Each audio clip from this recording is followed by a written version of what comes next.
Now, let's see if the studio starts in response to that. Connect streaming software. Okay, seems to be starting, but there doesn't seem to be a connection to the images. There we are. Okay, now we're starting. So we are starting now. It's amazing that we're only 15 minutes late. It's amazing that we're only that late. I'm sorry, what are you saying?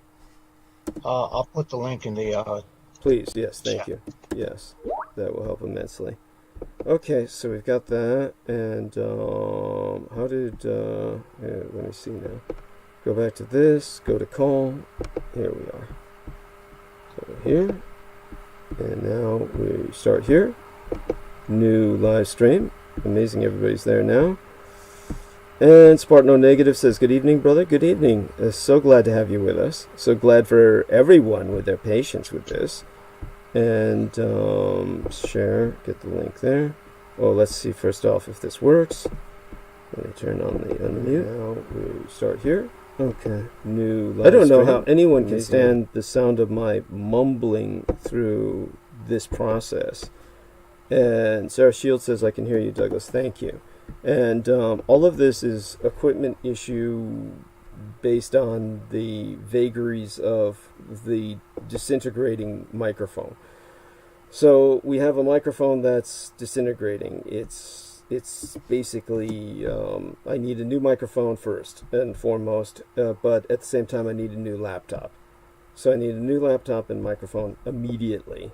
That would be above and beyond all else. Because even if I got a new computer, I would need a new laptop anyway.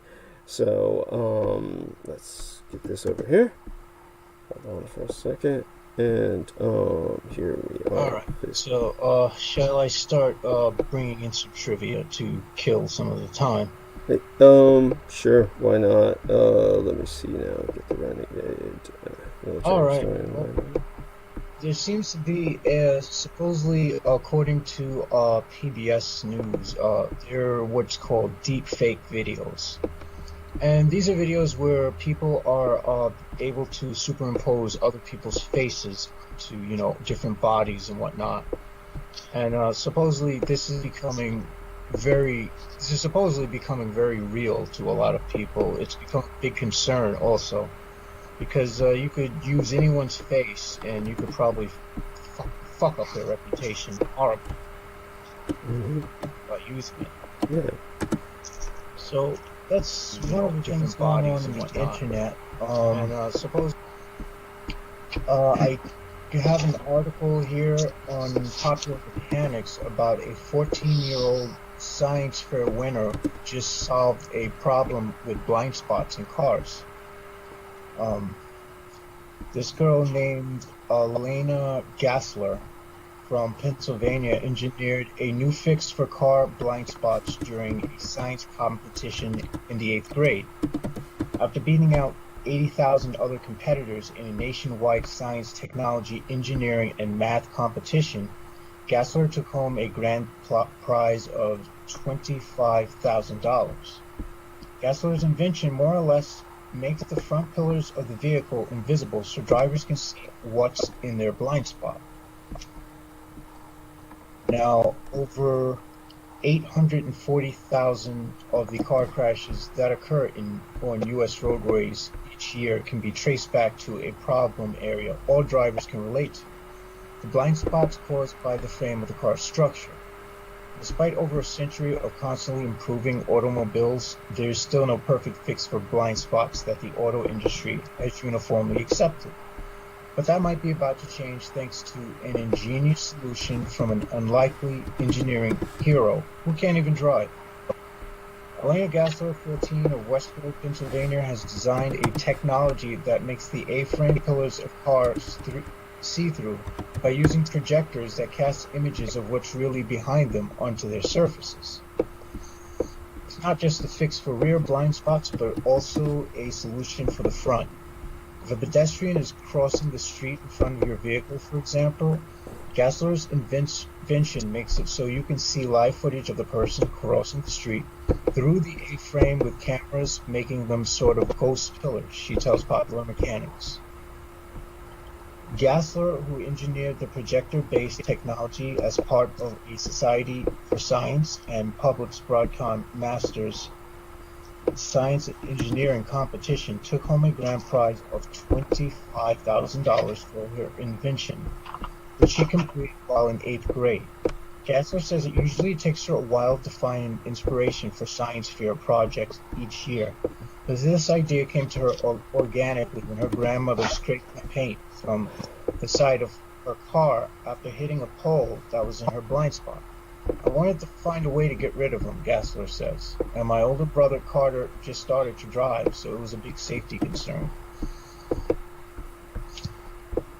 Newer vehicles do not have blind spot monitors that show a yellow or orange blip in the side mirrors when a car enters that no man's land, but drivers can still miss objects in the blind spots up front if the A-frame pillars that supports the windshield are especially thick.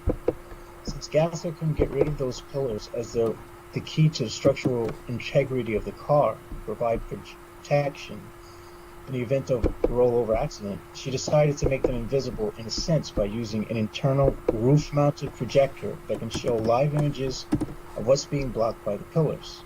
That's pretty cool when you think about it. That's a neat invention, yeah. And it takes and this is a girl who came up with it. So, you know, America really needs to wake up and start, you know, recognizing the power that females have. What they have to offer. Yes. This guy shit is not working. Thank you. Yes. As a matter of fact, it's the guy shit that causes a, you know, these are the kind of men who prefer stick shift over automatic. So it's that kind of machismo that leads to where we're at, the problems in the first place. So by all means, continue. By the way, that was a rather jarring segue where you introduced the deepfake videos, and then you went from the deepfake videos to the blind spot in the driving. So that was I'm sure we could go a lot deeper into deepfake, and well, we can. I just, you know, I didn't have any ideas set up for it. You know? Understood. It was just, I was just looking at like it's because this was like a video that's popping up for the up next from the live stream, so I'm just like looking at. Yeah, I only briefly looked it over before, but I didn't like really take in all the details. Right. By the way, just so people understand the difficulty of that deepfake presents, it's what would essentially be a toy for amusement, kind of like what they do with the presidents, making them dance and rap and various other things that they do. Rather than being used for that, of course, it's being used for very sinister purposes, where they are confusing people and confusing them as to reality itself. And Americans in particular are vulnerable to this. And if people think that I'm just picking on Americans, that's really not the case. The Americans have proven themselves to be overwhelmingly vulnerable. So when they, this is because unlike impoverished nations where the world is a war zone and you're forced to face reality, and unlike other developed nations where there is a degree of requisite education, such as in Japan or Germany or Sweden, you're taught critical thinking abilities. None of that is requisite here. The people are in that sweet spot, that gray zone, that Goldilocks of vulnerability region where Americans are too wealthy to have their combat antenna on, and they're too poor in terms of education to have been indoctrinated in critical thinking, and as a result they are left extraordinarily vulnerable to something like deepfake. By the way, Zoe Brendan, if you can hear me, I love you. So we would not be on tonight without Zoe Brendan. And so it's just literally, so everybody knows this, he is the person who got us back on. What happened was my laptop, by the way, it flipped my microphone from where it could hear the microphone, where it could interpret the microphone, and it flipped it into a different function. And there seems to be no reason for this. It is absolutely inexplicable. I have no idea why the laptop did that, but it's all the more reason to get a new laptop. And again, I owe you everything. Let me tell our man Brendan that. I owe you everything. And so when we got back onto the microphone, which in itself is disintegrating, the problem is that the USB port, this is another problem, and it may be due simply to this. The USB port in the laptop is loosening. And because the USB port in the laptop is loosening, the microphone does not interpret that it is in the USB laptop, but the microphone itself has a weak spot, which is basically the entry point of the cable into the microphone itself, which is also loosening. So the cable itself is loose at both ends. The microphone cannot interpret that there's signals entering into it and therefore remains off. The cable that enters into the USB port on the laptop is constantly fluctuating and repositioning because it's so loose, and therefore I think that's what caused the laptop to reinterpret the incoming microphone as needing a different system, and so it flipped it from USB to this other option, which rendered everything on speaker inevitably. First it rendered everything mute, but then when Brendan and I were working with it, when it went on speaker, and then I was going to work without the microphone tonight, but then it all went back to normal after Brendan and I went through several conniptions and convulsions. So this reemphasizes the fact to everyone who is listening that I need money, that I need money to buy a new laptop and a new microphone. I work 12 hours each time that I'm here each week, approximately, and we'll see if I stand that long tonight, but definitely I don't get paid to do this, and therefore if I'm to continue doing this at all, I'd need money at least for the equipment. So this is what renders this so bad. Now, we can do this another way as well with a backup with rendering Jameson Reese, the producer, and what he can do is sometime when we have spare time with Brendan, in particular, working with him, and it would be more Brendan working with him than myself, he would be taught to produce. And that would mean he would have the OSB downloaded into his computer, which hopefully would have the random access memory to hold it, and then from that point forward, it would just be a question of his calling me and then bringing me onto his production. And that would at least, render this far less dependent on me, and therefore my efforts wouldn't go so much into the technical part of this production, but rather just into the speaking part, the presentation part. The problem is that I try to be here for the technical production, and I prepare hours ahead of time. I leave everything set until the moment I turn it on, and it collapses anyway, because the equipment is shit. So it doesn't matter how far in advance I set it up. The moment I turn it on, it's as if I hadn't prepared anything. So for that reason, I might as well wait till the last minute and just turn it on, because preparations don't even help. So it's frustrating. I'm sorry. Yeah. And at any rate, so it's a very frustrating experience. I'm getting in some incoming that there was a car bomb that went off in Kabul, Afghanistan, by the way, that 9 people are dead, so that's terrible. And just got that incoming before I turn the cell phone off here. And at least the good news there is that things are going along as well as possible with that.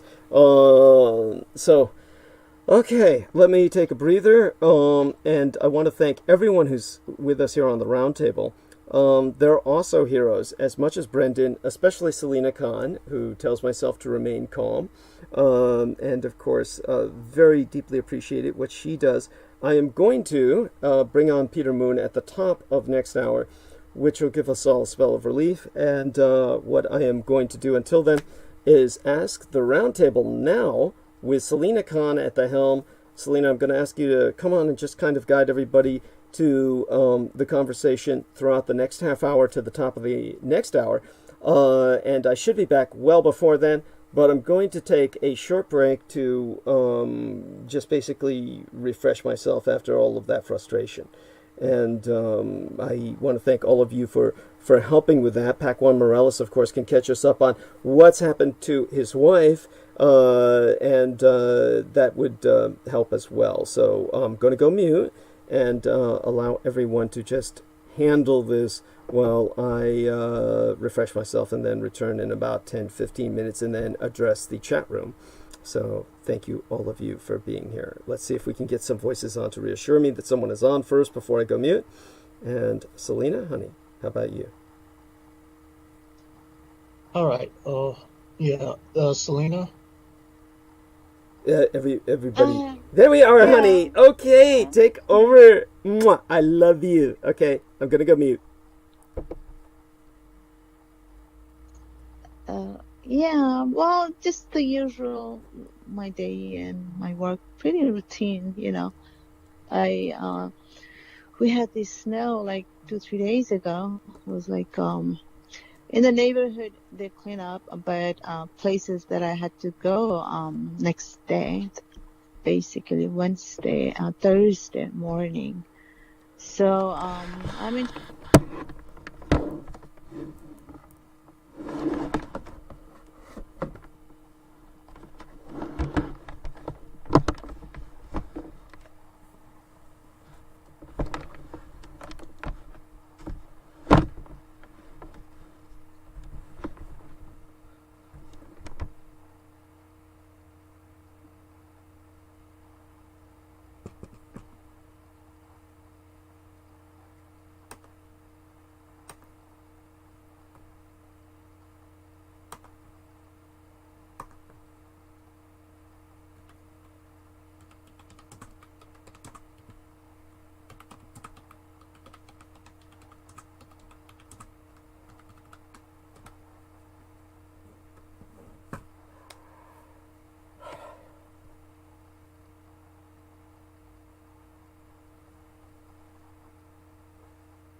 Oh shit. Okay.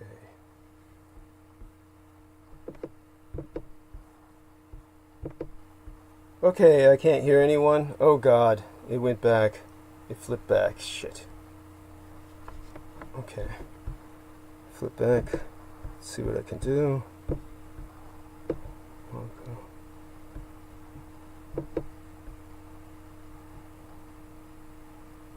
Yeah, I can hear everybody. Okay, so can anyone hear us in the audience? Can you hear me? We can hear you, Doug. Okay, so what happened now? So it flipped back. I take it to from the USB to the speakers. It flipped to speakers, so no one can hear us in the audience, or what? I think they can hear us. Okay, we need some confirmation they can hear us. So, because when I just came back and put the earbuds on, it sounded like nobody was talking about anything. It sounded like nothing was going on. You've all been speaking, right? Yes, we were all talking. And so when you were all talking, you were keeping each other engaged, and there was a roundtable kind of discussion, I presume. So can anybody hear us is what we need to confirm. So everybody please be on the lookout in the chat room, and let's see how they respond to that. I'm going to pull the plug on the microphone. So let's operate without the microphone. Can you still hear me? Yes, I can still hear you. So what I'm going to do is just throw the microphone away. The microphone is broken, and that's like a $300 fucking microphone. And I spend $300 on a microphone. They break about once a year, so it's about that time of year to get a new one. And so I need $300 for a microphone. And other than that, let's see now. Let's check in with the chat room. And check in with the messages from Brendan Zoget. Usual stuff here. Let's see now. Chat room, live stream. Okay. Spartan O Negative gave us $10. God bless you, Spartan O Negative. That is deeply appreciated. Selena Khan is investigating where that money goes, because it does not go into my bank account.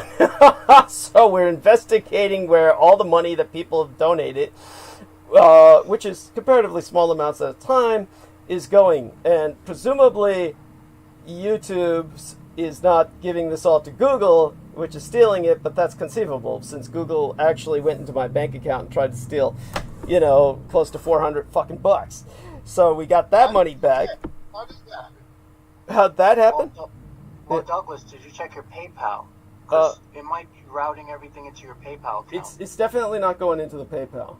It might be. Maybe it is going into the PayPal because what happened was because what happened was the what is it? HostGator reached in and took out like $250 from PayPal, and I didn't think I used up the last pennies in PayPal.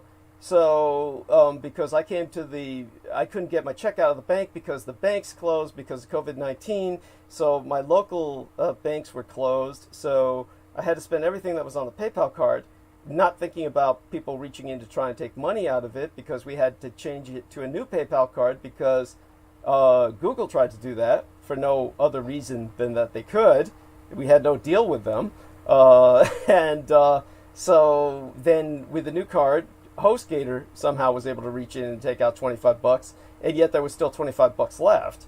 So it might have all gone in towards there, but you would think it would equal a little bit more than $25 what people have been given over the past several weeks.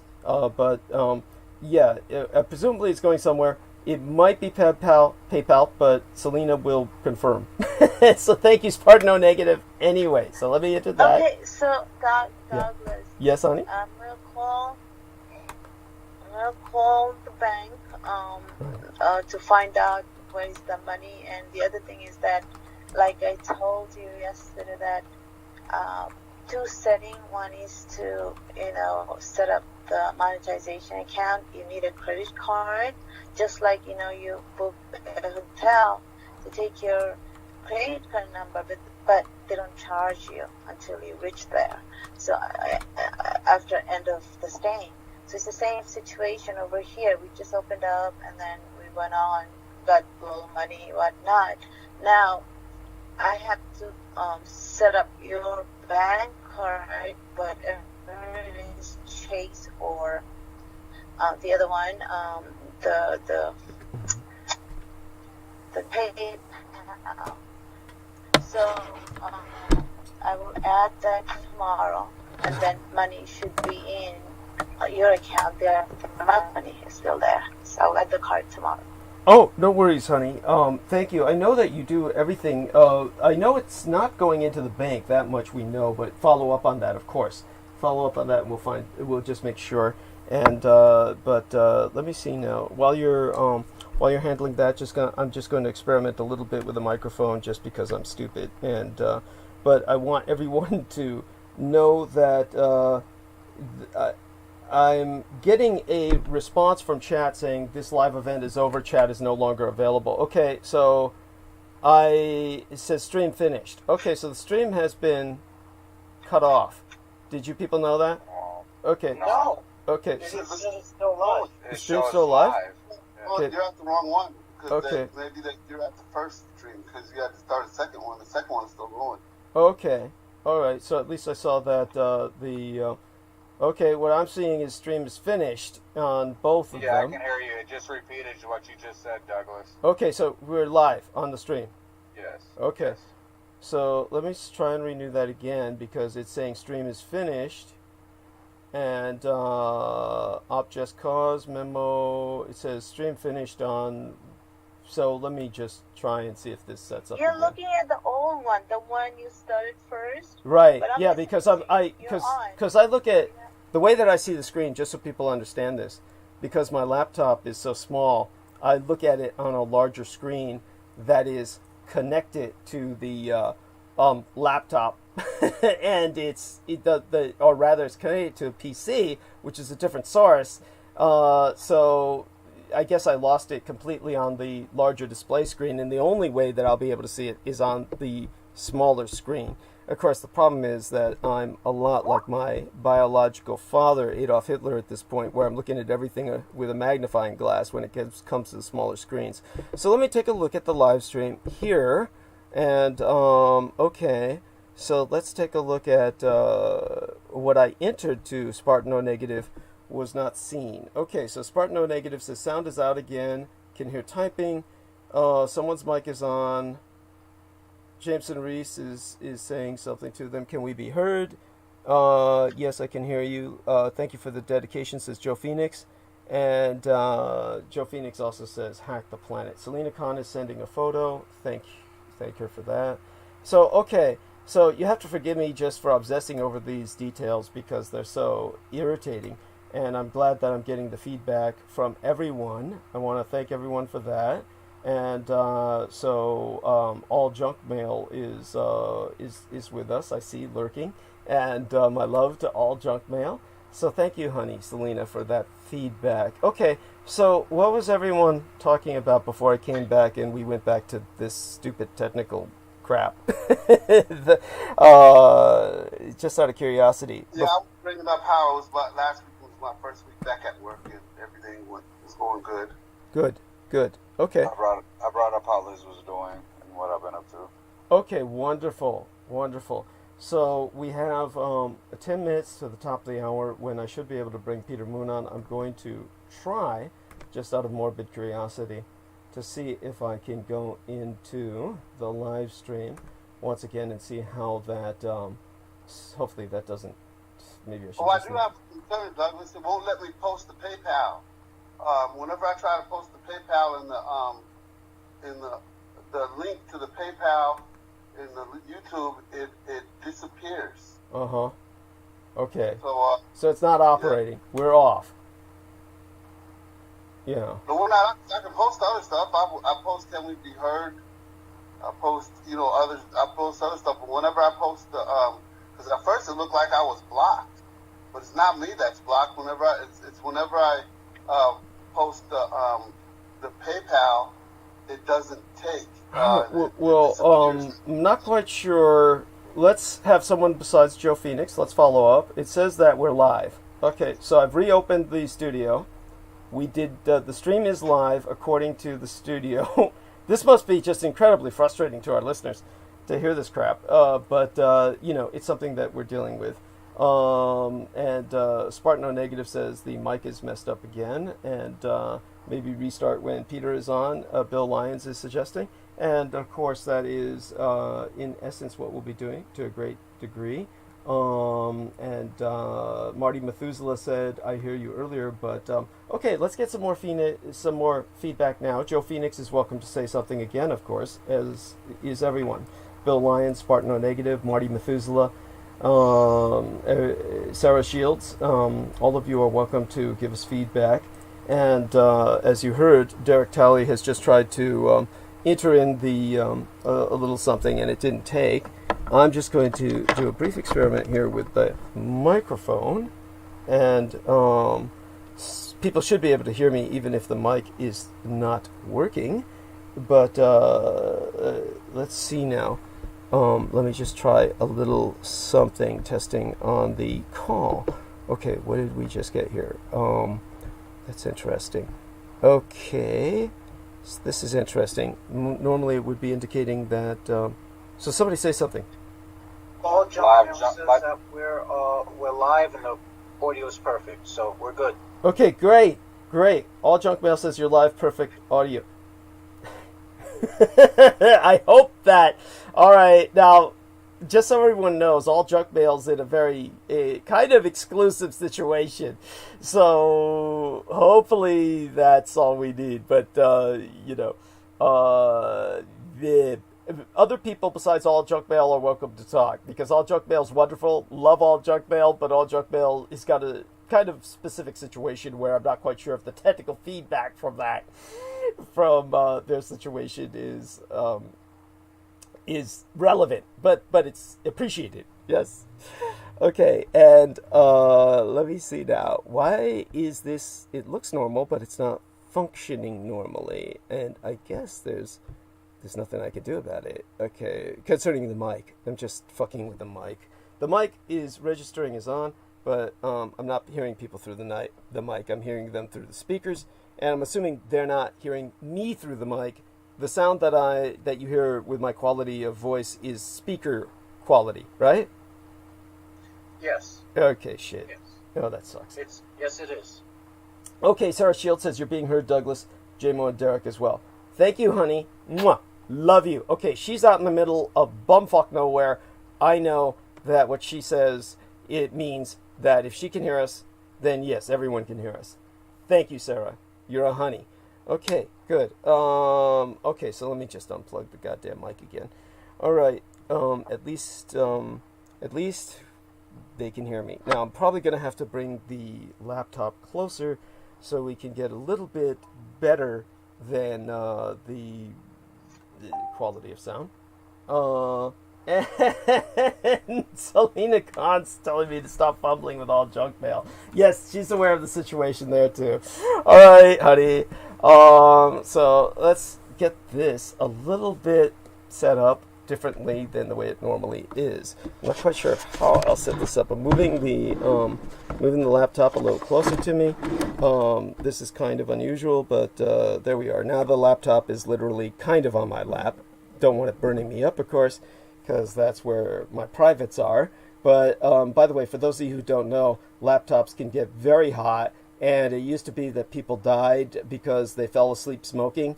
And Pac One can tell us horror stories about that. But nowadays people die because they leave their laptops on and they fall asleep, and then their blankets catch on fire from laptops instead of cigarettes. So how about that? People are always dying, burning to death in their sleep because of something. That means don't leave your laptop on when you're getting off to porn. Or make sure to turn it off after you're done. No, I get it. By the way, and I never understood that about most guys. Most guys will, after they get off, they fall asleep, which is just lame. But I've always been energized by orgasm, so, Yeah, I noticed that too. It's like after achieving orgasm, it's like I gotta go walk, I gotta go do something, I gotta go conquer the world or something. Thank you. So I don't understand the sleeping thing. I think that it just might be different from guy to guy. Well, it seems to be the majority. The complaints come from women. The majority of complaints come from women who are basically, what they find so offensive is that the man will get off and then he'll turn around and go to sleep. So that's really lame. And so that's not romantic, and men should be aware they need to overcome that bullshit. It's quite selfish, actually. Of course. Well, it is disrespectful, because the woman's thinking, what, am I boring to you? Thank you. Yeah. I mean, it's bullshit. The normal, men aren't worth anything. So. Yeah, you and I have a consensus there. Yes, that's right. Okay, so we know we're being heard. I'll be dragging on Peter Moon any minute. My quality of voice is not going to be the best in the world, but hopefully people can still hear it. And, Jesus, that's lame, but what can be done? So other than that, what else were you guys talking about? Aside from, We were just going into, we were going into how Selena's day was, how Pat Corn was, and how Derek was doing. So it's just a check-up on everybody. Wonderful. So I love you all, and you all did well. How was Selena's day? What happened there? Well, there were some challenges because of the snow, because New York got hit. We got slammed with a lot of snow. Uh-huh. Okay, Yeah, but someone who was a construction worker in the building that she worked at helped her out so that she was able to park her car. Oh, that's wonderful. Oh, cool. What the fuck did he do? He shoveled the driveway for her, or? No, what he did was he put the traffic cone on top of the car to make it look like it was the construction worker's car. Oh, cool. So that he could throw it away. Mm-hmm. Yeah. Which is pretty ingenious. Yes. And so Our Lady Sarah Shields, shout out to her again. And as for her question from October 29th, I kind of answered that, but I really need to get her in contact with Noreen again. And because, well, maybe I shouldn't. Maybe that's not good for people who both suspect they may have Morgellons syndrome to reinforce each other, because that's kind of like a reinforcement of a negative.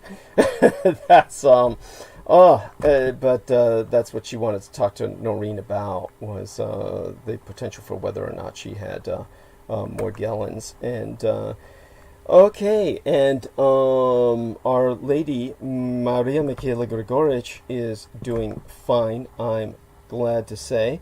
And I'm definitely was worried about her because she disappeared off the map for a little bit of time. And other than that, Brendan had something that he wanted me to speak about concerning the latest cyber terrorism that... Oh, yes, that was actually something I was going to bring up, because it seems like a lot of systems got hacked. Yeah. And this is the problem with America not having a national firewall. Yeah. Which I think would be fucking common sense. I was in the Air Force, and we're supposed to be like, we stop hackers, we stop this and that. Bullshit. Where are the results from all those tax dollars? Seriously. Oh, they're nowhere. They're nowhere to be found. Yeah, and when it comes to defense for cyber terrorism, we are in the Stone Age. Yes. Compared to many other nations out there. Yes.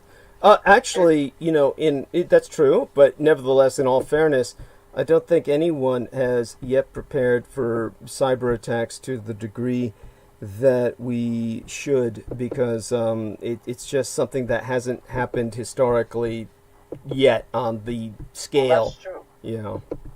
But I suspect what we're going to be seeing with the next wars that are coming is that there's going to be a lot more use of the internet. There's probably going to be far more use of the internet than there are going to be the use of troops. That's conceivable.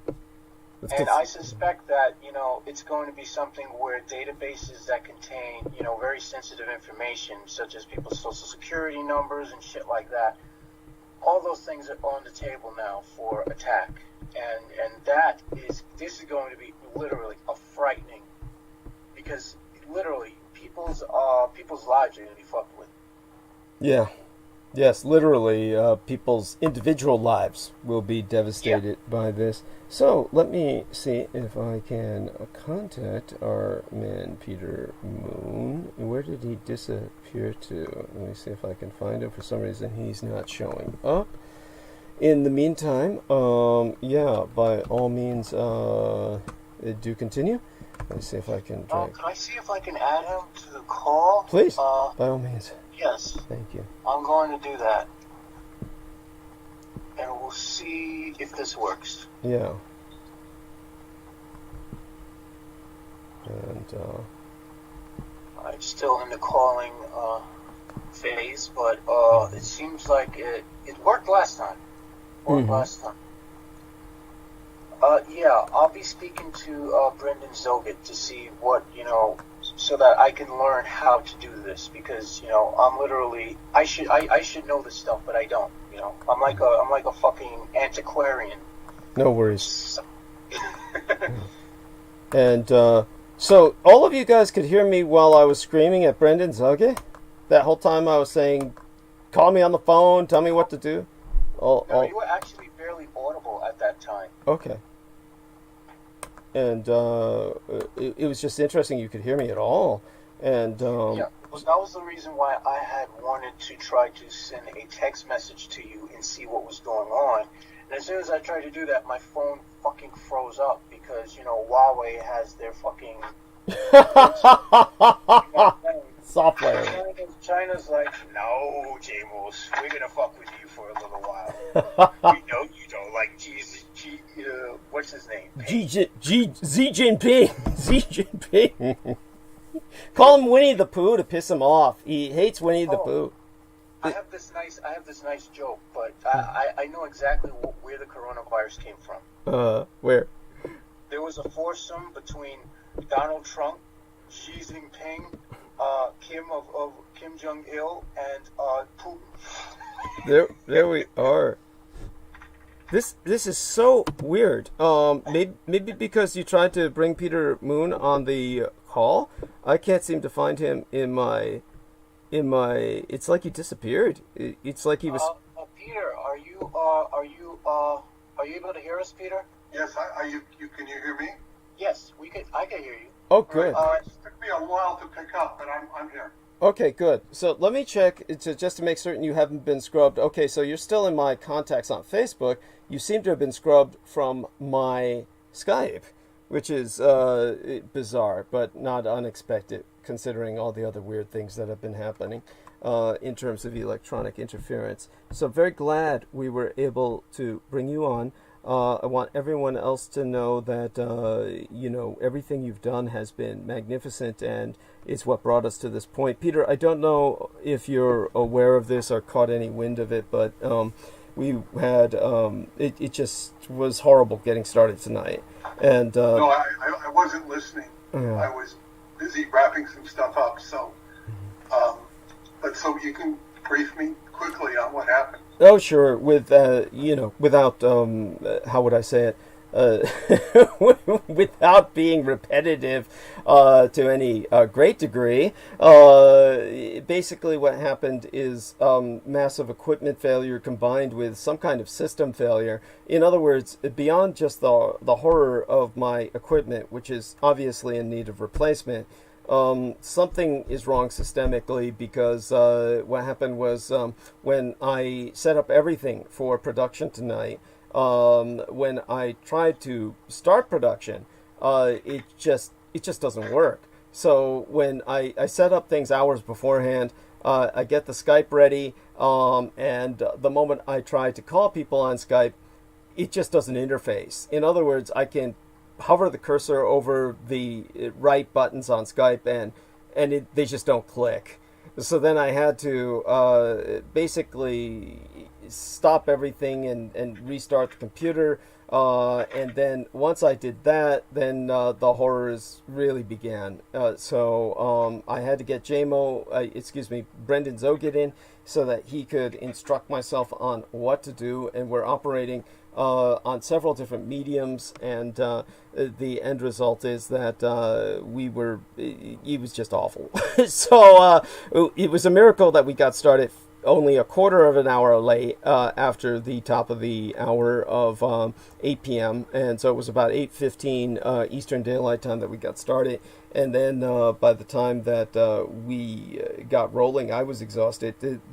My quality of sound is going to be much worse tonight, as is everyone's, because we're basically working on speaker. So most of the time it's riding on my microphone, and the microphone is dead. So I got to get another $300 Yeti microphone. And these things last only about a year. And their weak point of vulnerability is their USB port entry, or the cable entry. And the cable is basically the anus of the microphone, as far as I'm concerned. And the anus just gets too loose, and after a while, then everything spills out of the sphincter, so to speak. So when it comes to the USB port on the laptop, that is also super loose, and so it didn't know how to interpret the microphone, so it keeps switching it from USB to a different type of mic setting, and I can't do anything about it. It's just hopeless. So both the laptop and the mic no longer can connect because the USB ports on both sides are simply too loose. So this comes from, of course, using them a lot, and this is what happens. It's the weakest link in the chain. So the equipment is gone. We need new equipment, and so again, this cannot be overemphasized. People do donate to whichever way, we don't care. GoFundMe, the PayPal. We don't know where the donations coming through the chat room are going just yet. We know they're not going to my bank account, but we're following up on that. And it may be going into the PayPal. Selena's going to find that out. But it's got to go somewhere.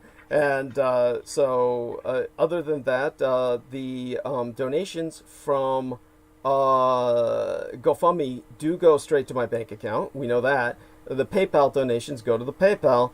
Other than that, everyone, just give. I work here 12 hours twice a week. I do not get paid for this, and this cannot go on. It simply cannot go on because the equipment I've got for it is, I'm working on 2 separate computers because it's so old. I'm going to need a new laptop because I'm going to need a new laptop whenever I travel. But at the same time, I do need a new PC. So all of this, we're not kidding when we're talking about thousands of dollars is ideal, but just give what you fucking can. It is that season, and, it will contribute to my being able to continue doing what I'm doing. This is a very important day today, just so people understand, as every transmission it's a historical day. Before Peter Moon goes into speaking about our new publication, which we hope to have out by Christmas. We've got finally we were able to retrieve so many lost notes of the vampirology history, the contextual history of vampirology, that we are expanding the book, and we're doing this in time for Christmas. We had to get what we had to get out because there was an attempt to steal the work, essentially, even though it's history, and technically this is anathema to me. We had to publish it, in effect, to copyright it. And that's because someone else was going to do it and abuse it. They were going to claim it was their creation. And the culprit in this case was David J. West, who was so slimy, so sleazy. He waited until the death of his wife, knowing that she would have stood up in court by my side to testify against him, that he did not create this, that it was entirely through my work that this is available to you. And so he was trying to literally monopolize history. And in order to prevent that, we had to publish what we did. Now we've got the remainder of the history that contextualizes the discovery of the vampire primate. the subspecies of humanity. And we will be publishing that hopefully on Christmas Eve, or sometime within 24 hours of Christmas. And so Peter will get us up to date on that. Before that, I do want everyone to appreciate the fact that today is a national day of mourning in Panama. And that is because the Americans invaded for no good reason. And they killed a bunch of people for no good fucking reason. Nobody had to die that day.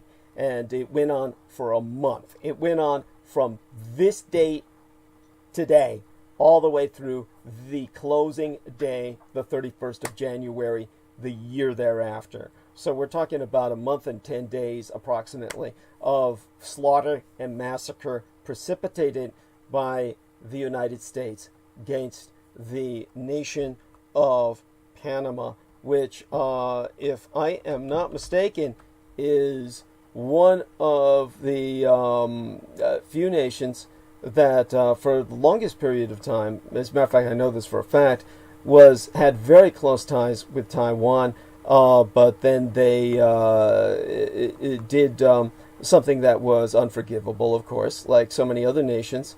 They decided they were going to ditch Taiwan to get help from communist China. And in that sense, it's very hard to have any sympathy for them, though that is after the fact of their invasion by the United States. And that is probably one of the decisive factors that made Panama decide they were going to abandon Taiwan to pick up communist China, was because they felt that this was their new stance in the world in the Cold War between China and America, that Panama was going to basically side with the communist Chinese because the Americans had invaded Panama, and they decided to go to the enemy. So this is thanks to the American invasion. This is the cost.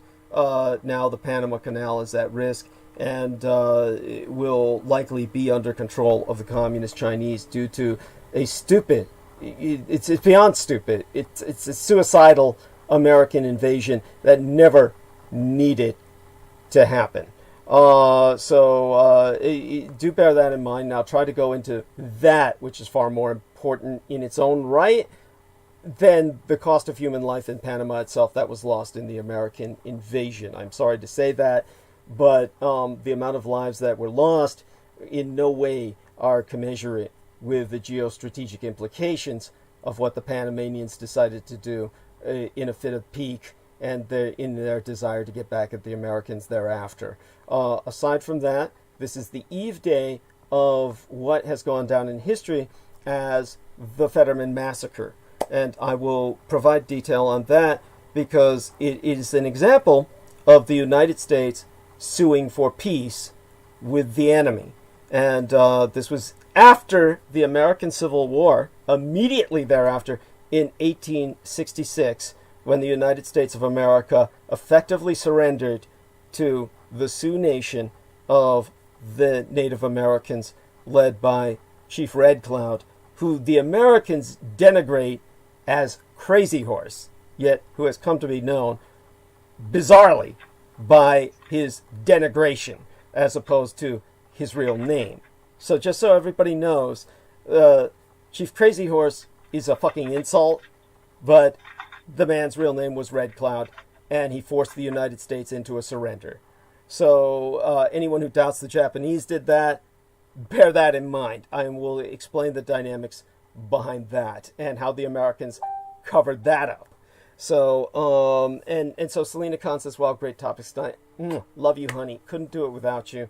Honestly, you're my Rock of Gibraltar." With that, of course, we turn towards Peter Moon, who has been doing quite a bit. And honest to God, so glad to have you here, Peter. What a relief. As you can tell, now that you're here, I can, kind of kick back. So buy me some time and, wind yourself up. and take the stage, and we're hoping Peter holds it for as long as possible, so I can pull myself back together tonight and get back into the game of it, so to speak. Well, I've been working, since we spoke this morning, I've been working on the manuscript it has a lot more corrections. Mm-hmm. Bless you. It's just endless corrections of this, of what you said was attributable to the Apple software, the old Apple software that you use. So and I'm also noticing a lot of apostrophes are missing. Yeah. So I might have to go through the entire manuscript to. It might take a while longer then. Maybe it'd be more realistic to say towards New Year's. That would be published maybe. I did quite a bit today, but there's just a lot of stuff. So, let me see here. Well, we'll see. Yeah. It's good work to do when, it's kind of like numb work, If I was like, I think I was kind of doing some work while I was talking to you earlier today, because it's not real demanding. But when I was talking to you, I hadn't figured out how to do everything. So it's, what Apple did was a pain in the ass. What I also wanted to say in regards to your microphone, yes, this doesn't necessarily apply to you at all. Mm-hmm. However, in sharing experiences, I bought I had to replace my computer in 2011. Mm-hmm. Yeah, I bought a 2011 iMac. So what happened was, I went to the computer store and the Apple store, because I only deal with Apple. Mm-hmm. And I looked at the machine and I said, okay, well, one of the most important things when you're dealing with a computer is to have a lot of RAM, random access memory, because it will, especially if you have a lot of programs open. So what I did was, I was looking at maxing out the RAM and doing all this stuff, and I looked and they gave me a price on all the stuff, extras I wanted, and I looked at this big iMac. It was like a 27-inch screen, and I said, how much is that? And it was actually cheaper than all the stuff I wanted with all the bells and whistles. Wow. So I said, wow, well, why don't I get this? He said, yeah, it's a good idea. So I bought it, and it lasted, I know when, must have been, Paula came here in 2014, it was about a year after she came, I think. Mm-hmm. Maybe 2 years, maybe it was 4 years ago. Mm-hmm. The hard drive went bad. Mm-hmm. And this was now I thought I had it all figured out because I had a time machine backup. Mm-hmm. Time machine backup. I bought a time machine with it. It has a time machine inside of it. Uh-huh. But, I got 2 gigabytes, extra. So then there was a problem when we went to access the time machine because I didn't have the password. It was on the machine. Mm-hmm. So it was practically worthless, except I was able to find a piece of paper that I put it on in my Apple folder, and I was able to recover it.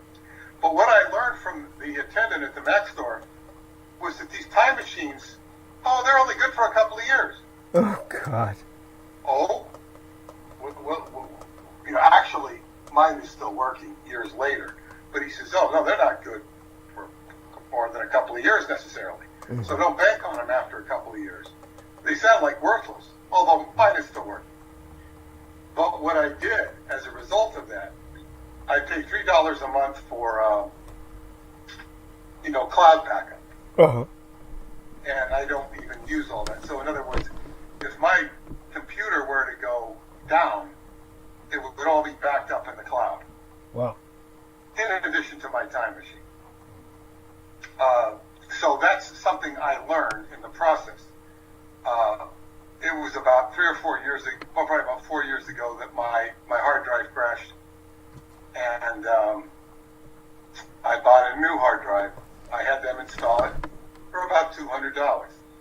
it was a bargain. I said, if this thing lasts me, a year, I've done a great thing. It's lasted far longer than that. So it's been very economical. But the point I'm really trying to get at here is the microphone, the built-in microphone, works great. At one point, I had I still have it, a hand mic, but I don't use it. This thing works good for any show I've ever done. It's, I've spent very little repair on it. It's been a very good investment, and I could get another one. The only problem I think if I'm doing videos, which I haven't done in quite a while, that kind of maxes out the machine. So when I saw my producer friends in LA, his room, he's got an even bigger screen. It's far bigger, and it has and it curves around like a Cinerama. For those of you who don't know, in the 60s we had something called Cinerama. Yeah. Where you walk into a movie theater and it would curve around. Yeah. And it was a huge screen. I remember they had a big dome theater in Sacramento. Yeah. They had a couple of them. It's where I think the first movie I saw there was Funny Girl. And then I saw Woodstock there. That was in, and that was, I didn't go there very often. Right. But, that was an whole experience. So his screen is kind of like, it curves around, and I think his computer's about I think at the time he had it, it's probably even more expensive now. He had about $8,000 he put into it, but he's doing like super mega virtual reality graphics and stuff like that. So I don't quite need that, but it would be really nice to have a machine like that if you're doing video graphics, because video slows things down. So that's my 2 cents on the computer, for whatever it's worth. But if you get something, it's good to back things up in the cloud, and if you get a good machine that has the built-in microphone. Now I'm using a Mac. I can't speak for the other side of the coin. But I used to buy everything. I don't anymore necessarily, but I used to buy everything from the PC Connection in New Hampshire. It was also called the Mac Connection, and they would sell you a Mac or a PC, and they were really good. They were very good with the technical help and everything. Apple even gives free technical help now.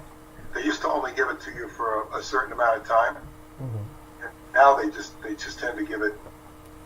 I haven't, and my machine might be too old for it now, but they've been very good. So anyway, right, and that's appreciated. Obviously, for anybody who thinks we're coming down on Apple, what we're talking about is the fact that my situation was that I employed someone who was supposed to be an expert, a specialist named Jay Cornell. I'm happy to defame this idiot. And this individual was like designing websites for different institutions like hospitals and the like. So you would think that this person's knowledge of computers would be vast and useful. But he was a total scumbag and an idiot, and basically said, oh, you need to buy a used computer. A used computer is ideal, which I've since found is something no one ever wants to do. This is the exact opposite of what anyone would ever want to do. And he wound up, of course, convincing me to buy a used Apple that was thousands of dollars. And of course, this was part of the insanity. It turned out it was just a piece of shit. And did you buy it from him? I'm sorry? Did you buy it from him? No, it was like literally bought online. It was bought online, and the purchase, was he made what seemed a reasonable amount out of it. But whoever sold it was making the profit, and definitely, and it was for just selling a piece of crap.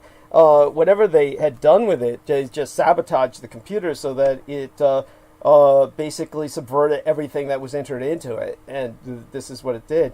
Now, of course, from my background, you might think that that falls into part of a conspiracy or some attempt to sabotage me, but this person was like not affiliated with anything that was discernible, which was why I worked with him. So there seemed to be no discernible reason for him to do this out of malevolence. He was just an extremely just wretched individual, and yes, he was a white guy. And this was something that I'm trying to work with experts, and this was what was available to me and recommended by a number of people, and it just came down to nothing. And you might say, well, suspect the people who were recommending, but they had no suspicious background either. So all of it on the face of it should have worked towards something better than it did, but unfortunately, like so many other things in life, something is going on right now that borders on the supernatural in terms of attack. I'll tell you that. Just as I've described everything else that's failed in terms of equipment, my electric blanket, on which my life literally depends, by the way, we are talking about, it's very, very cold in San Francisco. We're talking about 7 degrees Celsius. So people understand this. San Francisco, the homeless are dying in the streets, so this is why they have to provide the homeless shelter. We are at 12 degrees Celsius right now, but it is going down to 6 degrees Celsius within minutes. We're talking about literally. Electric blanket is not working? And my electric blanket has died. So this is, so I have to just pile up a bunch of shit tonight on top of myself. And the electric blanket that I have, it's 53 degrees Fahrenheit. It's going down to 40 degrees Fahrenheit. It's going down to 40 degrees Fahrenheit within hours. We're talking about a precipitous drop that happens much quicker than it sounds. So literally the ice is collecting on the windows as I speak. And what's going on right now is my electric blanket has just died. So I am piling things around me. So if you hear shifting, I am shifting various things to provide myself some level of heat. And I will, I believe I have a spare electric blanket, but it is a pain in the ass to look for it, as this is a crypt. Before I mean, you should look for that, but are you sure the outlet is working? Have you double checked? Yes, I unplugged it and replugged it. Everything else is working because it's in the same gang plug as everything else. So if it were the gang plug, everything else would die and we would be off bandwidth. So it's just one of those things that's ongoing. I'll be fine. I'm good. So I'm just shifting because these electric blankets are all doubled in the sense that they have one side for one person, one side for another person, which is stupid as fuck. And this is like what they do for, people who are sleeping together, and one person wants their side cold and the other person wants their side hotter. It's so stupid. And they have 2 separate controls, and one of the controls has died. So the other half is working, so I'm shifting my body to the other half that does work, but it basically depletes from the heat of the entire blanket. Are you dealing with blankets or a comforter? They call it a comforter, but it's an electric blanket as we used to define them back in the old days. No, I'm not talking about the blanket. I'm talking about your other blankets. With the other blankets, I'll just pile on heavier blankets, but I will look for it later. We're talking about like after transmission is over, I'll look for the other electric blanket. Which one thing I will say is a good comforter will keep you warm. And one night, I spent the night on a mountain in Romania in this cabin. Wow. There was a whole group of us, 40 of us. Yeah. And I guess because I was like a guest, a special guest guide, I was given, instead of staying in the big room with everybody else, which gave a lot of body heat, I was put in a room with, I think, 4 other people. It was like bunk beds. It was a couple on one side and me and another guy on the other side. And they had, I'm trying to think, I don't know if we had a comforter, but I remember having these 2 big, thick wool blankets. And during my sleep, one of the blankets fell off. And several times I had to go down to the floor and pick it up and bring it back because I was on the top bunk. If you had 1 wool blanket, it wasn't enough. If you had 2, it was fine. But you had to have 2. And they had it figured out. And these were real wool. Real wool is so much, better than whatever blankets are these days. They're not wool. Yes. So, that's, and of course, but I mean, it's like, you might need 5 or 6 of, cheap blankets from Walmart. or target to keep you warm. And even that, I would wonder. Yes, yes. Yeah, I understand, and deeply appreciate it. You're relating that experience. Bill Lyons asks if I have a hot water bottle. Deeply appreciate it. By the way, Daniel Larola is with us in the chat room. He says, hi, HIGH, traveling about in Tennessee right now. And so he's having a ball. And basically, Bill Lyons, in asking about the hot water bottle, that's very cute.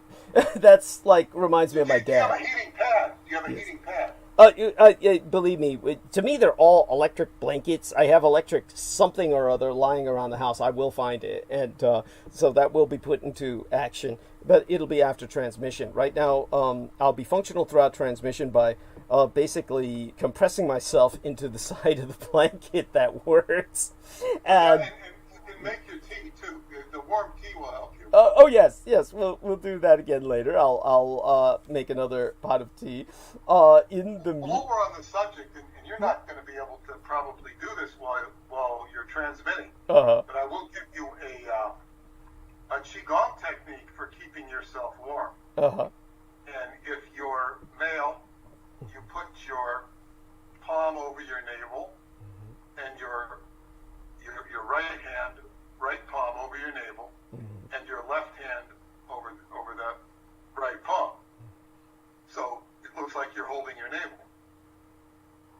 And this is called the Taoist breath, as opposed to the normal breath, which is a Buddha breath.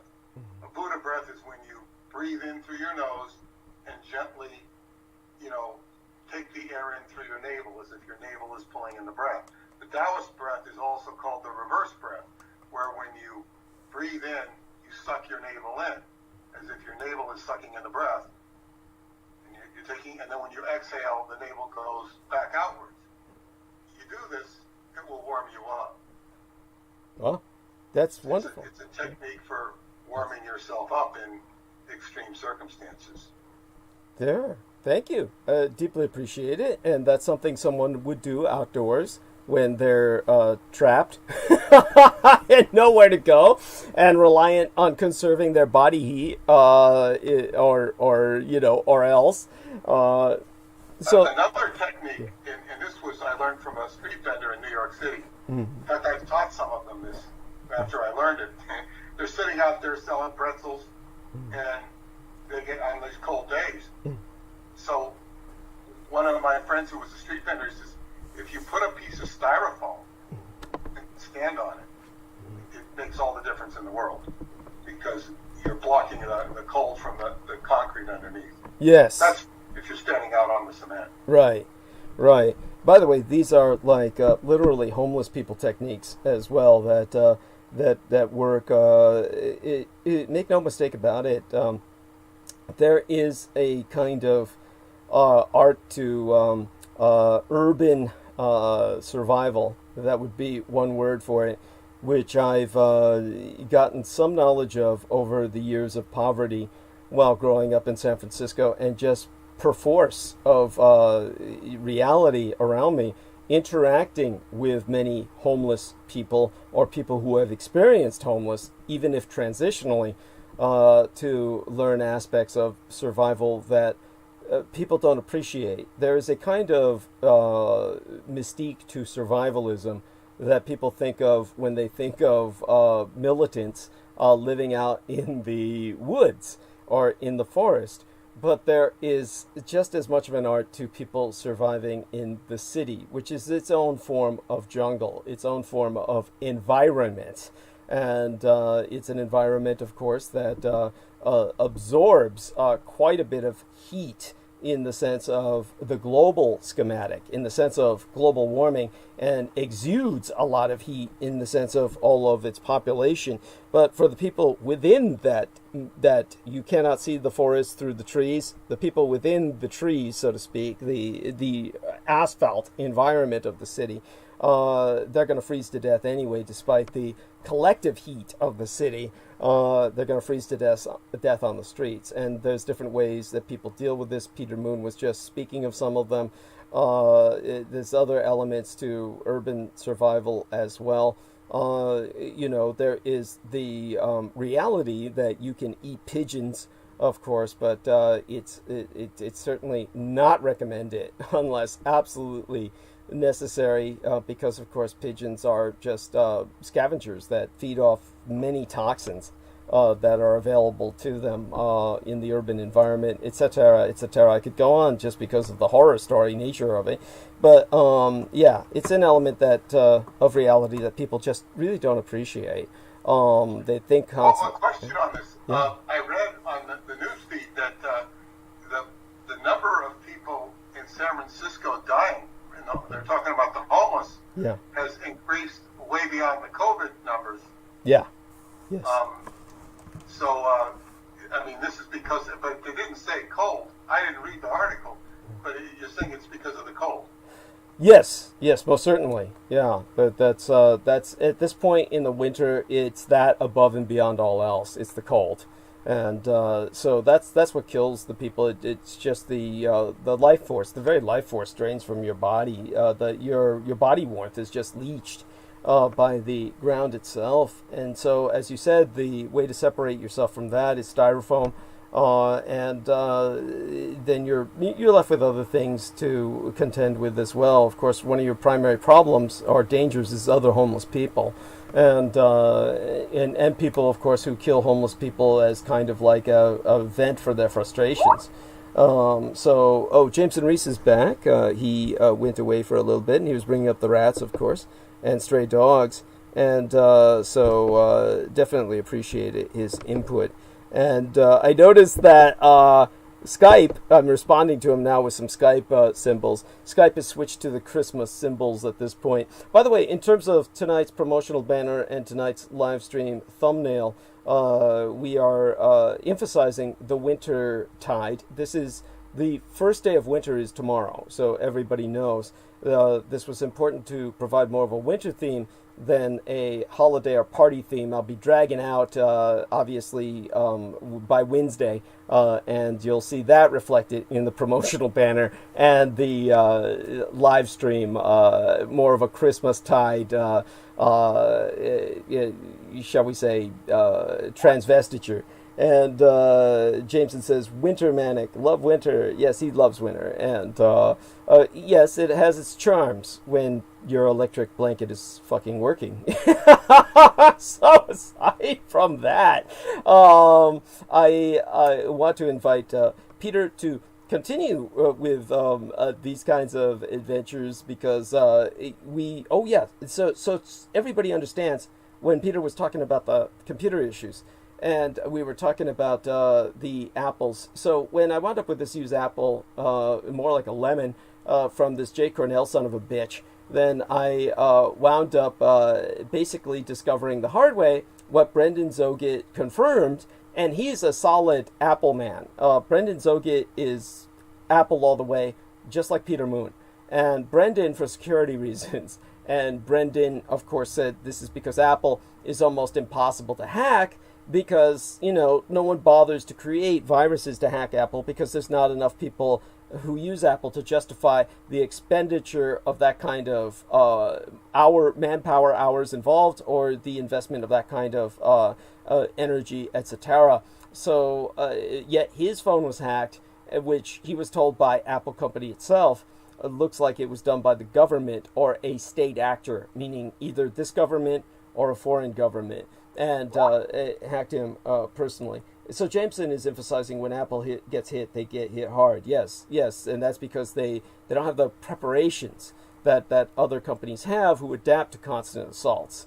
So everything's got its advantages and disadvantages. But Brendan did confirm that old Apples would do what my old Apple did, which was, it's like sticking a cassette tape in the old car deck that just eats your cassette up like spaghetti. You younger people won't know any of this because you've never handled cassette tapes in your life. But in the old days, they had reels of spools of tape, magnetically imprinted tape that would carry music or information on it that we would stick inside of cassette players that would often get chewed up by the machines and spit out like it was shit. And that's what Apple would do to anything I entered in it, this old laptop. I finally, when I got a new computer, it literally physically destroyed my old Apple with an axe. I'm not exaggerating. I took a hand axe and I axed it, literally axed it. I swear to God, it screamed like a dying animal. I'm not kidding. It made horrible noises while I was axing it to death, or to physical non-existence, like it was a dying creature, and I hated it and enjoyed every scream. I would be completely honest about that. So what I'm going to do, Jameson says, I used to splice the reels of cassettes and graft them onto other cassettes using tape as a kid. Yeah, you know, I learned to do that myself because I was so into porn that I got creative with it and spliced together favorite scenes or kind of created my own compositions. That was like, it takes, there's nothing like an erection to get you to conquer technophobia. That is like the only thing that has ever really driven me to conquer technophobia. That or a life and death situation, which I guess, you know, the libido is up there with. So, aside from all of that, by the way, Peter, I was just astonished at, I showed Peter some evidence that we don't need to go into detail about, but I showed Peter some evidence earlier today that there is apparently some interaction in my life with the Dietrich Ardelect online. That the Dietrich Ardelect does seem to take some level of interest in my existence. And this is heartening, and it's very touching. And but Peter Moon was presented evidence thereof. And but aside from that, while I was just kind of checking around because of what the Dietrich Ardelect apparently or evidently interceded in, I was checking around the internet, and I couldn't believe the shit that I saw in terms of people getting into trouble. There's no point in adding to their flames to the fire, but I just couldn't believe the number of people who get into trouble online. These are YouTubers with enormous followings, not like myself. These are like YouTubers who are fucking white. They're white, so they're popular, and they're just like, you know, idiots who get on YouTube and they just spout shit. They're not talking history. They're not talking anything relevant. And so these YouTubers, there was all kinds of scandals recently with one called Pyro something. Don't even remember his full name. But I ran into this on YouTube when looking into kind of like YouTube sabotage or various kinds of hackings, etc. And then this situation ultimately came up where these people were in all these controversies because they were involved in like talking to like underage people. And one of them, this pyromaniac, whatever the fuck his name was, this idiot, he like got involved with some 15-year-old where he's like talking shit with him, just like sex talk, and he never met this person, doesn't know him, and then the 15-year-old outed him, and of course it like got him into all kinds of trouble. Doesn't seem to be heading towards jail, but I'm surprised he's not. And then the 15-year-old is saying, oh, he was grooming me, and which by the way is these days that's a buzzword. If you're grooming someone, it means like you're raising a child for exploitation. And so this guy winds up in this exchange of obscenities with this kid that was just, for lack of a better descriptive, disgusting. And then he gets into all kinds of trouble for it and all this shit, and it's like and well, he deserves it. But again, it brings us back to the question, like what happened with that Marine Corps guy who was involved in basically saying the United States was setting up Iraq for invasion based on fraudulent claims, and then they Scott Ridley or something. What was his name, Peter? They wound up framing him essentially. Oh, Scott Ritter. Scott Ritter, yeah. They wound up framing this individual. It reminds me of that. It is like, but then again, it's Darwinian selection. Why are these people so easy to frame? It just brings us back to the question.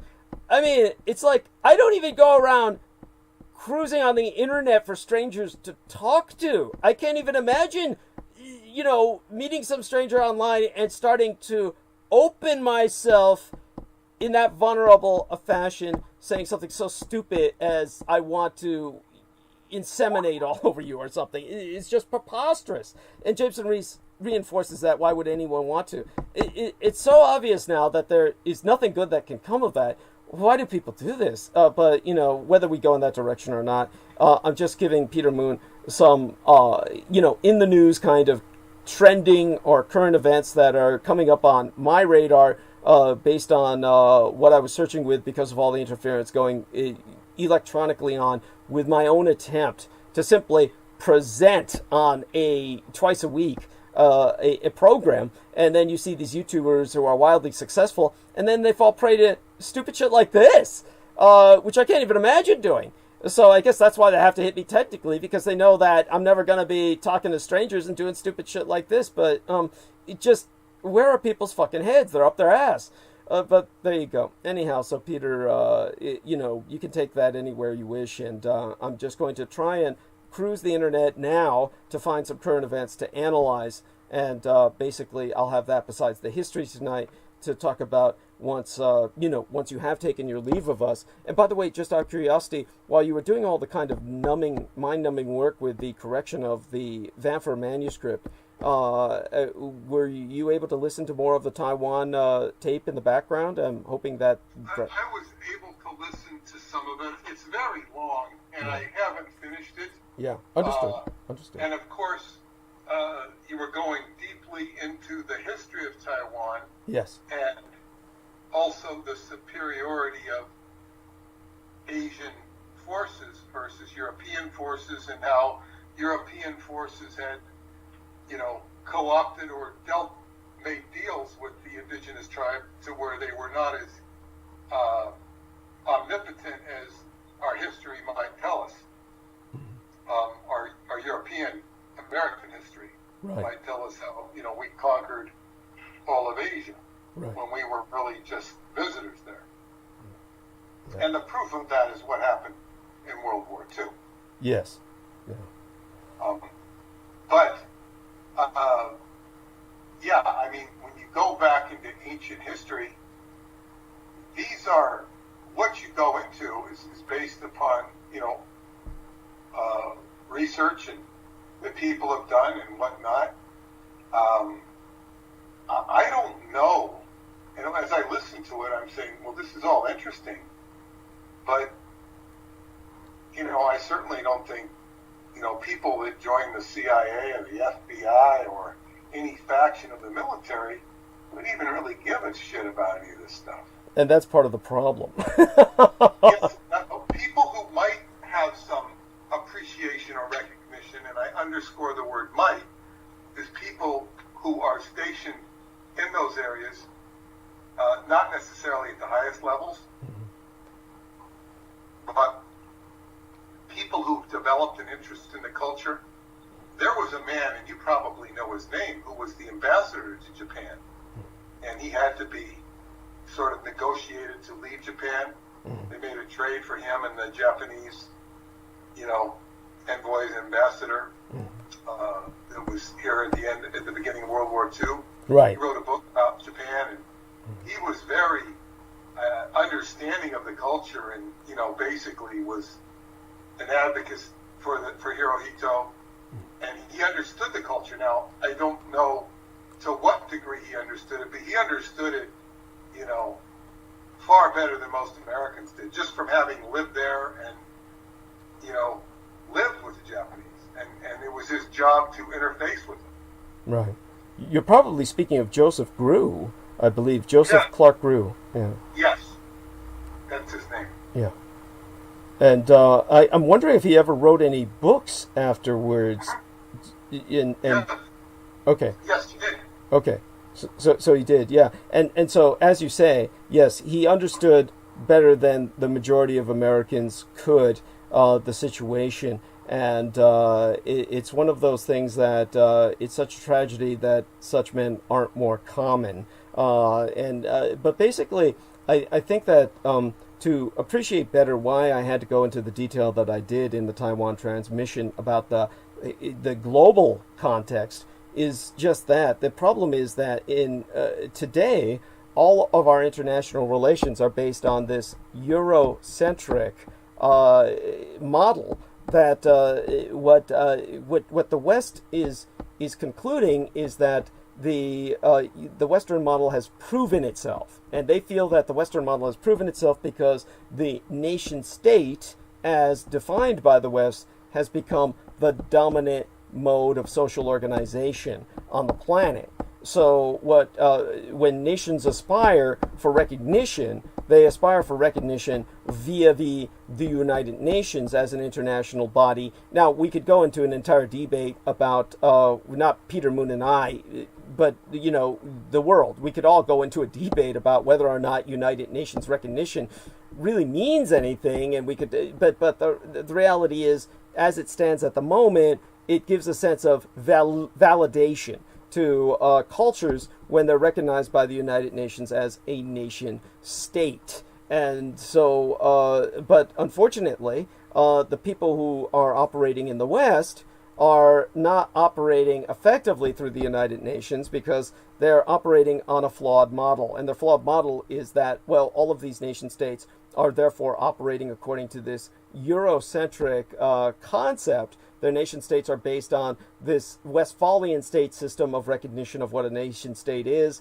and therefore we have to operate based on this model of European interaction. And so this is not just a social dynamic, this is a military dynamic, because the people in the military operate on this Eurocentric perspective, saying, well, we have the dominant military model because our militaries came to the fore, and therefore we have to look at all interaction with foreign nations militarily in terms of force projection from this Westphalian state model system of imposing will on another nation. And it's failed miserably, and it fails again and again and again. It's failing in Afghanistan, it's failing in Iraq, it's failing in Syria, and they keep failing because they keep applying the same model, which, by the way, is the definition of insanity.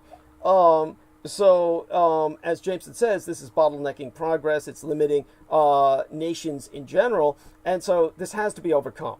So when I contextualize why the Eurocentric model of the military revolution is so flawed, that's why I had to go into the background of that before I even get to the Taiwanese battle that defines why it's so flawed. And so hopefully Peter Moon suffers through that and gets to the juicy part of the narrative, but that hopefully makes sense to everyone. And aside from all of that, it has proven itself one of my most popular episodes, I'm happy to say, and that's very that's very gratifying.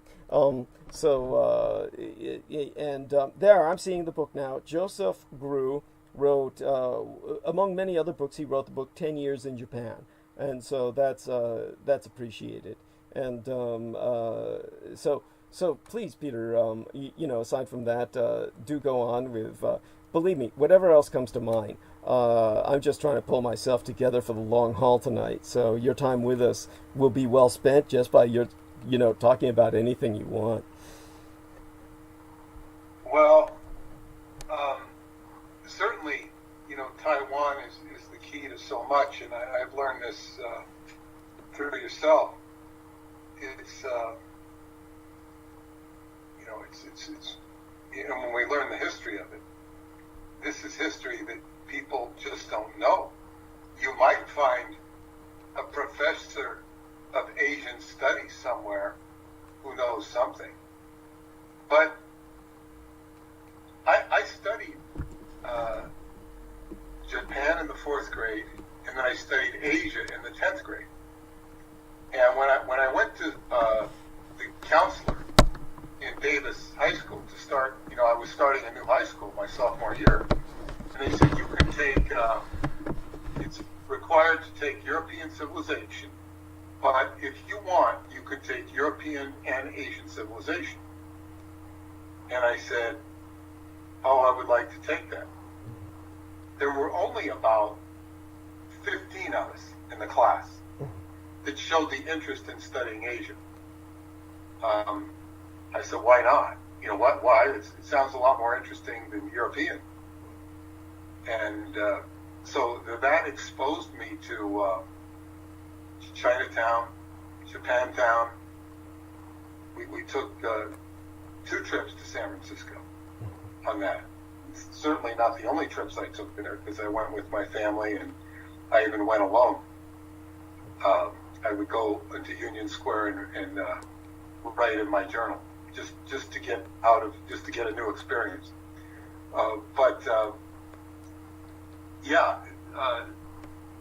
China has always, and certainly what you learned is you were learning, they were trying to expose you to a different culture. That was the whole idea. And yeah, we did indeed get exposed to a different culture, and it's something that's always kind of stuck with me. I was always kind of astonished that nobody else took an interest in this class. There are only 15 of us. So sad. It's so sad, especially considering the impact of Asia today on world affairs. And many people, of course, may not understand just why it's so important to be aware of world affairs. Well, the world affairs are hitting us hard now with the cyber attack that has taken place. I'll do my best to put kind of an analysis on that later, but honestly, right now I'm cruising on the internet to try and get details on the attack, and there's a lot of confusion. I don't know if Peter Moon, have you heard much of anything about the cyber attacks that have been going on in the United States? I've heard about them, but I haven't paid any attention to them. Okay. I heard that there were Romanian attacks. I don't know if that's accurate. This is something the news doesn't talk about. Romania has some of the best hackers in the world. Yes. And some of the most illegal. Yeah. There are Romanians in most of the top tech areas of the planet. Certainly the United States, Silicon Valley. And I know this because I knew their professor, and they would write to him and talk to him, and he could take an Apple iPad, and he was just amazing. He could show you all the different things it could do. Had a gyroscope. It had GPS. It had everything, you know. Wow. And it was like, wow, we're sitting there I'm just flabbergasted. It inspired me to buy one when my laptop went down. And of course, I don't have any of the expertise. I hardly ever use the iPad. I use it when I go on a trip. And it has been known to frustrate me. Although it is better now. That's cute. I couldn't even answer a phone call on my cell phone. That's a different thing. I could not even figure out how to pick up a phone call on my cell phone. I finally figured it out because I try everything and it wouldn't open. You know, if somebody's calling, I finally figured out how to answer the call. It was tough. Wow. You had to lift the green button up. I mean, I was trying everything, punching the green button, the green, icon. I finally, it wasn't very clear until, cell phones I hate. I can't even read them. Join the club. Yes. Yes. What do I want it for? Fortunately, I don't need a cell phone because I'm in my office/home. Yeah. 90% of the time. I did like the old flip phone. That worked. Yes. Pick it up and say hello, and there'd be somebody on the other end of the phone. Oh, I'm so with you. I am so fucking with you. Honestly. Now I'm having to punch in a code. Yes. So I can say hello, and I don't have time to punch in the code. Oh, you know what that is? That's a security measure that you can actually get rid of. That's what the young man, whose name I do not know, at Z Continental Jewelry, who helps me establish my phone service whenever I get a new cell phone, he set that up for me. And the first thing I did, without his knowing it, was get rid of that. I just got rid of all the security measures he helped to set up, which are pretty much automatic. And they're there for people so that someone else doesn't pick up your cell phone and start basically abusing it. But it's one of those things where, why would you be hanging around people that would do that? That would be the first question. Yes, and I remember one time my daughter lost her cell phone at a concert in New Jersey. She was in New Jersey. She lost her cell phone. And I had called the cell phone, and somebody picked up the phone and said, "Oh, yeah, I found the cell phone." And we were able to get it back to my daughter because they could pick up and answer me. Okay, yeah. So it means that she had no security on it, and that's what enabled it to return to her, was because it had no security on it. This was before everybody had a super secure phone. Paula told me that her iPhone is, it's all recognizes her, face or hand or eye recognition. So she doesn't have that problem because it recognizes her. So that sounds like she's got this artificially intelligent genie that is essentially... Indeed, that has its own problems connected to it. Yeah. But in any case, I will look into disabling that because it's otherwise it's of questionable use. The phone I had when I was out in California, I had everybody calling Paula because mine wasn't. That was a different phone. I have a new phone now, but they're problematic. And as they say, the more modern they get, for me, the harder they are to use. Yes, it's true. It's true. I'm in the 20th century with you, my friend. I so wish we could return to those days. There's in so many ways.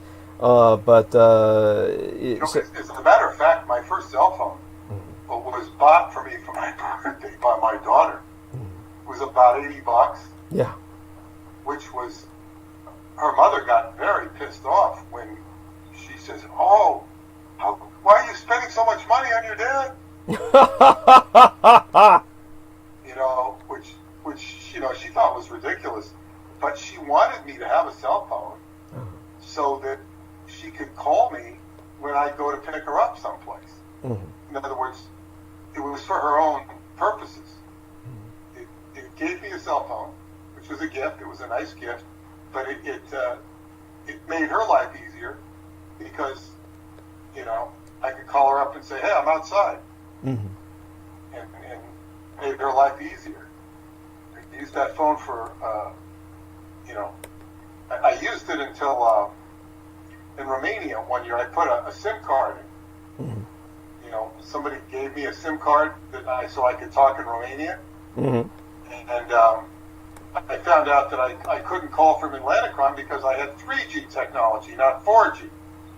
Oh. So, I could only call from Bucharest, and then I get to Bucharest, and I'm listening to some Romanian go yak, yak, yak, yak, yak. I can't, operator, I can't understand it for the life of me. So it didn't really work too well unless I had somebody, a Romanian, to call, to interface with it, and punch in the buttons or do whatever had to be done to make the call go through, because the operator doesn't speak English. So it's cell phones, yes, indeed. Yeah. Someday I will probably get an iPhone, but I'm not looking forward to that day. And aside from, of course, what I will cover on Asia as soon as Mr. Moon takes his leave for tonight, how's your holiday season been going? Tell us a little bit about what preparations. Now, this is going to be interesting because, Romania was a communist nation for so long, and of course they had the atheistic state policy there, but I'm wondering if they took it that seriously. They do have, of course, the background of the Romanian Orthodox Church, which, as Peter Moon has exposed, has been infiltrated to a great degree by Satanists, as many churches, established churches, have throughout the world.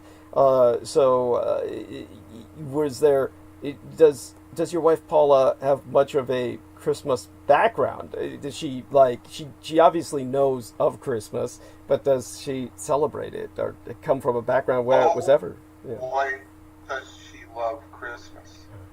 The Romanians love Christmas. They shut down Romania for 2 weeks. starting on New Year's Eve. And David Anderson told me when I said I was negotiating a contract to write Radu's book, he says, well, he says, don't expect to hear from them for a couple of weeks. They shut down for Christmas. And indeed, they do. I was once invited by an American friend of mine to come to Bucharest, and she says, it's the most incredible place during Christmas. You can get a cheap apartment here and all this wonderful stuff. It didn't really appeal to me that much. Mm-hmm. The idea of, I mean, generally speaking, you know, maybe, but I'm not a big fan of Christmas.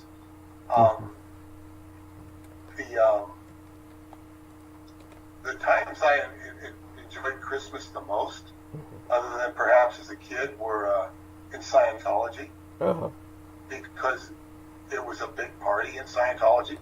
Wow. And we would play football on Christmas morning and have a banquet in the evening and have a party the night before and a party that night. It was great festivities, but I mean, for me, it was an opportunity to play football, and we'd have a big game, you know, 11-on-11 game. It was great fun for me, and it was time off. But yeah, she loves all the stuff at Christmas. She wanted to go into the city today and see what was there. They have, you know, they're celebrating Christmas in New York City, but it rained. It snowed and it rained. The weather here, we had this huge snowstorm, which was as much as 14 inches in some places. I had to go out and shovel multiple times, and even I had a snowblower, but it's exhausting. So I spent one day really just kind of resting, right? Because it tires you out.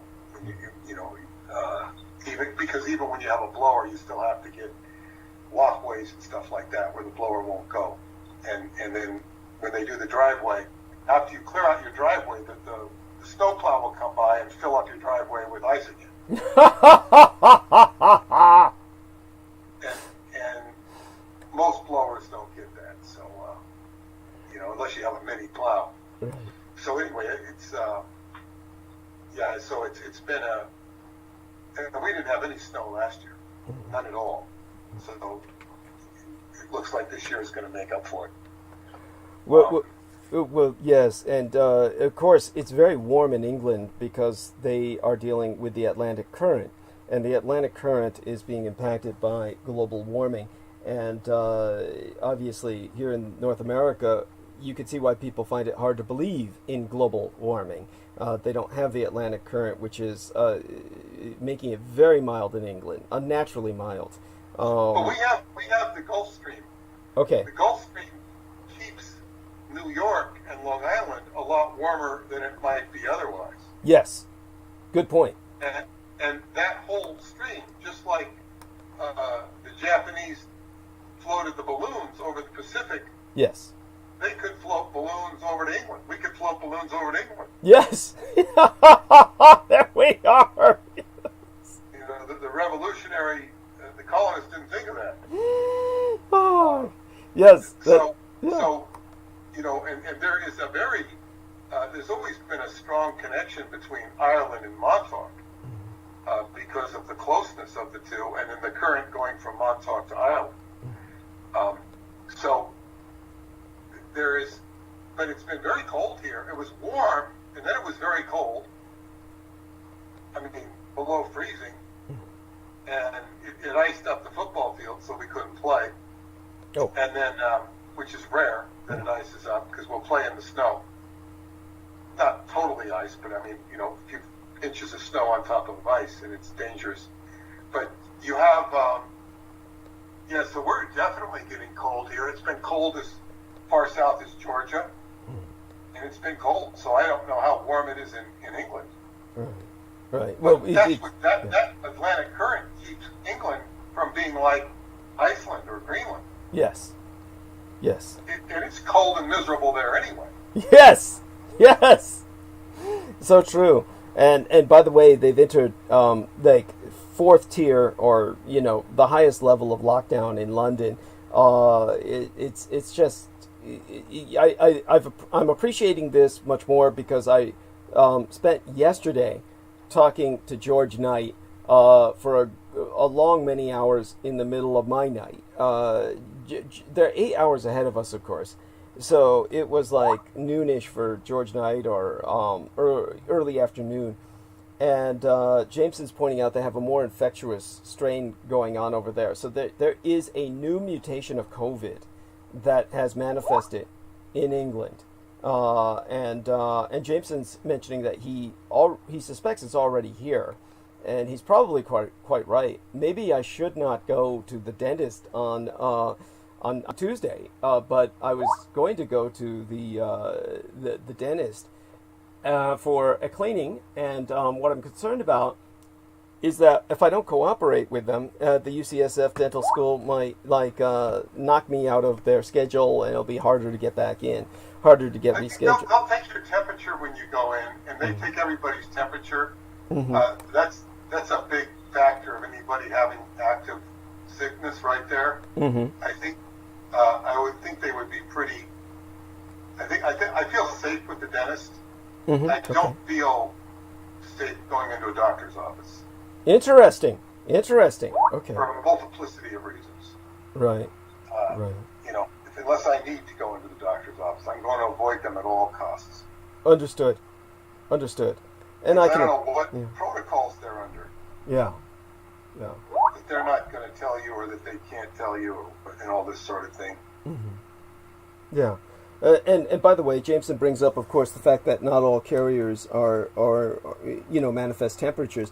But, that being understood, they have to do something. And so, obviously I am certain I am not a carrier. Of course, when I come back from the dentist, I may well be. So I appreciate feedback on this, and I'll see what other people say. But it's looking at the chat room, I noticed Dennis Marshall is with us, and we deeply appreciate his presence. Bill Lyons mentions that he's in southern Ontario, Canada, where they're going back into lockdown on tomorrow. And he says Bill Lyons mentions that the dental hygienists are dressed in what looks like a radiation suit. So there we have that. Spartan O Negative is maintaining himself well. He says, I'm always 96.3 degrees. And so everyone is active. Oh, yes. So Bill Lyons is a lady. She's using her husband's account. And so that's cute. And aside from that, when it comes to what's going on lately, Peter, what about your daughter? When it comes to Christmas time, are you sending her anything or any? Yeah, I sent her. She doesn't want any gifts because she lives in a small apartment in LA, but I sent her something. Okay, good. And I'll send her money or a gift card. She'll spend time with my family up there, my sister. Great, and I'm glad that she has family to spend time with, and so in terms of what else comes to mind historically with some of the subjects. With regard to Romania and the church was never really successfully undermined by the communists. Okay. The communists, took over, I think, in the 60s. If I'm not mistaken. Well, theoretically, or technically, what happened was they took over at the very end of the Second World War. What happened was the communist insurgency overwhelmed Romania. And then what happened was maybe Ceausescu came into power in the 60s. But I remember, he inherited from the previous guy. Yeah, whoever that was. Nobody remembers. Well, I saw a film, and they showed the guy's funeral. And it showed all these people just like rushing out of their office buildings in Bucharest and coming to the funeral. Wow. This was news. It was all state video. Ceausescu's state video. Well, he was not yet the dictator, but it showed all these people just like when he died, they all rushed out like crazy. It was like if for those of us who saw the Kennedy funeral, or the RFK funeral, when they had Robert Kennedy, everybody, the train went from LA all the way to, or whatever the train went. I think it went from JFK, came on an airplane to JFK Airport in New York, and then the train went all the way down to Washington, D.C., and there were people standing on the train tracks. This was sort of like that. People were all rushing to whatever. And then they showed the funeral, and Ceausescu was there at the funeral. This was before he took over. And then he took over. And at that point, Romania became a communist state in a very big way. Before that, it seemed sort of, maybe more benign. And I was amazed at how well dressed the people were. They were Western dressed. They were very well dressed. Bucharest is known as the Paris of the Eastern Europe, but they were really incredibly well dressed for. I mean, if it was Moscow, I don't think the people would have been dressed like that. Right. I think they would have looked shabby. Right. Or perhaps even in Poland. I don't know. But in any case, he suppressed the church, but he couldn't completely destroy it because the people believed in it, loved it, and it even gave them a deeper belief in harder times. And communist times were hard for many people, even though everybody had food and everybody had a home. That was the positive, because when communism left, not everybody had food and not everybody had a home. Right. My mother-in-law says that the Orthodox religion was basically used to make people forget their true Dacian history. And it serves as that, because the people really believe in it. Right. And they're very addicted, attached to it.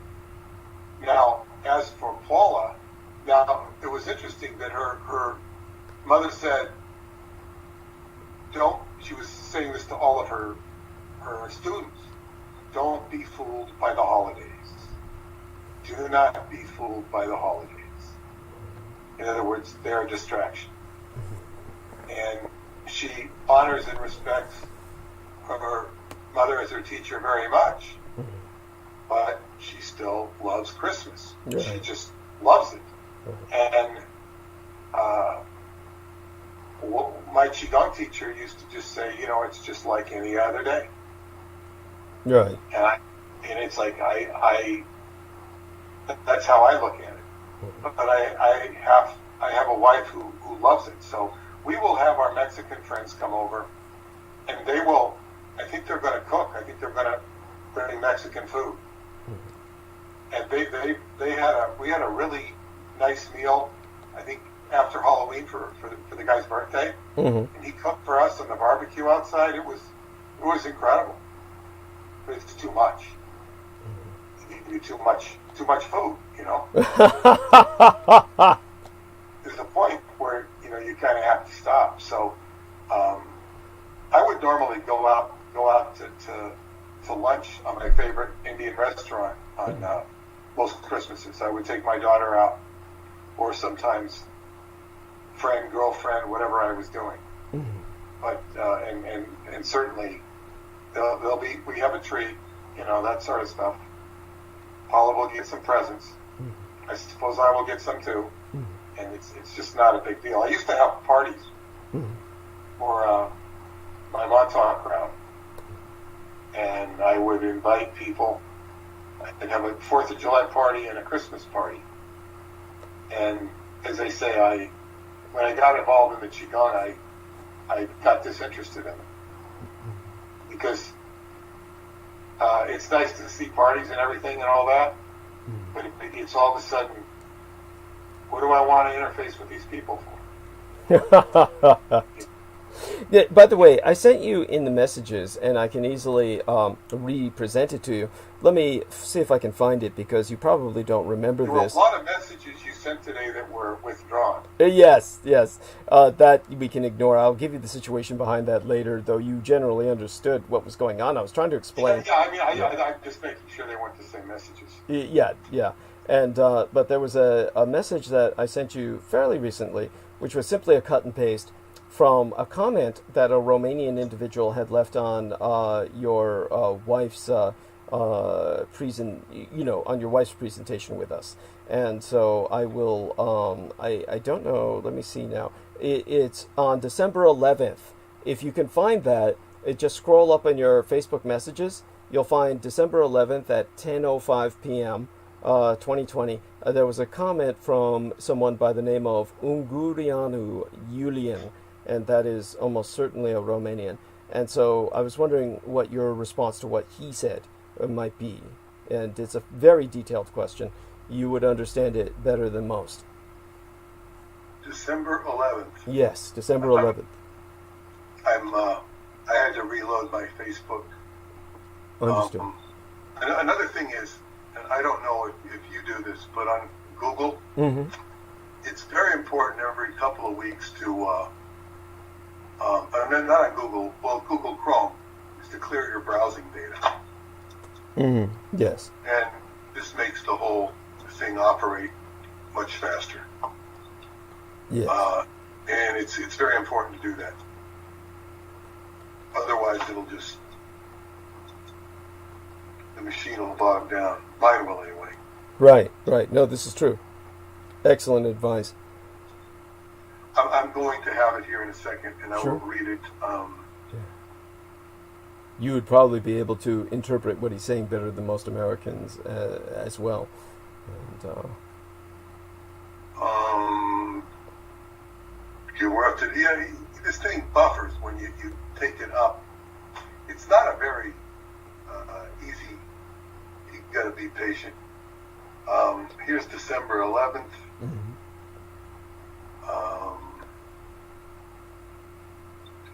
December 9th. I don't see it here. Let me see the December 11th.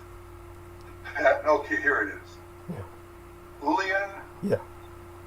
Ungureanu. I would say Ungureanu. Okay. Julian is the name. Julian. Right. Oh, he's making a comment about the book, Red Horizons. Okay. He says, Pacipa did not say the truth in Red Horizons and is now well documented. Well, first off, I would say that Pacipa was an intelligence officer.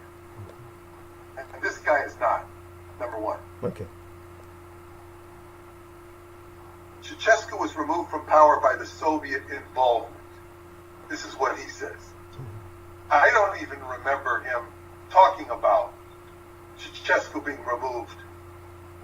He's just talking about, this guy wrote this book long before Ceausescu was removed. Oh, well, what he's referencing is when I was talking with Paula, and we were talking about, I asked Paula if she felt that the reason that Ceausescu was killed was because of some sort of occult understanding, that perhaps he was attempting to preserve a kind of Romanian heritage that was separate from the church. In essence, that was the nuance. She gave a very positive thing on him, which surprised me because I've never heard her talk about like that before. Right. He was aware, as all Romanians are, but he said something like this: from America we get money, technology, and from the USSR, what do we get?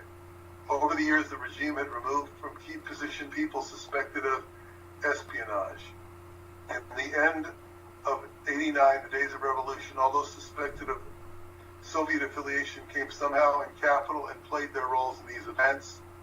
There was a General Truska, the head of the anti-KGB unit, sent with an anti-terrorist unit to save the defense ministry. There was an army unit there. I don't know what the hell he's talking about. I mean, what happened in Romania, there was a people's revolt. Now, what he's saying is,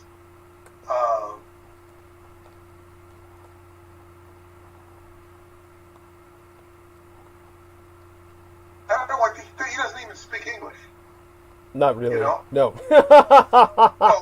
So he sounds like he's talking about events that occurred, but I don't think it has anything to do with what I was talking about. Now, he might have been talking about what she was talking about. Yeah, I believe that's what prompted him to respond.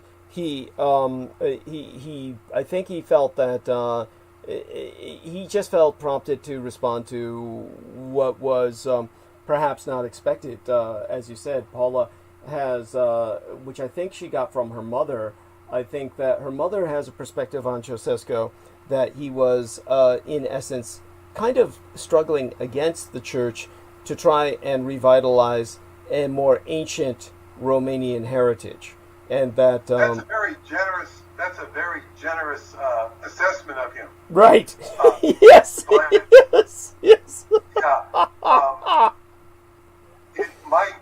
There might have been some truth in that, though. But in other words, he's talking about. This was a.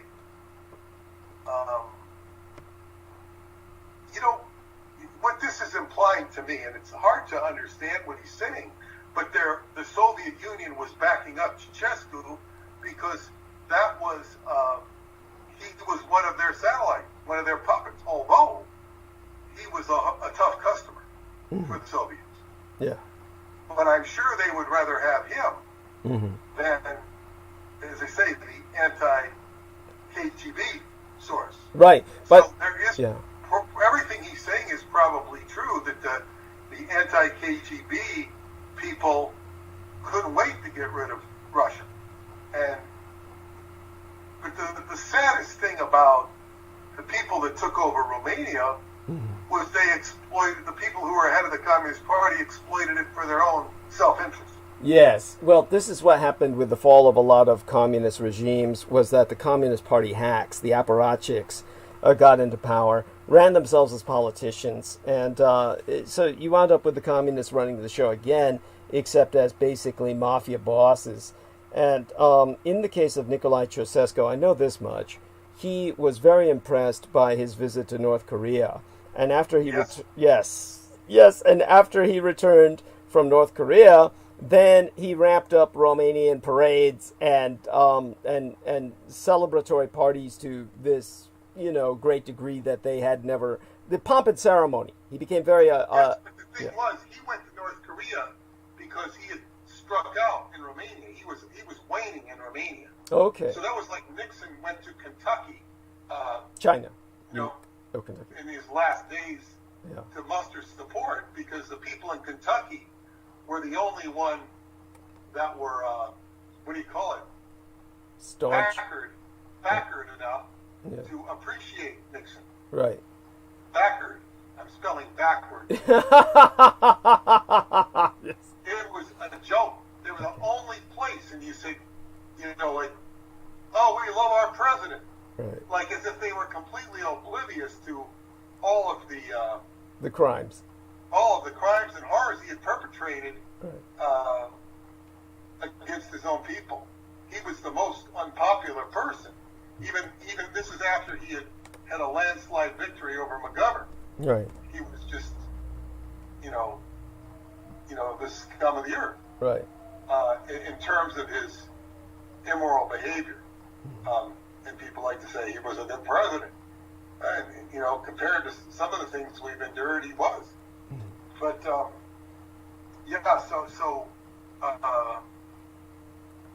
so when he went to North Korea, go on. I think Ceausescu was, obviously, he was a very power-hungry individual. Yeah. And Pazipa goes into, I don't even remember him. I think their book was written before Ceausescu fell, and that was the problem. Yeah, yes. So maybe Pazipa said things after the fact.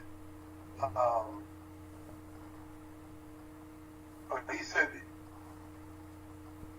Pazipa did not say the truth in Red Horizons. It is now well documented Ceausescu was removed from power by the Soviet involvement. I think he means by reason of his Soviet involvement. Right. But Soviet Union was on its last legs during that time period too. That's true.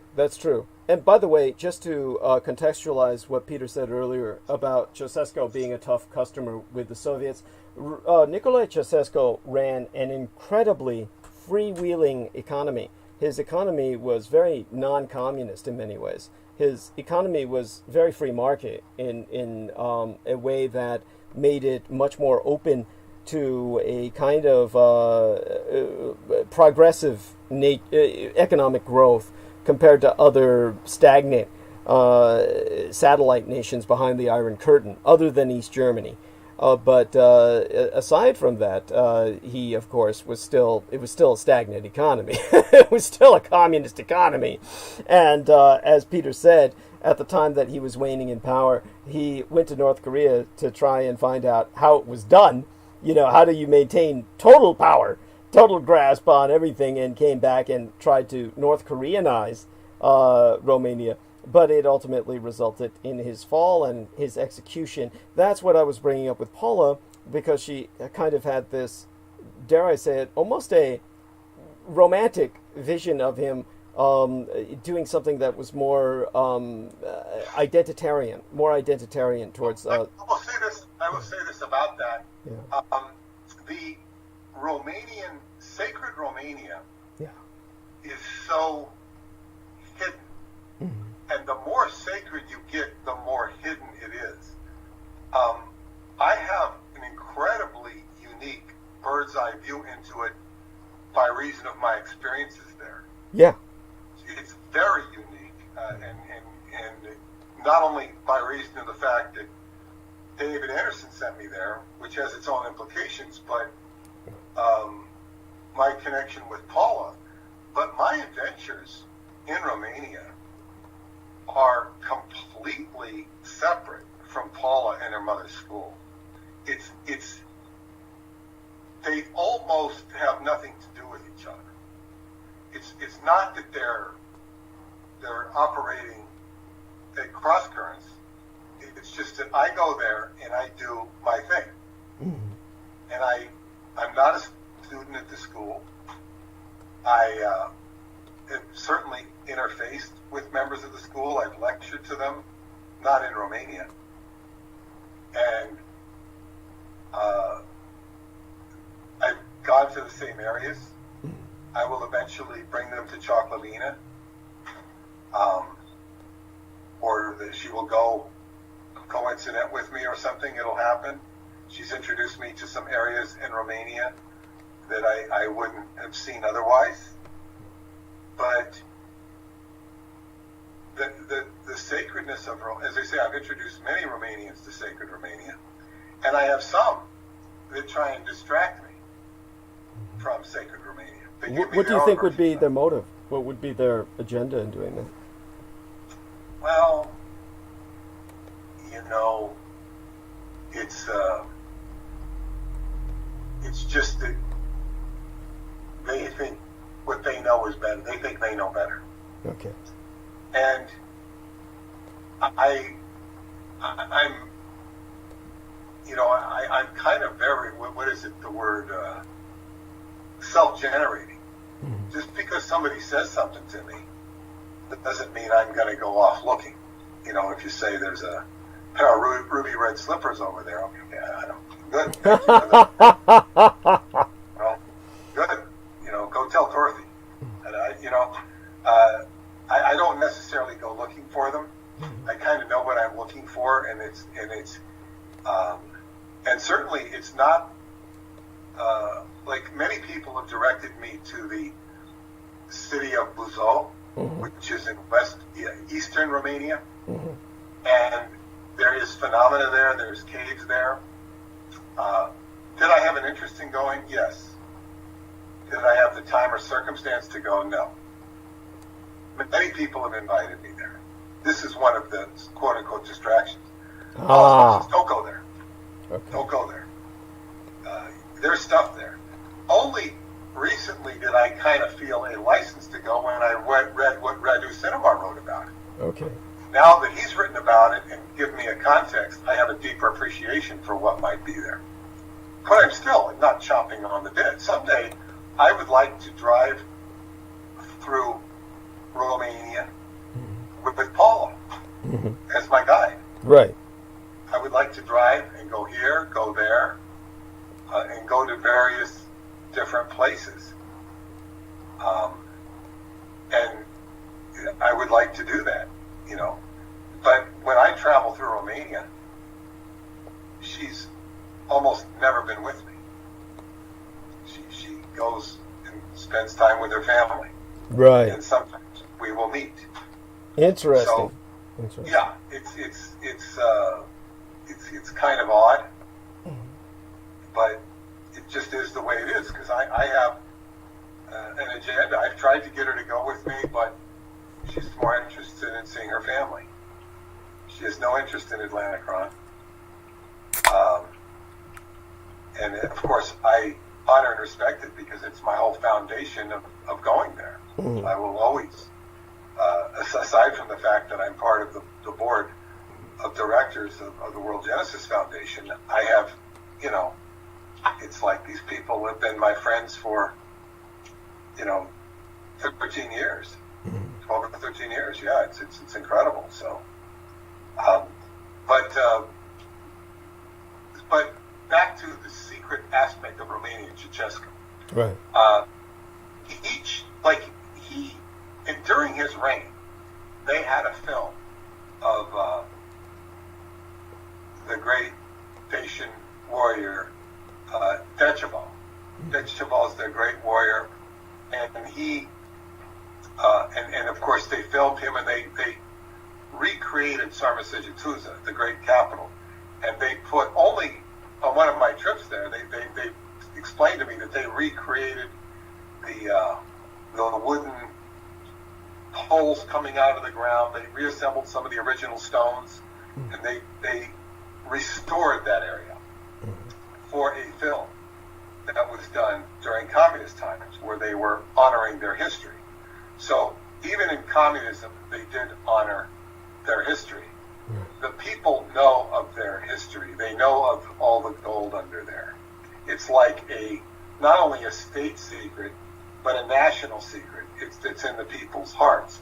People have varying degrees of awareness of it. And there's no question that Ceausescu would have had some understanding and some appreciation of it. And the Russians would have had a predatory interest in it. Right. And he, no matter what was wrong with him, what was ever his power dynamics, he was a Romanian national, and he had a certain amount of pride in his country. So I think what she says has a ring of truth to it. It's certainly, from her perspective, it really surprised me to hear her say these things. But the thing is about this area, and I will point back to Vlad Tepes, the character we know as Dracula. He protected that area, not because he was protecting that area, but because he was protecting. I mean, in other words, he wasn't trying to save the sacred area of Transylvania, but he effectively did. He did it in the employ of the Hungarian overlords. And the Hungarian overlords, who were the Habsburgs, they didn't disturb that land. They didn't disturb it significantly at all. Right. And that and they basically employed Dracula to keep people the hell out of Romania from crossing the mountains, and he scared the living daylights out of the Ottoman Empire. Yes. Scared the living daylights out of them. So this area has its own protection, and Ceausescu was an interesting buffer zone. Hitler, who was fascinated with the Garden, as were many of his underlings, they didn't understand or know this area. They didn't. It was right sitting there in their backyard. They could have explored it. I know of no history that they took any esoteric. What were the Anunnaki? I don't know that they took any expeditions into Transylvania. Right, Annenaerba. Yes, the but how do you say it? I would pronounce it Annenaerba or Annenaerba. Yeah. But I might be wrong. The person to ask would be Brendan, because, of course, just so people understand, in a sense, I speak German, but less so than Russian or Arabic or the Asian languages, Chinese and Japanese, because the German I encountered mostly by reading. So, honestly, a German document I can tend to read, but it's very different from speaking it, because I've never had the ability to interact or pronounce with Germans. But then bear in mind as well that German language has changed radically. All the languages have changed after World War II, especially with the Axis nations, simply because of trade and basically cultural acclimation to the West. So in terms of Germany, they've changed their language to be less intimidating to Westerners. So German has been it's been smoothed down and rendered less German. So it's a lot less harsh than it used to be. And just a little bit of trivia here that's important, as I explained to Brendan, who, like most people, did not know this. Adolf Hitler, my biological father, did not really speak German as Germans understood it. He was, of course, born in Austria, and so he spoke a kind of Low German, as opposed to what they call High German. And in terms of High German or Hochdeutsche, Hochdeutschen, that they by that they mean like the top or the superior German, as in Berlin German, as opposed to, say, for instance, the more hick areas or backwards country areas, Volkisch areas that would be more rustic or rural, a kind of hillbilly. Austrians are like German hillbillies. So when Hitler spoke, Germans found him to be intriguing because he basically had a foreign mystique. He basically spoke German with an accent. So when Americans hear Adolf Hitler talk, of course, what you hear is a butchery, because the Americans and the Allies have exclusively, all you will ever hear is the parts where he's shouting. And you will think he always talks like that, which is not the case. But if you hear actual voice audio tape of Adolf Hitler, which you can find on YouTube, just look up Hitler's everyday voice or Hitler's common voice or secret tapes, quote unquote. That's how you're going to find just regular voice Hitler. You will not recognize him at all. It's not the Hitler you know, because the Hitler you know is and that's not how he spoke. But nevertheless, he spoke with an emphatic inflection, which Germans now detest, because it's quote unquote Hitlerian. So whereas before, Hitler's emphatic inflection, that was a kind of like this kind of hillbilly mystique. It was kind of like this charming. It would be like a American politician or a president who spoke with a heavy Southern drawl. It would be like that. And to Germans, he was this exotic foreign figure. He was foreign born, literally, born in Austria, at a time when Austria was literally a polyglot empire and not really considered Germanic at all. It would say that Asia begins basically at the Habsburg line. So that was why if you went to Germany today and spoke like my biological father spoke, people would hate you, and they would just ask, you wouldn't be served in restaurants, this kind of shit. So basically it's sad, but that's the way it is. So German today is very smoothed down, and it's very blasé. It's very bland, both in the alphabet, which has completely changed, and in the speaking of the language. But because Adolf Hitler spoke so differently, he actually had to learn German. So when I tend to speak, it is based on footage I have seen of Hitler speaking, which is reels and reels and volumes of footage that were never released to the public. And so it would tend to be the way my biological father spoke, just basically that kind of drawl or inflection would creep into. This is an excellent time for me to bring up a circumstance that I might have shared with you before, but if I don't know, but it's worth sharing again. I had a customer in the early days. Yeah. Her name was Siggy, and she was an airline flight attendant. Cool. She was German. Mm-hmm. She was what she called a sun child. Mm-hmm.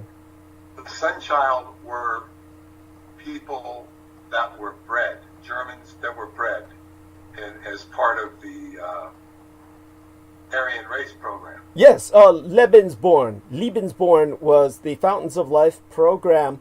Another woman like that, and I want you to continue with this, but just so people know, one of the most popular bands in all of history was ABBA, and that was the Swedish rock band. One of the blonde in ABBA was a product of the Lebensborn program. Also, bred as a pure Nordic Aryan. So please go on with, did you say her name was like Ziggy, like in Syzygy, like in Syzygy conjunction? S-I-G-G. I think it's Siegfried, what was a Sig? Almost like a female Siegfried. Almost like female for Siegfried. Yes, Siggy. Siggy. And she had a husband from Kenya. Mm-hmm. He was black from Kenya. I think he was an airline pilot, if I recall. Mm-hmm. And she met him, but she was, she said she was about 6 feet tall, never got sick in her life, very healthy. Yeah. And she, was raised she was not raised by her birth parents. Mm-hmm. I think her father was probably an SS person. Yeah. And she had a mother. I don't think it was her birth mother, but it was a mother who she was taking good care of. Yes. And this was a woman who was not maladjusted.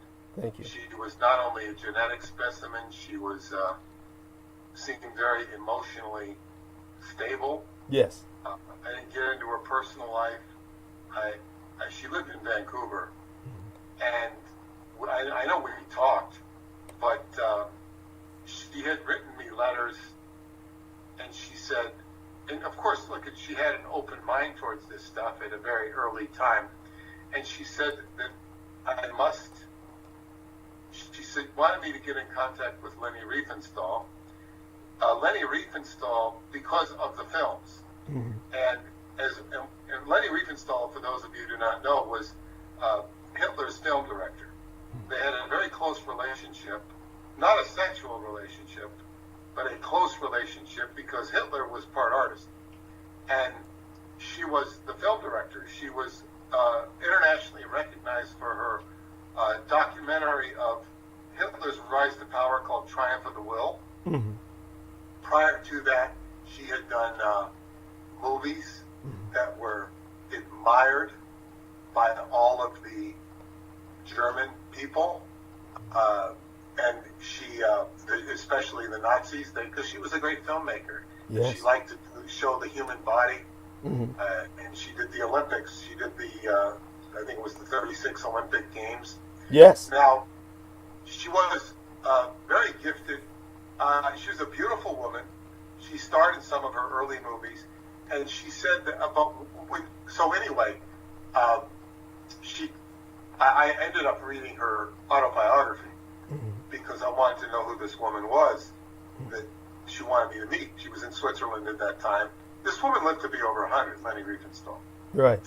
But this is what the Siggy's motivation was. She said that her mother, she said all of Hitler's stuff was filmed. They filmed everything he did. Yes. And the mother attended the lectures. And she said, this is what she said, that he would talk and he would start talking about aliens. She might have meant Ubermensch. Right. And he would just go, what's the word? Frenetic Kind of, yeah. That's a good word for it. Yeah, go. Yeah. And collapsed. He collapsed, and they had to take him out on a stretcher. He was so excited. He collapsed of exhaustion / excitement. And she said, Lenny would have been the one to have done those films, and she might still have them. And you should contact her. She wanted me to find out because her mother told her about these films. She was definitely specific about the word alien, that he would talk about the aliens.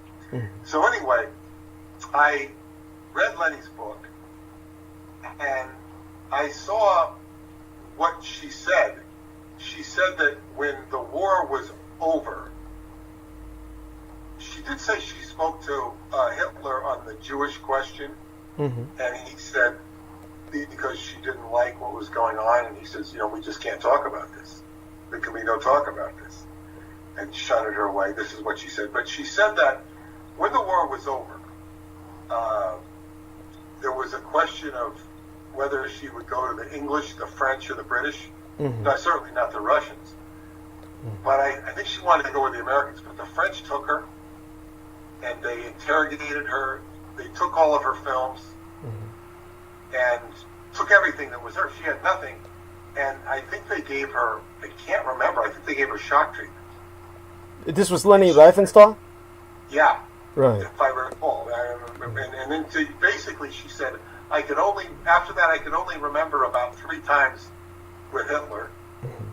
And I realized that this poor woman was compromised. Yes. And she didn't have the films, and whatever she said was subject to being compromised. So I wasn't going to fly over to Switzerland to meet her, if allowed to meet her.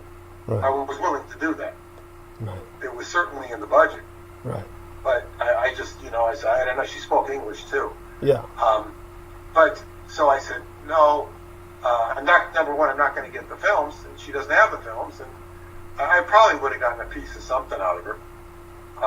What I did learn is that she, from another friend of mine, that she went and studied in these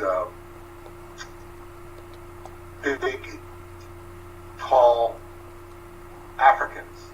I don't know if they were the Maasai, but they were very tall, 7 feet tall Africans. Right. Very impressed with Nilotic African peoples. The Nilotic African peoples are charcoal black, so black they shine, and they are who she's referencing.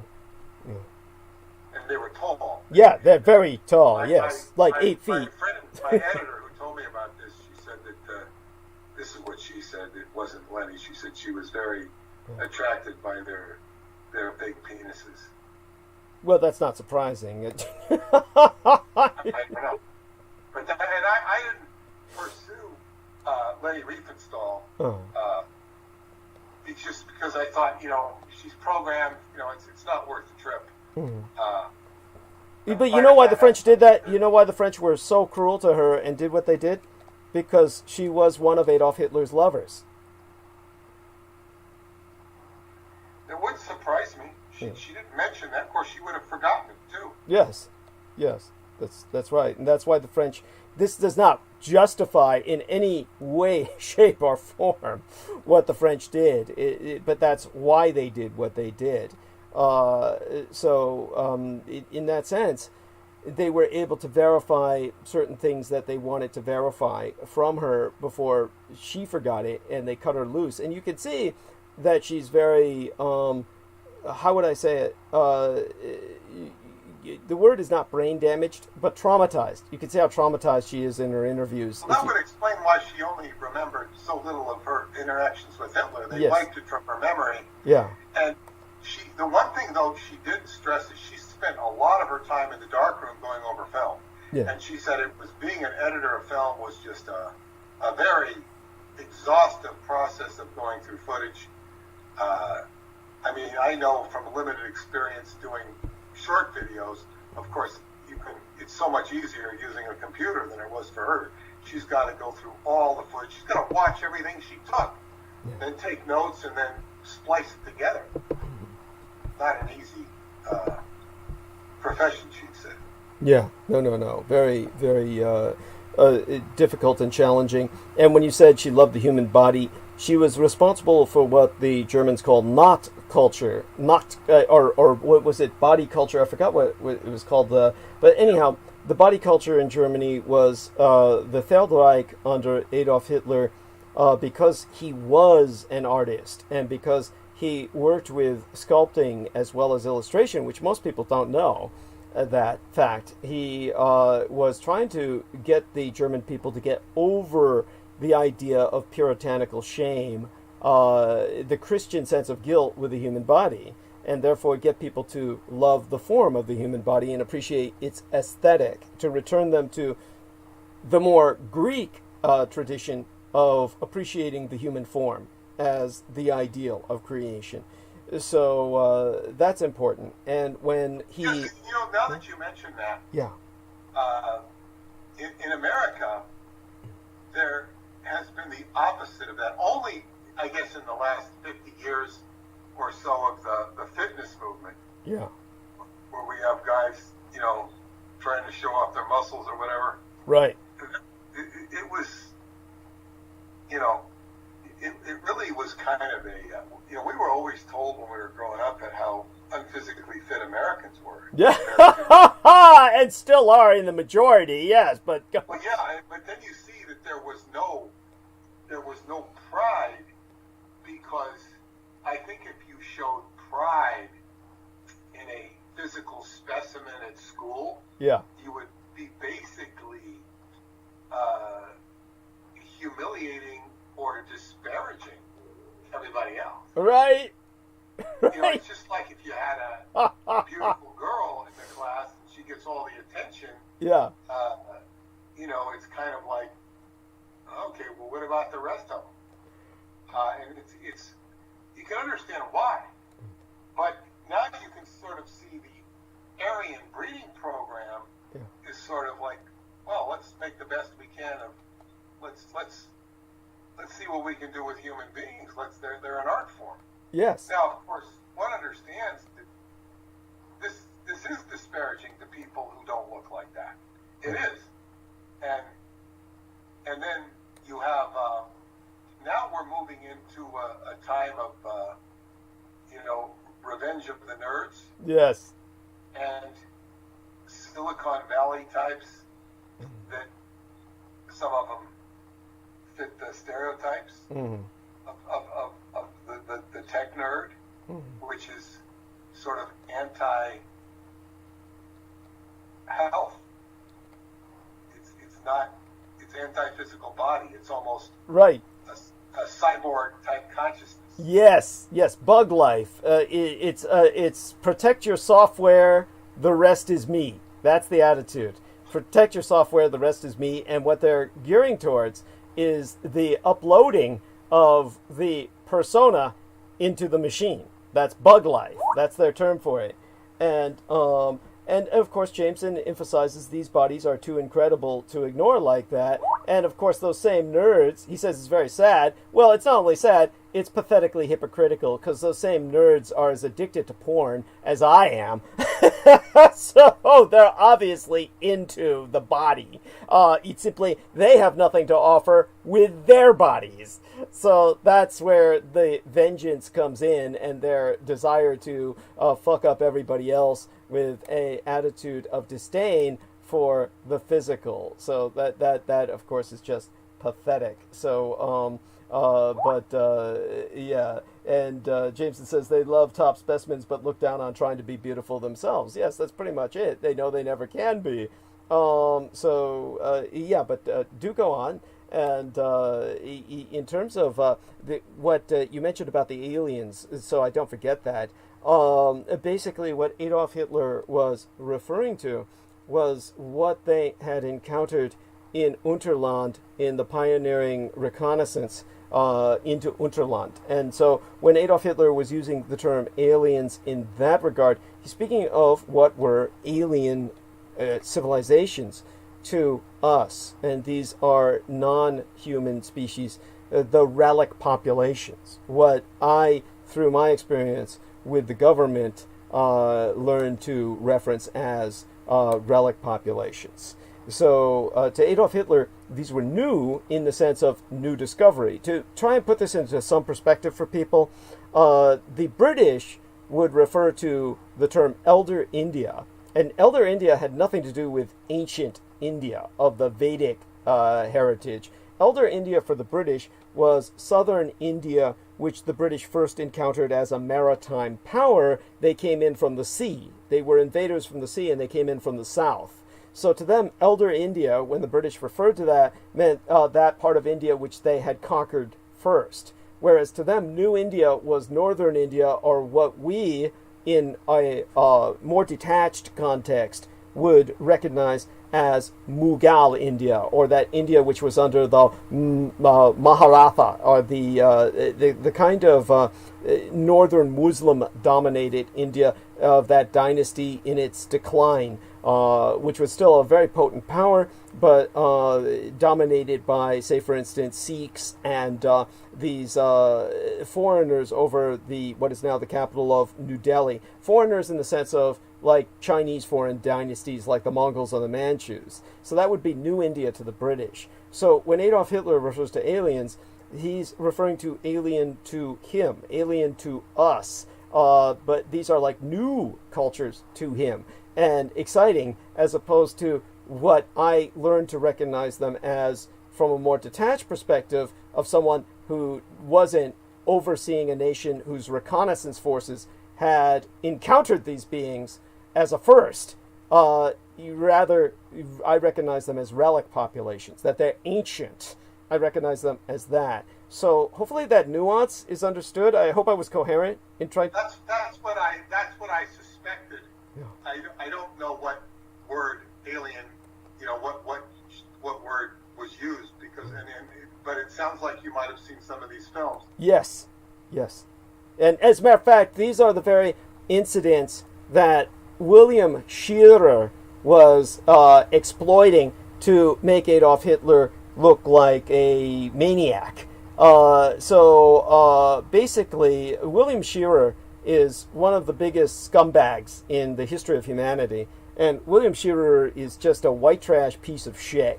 And William Scherer is primarily responsible for what you know about Adolf Hitler and the Third Reich, because he's this scumbag who wrote the book entitled The Rise and Fall of the Third Reich. So when this scumbag, who was just a journalist, a reporter that was at large at the time of the Third Reich's existence, he appointed himself to be kind of like the historian of this period in history. And all he did was he took a bunch of Allied records, and he took a bunch of German documents that were plundered at the very close of hostilities on the surface world. And he took all of these records and he compiled them into a easily legible, digestible, easy reader format, Reader's Digest format. He was the pioneer of Reader's Digest formatting, and he was a propagandist for the Allies. So his job was to make everything about the Germans and the and the National Socialist movement look culpable and guilty and as negative as possible.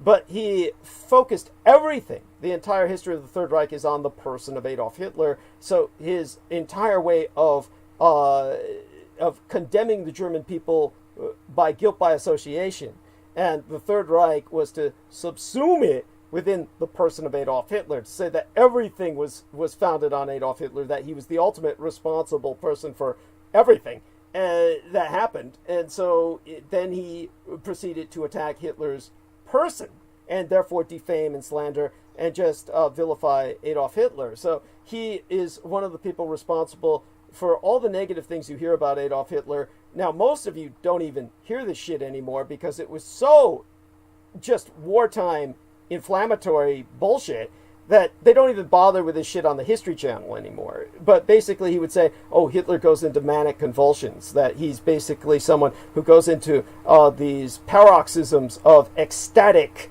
orgasmic ecstasy or a maniacal rage where he literally falls on the floor and chews on the carpet, and this is why they call him carpet chewer. And so he's trying to show that the German people themselves are at fault for following such an individual, and what's more, following him fanatically. And so this is his obsession throughout the work, is to begin with the life of Adolf Hitler as the history of the Third Reich, which in itself is preposterous because it shows an ignorance of all the other factors. And then he goes from there to deconstruct, quote unquote, which is basically construct an artificial Hitler, a cardboard Hitler, the kind of Hitler you would see in Inglourious Bastards. And so what he does is, this fantasy Hitler that he creates, is he takes those very incidents which were described by Peter Moon, and then he presents them totally out of context. So basically, Adolf Hitler was very excited by what his reconnaissance forces had discovered in Unterland. He was very excited at some day realizing he would relocate to Unterland. And this is something that, of course, was never expressed by William Shirer. Now, and again, he's the author of The Rise and Fall of the Third Reich, and so much of what you know, quote unquote, so much of what you miscomprehend about the Third Reich, you can thank that son of a bitch for, because that was the foundational work for, all too many others. And it's poisoned the Western understanding of any ability to deal with history. It's as subversive and destructive as the concept of Eurocentrism. It's much more immediate. So there we have that. And I have to say something. I'm on this website. It's called Historical, HISTORACLE.org, Hitler's_Superman.html. And it has a picture. It says Hitler's SS Superman.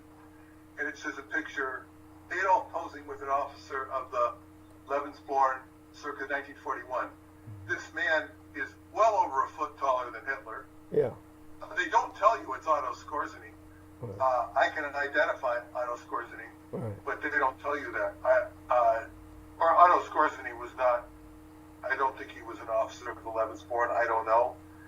But then they show another picture of Hitler where this man is bending. I don't know, it could be photoshopped, but I don't think so. It looks, but this man is shaking Hitler's hand and he's bending down. This guy must be 7 feet tall. Yeah. He looks somewhat like Rudolf Hess. It's not Rudolf Hess. The guy's huge.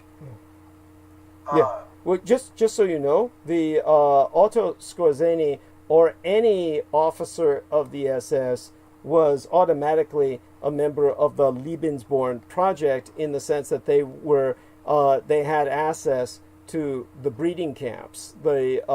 So people understand this, like Peter Moon said about the lady that he knew wasn't raised by her biological parents. That was the norm. The idea was not to have nuclear families become large, neurotic nuclear families. The idea was to have children raised with their loyalty to the state.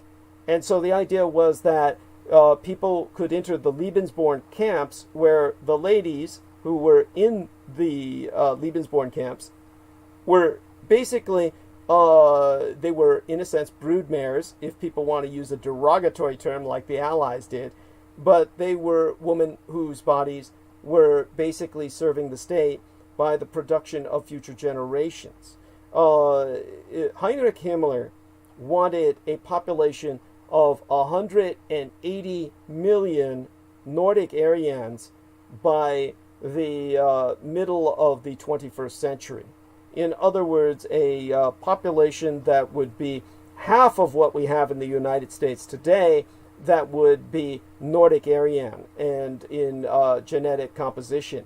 And this would give Germany a population balance against the rest of Europe and against the Russian Slavic peoples in particular, which thankfully have just destroyed themselves. So in terms of the German program, in order to do this, you couldn't work through nuclear families, and what you had to have was a kind of communal breeding system. So the idea was that these women were alleviated of any kind of puritanical guilt that was imposed by Christianity, which the Germans educated the German people into realizing was an imposed religion from the Orient, that this was an Oriental religion and that it came out of the East as much as Mithraism, as much as Judaism, and therefore the Nordic religion of the Germanic gods was one that liberated German people from these Christian concepts of guilt and shame involved with relationships, intimacy outside of the marriage. So by re-identifying their reproductive rights with a kind of social responsibility, then they took the concept of these women being able to have sex with strangers to a level where they would have sex with other Nordic Aryans who were members of the SS, which was the racial vanguard of Germany. And that way they could have sex with several men until they were impregnated, and then the child was raised in a social welfare system where it would be adopted out to people who would raise the child with an awareness of loyalty to the state. And so this was the entire point of Lebensborn. With the destruction of the Third Reich on the surface world, then many of these children became dysfunctional only in the sense that they grew up in a world that hated them, that people would identify them as product of the breeding program and therefore persecute them. So many of them were driven to suicide after the war, who were not lucky enough to have been adopted out in the post-war sense. And so that's why the woman who was the member of the ABBA rock band never spoke of her background. I was one of the few people in the world who knew that she was a product of the Lebensborn program. So not that she would deny it necessarily, but it's something that she wouldn't emphasize for obvious reasons. And of course, many of these children that were products of the program were relocated to Unterland as part of the mass evacuation. This is why you never hear of them. But it's important to remember that all anyone hears about in terms of the Third Reich is the extermination program, and they never hear of the breeding program. So if the Germans are annihilating all these people and they're filling in the vacuum, the space, with these other people, where did those other people go? So, of course, Unterland. And that is something, again, hidden from history. Otherwise, all of Europe would be filled with people who were products of the Lebensborn. What happened to them? So, there you have that. Well, now this brings to another issue to mind, which I thought of bringing up some point. This has to do with what is known as the 18th degree of Scottish Rite Freemasonry. And this is a breeding program of its own. I'm looking at what it says on the Wikipedia. It says the 18th degree of the Rose Croix, Rosy Cross. The lessons taught, and of course keep in mind, the Rose Cross is Rosicrucian, which is the alchemical marriage of Christian Rosenkreuz. The lessons taught in this degree are that man must have a new temple in his heart where God is worshipped in spirit and in truth, and that he must have a new law of love, which all men everywhere may understand and practice. Very liberal. The degree of the broad principles of university and tolerance. The 18th degree is where, if you're a Freemason and you're a good member of the lodge and this, and you're upstanding, they might tap you on the shoulder and say, okay, you go to your master mason or whatever, and we need you to go meet with this woman in room 18. You're going to copulate with her. You're going to have a baby. We'll take care of the baby. You don't have to worry about anything financially. They have their own breeding program in Freemasonry. Right. Now, keep in mind, the Germans under Hitler persecuted Freemasonry. Yes. They have their own breeding program of their own, and it's something you never hear about. Many Masons will never know about it. Yes. They will never be selected for it.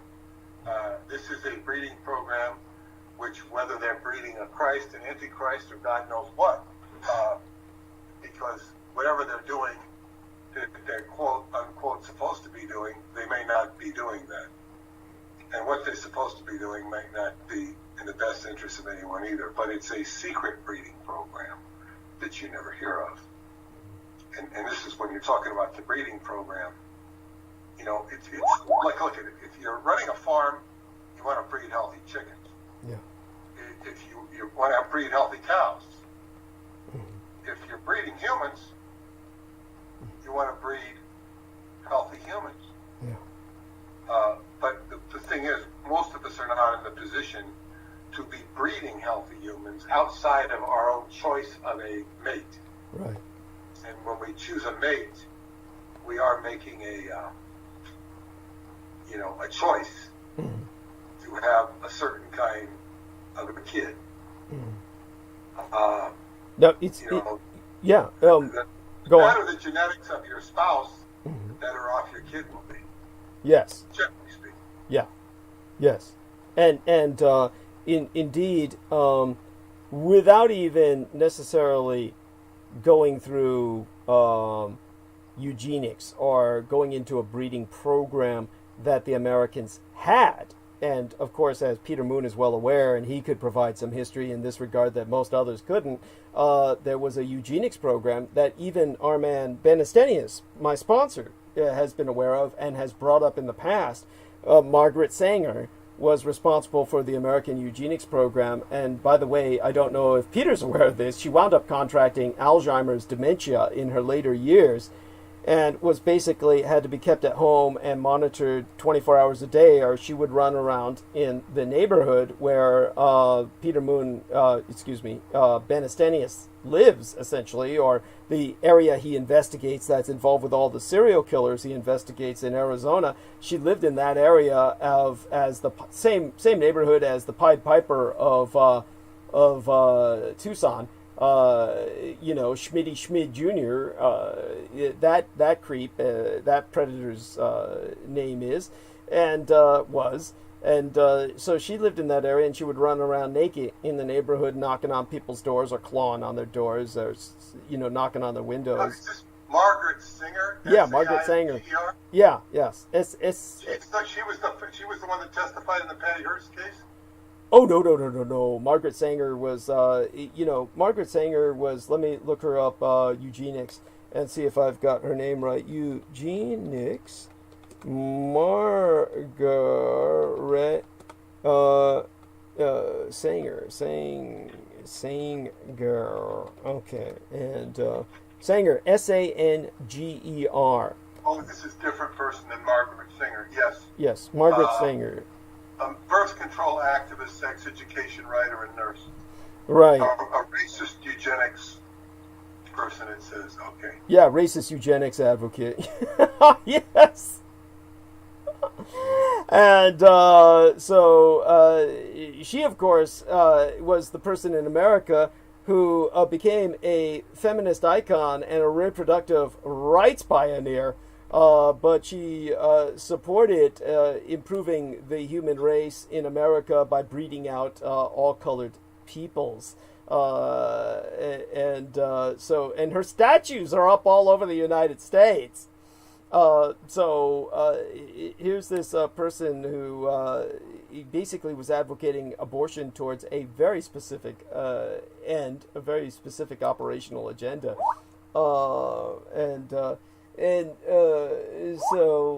Jameson says, why do they never think about just breeding dumb people? Seriously, because they're already doing that, Jameson. I mean, what kind of statement is that? Obviously, you're not observing the world around you. The dumb people breeding program has been going apace for generations. This is why people in America fell for Margaret Sanger, because they were clearly worried.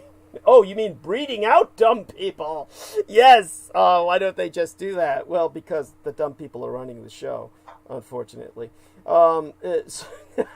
If they weren't, okay, this is what they would have. They would have breeding cards where if people wanted to get married, they would be allowed to marry romantically. But if they had cards that showed that their genetics would produce someone who was deformed or unfortunate in other regards, then they would be discouraged from breeding and required by law that one of them be sterilized if they are to be married. That romantic marriage would be allowed, but that such genetics would be taken into account so they would not produce people with, say, for instance, I would go so far as to say leukemia, or children born with, oh my God, what is it where they're taking the shots all the time? I forget. God, what is that called? Mike Ringley had it. He's, these people, the blood sugar goes way down. And then diabetics. Really, we should breed out diabetics. He says, Jameson's saying, honestly, birth defects are less offensive than the stupid people. I'm not going to argue with that. But the diabetics, for instance, it's like, that is a major problem that, honestly, we don't need to produce people with diabetics. It's like hypoglycemia. Thank you. It's just like, obviously I'm not judging that on the basis of Mike Ringley, but it's like, and that fucker got into the army. I mean, I don't even understand how they allow diabetics into the army, but I guess this was, maybe he developed it afterwards, but, because some people develop it type 2 later on in life and shit. But honestly, there you go with that. But so yes, there should be obviously state intervention in people's breeding. That goes without saying, and because otherwise we just have, well, look what you have today. But as Peter Moon pointed out, the Americans with their eugenics program got rid of most of these people, and most people today are too stupid to know of that. But as Peter Moon can attest, in his day growing up, there were still, quote-unquote, freak shows where deformed people would be born. And by the way, Jameson's correcting me, hypoglycemia is present. That was more before my time. Okay, a little before your time. But 20s and 18s. But you can go into the history of it. 20s. Yeah, that there used to be people that existed that no longer exist, that would be born quite regularly, enough to support an industry where you'd have traveling circuses of them, and you would see this in, say, for instance, a movie that is infamous that goes by the title of Freaks, which is about one of these circus shows. And so what you have were people who would demonstrate their physical deformities to make a living. And they had a midget colony in Coney Island, and I think it burnt down around 1904 early, and maybe later than that. I included that in my mention of it in my Spandau Mystery book that I was reading from last time. But yeah, they had a midget colony because there were so many midgets that lived there. Because I was always fascinated by where the midgets live. Yeah. You don't see them. They do congregate once a year, the Little People's Association, LPA, in, of all places, Salt Lake City, once a year. Yeah. Before COVID. Yeah. Yes, that's true. That is true. And they do need to network because they need to support each other. Of course, I'm not saying midgets should be bred out of existence, but there's a difference between... But part of it was, see, there are not as many midgets as there used to be because there's more controls put in to prevent that from happening. Yes. Dwarfism. Dwarfs are different than midgets, but still, it's considered irregular, and there have been efforts to regulate the birthing process so that these things do not occur. Thank you. So I did a whole study of midgets, the best I could. Yeah. The best I could. I came up a little short. No pun intended. But we found. I mean, one time my daughter came home with her friends, and they had said that they had been. One of the mothers had taken them to what was it, Tiny Town. Tiny Town is a little place, is a town in Merrick, Long Island, and it's the roads. It's like instead of having a normal suburban neighborhood where it's all square or there's little roundabouts and curved streets, this is one that's concentric circle. And you go there, and there are only a few tiny houses left. But there used to be a whole bunch of tiny houses for little people. Holy shit! Holy shit! Yeah. That must have been. There's a plaque that says this was known as Tiny Town, and it was a Methodist camp. And they claimed that it was a Methodist camp, and these were retreat houses. But you know, I'm a tall person. I couldn't fit in one. So anyway, I had a couple of friends that were trying to do a documentary on Montauk, and one of the ladies was a cinematographer, and when I told them about this, they were fascinated. They wanted to do a thing on it. So we went over there. The three of us went over there, and they started, taking pictures of the houses. And this guy comes out of the house. He sees us over there, and he's like, it's a disturbance in the neighborhood. He's real short. He's not so short as to be a midget, but he's not over 5'3". He's short. And he comes over and asks us what we're doing. He's polite. And it turns out he's an attorney. And he says, that's my house over there. And I said, well, that's not quite and we were asking him about it. Nobody will ever admit that there were midgets there. They won't ever admit it. And he said, oh, no. And he says, he pointed out his house. He says, oh, you're too tall to go in my house. And it was short. It wasn't so short like a tiny house, but it was, he says, it's too small for you. And it was. In other words, I might have to be lowering my head so I don't put my head into the overhead lamps or something like that. And they thought it was so funny that this guy, he's telling us there's no midgets, but he was irregularly short himself. Right. Then what happened was really weird. There was one house that was a double-decker. It was a very tiny house. It would have been a perfect home for that actress Linda Hunt, the little one, who plays Shout-Out Mapes in Dune. She's also on some LA CSI crime scene, LA. But anyway, I see that there is a for sale sign on this double-decker tiny town house. And I said, oh boy, I want to go in and become a prospective buyer. I want to go see what's in that house. I was excited. I had a hot lead. So I call a friend of mine, and he'd been in real estate. That's why I called him. And he happened to live in Merrick. As a matter of fact, he lived within a half a mile of this house. Wow. He lived, and I called and I told him, and I said, Rick, you still do real estate? He says, no, I'm not doing that anymore. I said, well, what is it? I said, well, there's, I wanted to check out this house in Tiny Town. He goes, Tiny Town, what's that? Well, it's right around the corner from you. I said, and when I told him it was a colony of midgets or something, he started laughing. Of course. Laughing. He'd never heard of it. And if he would have driven a few blocks up and turned left, he would have been in this whole village of concentric circle houses. Right. And he didn't even know it was there. It was that well hidden. Yeah. And then I had driven and I asked, oh no, this is what happened. So because it was for sale, I wanted to see it. And I said, oh my goodness. So I didn't have a real estate connection.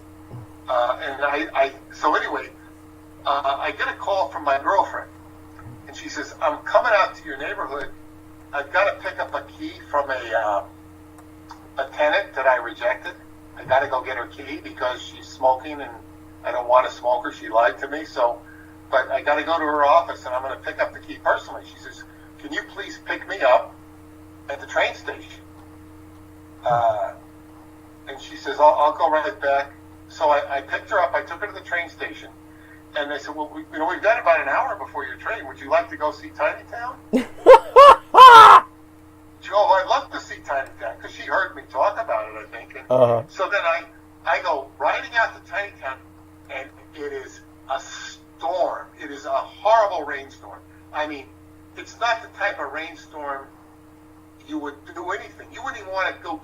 garbage can in the road if it was so wet. Mm-hmm.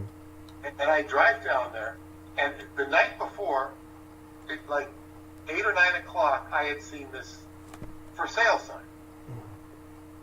I go there, and it's like 9 in the morning, 9:30, and that for sale sign is gone. Of course. Now, it's a big for sale sign. It's one of these things that's planted into the grass. Yes. It's not just a little one that you put in with your foot. And I said, who in the hell would come out and get this in this rain? Right. It makes no sense. I began to thought it was personally done to get me away from investigating. Yes. Yeah. I felt that it was. Yeah. I called another friend of mine who was a realtor, and she told me that it's an elaborate truck that you have to, it's a whole process you have to get one of those signs out of the ground. It's not just, taking some guy with a good pair of muscles and lifting it out of the ground. It had to be lifted with a special kind of device. Right. And I never, so it was no longer for sale. It was, when I went back to see the house, it was decrepit. It was really bad, and it was supposed to be a historical landmark, all of these things, but it was too far gone. They eventually destroyed it and put up a brand new house on it, which was not a tiny house. Right. But it was so weird that I would, focus in and almost get to see that house. Right. But I couldn't get inside because of circumstance. And it was, and I remember stopping by a postman in the rain. Yeah. And I asked him, I got out of the car and said, I was looking for that, I asked him about the houses of midgets, and he just started laughing. He goes, midgets, ha, ha, ha. Look, and just to put this into perspective, tell us about the Wizard of Oz and the fucking midgets that were all part of this subculture, because it was so large and there were so many fucking midgets. Back in the day before they were bred out of existence, the Wizard of Oz was exploiting them, and there was another movie called The Terror of Tiny Town, which was about Tiny Town being menaced. It was kind of like it was to the Wizard of Oz what the Ewok Christmas special was to Star Wars. Yes, but the midgets from the Wizard of Oz were a troop of midgets from Transylvania. Oh, were they really? Holy shit! Yeah, they were from Transylvania. I think that. Why? Why did they need to? Why did they need to outsource their fucking midget duty? What the fuck? Well, they were. Some of them had been subjects of Joseph Mengele. Okay. Whoa! Wait a second. The Wizard of Oz. What year was that? That was in '39. Okay, so some of them had been produced by Joseph Mengele, or that would be too young, right? Or they've been subjects. So they escaped. So they were So they were seeking asylum. They were asylum-seeking refugees from persecution. Is what you're telling me? Well, from human experimentation. Look it up here because I did a whole thing on it, and this is before I got into Transylvania. Right. But he had studied genetics, and yes, of course. He had his midgets. Yeah, he did. No, I'm not doubting you. This, what Peter Moon is saying, is undoubtedly true. It's just, I'm just trying to. So these were people who were escaping human experimentation by Joseph Mengele, who wound up in the Wizard of Oz. That is so fucking funny and tragic. Well, yeah, it does make people laugh. And here it is. Here's a picture of. It says the 7 dwarfs of Auschwitz met the Nazis' most monstrous doctor. And it says, the Ovitz family arrives in Israel several years after their time at Auschwitz, April 15, 1949. When Disney released the film Snow White and the 7 Dwarfs in 1937, it gained an unlikely fan in Adolf Hitler. The band in Germany, due to anti-Americanism, had made it into Hitler's possession. The film's animation was of far greater technical expertise than any German production. This upset Hitler, yet also intrigued him, so much so that he painted watercolor portraits of the Disney dwarves. Within a few years, it would soon come to pass that the Nazis would acquire their own 7 dwarves. In this story, however, there is no Snow White, only evil. Dr. Joseph Mengele, Angel of Death, angel. Thanks to Mengele, the Ovitz family, a clan of actual Jewish dwarfs from Romania, lived through a nightmare of systematic torture. Mengele was a licensed physician, but working... A licensed physician, I love that. Well, yeah, by the way, he was a genuine medical doctor. I know he was, yeah. But I mean, who cares if he's licensed? Working at a death camp, like as if it means something. But working at a death camp meant more harm than healing. He was obsessed with performing bizarre, cruel experiments on prisoners, including freaks with physical or abnormalities. I like the way they refer to them as freaks when that's hardly, how would you say it? That's hardly sympathetic. You would think that they would... I should say, quote, freaks. Quote. Yeah, oh, okay. This collection of subjects compromised what was called Mengele's Zoo. Imagine the sick excitement he must have felt when a guard woke him around midnight on May 19th, 1944 with the news that a family of 7 dwarfs had just arrived at his camp. The Ovitz family originated from a village in Transylvania where the patriarch, a dwarf, was a respected rabbi. Shimson Isaac Ovitz married twice and fathered 10 children, 7 with dwarfism. After Shimson's death, his widow urged the dwarf children to make a living performing since their size prevented them from working in the land. They performed as the music and theater act, the Lilliput Troupe, and toured Central Europe to rave reviews. The non-dwarf siblings traveled alongside as stagehands and helped with costumes and sets. The Ovitzes were the first self-managed all-dwarf entertainment ensemble in history, performing in Hungary when the Nazis invaded, at which point the dwarfs were doubly doomed. Germans considered their stature a physical disability that made them unworthy of life and a burden to society. And the fact that they were Jewish, the whole family was headed for Auschwitz in the blink of an eye. Upon the arrival, the Nazi guards lifted the dwarfs from the cart one by one. Already intrigued by their number, the guards then realized that they all belonged to the same family. That cinched it. Dr. Mengele was notified at once. He saw the dwarfs. The report said he lit up like a kid at Christmas. I'm sorry. This is awful. I shouldn't be laughing. From that point on, Mengele and the Ovitz family had a puzzling relationship, one that was abusive at best and downright sadistic at the worst. The doctors seemed genuinely intrigued by the dwarves, more so the females and especially Frida. Although he was actually kind in his words when it came to the dwarves, his actions in the name of silence were absolutely horrific. The most frightful experiments of all were the gynecological experiments. Elizabeth Ovitz would later write, they injected things into our uterus, extracted blood, dug it into us, pierced us, and removed samples. It is impossible to put into words the intolerable pain that we suffered, which continued for many days after the experiment ceased. Even Mengele's assistant doctors found the gynecological experiments too disturbing. Eventually, they refused to help him out of pity for the Ovitz women. Mengele finally relented. The dwarfs were his favorite subjects, and he didn't want to kill them. That is so like him. The general experimentation picked up again in full force. I don't know if this article says it, but he used to play the music, classical music. He was a violinist, and he just loved it, and he loved to play to them, and he had sort of a compassion that he would exude to them in conjunction with his torture.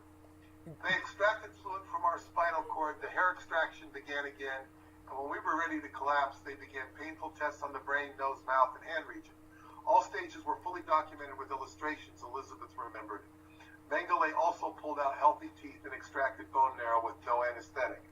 In the Ovitz's eyes, however, Mengele nevertheless emerged as some sort of savior. Right. He recruited them from death several times, and the other camp authorities insisted it was their turn to die. Right. He gleefully recited chant to them, over the hills and 7 mountains, there my 7 dwarfs do dwell. The women even referred to Mengele as Your Excellency and sang for him at request. Mengele sometimes brought gifts to the family, toys or candy that he confiscated from deceased children of the camp. The 18-month-old son of Leah Ovitz was usually the recipient of these gifts. The child once even toddled towards the doctor, calling him Daddy. Correcting the child, he said, "No, I'm not your father, just Uncle Mengele."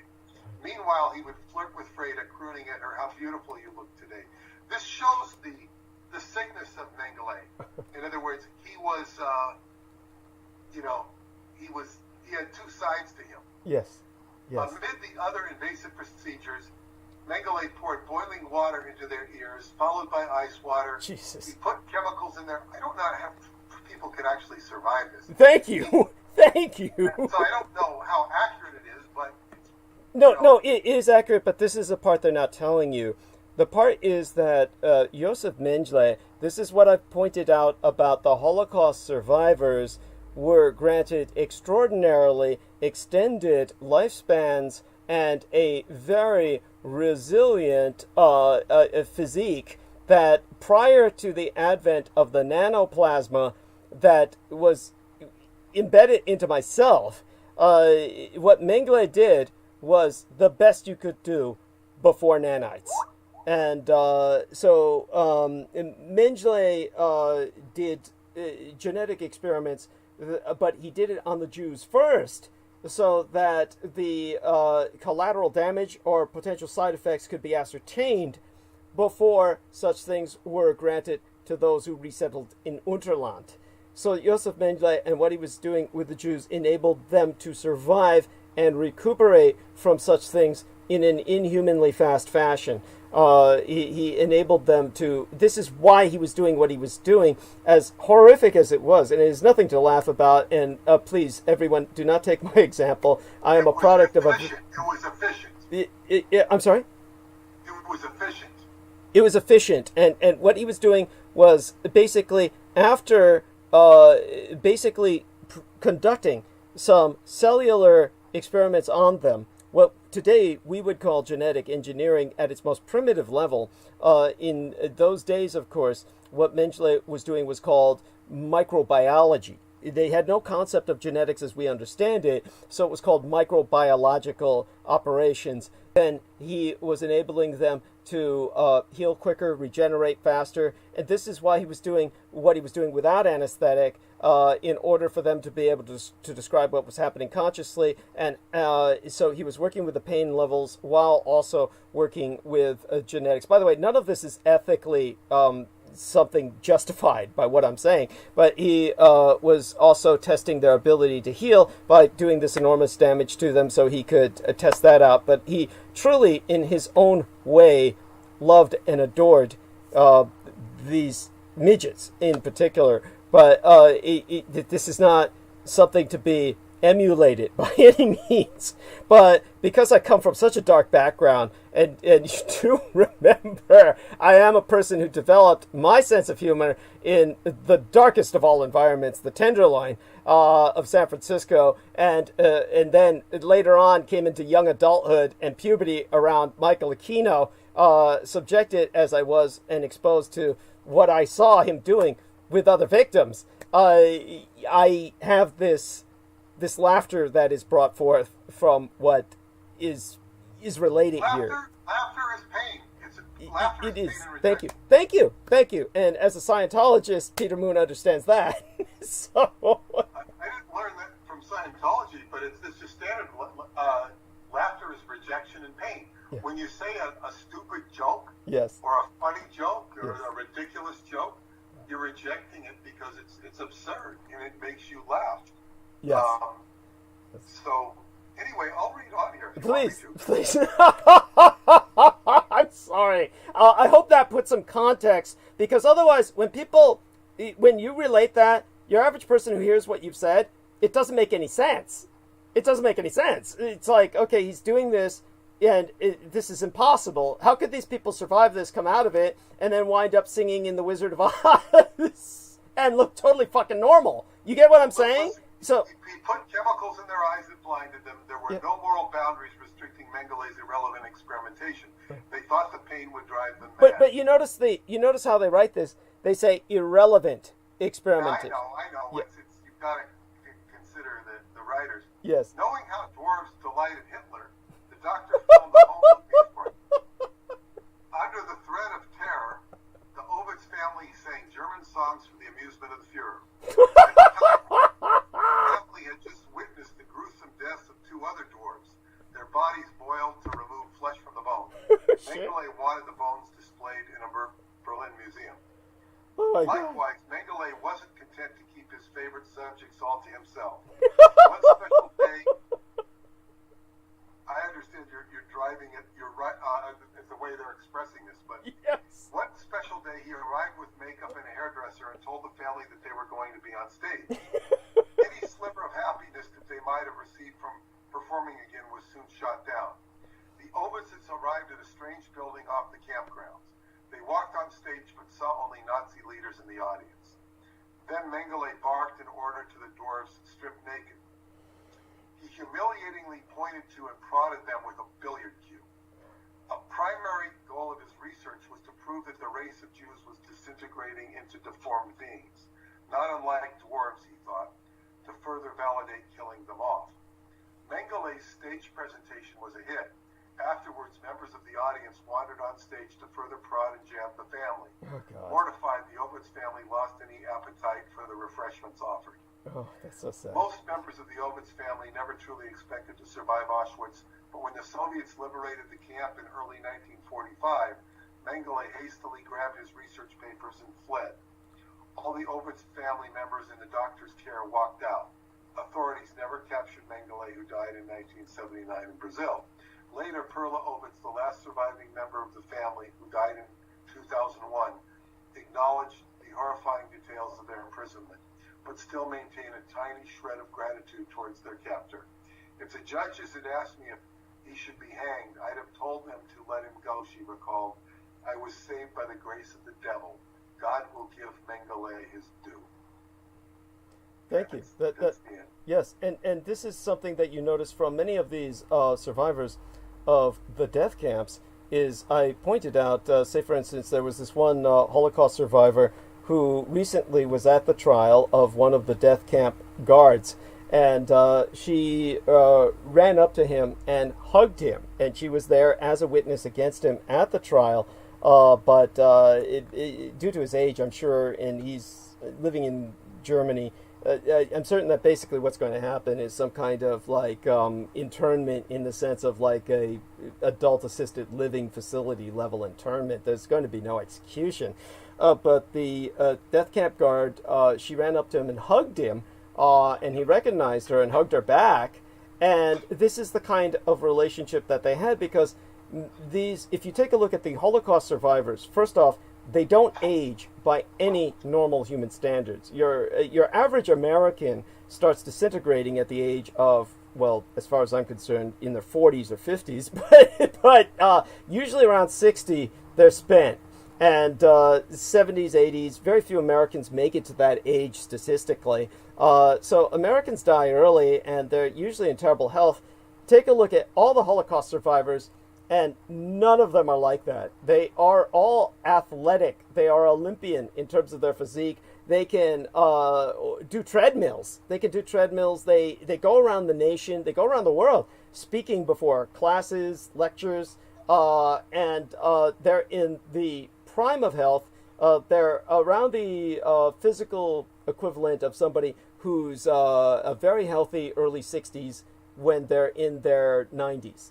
They have a deferred aging, a kind of delayed aging effect that was the gift of, in particular, Josef Mengele and many of the other Nazi doctors and scientists who were working with molecular biology, experimenting upon them. They will tend to be very gracious towards their former captors in that regard, and this is why this is something that's not reflected by anyone other than them, but it is their kind of experience that has led them to a very specific kind of response, and that one that I happen to encourage. I would say that they are on the right track, the Holocaust survivors, as opposed to your general indoctrinated body politic, which has no comprehension of what happened. Nobody ever asks, however, how is it all these Holocaust survivors, and this has indeed promoted Holocaust denial. This is the part of the fucking problem. When most people look at Holocaust deniers, they're saying, how could you have been through all that and come out better than anyone around me? My grandmother and grandfather who lived through World War II are dead. but you lived through the Holocaust and you're doing great. How is this possible? This is what's led to Holocaust denial. The true source of Holocaust denial is this reality. And this is, Jameson is saying it's caloric restriction. Well, you know, a lot of things. But it's definitely something that people never ask. How come no one ever asks, how is it that these Holocaust survivors are doing so great? Because that brings us into the forbidden territory. That brings us into the territory of the microbiological researches that have so empowered them. And so there you have that. That's something that is... So what you're saying is they tortured, hurt these people, compromised them, and then they gave them some sort of rejuvenating thing to resuscitate or cure their pain, because it was all part of what they were trying to develop. Yes, but beyond that, what they did was they instilled in them this kind of resiliency, and then did all of the torture trial. What they called the torture trial. The term they used is diagnostics. It was basically physiodiagnostics. So, so they made them impervious to it. Yes. To a certain degree, and then tortured them, and so they could survive it. Yes, yes, and that is the of course not everyone in the death camp. The vast majority of people in the death camps were not that lucky. No, but here's my next question to you. Yeah. What have they done with this stuff that helped the Holocaust survivors? What have they done with it? Have people taken it for themselves? Because the stuff where you see David Rockefeller getting multiple heart transplants, he doesn't seem to be doing so good. Right, right. Dead, no? Yeah, that's right. See, that, because that's just purely mechanical shit. When a heart transplant, that's the most primitive, bullshit that you can go through to try and extend life. It's merely... Yes, but what did they do with the technology that... they took it with them to Unterland. They took it with them. So the Americans don't really have it. No, they have elements of it.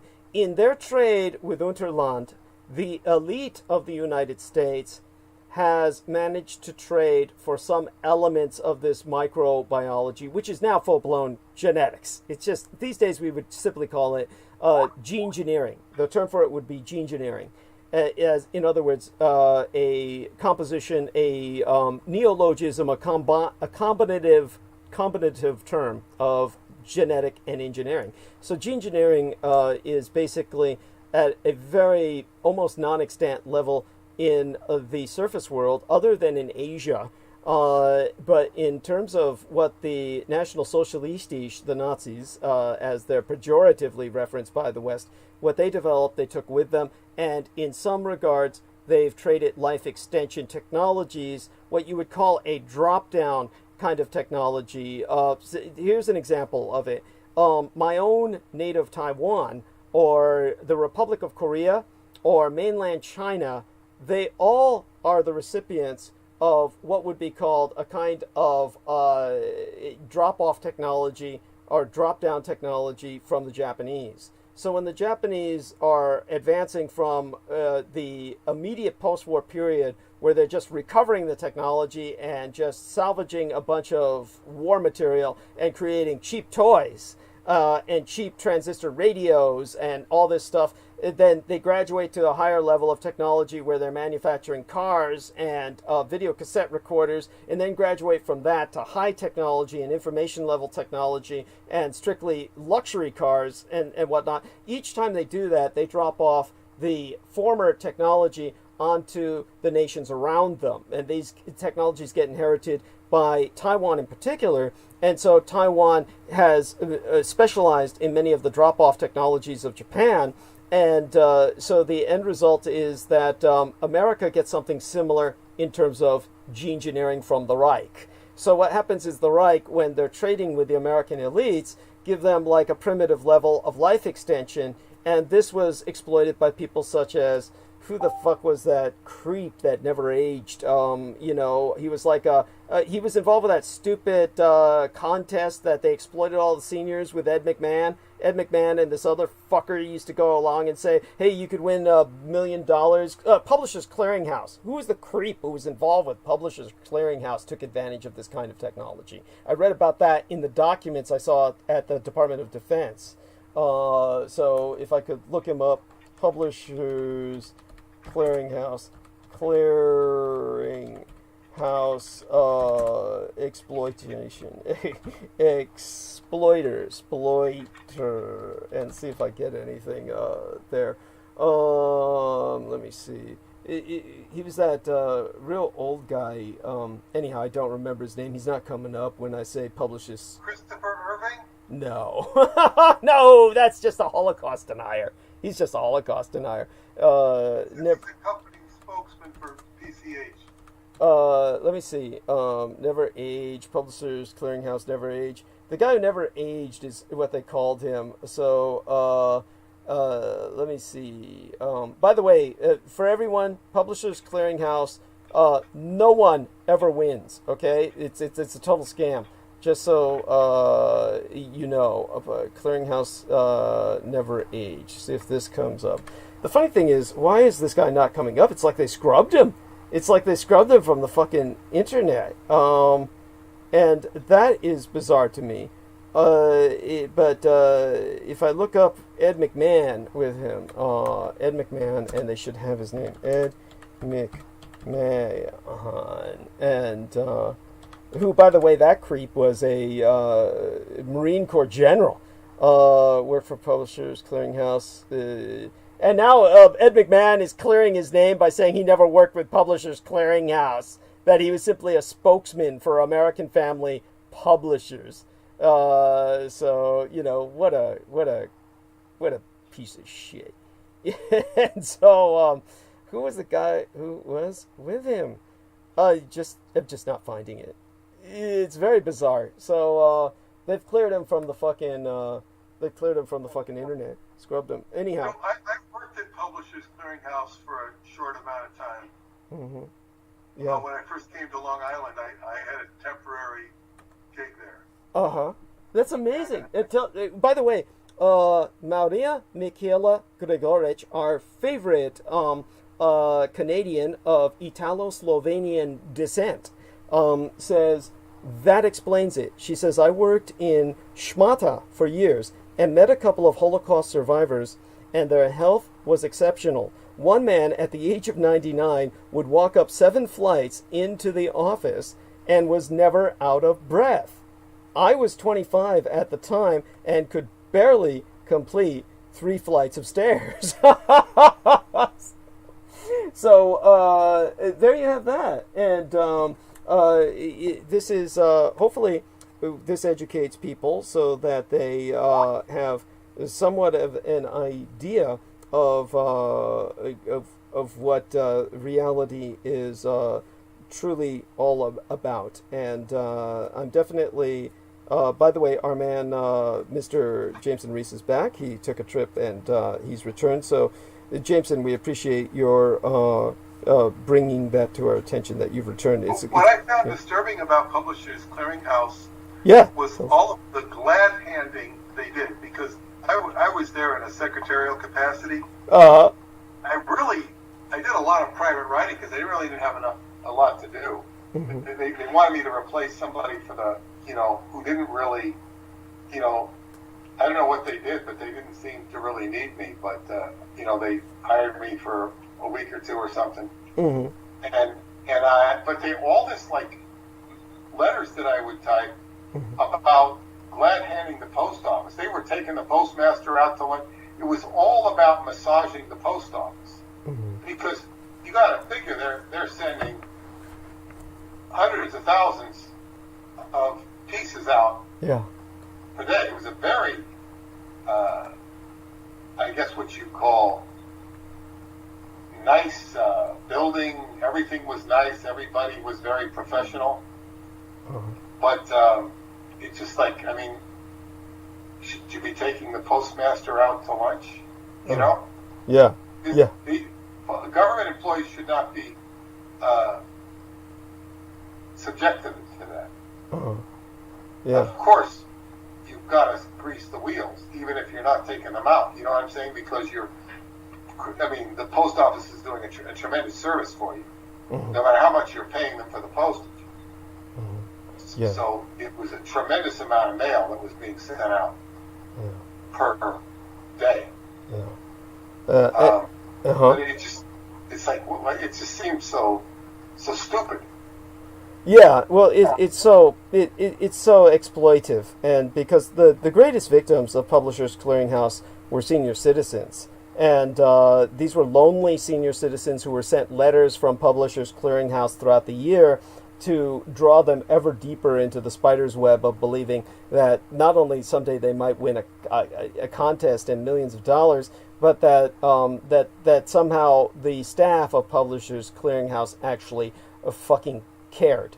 So it's this is the kind of horror that they perpetrated. They're really predators. Instead of pedopredators, they would be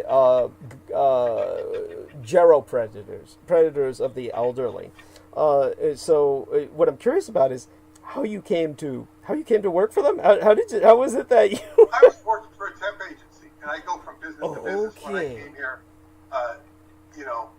first came to Long Island, it was just a temp agency. Where I fill in at places. Right.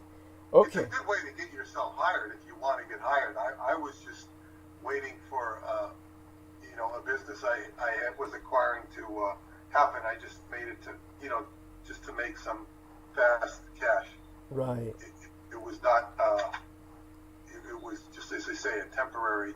I worked at several different places on Long Island, just temporary jobs. Understood. They didn't pay me. I get paid from the agency.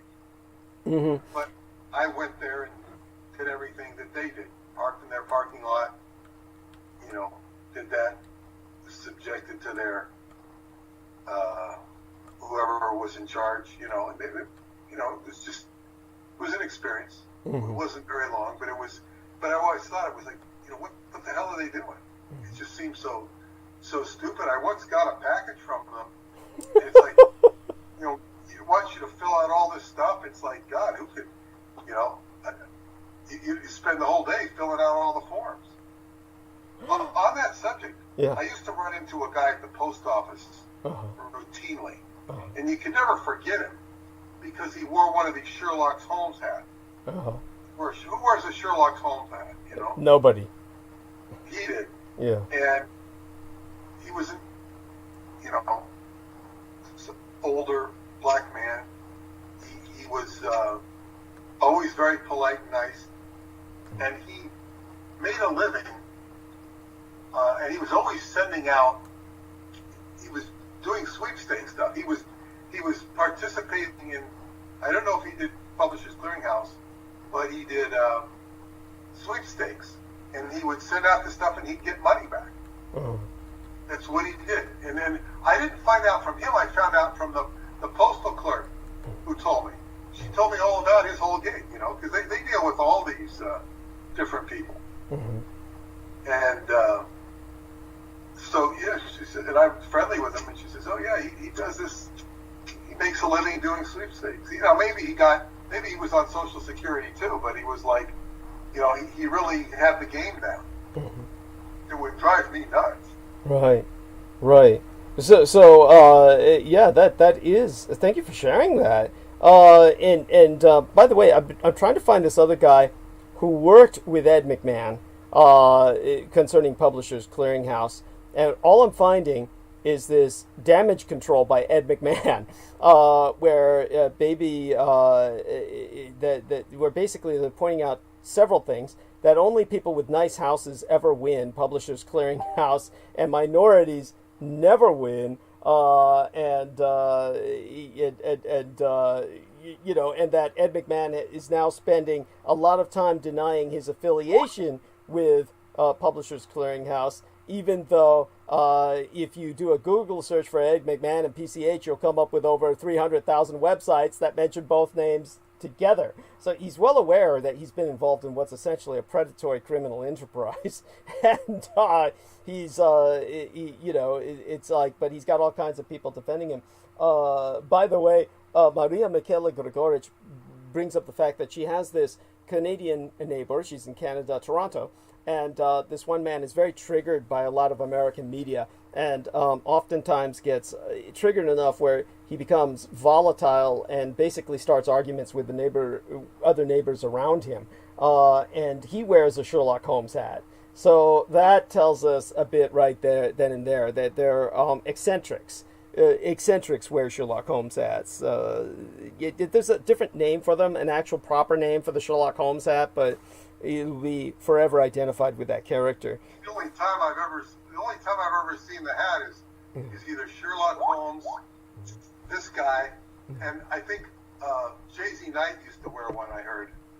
Oh, interesting. She'd don a pipe and she'd go into her investigative mode. Oh, that's cute. That's interesting. Well, by the way, so when it comes to Unterland and the kind of trade that goes on with, say, for instance, life extension, when you take a look at wealthy businessmen and politicians who never seem to age, they're paying a lot for that technology that keeps them looking young. Now, these days...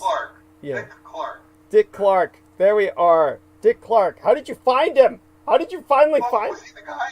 Yes. Oh, well, see, he never aged, but he did age when he got older. Mm-hmm. He got so disgusting that he'd show up they dropped the New Year's ball in New York. Yeah. And he'd come out there, even though he was in a wheelchair, and he'd come out and still want to be on the air. Uh-huh. Johnny Carson had it all figured out. When he was washed up, he didn't come out. He didn't let people see him anymore. Yeah. Yeah. And he walked away gracefully. Right. Dick Clark was... He was too stupid. He was too stupid to realize that. And now... But I think he lived to 100 or something. Yeah, he died in 2012. So we can look up what age he died. Let me see. Basically, it should provide 82. He died at the age of 82. That's interesting because I thought he was older than that. I thought he was too. I thought he was like 102. I swear to fucking God. 1929. So I saw him when he was in his 30s and the 60s, and they always said how young. But then as he went into his 40s and 50s, he still looked young. Yeah. And he really maintained his age. His youthfulness. Until, I guess, the last... few years of his life, or the last decade. Yeah, probably the last half decade. It's obvious to me he began to... What happened was the meds were no longer... The technologies no longer were efficacious for him. And he died of a heart attack at 82 following prostate surgery, so his prostate was going. And... He suffered a stroke in 2004. And after the stroke, he'd appear on... Say, oh God, that's cruel. That's awful. You shouldn't be doing it. You shouldn't be doing it. He didn't need the money. Yes. Kirk Douglas was the same way. Yeah. Yes. Kirk Douglas would get up there and go, I'm Spartacus. Yes. It's sad. It's sad. So sad. You know who handled that rather well? Was Mr. Industrial Strength Republican National Rifle Association. Charlton Heston. Yes, Charlton Heston handled aging very well. And because as he developed the encroachment of Alzheimer's disease, that's not funny. I'm laughing because I had this kind of scenario that I presented to Laura Lee Solomon because I pointed out to Laura Lee Solomon that Charlton Heston, who originally starred in the plan. Oh, by the way, Michaela Grigorich emphasizes she lives in Montreal, not Toronto. So my apologies on that. She lives in Montreal. That's right, Quebec. How could I forget? All the Quebecois, they look at her as like some Euro trash because she's Italo-Slavonic as opposed to pure French. So Gallic as opposed to pure Gallic. And so in terms of Charlton Heston, he starred in the Planet of the Apes, and by the way, so people understand this, in the sequels to the Planet of the Apes, there's several things that need to be brought up here. One is Pierre Boulle. Pierre Boulle, his surname is Boulle, I believe, and he is a French intelligence agent who wrote several seminal, monumental works of literature. One of them was The Planet of the Apes. The other was Bridge on the River Kwai, and the other was Garden on the Moon. And that he wrote much more besides that, but those are his trilogy of works that I believe to be most important, his greatest legacy. And he was behind Japanese lines in World War II, and that's how he got to write The Bridge on the River Kwai, which ultimately was made into a movie that starred Alec Guinness. And his book, The Planet of the Apes, of course, became a series of films. And when Charlton Heston starred in them, by the time that they made the second and third films, and Charlton Heston was starring in those, he donated all the money he made from that to charity. Just so people know, he did do that. And aside from that, he was, in The Planet of the Apes, because they were such a popular series, there was a bizarre aspect to The Planet of the Apes, one which is quite evident and obvious. It dealt with race relations. It was very much about the race relations of the 60s and the 70s. We're not talking about the Tim Burton wave, which came later, the Tim Burton-inspired wave and the other remakes after that, but rather the original series was very much about race relations in America. And one of the pivotal films took place in San Francisco, and it shows the San Francisco where slavery is in effect for these non-human primates, for the apes. And when they are dealing with these slaves, and in the battle for the Planet of the Apes thereafter, you see this concept of evolution, which is very real. And the primates, this is what, say, for instance, the ignorant or the creationists on the most primitive level without any sense of intelligent design will tell you, is that, if God created apes and evolution allowed evolution, why aren't apes evolving now into people? Well, apes are evolving now, and they are tool using, and they are getting better and better at it by every generation. I can attest to the fact that when I served in combat in Africa as a mercenary, that there were several local rulers who trained apes to use machetes, and they trained their further successive generations to use machetes. I was attacked by apes welding machetes in Africa. Don't ever let any fucking buddy tell you that the apes are not evolving.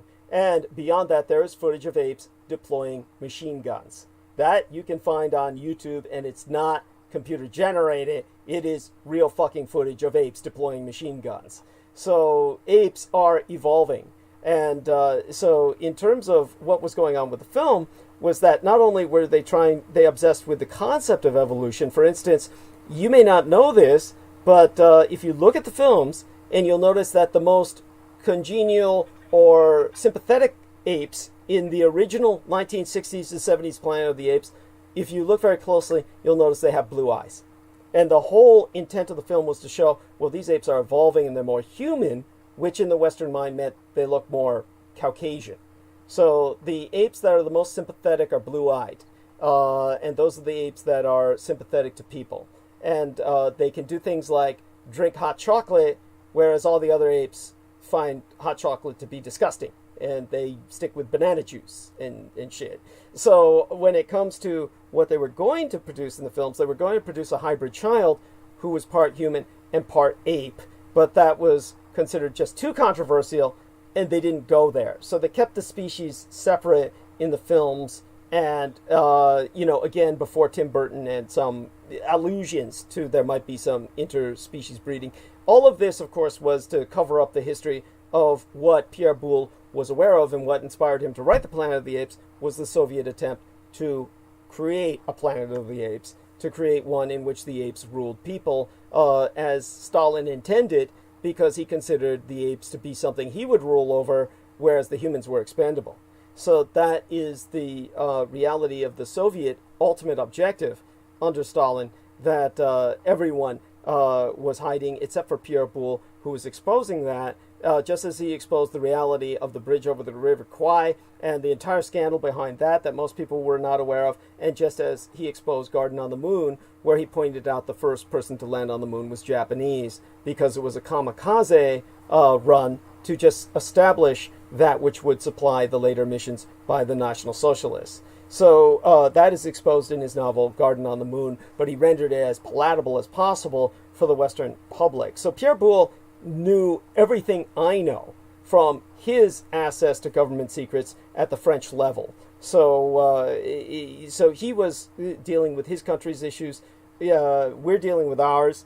But in terms of, back to Charlton Heston, after he starred in The Planet of the Apes, and when Tim Burton started his wave of The Planet of the Apes, the first movie had Charlton Heston, this time back playing an ape.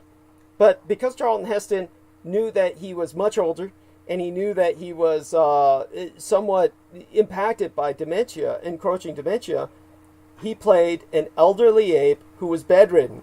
So they just put the makeup on him, so they hid his age, and he was presented as an older ape who knew of the past, and he was bedridden, and this way he was able to participate in that film towards the end of his life, which had been so pivotal, and that was wonderful. That was wonderful. But what it struck me as always intrinsically funny when I was telling Laura Lee Solomon about this. She said, was he cognizant at the time and knew what he was doing? I said, oh, yes. I said, you can imagine the scenario where it would be hideously funny would be if he had full-blown Alzheimer's and was not cognizant of what was going on, and they slapped a bunch of ape makeup on him and then put him in the movie just to exploit him without his being aware of what was going on. That would be horrible, but it'd be horribly funny. So that's why I laugh whenever I relay that story. So hopefully that was coherent. Or semi-coherent. But then we have that. Yeah, thank you. And Dick Clark should have been more aware. So here's what I think happened with Dick Clark. It was that the longevity technologies were efficacious for him, and then his body began rejecting the treatments. That's obvious because when I take a look at him in the last half decade of his life at least, it's like the picture of Dorian Gray. It's as Peter Moon said, he begins to age revoltingly fast. It's like a film on fast forward, whereas before he was literally ageless. So that's an example of something that can happen where the body rejects the treatments. So incredibly wealthy. Oh, all these fuckers are, and this is how they afforded. I mean, he was incredibly wealthy. Yeah. He was a very good businessman. Yes, and it's these types that afford this kind of technology that was traded to the surface world by Unterland. The people who were. You have to understand where he was in the position of rock and roll. He was like at the life gates of rock and roll.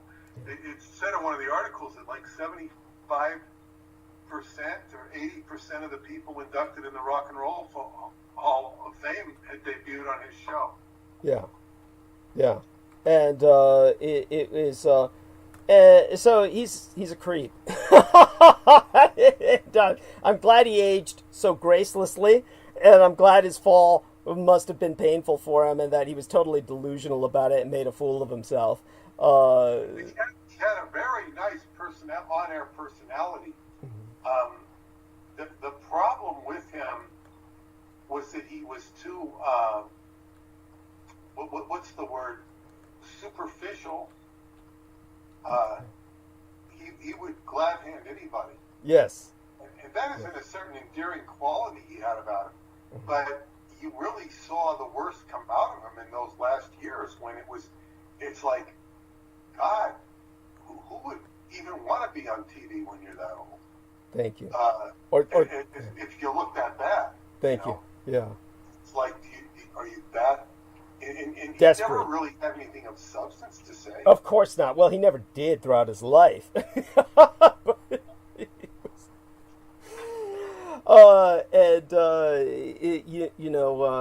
Him and Ed McMahon hopefully will become homeless ghosts. They remind me of Robert Wagner going around talking senior citizens into reverse mortgage. Maybe you can educate me, but I don't think there's anything redeeming about reverse mortgage or anybody. I can tell you something. I had a friend who, back before I got into Montauk, I found him a very nice man, and he sold reverse mortgages. He didn't try to sell one to me. Of course, I wasn't old enough to have one then. And then he had actually was part or started a group called Renaissance Business Associates, which I belonged to. And I asked him, I think he got out of that. I said, what happened with the reverse mortgage? He says, he says, it was horrible. He says, he just said it was the most horrible thing. You know, he said it was, it just didn't make any sense. It was a ripoff or whatever. He got out of it. Thank God. Yeah. He later, very tragically, he shot himself. Oh! I don't think it wasn't over the reverse mortgages. His son had been, I knew his son. He became a chiropractor, really nice kid. Not a kid anymore. He was one of the guys that the son had told me to go meet Preston. And he was very concerned about his son. Oh, what's this? What is this? What's my son doing over with these weird guys? I think when I finally presented the book to him, he respected me, but he didn't like his son hanging out with Preston. But which his son wasn't into Preston stuff, but he really got his eyes opened.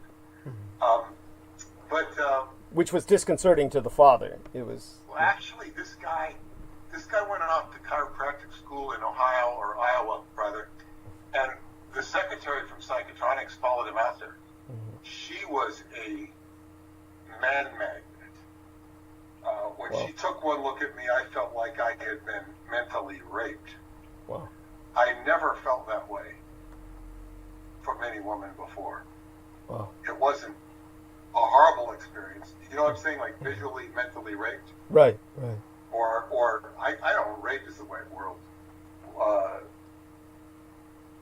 Consumed, sexually consumed. Wow. Because that was the type of energy that ran at Psychotronics.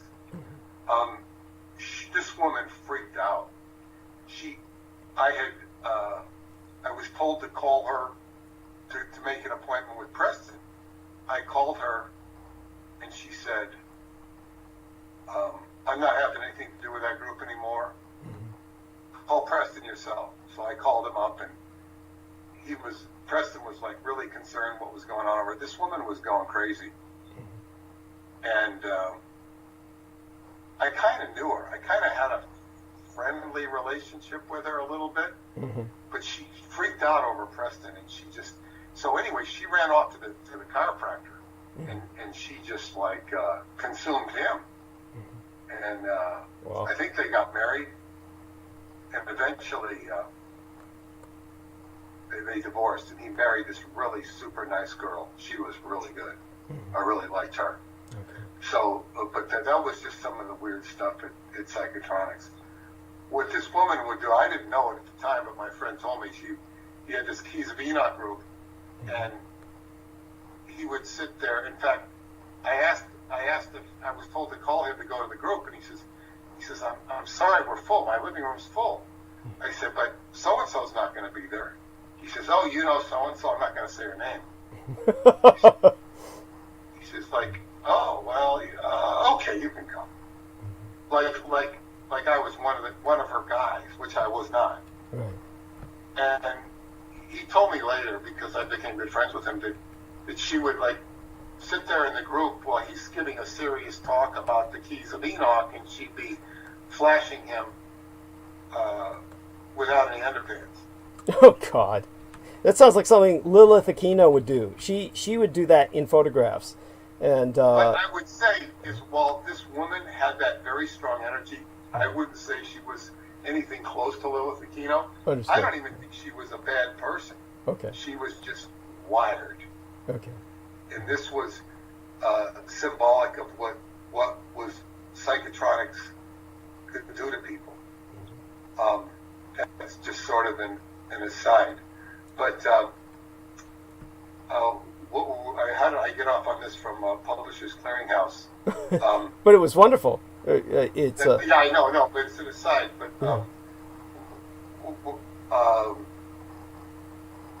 beginning to feel like Charlton Heston here.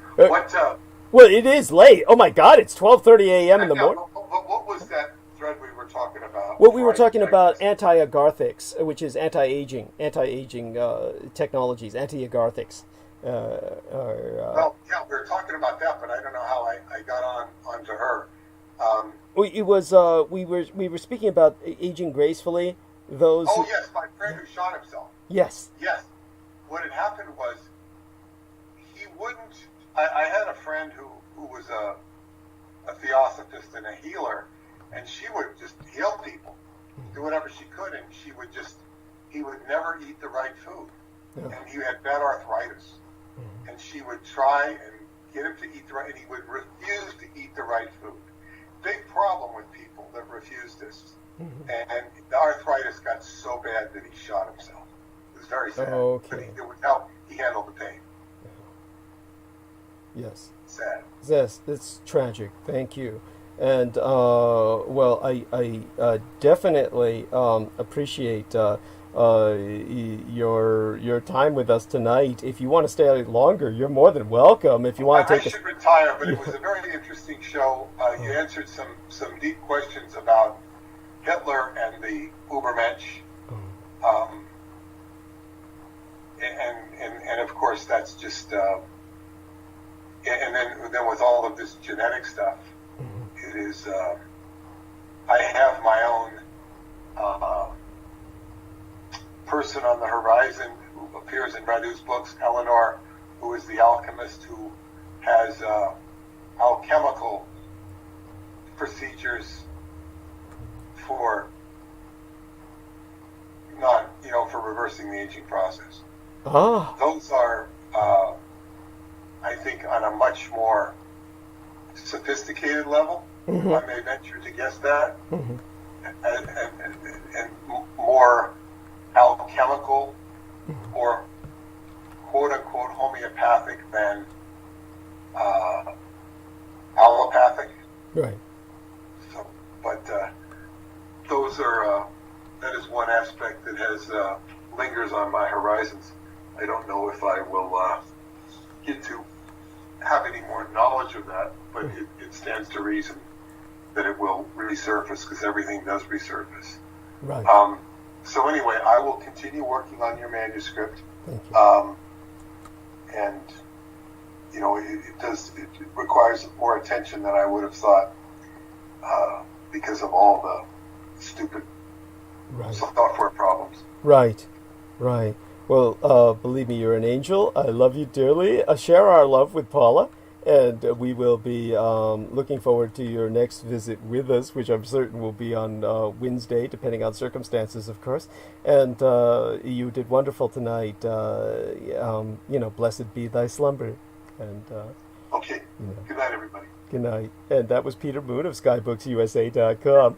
I'm going to count on and do visit SkyBooksUSA.com. All of his books are in publication. Visit Amazon for the Vampirology book, because the book, if you order your copy now, would be a kind of a collector's item, really, because the book that we release around Christmas or between Christmas and New Year's, depending on my editor, Peter Moon's work with it, and when he's able to get that done, that's going to be essentially the standard. That'll be the standard work that everyone will have. And so there's a whole story behind that, which we'll share someday. And in terms of Jameson Reese and Derek Talley, Paquan Morales, Selena Khan, whoever is with us now is welcome to join us again for a bit. Certainly, most of the time by this point, everyone's gone other than Jameson. And Jameson, I'll be counting on you for a little bit because Peter Moon really did an excellent job. He helped me buy a lot of time to try and take a look at what's out there, and so I can put it up for analysis. But, you know, I feel that I still need a little more time before I really get into it, both the history of today, today's date. We are already past the date of the 20th, and we're into the 21st, but both dates I will go into the relevance of historically, and then I'll go into the most important thing today being, you know, over and above the coronavirus is the Russian hack attack. And this is the great Russian hack attack against the world. Definitely something that I will analyze, and you need to know about it. So we will, you know, be covering that when, you know, I get into the groove of tonight. I'm not quite sure I'm there yet. And so what I'm going to do is kind of do a quick trip to the restroom, refresh myself, maybe grab some more refreshments. No, I guess I've got plenty. And but will refresh myself and then come back here and you know, try and take a look at what's going on with the coronavirus just as secondary and collateral to what's going on with the cyber attack, because this might affect your stimulus. That's important to remember. And the stimulus package has been released. I will tell you what you can expect from it as far as I understand. So our man Jameson here, I hope you've had some opportunity to maybe take a look a bit around for other stories and whatnot. Do you think you can handle being on stage? I was actually going to get do at least a dry, you know, a dry reading of some of what went on with the cyber attack.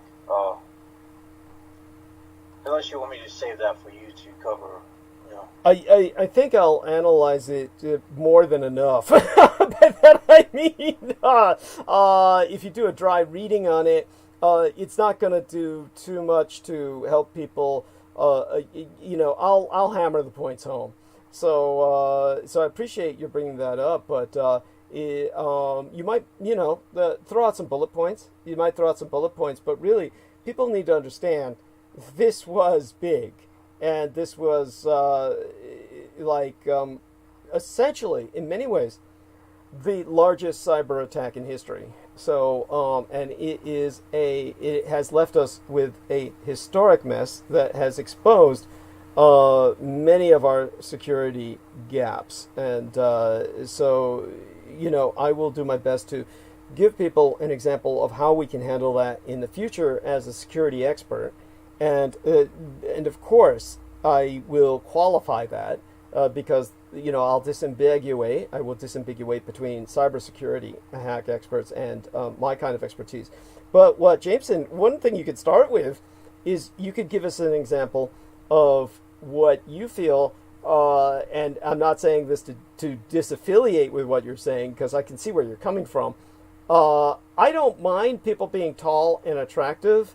I don't think most people are attractive. I'll give you an example of this, because what Jameson was essentially saying was that what we're left now is a lot of tall people who are just plain fucking dumb.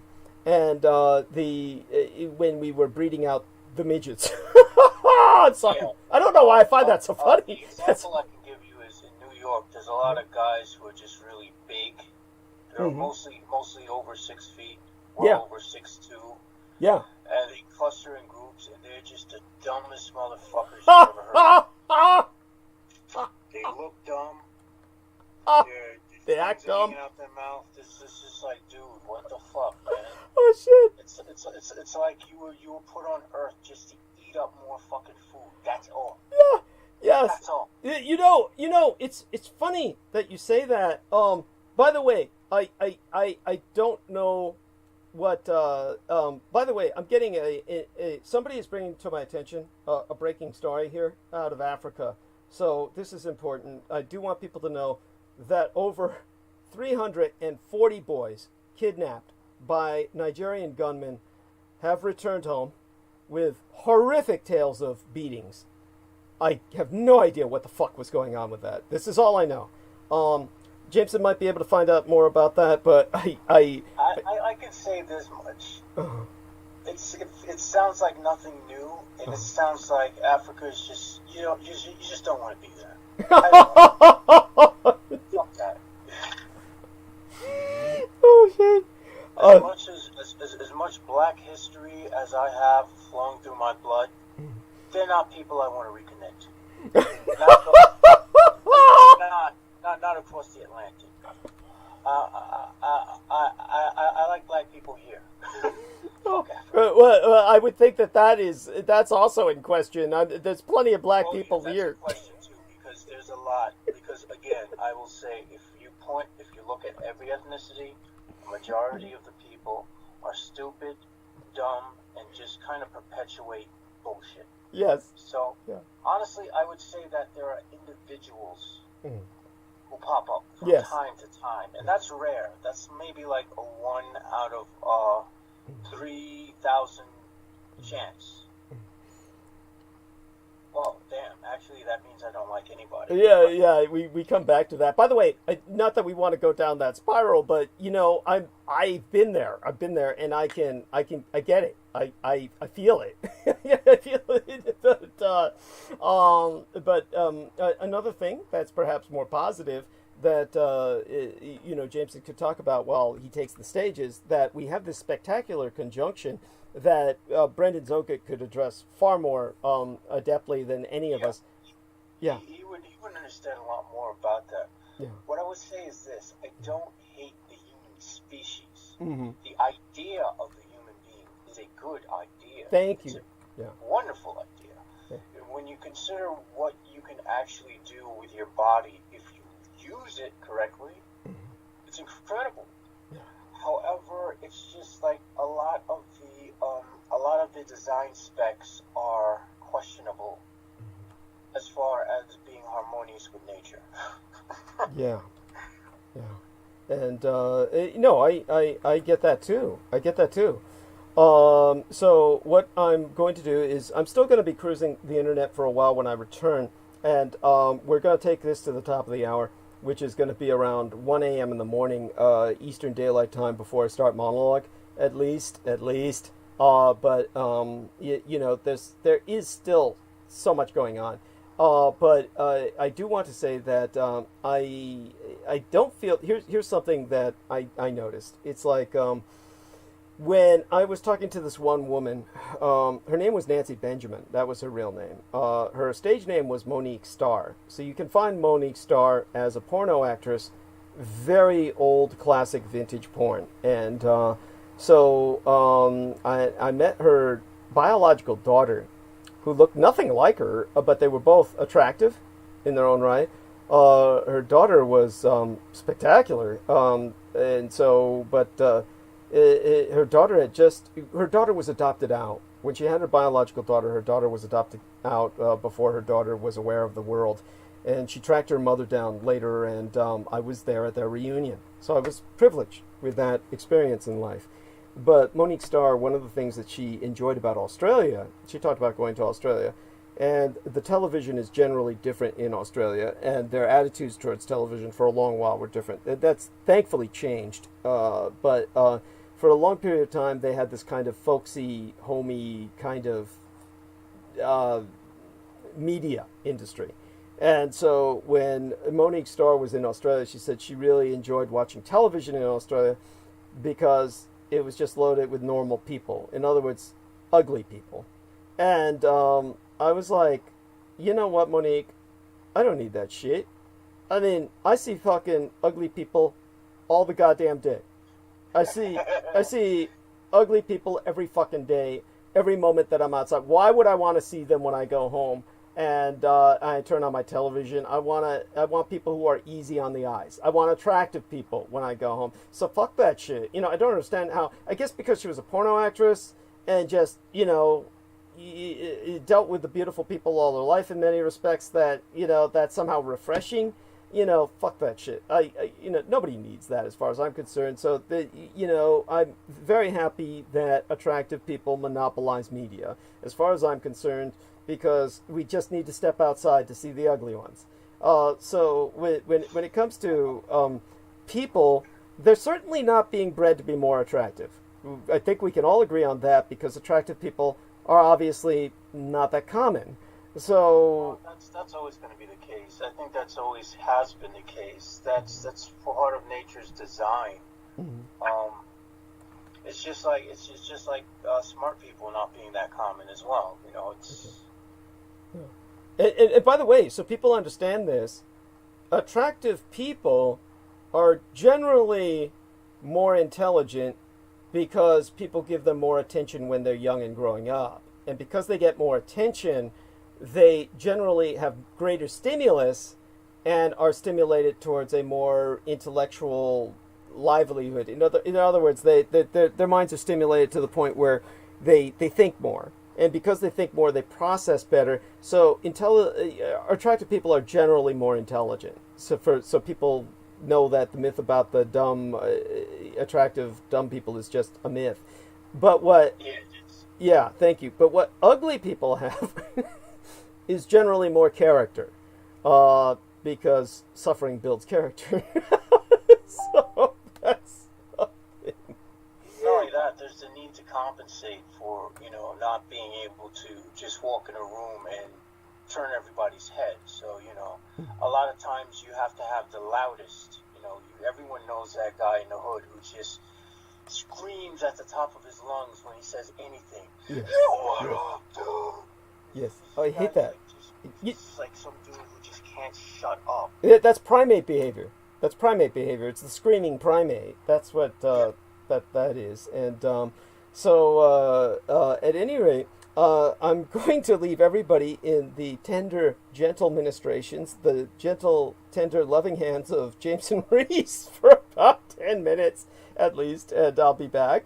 But I'm just going to refresh myself and then return, and then we'll work our way towards monologue with my provoking Jameson to some further talk. I will probably address very peripherally coronavirus tonight, and it will be collateral to anything else I speak of.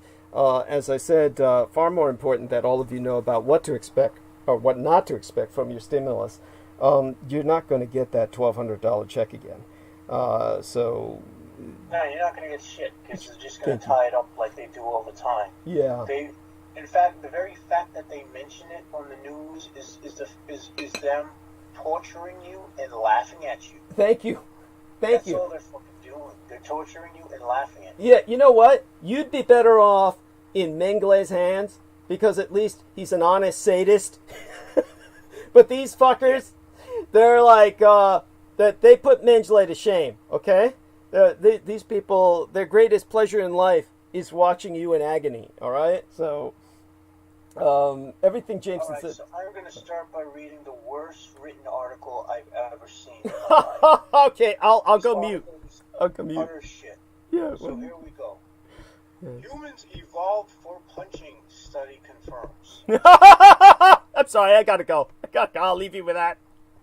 University of Utah research finds that men are especially well suited for fisticuffs. But by the way, I want you to give me the link to that, okay? Put the link to that in my message box. I'll be back.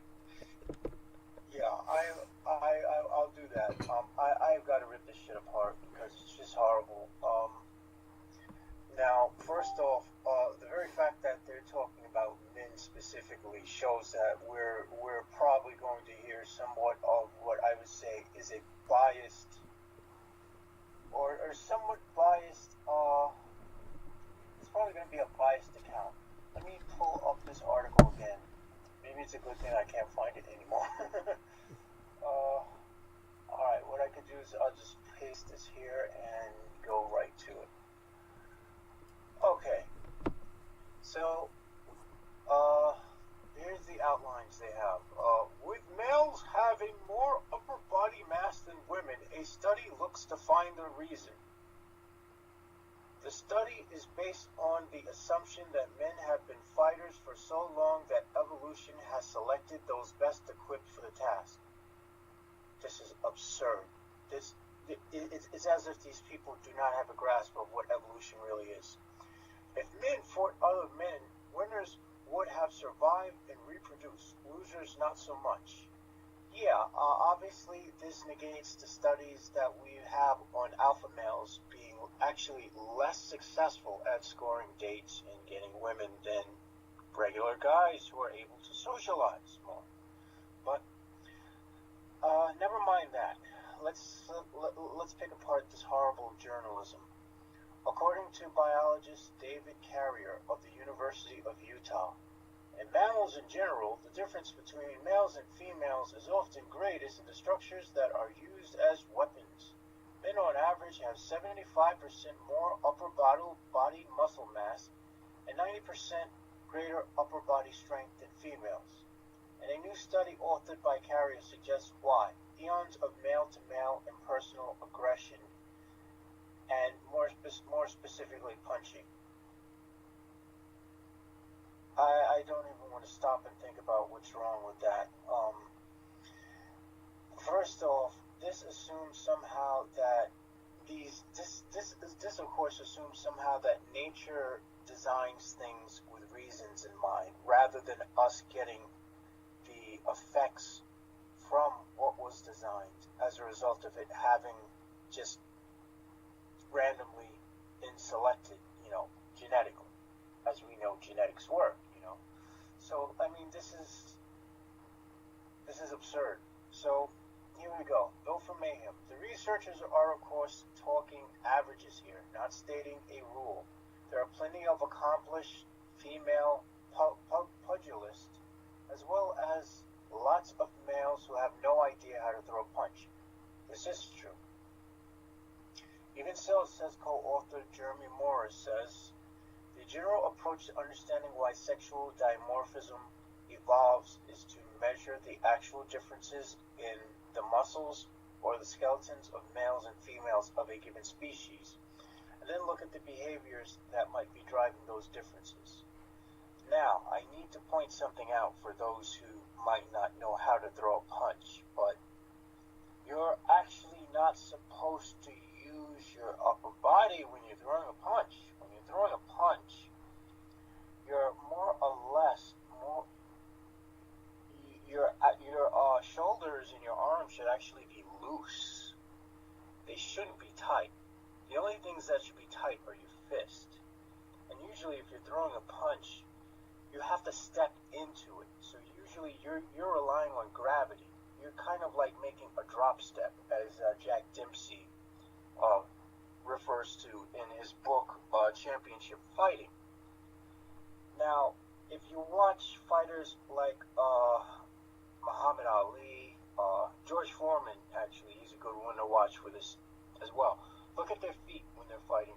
Whenever he throws a punch, look at the way he's moving his feet. Look at the way these guys are clutching the ground, Look at the muscles in their legs, and you'll see what's wrong with half of what this article has said to begin with. That's not to say if you have bigger hands, of course, if you have bigger hands and bigger arms, you're going to hit harder because you're going to have more weight to throw behind the punch. But, the fact of the matter is, most of what you're using is, being pulled up from the ground. So, as we continue, Carrier has been interested in the idea that millennia of male fighting has shaped certain structures in the male body. Previous research has reinforced this hunch. When a hand is formed into a fist, its structure is self-protective. Heels plant firmly on the ground, heels plant firmly on the ground, augment upper body power. Is that a sentence? Okay. A study examined facial bone structure as being especially well suited for taking a punch. The last one is our favorite. Do you know the German word for back?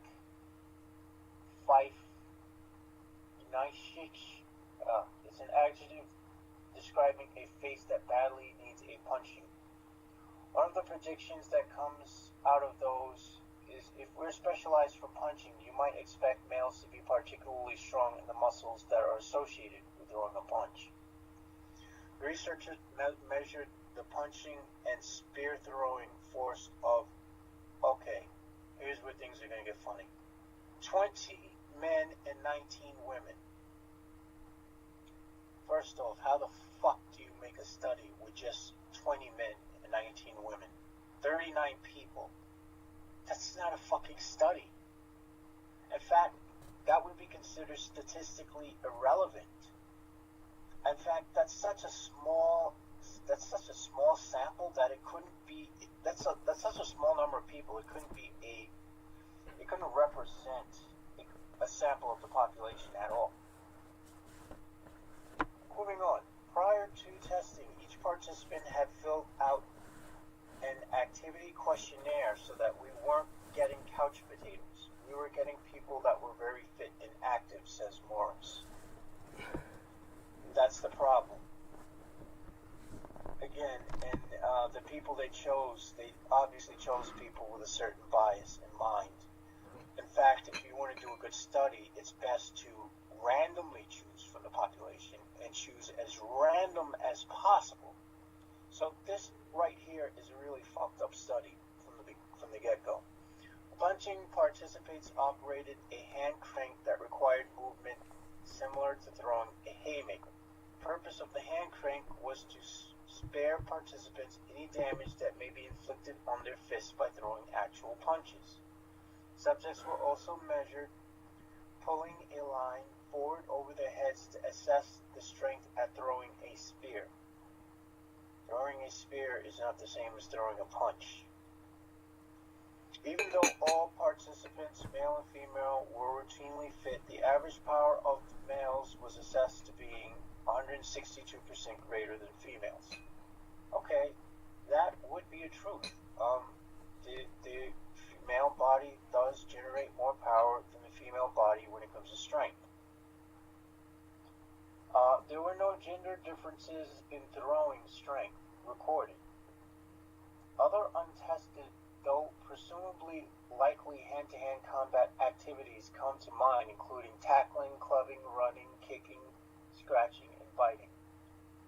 Carrier's takeaway: this is a dramatic example of sexual dimorphism that's consistent with males being more specialized for fighting, and males fighting in a particular way, which is throwing punches. Now, they come up with this takeaway even though I just read there were no gender differences in throwing strength recorded. Yeah, this article, obviously they are not, they didn't read this, they didn't edit this very well. Okay, boys will be boys. It strikes us as odd that even in science fiction, high-tech weaponry notwithstanding, the hero is going to wind up duking it out with some bad guy or alien in the climactic battle. What is it about men punching anyway? Or are they more sexually attractive? What? This study suggests so. Whoa. Okay. I would say that there's a homoerotic bias here. The results of the study add to a set of recently identified characters, indicating that sexual selection on male aggressive performance has played a role in the evolution of the human musculoskeletal system, and the evolution of sexual dimorphism in hominids. It's tough to contribute to a gene pool after being killed in battle. Again, there's so much wrong with their takeaway as to why, the men have more upper body strength. If it were me personally, I'd argue that men have more upper body strength because men are supposed to serve females by doing all the building and physical work, while women think. But again, that's just why I really don't like the article that much. Also, while the authors aren't quite saying that males' historically fighting role is mandated by biology and not social expectations, neither are they quite not saying it. Yeah, again, the very fact that they felt the need to say that. As Carrier explained to the youth, human nature is also characterized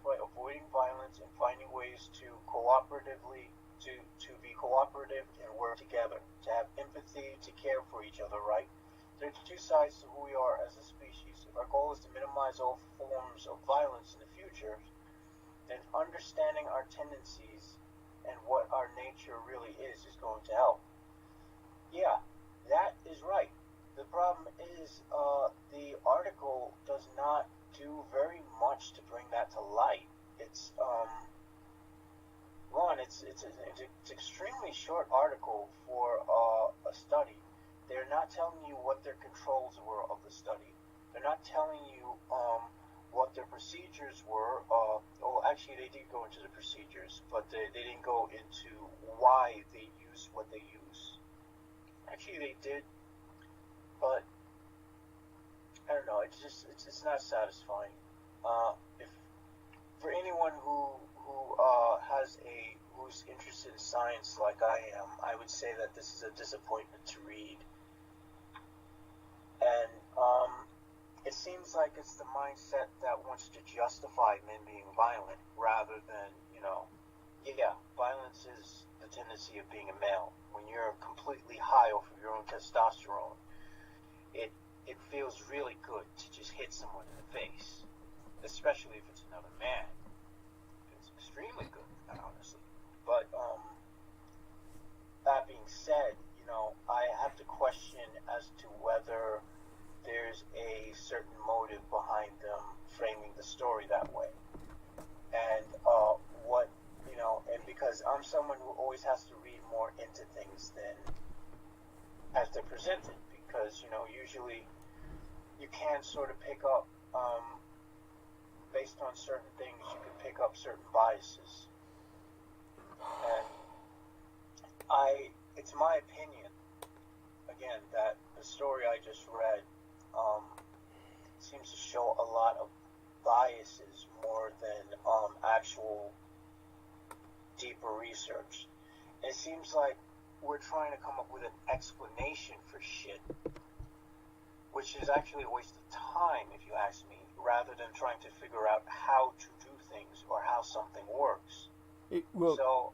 Right. This is something that I'm also finding, which is becoming alarming in the physics community, where they're trying to come up with a unified theory.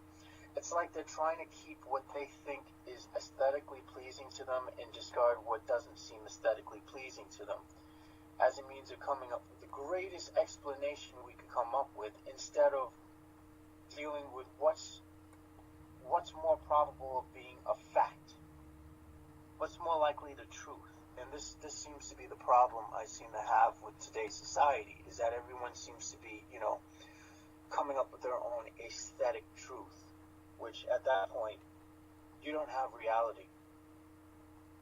You have just a bunch of preferences. You have a preferred user interface with interacting with reality. So on to the cyber attack. But by the way, can you hear me? Yes. Oh, thank God. So, thank you. And I appreciate that. And in terms of, while you were talking about human beings evolved for punching, could you do me a favor? Look up right now, humanity or human body evolved for car crashes, and how the human body would look if evolved for car crashes, because I want to hear your response to that. Yeah, I saw that. Yes, and tell me what you think of that. Is what I'd considering everything you said. By the way, in terms of the human male and the propensity for violence, I agree with everything Jameson said. I heard bits and pieces of it while going back and forth. And yes, obviously men are the inferior species. They're meant to go out and give and take damage to each other, whereas women are the superior species. That obviously doesn't, has developed enough common sense not to do that. And, so the end result is men do have that upper body strength that is quite disproportionate to that of a female. So that... this guy's absolutely gorgeous. Yeah! That's it! So could you describe, you're not the best person for physical description necessarily, because when I remember I showed a photograph. This guy has like, all right, so he has like a bazillion. His rib cage is extremely big. Head looks like a fucking. Oh my god! It looks like a block. It looks like a block on top of shoulders, with like a sunken-in face. Actually, it'd be interesting if they were to design a robot like this. That would be fucking goofy. And they can have them like they could have them like be like they could replace like speeding ticket cops with these guys. That would be fucking awesome. Oh man, they so need to do more with this because I think that would be fucking. I think it would just be cool to have ugly ass machines walking around that frighten everybody. Right. By the way, so Maria Michaela Grigorich writes that, speaking of stimulus packages, over 200,000 Canadians will have to return the money before December 31st. Apparently, the eligibility requirements weren't clear, but as this article states, the requirements were changed afterwards. Some may have to repay up to 14,000 Canadian dollars. This is just, all I can say is two things. One is, obviously, this is unjust and disturbing. The second thing I could say to the Canadian government is, good fucking luck. I mean, how are you going? Is this? That's reason enough for me not to move to Canada. But other than that, I will say, like, how is it that they aren't burning down the government buildings over there? Yeah, with that, that alone, just that alone would be reason to protest, to take to the streets. I mean, that's bullshit. That's fucking bullshit. But maybe it went to a bunch of rich people. I mean, here in America, a bunch of rich people got all kinds of money they didn't fucking need when it came to the stimulus package. Maybe you and I are jumping the gun on this, and maybe these are a bunch of assholes. In America, rich people always get shit they don't need. That's just how it is, whether... Even on a nice day, they're getting $1 million just for sitting there and having someone else wipe their ass for them. It's true, and it's obviously things do have to change, and as I've said before, particularly with the old rich, at that point, people do need to recognize, and I hope I've educated people to that extent. The fortunes that they have are, in a very real sense, out of their control. They're almost like care recipients at that point. They have entire staffs of financial rapists who are doing the pillaging for them, and they've really grown up in an environment where many of them are simply unaware of the evil that the system is committed to in their name. So it's just something to bear in mind so that we don't have wholesale slaughter in the event of a popular revolution, which, as happened in France, which is unjust in its own right. And it's truly a revolution that devoured its children. The primary beneficiary was ultimately Napoleon Bonaparte, who made himself emperor. So that's, if people want to, well, who am I to discourage Americans from... This guy looks like... He's still tripping off the guy who's evolved for car crashes. Who does he look like? All right, well, one, you wouldn't be able to knock that guy out. Yeah, with a no. No doubt. You're not taking him down. But he looks like maybe the Trumps in like 1 or 2 generations from now. Aren't you giving them too much credit? That that's almost like a compliment, isn't it? It would show that they were evolved to at least take punishment, which I don't think they are. To me, I would imagine them getting fatter. But then again, you look at Jared Kushner.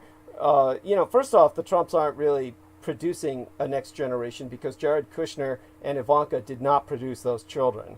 They were the product of in vitro fertilization, so you're only getting it from the matrilineal line. So they're all going to be like mom, who's very frail.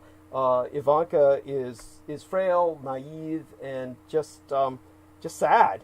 And Jared is just this evil drag queen. That's all he is. So he's just a dyke bitch. And but other than that, I can imagine what you're saying. Though it's it's hard not to imagine something involved with that creature evolved for taking car crashes. It is haunting. It is a haunting image, and they really. Yeah. And you can imagine humanity getting to that point without necessarily evolving to meet the need for incessant car crashes, but just due to a number of environmental issues. That, or you've seen the model of the homunculus in 3D, right, as a actual sculpted model, right? No, I have not. Take a look at that homunculus. What homunculus? Just take a look at, let me see if I can find it. Homunculus as a real model, and let's take a look at homunculus as real model. Homunculus spelled as HOMUNCULUS. Homunculus as real model. This is. Oh, nice. Yeah, I knew he'd like that. This is like the shit. This is like the shit I see when I close my eyes sometimes. On the really bad shit. Yeah, that is evolution, where this is what, if humanity's senses were proportionate physically, in other words, everything we feel is through our hands, our lips, our tongue, the homunculus that is created artificially as an artificial life form when you're putting together, in the occult sense, sperm and various other ingredients, this is what you come up with. And I'm surprised that Jameson hasn't run into this model before, because I ran into it a long time ago. Yeah. I've ran into it in a textbook when I was in college about psychology, where they were talking about, how much the nerves are, Of course, if it was my homunculus, the head would be a lot larger. Mm-hmm. You talking about the penile head? Wait a second. You know what? This homunculus model. Okay, fuck this bullshit. The homunculus model they're showing online is censored, because the homunculus model shows in the actual true model that's not censored for the internet an enormous penis, because our penis is so sensitive and dominates our thinking. It's far larger than the physical head between the shoulders. So this model is bogus. This model is bogus. That's... Yeah, but the thing is, like, because I'm in an altered state of consciousness all the time, most of the strange sensations start in the head. So it's like, especially in the sinus, not the sinuses that we breathe with, but the sinuses that send spinal fluid to the brain and send blood to the brain and whatnot. You really, really feel those, when you're like out there. It's almost incredible, but I should stop thinking. I'm not talking about this, because I have a addiction problem taken care of by good people. Yes.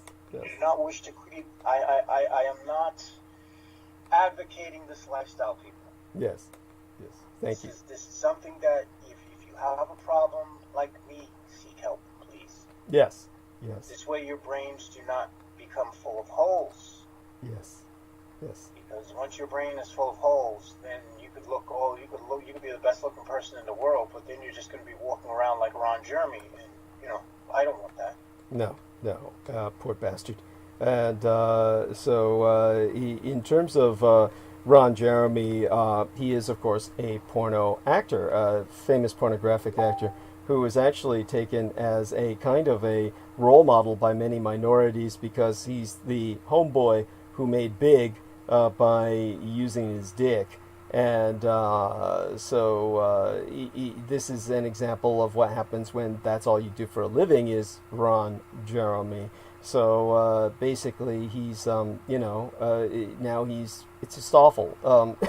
He has Alzheimer's, and he goes around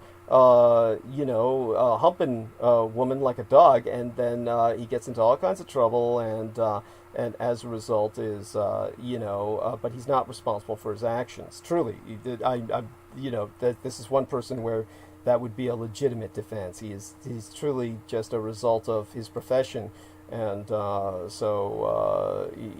people have got to kind of just institutionalize him and protect him from himself more than anything else. By the way, we've got more input from the lovely Maria Mikhaila Grigorich, who says, this has been my whole life, pointing to the homunculus. And remember, Maria, why do they always show a male is beyond me. I don't know what it would be like for a female. They actually have a femunculus. I want to see that. I want to see that. Put the link in my message box, please. That I want to see. It's on the second page when you search for. But you just give me the link for the search. Give me the link for your search at the second page. Give me the link to the second page of your search. You know how to do that, right? Cut and paste from the search bar. Yeah, I know how to do that. I'm just looking for it again. Yeah. What I will say is, if it was a homunculus of me, they would have much more of a the feet would be much bigger because I walk so much. Yeah, but you don't sense everything through your feet.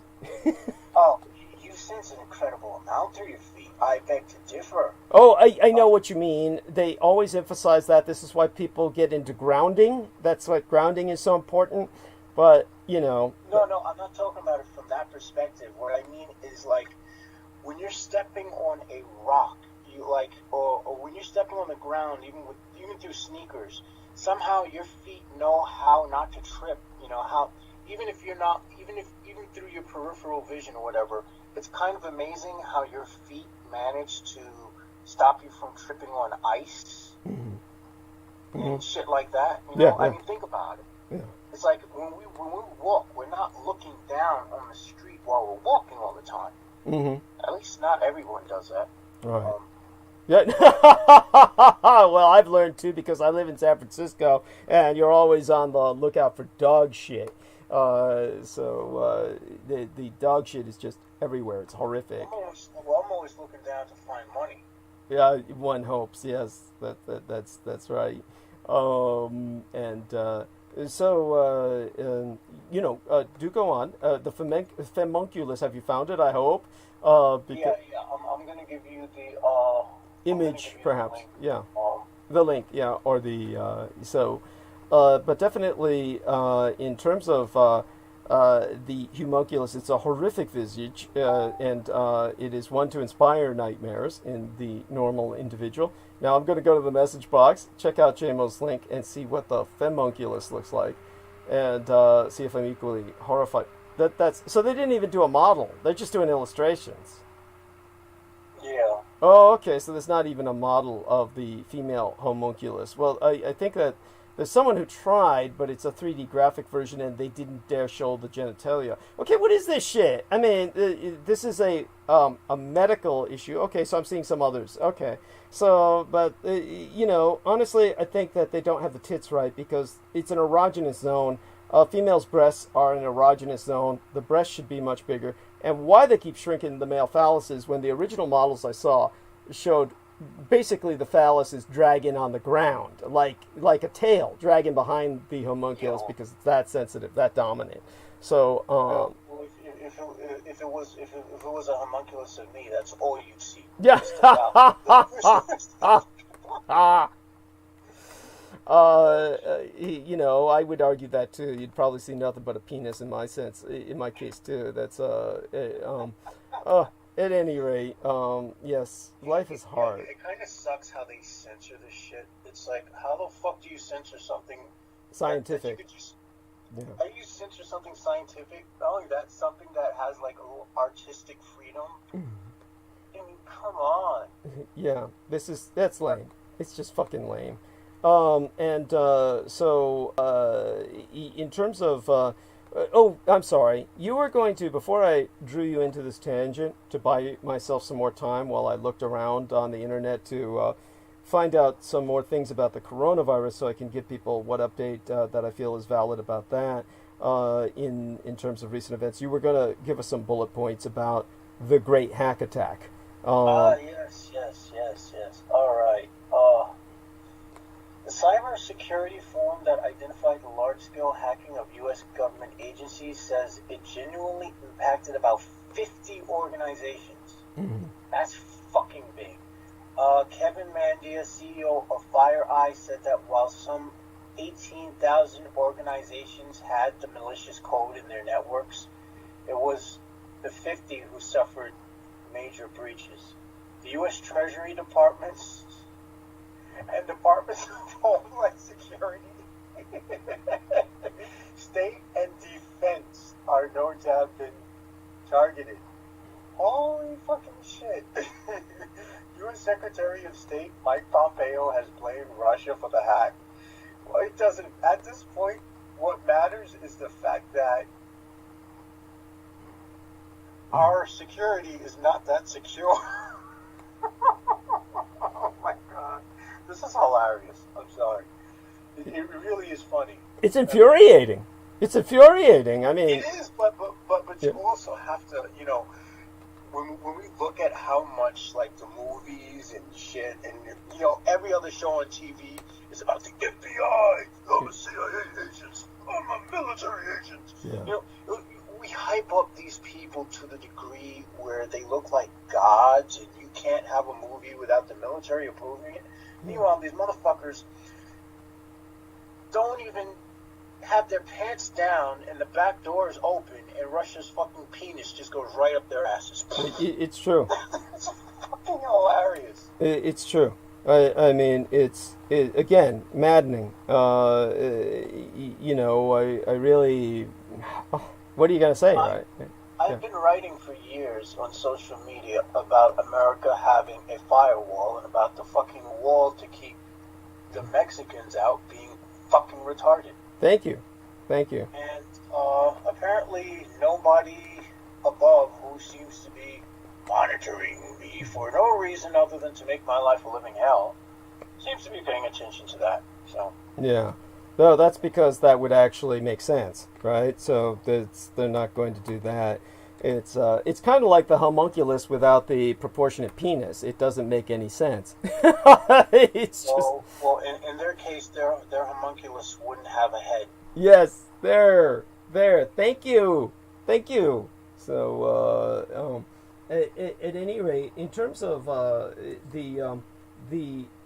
you know, did you have any other observations on the upcoming stimulus package aside what you made? Because what your points is so well taken that you know, it's just not going to be what it was. It's going to get all entangled up. Of course, I will give people an example as to why. I will give people, you know, some analysis. But what I will say is that I don't have enough. I don't want to waste my black magic on trying to get a stimulus bill that's not going to come. Mm-hmm. I have more important shit to do with my sorcery. So understood. Fuck it. Yeah. And did you look up what was going on with the kidnapped boys in Nigeria at all? No, I didn't even get to that yet. Okay. I was going to go over something else which had to do with the fucking wall that this asshole Trump seems to be building, and how it's having such a horrible impact on the environment. Mm-hmm. Okay. Let me see if I can find it, because I got too many fucking links open at one time, and this just slows everything down. Mm-hmm. But by the way, I don't know if this is just going to make you more angry, but you know, while I was trying to look up what's going on with the children in Africa, and I'm looking up appropriately enough, this leads to other abuses of children, then oh my God, I have basically found several things about Melania Trump, who there was I'm still trying to figure out whether somebody played a cruel joke on her. Now, she's Slovene American and a former model, so she's quite statuesque, and I've always had a crush on her, but somebody graffitied the back of her jacket, and this is apparently quite real. She wore a jacket saying, "I don't really care." And I didn't know if this was a joke that someone played on her, or I guess this was on her way to children's shelters, okay? This is why... That's pretty apropos. This is why it wound up on what I was seeking about abused children. She's on her way to children's shelters. She's wearing a jacket that has spray painted on the back, "I really don't care, do you?" And So she's basically apparently tried to turn story time at a children's hospital into a super spreader event.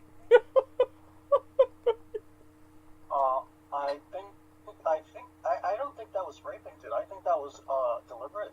I think she's telling us the truth. I guess she cannot not be aware of that jacket and what it says on the back. No, she's aware of it. She's aware of it. It's just what the Trumps do. They need to be blatantly as offensive as possible, because if they don't, nobody's going to pay them attention. If nobody pays them attention, poor old Donald's going to wind up hanging himself. Mm-hmm. So there we are. So what happens is that basically Johnny Virus Seed and his wife Malaria, they've done all they can to spread Christmas cheer and COVID in the past couple of months, and just because we're about to shove DJT out to sea on an ice floe, that doesn't mean that they can't keep disseminating freedom phlegm, in lieu of stimulus checks throughout the land. And of course, thanks to our pestilent POTUS, the President of the United States, Melania has already had COVID-19, but that doesn't guarantee immunity, and needless to say, one should respect the mitigation protocols of one's host. Then there's that whole being a good example thing that the auteur of the highly ironic hashtag #BeBest campaign really should adhere to if she wants to be remembered for more than a designer fuck you jacket. But alas, these are the Trumps, and being a Trump essentially means being a solipsist.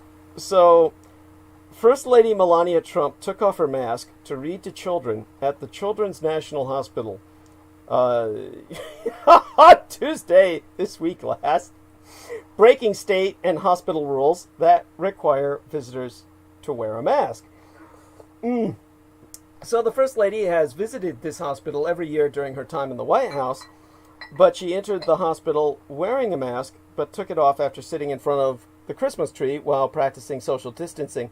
The hospital's policy states everyone must wear a mask at all times while in any children's national facility to prevent the spread of COVID-19. But the children are totally immune, right? I think I heard that once. Why didn't the hospital staff ask her to leave? Yeah, there you go. Well, I'm being facetious when I think that children are totally immune. I don't think that. I heard it once, either from a guy on the subway masturbating to a dog. Oh, no, they're not immune. They're not immune. What's that? that? The children are super spreaders, and what makes the children so deadly is that they don't exhibit they can oftentimes don't exhibit symptoms. This is a reason why when I see little kids, and I don't give a fuck how the parents take it, I dodge them. I'm like, oh shit, here goes the plague monster, man. No, I shit you not. I stay the fuck away from them. Like, I try to keep 10 feet away from them. Oh, God, we got 31 more days of this. Oh, no, we got 31 more days. No, we got years of this. Come on. No, I'm talking about the Trumps. Well, years of the other shit, but we got years of the Trumps too, I guess, in terms of the the blowback. We still have the blowback, because we'll still be talking about how he fucked the country over even after his ass is gone.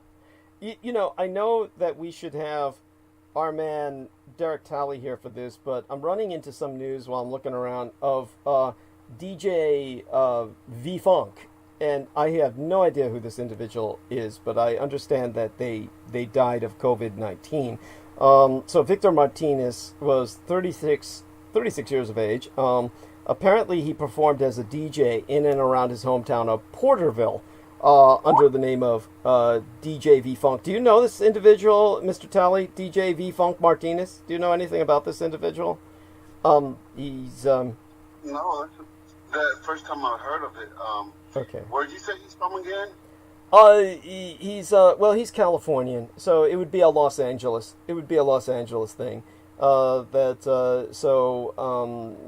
should be popular. It's probably. I don't think I know who he is. Maybe you could look him up, Victor Martinez. Look him up, Victor Martinez. 36 years old, died of COVID.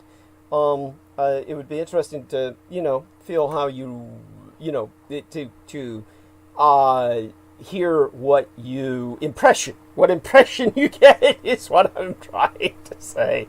I couldn't get that out. Known by Vimar, he's a Venezuelan former professional baseball. Okay, I must be looking at a different thing. I was about to say that doesn't sound like the same guy.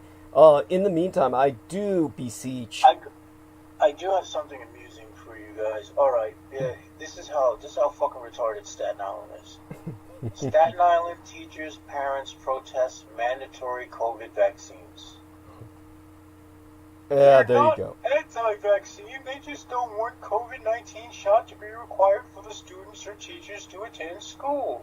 Yeah, that was the message that about 50 protesters on Staten Island sent to the United Federation of Teachers. Now this is funny because if I'm reading some of the signs that these people have. Medical tests do not belong in school. Mandates violate human rights. No mandatory masks, no mandatory vaccines, no mandatory death. Oh man, yeah, these people, there's a reason why Staten Island's only going to be remembered for having the stupidest shitheads in New York. And I hope I don't get shot saying this. I don't understand why. Is there a national identity movement there or something that we don't know about? I mean, why would anybody... No, Staten Island's just known for being a fucked up place. There we are. It's just known for being the place where Eric Garner was choked to death. Oh. And it's known for being the place where Nicole Maliotakis decided to have a fucking rally where millions of Staten Islanders got infected for being the stupid asswipes that they are. Deservedly so. I mean, well, I look at it. I like to look on the bright side. At least the more perish out here from the COVID, the more free beds there are for someone else. Yes. Yeah, there you are, it's not an irrelevant statement. So, are you finding out? Yes, I do beseech you, Jameson, to find out more about what happened in Nigeria. Something draws me to that, and I'm not finding anything myself. You might have better luck. And for Derek Talley, if you can give us, your impression of what was going on with this individual, that would be appreciated as well. All right. Supposedly at least 84 kidnapped school children were rescued following a gun battle between their abductors, security forces, and local vigilantes, according to Nigerian police. The children were taken on Saturday while returning home to their village after a religious ceremony. It was the second mass kidnapping in Nigeria's northwestern Katsina state in 8 days. On Friday, more than 300 schoolboys were freed, roughly after a week they were abducted from a boarding school. The most recent kidnapping has also yet to be attributed to any specific group or organization. There is something weird about this. Yeah, no shit. With police referring to the kidnappers only as bandits. Now, my question is, why are they only picking up males? Yes, that is an excellent question. Derek, do you have any ideas? Well, it's probably because they need soldiers, but then, remember when Obama was in office, they did the females, and they had that campaign where, bring home our girls, Actually, there was an incident where girls were kidnapped as well. Boko Haram. That was by Boko Haram. Yes, go on.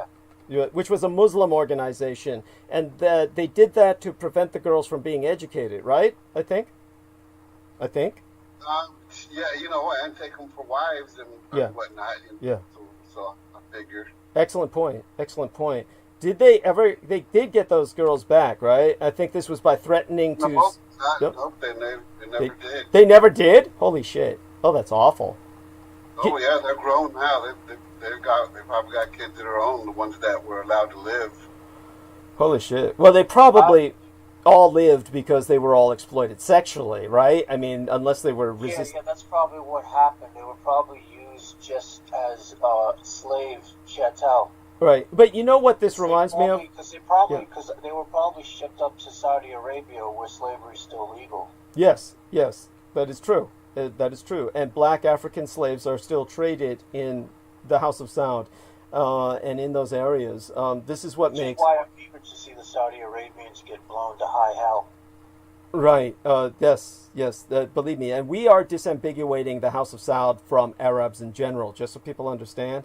No, it's the state. The state is just fucking evil. Well, the state is a family. It's the dynasty of Saud. You know, it's even the very name is named after the stupid royal family. It would be like calling everybody in America Halliburton Americans. We're Halliburtoni. Because of Halliburton running America, you know, or it would be like calling British people Windsorites of Windsor, England, or naming, you know, instead of Great Britain, it would be called Windsor, England. You know, it would be something stupid like that. It's just nobody does that. Yeah, get rid of the House of Saud. And in terms of the boys, it reminds me of, this is what really pissed me off about what the turn that Star Trek has taken. Who is the black guy who's the stormtrooper or the clone trooper? They're not clones. They're stormtroopers. They're basically in that latest film where he... the guy whose name's Finn in the movie? Yeah, whatever he is. He's Star Wars? Yeah. The black guy who's one of the armored stormtroopers, essentially, and then he turns to a rebel. Okay, these are, in the film, they are emphasized to be child soldiers. That's why they chose a black fucking Africa, was for echoes of African child soldiery. And so all of these people are, like himself, not necessarily black African, but basically child soldiers, whatever their ethnicity. But he is, quote-unquote, redeemed. He basically, his friend dies. He is literally marked by this experience. The man leaves the blood trail of his hands upon his helmet, and then he winds up slaughtering his own, and there's never any compulsion towards any sense of retrospection or reflection. It's like all the child soldiers he grew up with, he's slaughtering throughout the film, and we're supposed to be rejoicing in this. Where is the logic in this? It's like... Well, I think that I when I first saw that part of the movie, I was thinking, you know, when the blood marks were put on his helmet, I was thinking that there's some kind of ritualistic motif there. Well, his friend is dying, and the blood mark on his friend, it may have been ritual in that I passed this on to you. He's marked by the experience physically, and then because of that, he's scarred enough where he reconsiders his life and then becomes a traitor to his own and joins the rebellion. And then when he joins the rebellion, there's no attempt to recruit others. There's no attempt to convert others. There's no attempt he's just killing his own. Yes. It's disgusting. Well, there's a reason why they chose a black person to play that part, because that's what they're essentially telling you what the American state does to black men. I can appreciate that. So to a degree, there is a grim truth there as to how people are exploited. You know. In other words, he becomes like a cop. You're basically saying he becomes... Yeah, in a real sense, or he becomes like someone who would be... Or he becomes like a Colin Powell, for example. Yeah, that's a good example of that. And Derek, do you have this kind of reading, that kind of vibe, or did you even see that? What are we talking about? I'm sorry, did you fall asleep again? Did you? We're talking about, okay, we were bringing up child soldiers. The abduction of the boys in Nigeria was probably for child soldiery. Then I was bringing up, this is why it was so disgusting that Star Wars had a black stormtrooper who then turns against his own, because it's portrayed in the Star Wars that they're all child soldiers. That's why they chose a black African to be resonant of that African trope of child soldiery. So all of his own are child soldiers that were raised, basically orphaned, abducted en masse by the state, or a rogue state, and raised his soldiers, and then he's part of that. Then when he turns against that, joins the rebels and fights the First Order, then he's like slaughtering his own without any sense of remorse. And did this not strike you as awful? Or yeah, that you know what? I really never really paid attention to Star Wars. I mean, I was 8 when it came out, but that makes perfect sense what you're saying. I mean, I did something that I probably wouldn't have picked up on back then. You know, the race part of it, but what I did pick up on from race when I was a kid was Charles Bronson movies, and in these Charles Bronson movies, of course, you know, in what's his name? This other guy does it too. The one who made the war movies. I forget his name. But anyway. God, I forget. Clint Eastwood? Clint Eastwood. Yeah, you watch, you know, the one where he made Torino. The black kids are always gang members and everything, but Charles Bronson did the worst. So even before I really knew what racism was or propaganda and any of that stuff, I was watching a Charles Bronson movie when I was a kid, and you know, old black people for some reason loved Charles Bronson and really never picked up on this, but you'd have like an old couple who were, you know, just doing nothing but minding their own business, and then all of a sudden a whole bunch of black people break into their apartment, and you know, she's so startled, he's holding his wife, and the black people is just like no remorse, like, what's up, Pops? Give us the money, or we're gonna, you know, kill your motherfucking ass. And finally, the guy reaches into a drawer and pulls a gun, and all the black people put their hands up and says, hey, we're just take it easy, Pops, you know what I'm saying? And then the black people must obviously call the police, because then the police come into the house, beat up the old couple, and say, where's the gun? Where's the gun? And then the police take the gun from the old people and leave, and then the black people come back and say, so what you gonna do now, Pops? Where's the fucking money, Pops? So we're gonna beat you and your fucking wife. And then the black people end up beating up the old people, taking all their money. So in that little short time, it shows, you know, the gun grab, you know what I'm saying? You better watch out for these niggers, and you make sure you better have your gun, because these niggers are gonna make sure you get your gun taken away from you, and then they're gonna come back and they're gonna kill and rape you and your wife. You know what I'm saying? And that's why I hate the Chicago Police Department, because that's what they grew up watching. Yeah. And they grew up to get revenge for that one motherfucking scene. Every time they pull me over, they're perpetually getting revenge for that black gang that goes in there in that Charles Bronson movie and beats up that old couple. Gets their gun taken away, and then goes in there and beats them up. Yes, disgusting. Thank you. Very, very important. And by the way, so our lady, Maria Michaela Grigorich, up there in, I'm sorry, it's not Toronto, let me go look at that again, in Montreal, up in Montreal, in the correct Quebecois, where they speak impeccable French, and they are used to. Basically, she gave me a link to an article on the Nigerian boys. So, just so everybody understands this, Jameson really didn't do this justice. This was the largest abduction in Nigerian history. This has got to be one of the largest abductions, period. 200 gunmen came into a school of 800 boys, over 800 boys that were taken. The best I can say is not a single shot was fired. So nobody knows how many children were abducted or still missing. All we know is that mysteriously on Thursday, 344 of the boys were released. Apparently in this 6-day nightmare, they were beaten, starved, and threatened with death by hundreds of men with motorbikes and Kalashnikovs, which, you know, all they need to do is sell the fucking Kalashnikovs to gun faggots here in the United States, and they would get millions of dollars. But No. They said we ate once a day.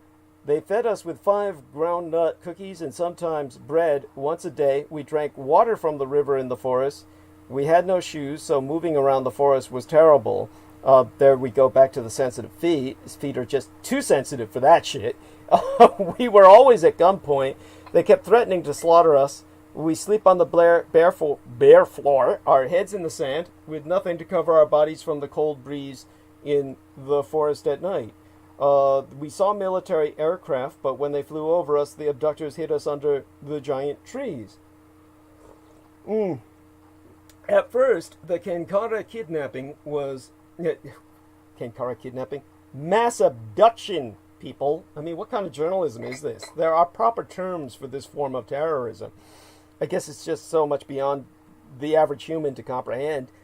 It was blamed on bandits, with the Nigerian presidency claimed that there were only about 10 boys with the gunmen. Talk about cover-up. Holy shit. When Boko Haram, one of the most egregiously violent jihadist groups on earth, claimed responsibility and said they had well over 1,000 boys, 523, then panic gripped Africa's most populous nation.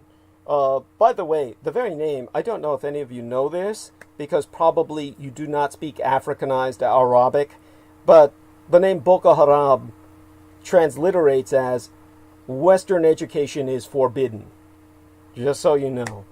And they've kidnapped thousands of women and children around the Lake Chad Basin. If there's ever a group of blacks who deserve to die, it would be these niggers. Now, those are the ones who kidnapped in 2014 276 girls from a school in the town of Chibok in northeastern Nigeria. They did spark an international outcry and the hashtag Bring Back Our Girls campaign. I am happy to report that many of the girls were rescued after half a dozen years of secret negotiations and rescue missions. But it is known that more than 100 of the Chibok girls are still missing, sadly. So I just found that out by looking on the internet in a follow-up on this article. Apparently these bush camps where they're taking the children, the conditions are beyond words. Earlier this year, the children who escaped their forest camps told the newspaper that they had been used as sex slaves and forced to stone rule breakers to death or cut their throats and drink their blood. In other words, take stones and literally stone others to death who would not cooperate. And from these other articles I'm finding on hundreds of women and children, they've been brainwashed. I hate that term. By the way, so people understand, brainwash, I know this is horrible in terms of this kind of horror and suffering. Maybe a buzzword like this is necessary. The proper professional term that Michael Aquino would have used would be behavior modified. The term is behavior modification, not brainwashing. That's something that an amateur would use. So these women and children have been behavior modified or forced into blowing themselves up in crowded marketplaces as suicide bombers that no one would be willing to search because they are female. They do this in marketplaces or army checkpoints. The Boko Haram is using them as human bombs because no one would dare to force them to spread their legs and reach into their vaginas to search their vaginal cavity for explosives. So, apparently many of the boys... find pictures of the people who blew themselves up. I would hazard, of course, for those who have a weak stomach, but it's pretty grisly stuff. Well, apparently the concern was that the boys would also be used as human torpedoes with explosives stuck up their ass. For people who are claiming to follow Islam, this all seems pretty sexualized.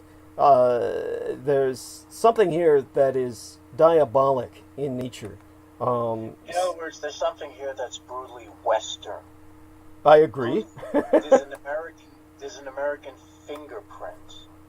It could be. Remember, in Ireland, there's a big kidnapping, child disappearance ring going on too, and a lot of those kids are being found in a lot of the child porn things overseas. Mm-hmm. There are orphanages, they create orphanages, and one of the main reasons for the orphanages is because priests and nuns are supposed to be celibate. And they used to, before abortion came along, they used to just have a place where they stuffed the babies. Right. Well, definitely. So that's died and stuff when their parents was really the priests and the nuns. Right. And well, Douglas, there was something you brought up years ago. This was way before you were doing YouTube. There's something about those troops who were in Africa. You said that they were hunting at Ebenezer or something. I never did understand, what the fuck is America doing in Africa anyway? I mean, well, that's a legitimate question, but that would bring us to the question of what America is doing anywhere, right? I mean, it's basically... Well, who could answer that question is Anthony Vincent. They said, he was in Special Forces in Africa, and he didn't even believe that they belonged there. Right. So, yeah, somebody who I just need to get on the show. Great. So it's obvious that whatever they were doing there was more based on exactly what they were doing in the Middle East, which is ripping these countries up with terrorist networks that were American-made and using behavioral modification techniques that are probably U.S. intelligence. Well, when you read a lot of the CIA books, Jameson, you'll see that a lot of these Christian missionaries, children get recruited into the FBI because they can speak both languages. So, that's why they had a hard time killing Patrice Lumumba in the Congo, because Patrice Lumumba was a Methodist, and then all the CIA agents that they kept to kill him with were Presbyterian. And some of them were saying, well, I can't kill this guy, so they had to find someone, who they end up having to chop him up and shit, find someone who's going to chop him up and melt his body and do some different, I think they just recently, turned his head or something. Holy shit. Jeez, what the fuck? What? Can't they just kill people normally with a bullet in the head? I mean, for goodness sake. That was the thing. That's why they had a hard time killing Patrice Lumumba, because since he was a Methodist, the people who they were, and who they recruit to go to the CIA to do some of this stuff, they were all Christians. You know what I'm saying? Because they were children of the Christian missionaries who go to Africa and go to all these different countries to spread their religion, of whatever their religion is, and sometimes the kids grow up to take the religion with them. Sometimes they don't. I mean, so in other words, they're not being used to spread religion at all. Then they're just being used as intelligence assets, which means that that's obvious. That may not be their original intention. That may not be their original intention, but if that's what it turns out to be. Yeah, that's I definitely appreciate both of your input, and I also deeply appreciate Maria Michaela Grigorich, because she's staying up so late. Where she's at right now, if I look up the time of where she's at, she's in the time zone of New York, up there in Montreal, so it's almost 2 a.m. Yeah, it would be almost 2 a.m. So let's see what else she sent us. She sent us further input. She says, speaking of American soldiers, my mom told me a few horror stories about the Americans who, quote-unquote, came to rescue her small village in Italy during World War II. And yes, this is the so-called, whenever they say shit like the Soviets liberated Auschwitz and shit like that, or the Americans liberated Dachau, this is where your bullshit meter should really tune in and start its Geiger counter work. because all the radiation is really spilling. It's not like these people were liberated. They just found themselves under a different totalitarian captivity. In terms of the Americans, they were indeed confronted by some Jewish people at the time that their treatment of the so-called liberated peoples was really no better than what the Reich had provided. That is a fact. No surprise. Yeah. Absolutely no surprise. Yeah. And definitely, both of you gentlemen, your input has been invaluable. I definitely appreciate that. Let me try and breathe, get a feel for myself, see if I'm ready to take the plunge into monologue. Tonight was a particularly special night, so to speak, because it was just, I was just dealing with so much. There was just, people who weren't there. At this point, you might have tuned in. You may not get what happened earlier. It was a nightmare beyond fucking description. There's no other word for it. And the quality of sound that you hear in terms of my voice is the price we're paying for my not having a microphone. So we are definitely going to try and deal with that, but I need money for a new microphone and a new laptop at the least. So I do want everyone to understand the importance of going to the GoFundMe, where it says urgent contribution needed. Share some of that Christmas spirit, and then get some money my way too, so I can continue doing what I'm doing. Without these ladies and gentlemen here tonight to help the way they have, I wouldn't be here tonight. And that includes, in particular, Brendan Zoget, who enabled me to technologically be here at all. And what I'm going to do is start the monologue about now. We've got a few minutes to the top of the hour. Fuck it, nobody's paying me. I'm going to take, I'm going to be here, but I'm going to listen to Derek and Jameson talk while I eat a little bit of this baked good. Our Lady Maria Michaela Gregorish is going to bed. It's about 2 a.m. there, and we wish you a blessed slumber, dear lady. Sweet be thy dreams, blessed be thy sleep, and I love you dearly. Was so glad you're still with us and alive. Love to Sarah Shields as well, and let me give her that. So here we are. Douglas? Yeah? Did you bring up missing Fort Dunn, the Fort Drum soldier that was found dead? No, please cover that in depth, please. Yeah, by all means. While I chew this bakery good here and get myself some of that sugar. So yeah, take the stage. Well, this is from the Daily News.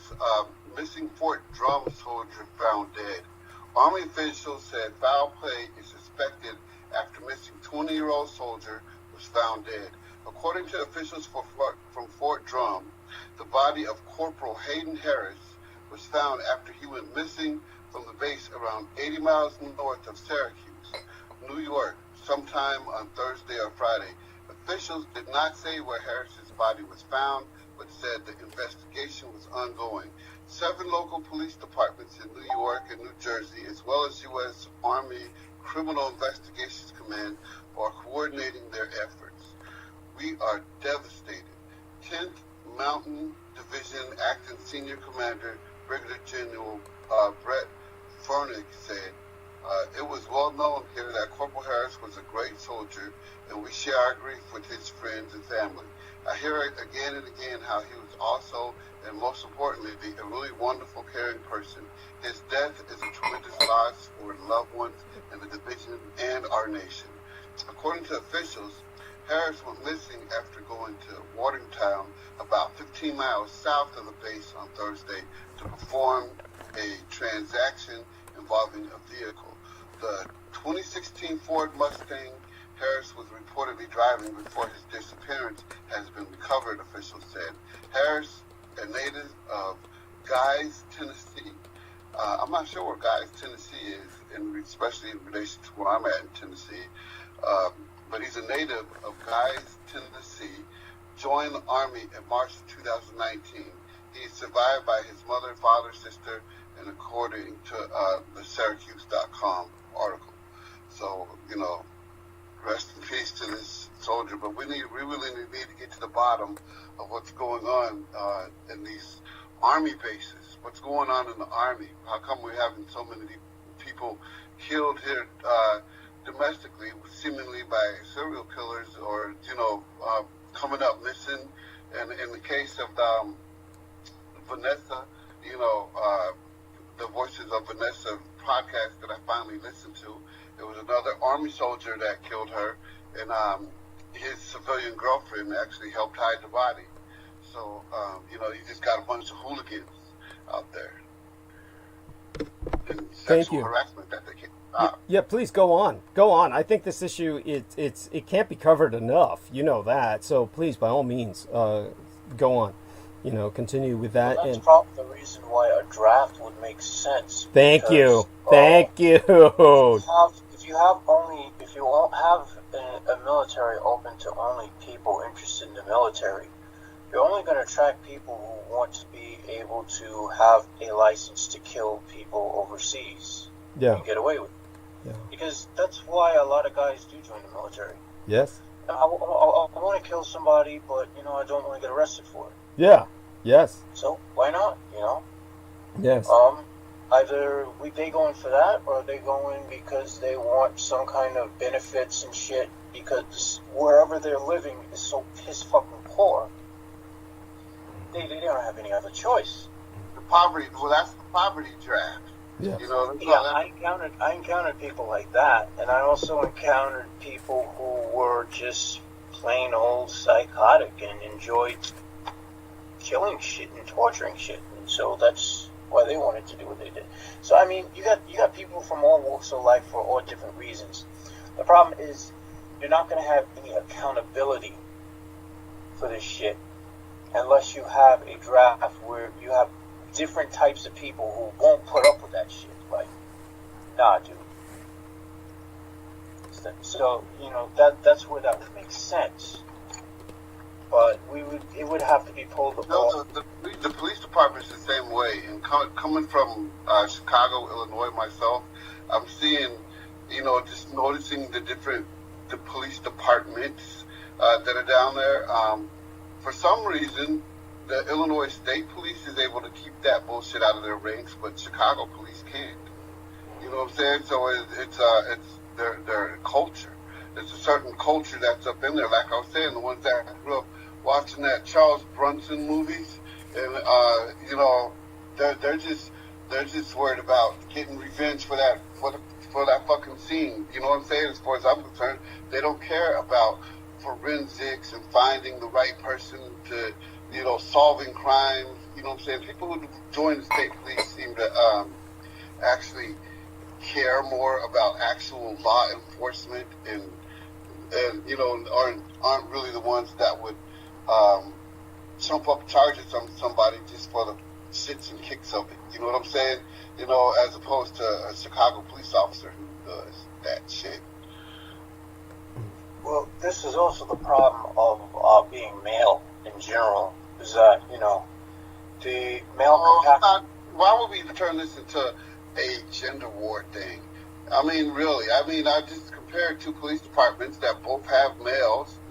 So, you know, it's a culture, and if I was going to blame anything, I would blame race, not gender. You know what I'm saying? Right. No, I understand. I'm a male myself, right. So why the fuck am I going to sit up here and you know, listen to that bullshit? Right. No, I hear you. I got a question. I personalizing something without. Well, I got a question that I'm going to answer here from someone who brought up how is it that we turn this into an American issue concerning what's going on in Africa, just so people understand where that comes from. All you need to do is look at Liberia. And Liberia, the man who was the dictator who ran it to the ground, literally was inserted there to destroy what was at that point, one of the real progressive states in Africa. The man who was inserted to destroy that was Charles Taylor, who was a U.S. Army sergeant. And so Charles Taylor became the dictator of Liberia. He was a U.S. Army sergeant, and we're talking about somebody who was ultimately overthrown by the people of Liberia. He was basically sentenced as a criminal, and basically he escaped to the United States. Now, just so you understand, he was appointed to the position of the Director General of the General Services Agency of Liberia. Now, for those of you who don't understand the meaning of that, the General Services Agency is the same governmental organization in the United States which would not recognize Joseph Biden legally as president until they were forced to do so, at which point, when they did so, thanks to hundreds of businessmen, including my father-in-law, my son's gay husband, writing letters that they were destroying the American economy by refusing to transition, then they finally recognized Joe Biden. And that's when Trump began to very grudgingly even consider some kind of concession, even though he's been fighting it all the way. That's your General Service Agency in the United States. You might think that there's nothing connected here. Don't be so stupid. In South Korea, which is occupied by the United States, they have what's called the KCIA. That's the Korean Central Intelligence Agency. It's like a fucking branch office. It's so fucking incestuously embedded with the American CIA, they don't even bother to come up with a Korean fucking name. So it's just KCIA, branch office of the CIA. And in terms of Liberia, this is where America dumped all of its slaves after the American Civil War, a biological toxic landfill, as Abraham Lincoln considered it, for the deportation of blacks he didn't want in the United States once they were freed. And so that is why, if you look up Charles Taylor's allegiance on fucking Wikipedia, the bathroom wall of information intercourse, you'll see an American flag, and then you'll look at it and say, wait a second, that American flag has only one star in the blue field. Oh, that's the flag of Liberia. Because Liberia always considered themselves the unrecognized state of the United States. All of the blacks that were dumped there after the Union won the fucking war. So they have an American flag with a single star in the blue field. So you've got someone whose allegiance is to Liberia, and he worked for the branch office of the General Services Agency, and basically this position left him in charge of purchasing for the Liberian government. He fled to the United States, and of course when the Liberians demanded extradition, he fought extradition with the help of a legal team led by the former United States Attorney General, Ramsey Clark. And not only that, when he was finally placed in jail, he escaped with 4 other inmates to, guess where? They drove their getaway car to Staten Island, New York, where Charles Taylor disappeared. No, he did become Jameson Reese. I know a lot of people suspect that, but that's not the truth. Instead, he basically said that at his trial in 2009, that U.S. CIA agents helped him escape from maximum security prison in Boston. And this was his trial by the United Nations Special Court for Sierra Leone in The Hague. Sierra Leone is where the British dumped all their black slaves after freeing them. I mean, how do you like that? You're free! You're free! Now let's dump them back off on the coast of Africa, and where you're free to basically fucking starve. It's amazing that now that's we built your fucking country now. Goodbye. Yes. You have every right to be bitter. I'm sorry. I shouldn't laugh at this. This is just horrible. I mean, it's just another fucking atrocity. But honestly, it's the human race doing what it does best. That's what makes it so funny. Again, we don't want to overgeneralize. We don't want to. Fail to. Yeah. I mean, we don't want to overgeneralize, but I understand. I understand where you're coming from. This is like, in terms of this, there were some other questions that people had. I'll tend to them perhaps later. Both of you gentlemen, I should have brought this up while Peter was still with us, though he probably couldn't have said much about it. I do want people to know that probably a very important death that you're unaware of is the fact that Sudan, the last male northern white rhino, died about 8 hours ago. And I don't understand how they're not cloning these animals. We could easily clone these animals in male and female and sexes and reproduce rhinoceri. But right, they did that with Dolly the sheep. I mean, they probably remember Dolly the sheep. Mm-hmm. And the clone sheep, the one they said was the first clone, even though they probably cloned hundreds of thousands and messed them up before they finally got the one that they introduced as being the first one. Yes. Yeah. And thank you. Yeah, so technology's out there, well then use it. Thank you. They don't care. That's a simple answer. They don't care. Apparently not. And if they care, they've done it. Yes, and a long time ago, if they care. Well, we need to care. We need to care. Obviously, his genetic heritage will be available through his body. I have no doubt they will preserve his body. There must be a way to clone his species and bring it back in the future. But this is, of course, a loss that is far more meaningful than the loss of, I hate to say it, the majority of humans. I do have that attitude. I agree wholeheartedly. Yeah, many people, not all you many, but just a lot of people that I'd rather not have around.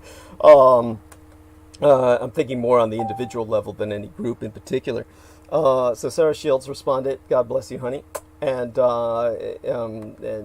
so there we are with that. Really appreciate her letting us know she could hear us earlier. And oh, we're a flower. And so aside from all of that, I think there's I do want to look a little bit more around the world to just get an idea of how the pandemic is impacting us globally. This sounds strange considering the fact that I always talk about that, but a lot of people don't realize the fact that, well, I think people realize it, but they don't really realize it. This is possibly a globe killer. Yeah. I do have an article that says the CDC admits drug overdose deaths are accelerating during the COVID-19 pandemic. Tell me about it, please, if you could.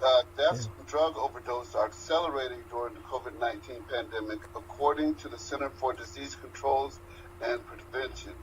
And then it shows like a cigarette box pills that was found with 2 people aboard in an abandoned home in Dayton, Ohio. Is seen, and it's like it looks like it has some heroin or something in it. In one of the pictures. So overdose deaths are already increasing in the months before the pandemic started, but the latest numbers suggest that a further acceleration. The agency said this week. Over 81,000 drug overdose deaths occurred in the United States in the 12 months ending in May, the highest number of overdose deaths ever recorded in a 12-month period, according to the provisional data of the CDC released. According to the agency, that is 18% increase since the previous 12-month period. The disruption to daily life due to the COVID-19 pandemic has hit those with substance abuse use disorder hard, said the CDC Director Robert Redfield in a statement. As we continue to fight to end this pandemic, it's important to lose sight of different groups being affected in other ways. We need to take care of people suffering from unintended consequences. Shutdown across the United States or the forced closure of business, government agencies, and in-person schooling kicked off in March has continued in some areas virtually unabated since the other states and countries' authorities have taken a more measured approach. Experts told the Epoch Times that in August, the shutdowns were spurring a mental health crisis. Dr. Carly Marie Manley, a clinical psychologist who specializes in stress and anxiety, said she has noticed a huge surge in depression, suicidality, and anxiety during the pandemic. People are wounded in a possible second wave of the virus, but I can guarantee we will have a second wave of a mental health crisis, which is already unfolding, with increased suicide, drug overdoses, alcohol use, added Nicole Rivera, assistant professor of the neuroscience of Mount Sinai School of Medicine in New York City, and a visiting professor of health psychology at Princeton University. So, it goes on to talk about opinions of other doctors, but what are your thoughts on this? I'm just glad that you're bringing it to our attention, and it's very important. I've brought it up before that obviously we're going to have a mental health crisis that will parallel the physical health crisis, both simultaneous to and in wake of this. There are just people who cannot adapt to this kind of quarantining or isolation. I have to admit, I'm very similar to somebody who spent a great deal of his life in prison. I thrive, really, in quarantine myself. But then again, I have outlets other people do not, because I have the great fortune of, having purchased my son off the streets when he was a young girl. It was probably the smartest purchase. Well, it was the smartest purchase I ever made in my goddamn life. And he provides me a social outlet on holidays, a family that I otherwise would not have. And so in terms of where other people are at, they don't have that. And many people who do have families, well, they never liked their families anyway. A lot of them. And so they're stuck with them. That's the other end of the spectrum. Rather than loneliness, people are stuck with people they despise. No way to escape. And of course, the spousal abuse, wife beaters, and have been having a field day. This has been, increasing. Domestic violence has been increasing by orders of magnitude. So altogether, this does bring us back to the sexual issue, the gender issue of female empowerment, and how this has set female empowerment back by generations. So this is horrific. I will probably close tonight's narrative on a somber note in that regard. In this sense, the pandemic has taken over the world. This is what I'm seeing when I'm looking around the world now in terms of the internet, and what I'm seeing in reports from other nations, and from what I can read. When it comes to what I can read in other languages, it's simply unbearable, the impact. And I may have to actually lead into the cyber attacks via the pandemic itself, just to give an idea of the context of the world in which the cyber attacks have taken place. So do bear with me while I just kind of take some final looks around. Again, I'm hoping both of you gentlemen will do me a favor and actually look up Sudan, as in the rhino. Look up Sudan rhino, and please give me whatever impressions you have of the last male white rhino that was among us. I do presume that the females are still alive, so they could actually take the fucker's testicles and extract, at least, they could fuck the testicles. They could take the genetic material and they could in vitro fertilize the females. Okay, why is this not happening? And so if you guys could confirm whether or not this is extant in the manner, the females are extant in the manner that I understand them to be, please correct me if I'm wrong. But please check into that. Okay, in the meanwhile. There are two females still alive. Okay, so they are. They are. Why are they not being fertilized? They could do this whether the guy's alive or not. Because they're related to him, I guess. Oh, that's bullshit. So Well, what? I don't know if you guys heard, but when I think it was the San Diego Zoo that in order to get some pandas to mate, Yeah. they actually had to play very white. They had to go and get they were finding these songs, because I had brought up before how like some of these soul songs in the 70s when they were like on the top of the charts, that there was an actual population increase, because of the music, the love songs, the music that was out there that was being made, and they actually were successful after playing like very white Luther Vandross, some Isaac Hayes, and the pandas just kept hearing these love songs and said, you know what, fuck it, come here, baby, let's fuck, Right, let's do it. Well, there's a science behind that, and this has to do with the fact that pandas, if you do some research on them, you'll find out that they're not very good at mating. They're very awkward. Yeah. For some reason. Yeah. In fact, the very fact that they're still being kept alive, they're one of the species that nature would probably slate for extinction. Yes. Yes, this is true. If humans hadn't intervened. Yes. And, the only reason why humans don't intervene is because China wants to keep them alive so they can make money off of them. Yes.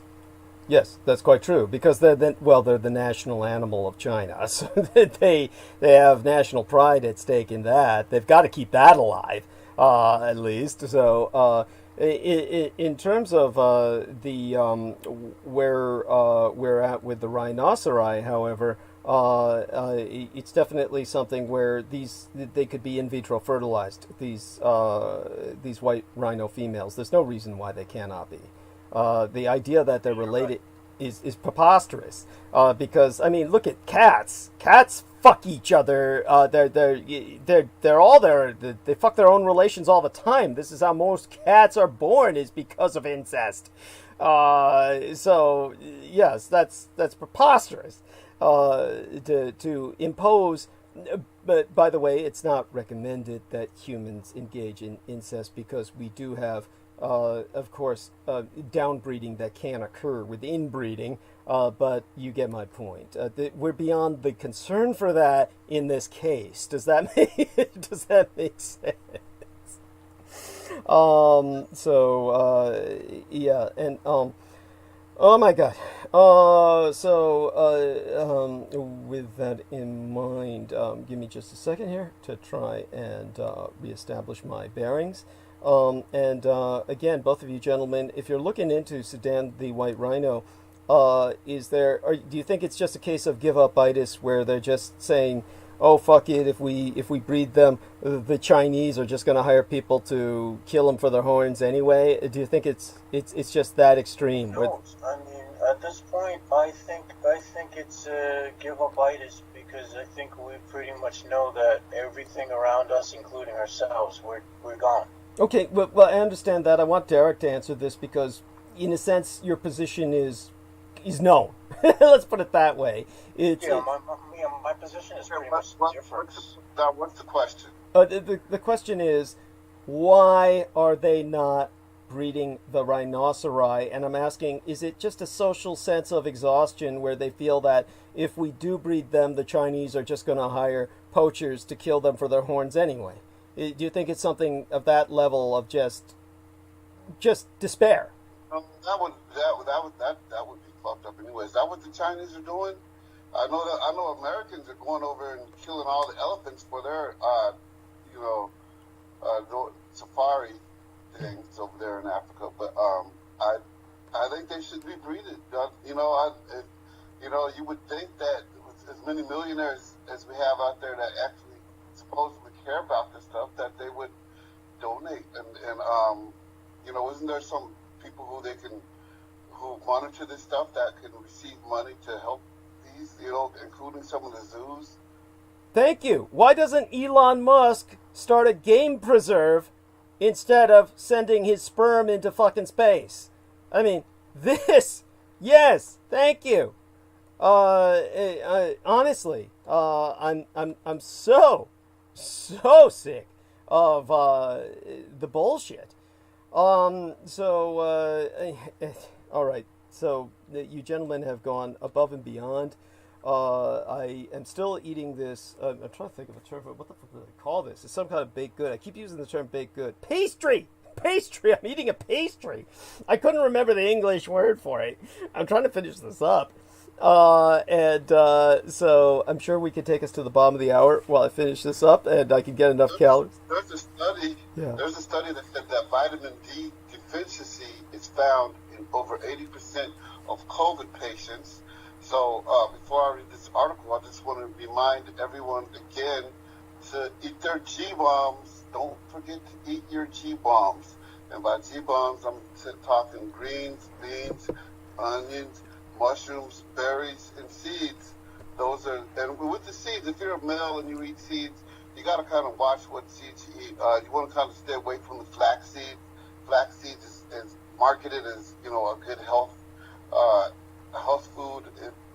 People speaking it on their salad, and now they're doing flaxseed oils.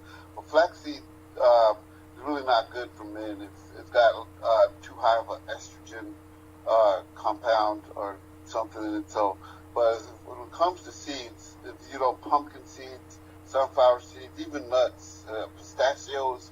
I'm starting to eat pistachios during my lunch, but mushrooms have a lot of vitamin D. And whenever I bring up eat your G-bombs and I bring up mushrooms, I'm always getting either I'm not going to eat any mushrooms or I'm not going to eat any seeds.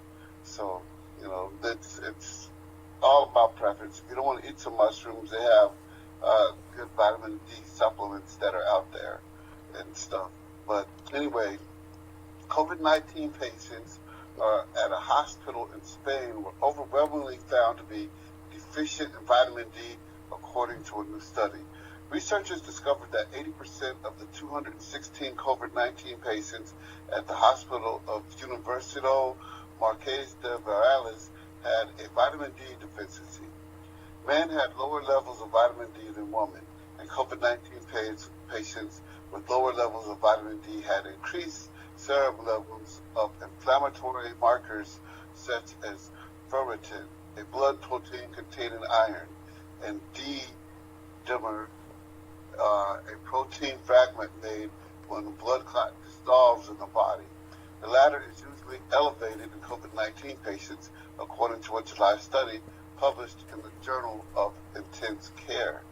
One approach is to identify and treat vitamin D deficiency, especially in high-risk individuals as elderly patients with comorbidities, nursing home residents, who are the main target population for the COVID-19, said the new study co-author Dr. Jose L. Hernandez of the University of the Catalunya de September in Spain. Vitamin D treatment should be recommended in COVID-19 patients with low levels of vitamin D circulating in the blood, since this approach might be beneficial in both musculoskeletal and in the immune system.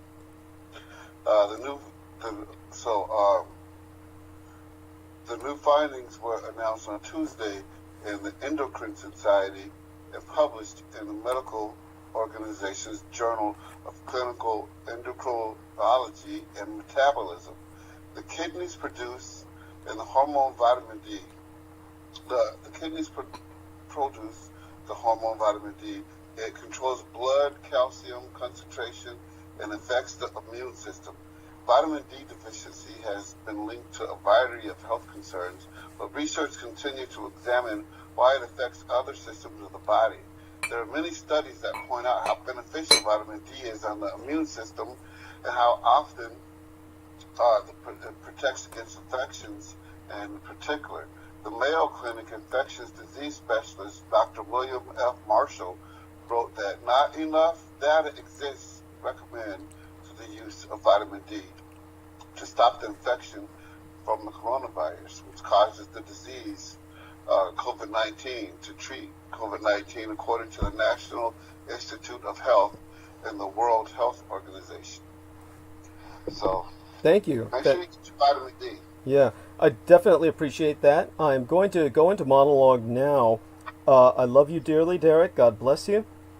And before you go, take us to the bottom of the hour. I know I missed it. Tell us a little bit about how your work is dealing with COVID-19. There must have been some change to behavior. Yeah, there's all kinds of changes, and they even changed the DOT laws under me while I was gone, and I didn't even realize it. And one of the DOT laws that they had changed is back in 2000, I forget what year it was, probably 2012 or something. They implemented that you must take a 30-minute break. Which was it's kind of inconvenient at first, but then understandable because we're so many truck crashes on the road. Oh yeah. But now, whenever your truck is sitting still, it counts as a 30-minute break, which technically means I don't have to take a 30-minute break. Because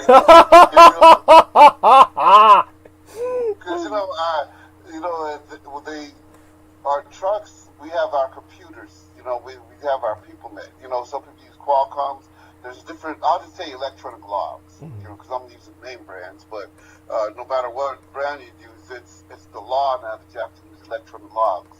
And if your truck moves an inch, it counts as driving. So like if you're let's say you're like sitting at a truck stop or even at a Walmart, if for some reason you have to move your truck and you're on break, well, if you move your truck, it counts as driving, so then you have to start your brake all over again, with these electronic logs. But now they have it where if you sit still, because I service stop, so when I get to work, I'm immediately working because I'm not just a truck driver, I'm a cryogenics technician.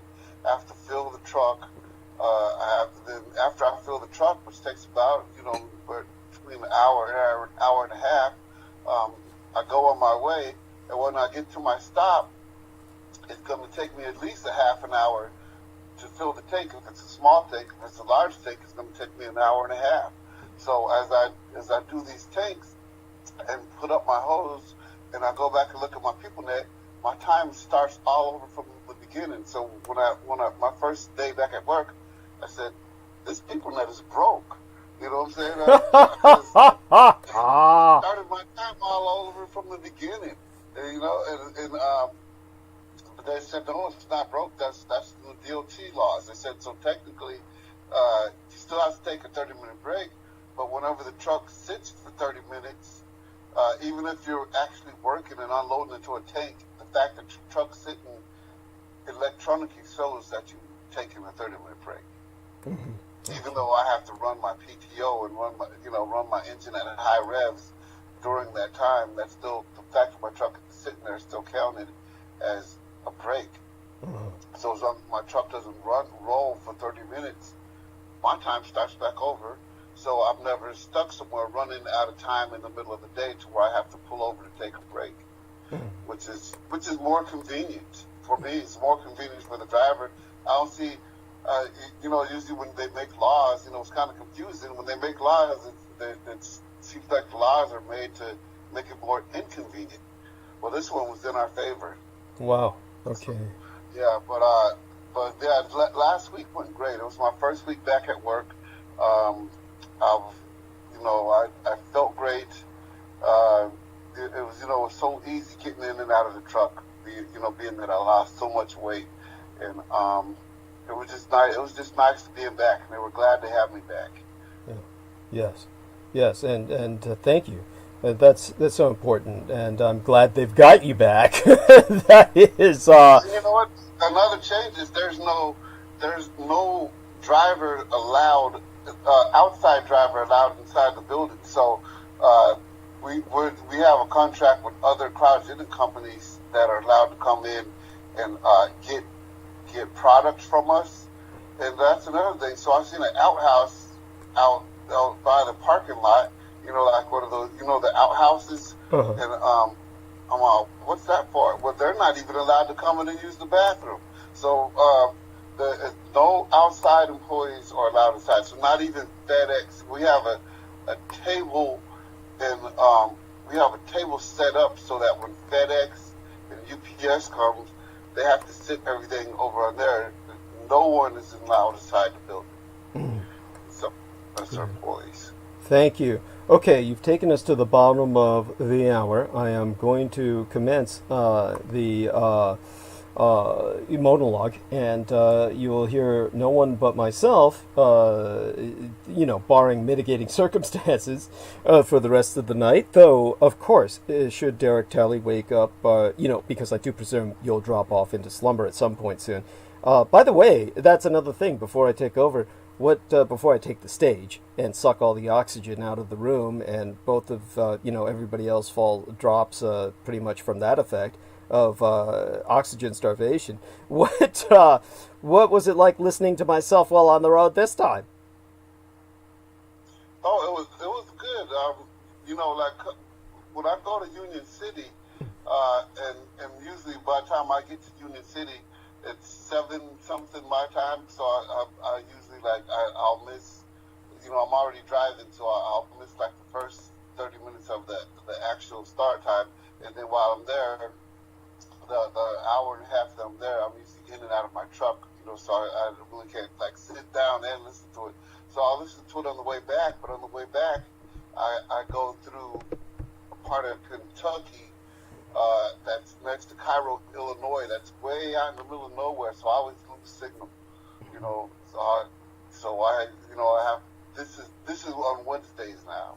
On Wednesdays when they send me to Union City, I can only hear a portion of the show, so I need to go back and listen to some old shows. Of course, I'm with you on Sundays, you know what I'm saying, but I need to go back and listen to some old shows on the days that you're not on. But I was trying to work it out to where I could listen on Wednesdays live, but I just go in some of these backwood places that don't have any kind of signal or reception. Holy shit! So I miss a lot of the show on Wednesdays if I'm not working local, right, to where I can keep my phone going. And even when I'm working local, I'm in and out of the truck all the time. So I need to go back and get some old shows to record and listen to, like on a Monday or Tuesday, and also I try to listen to some audiobooks so that I can have something productive to contribute on Sundays. Well, you still have a homework assignment where you're going to prepare a presentation of the Cult of the Constitution as a kind of book review for us.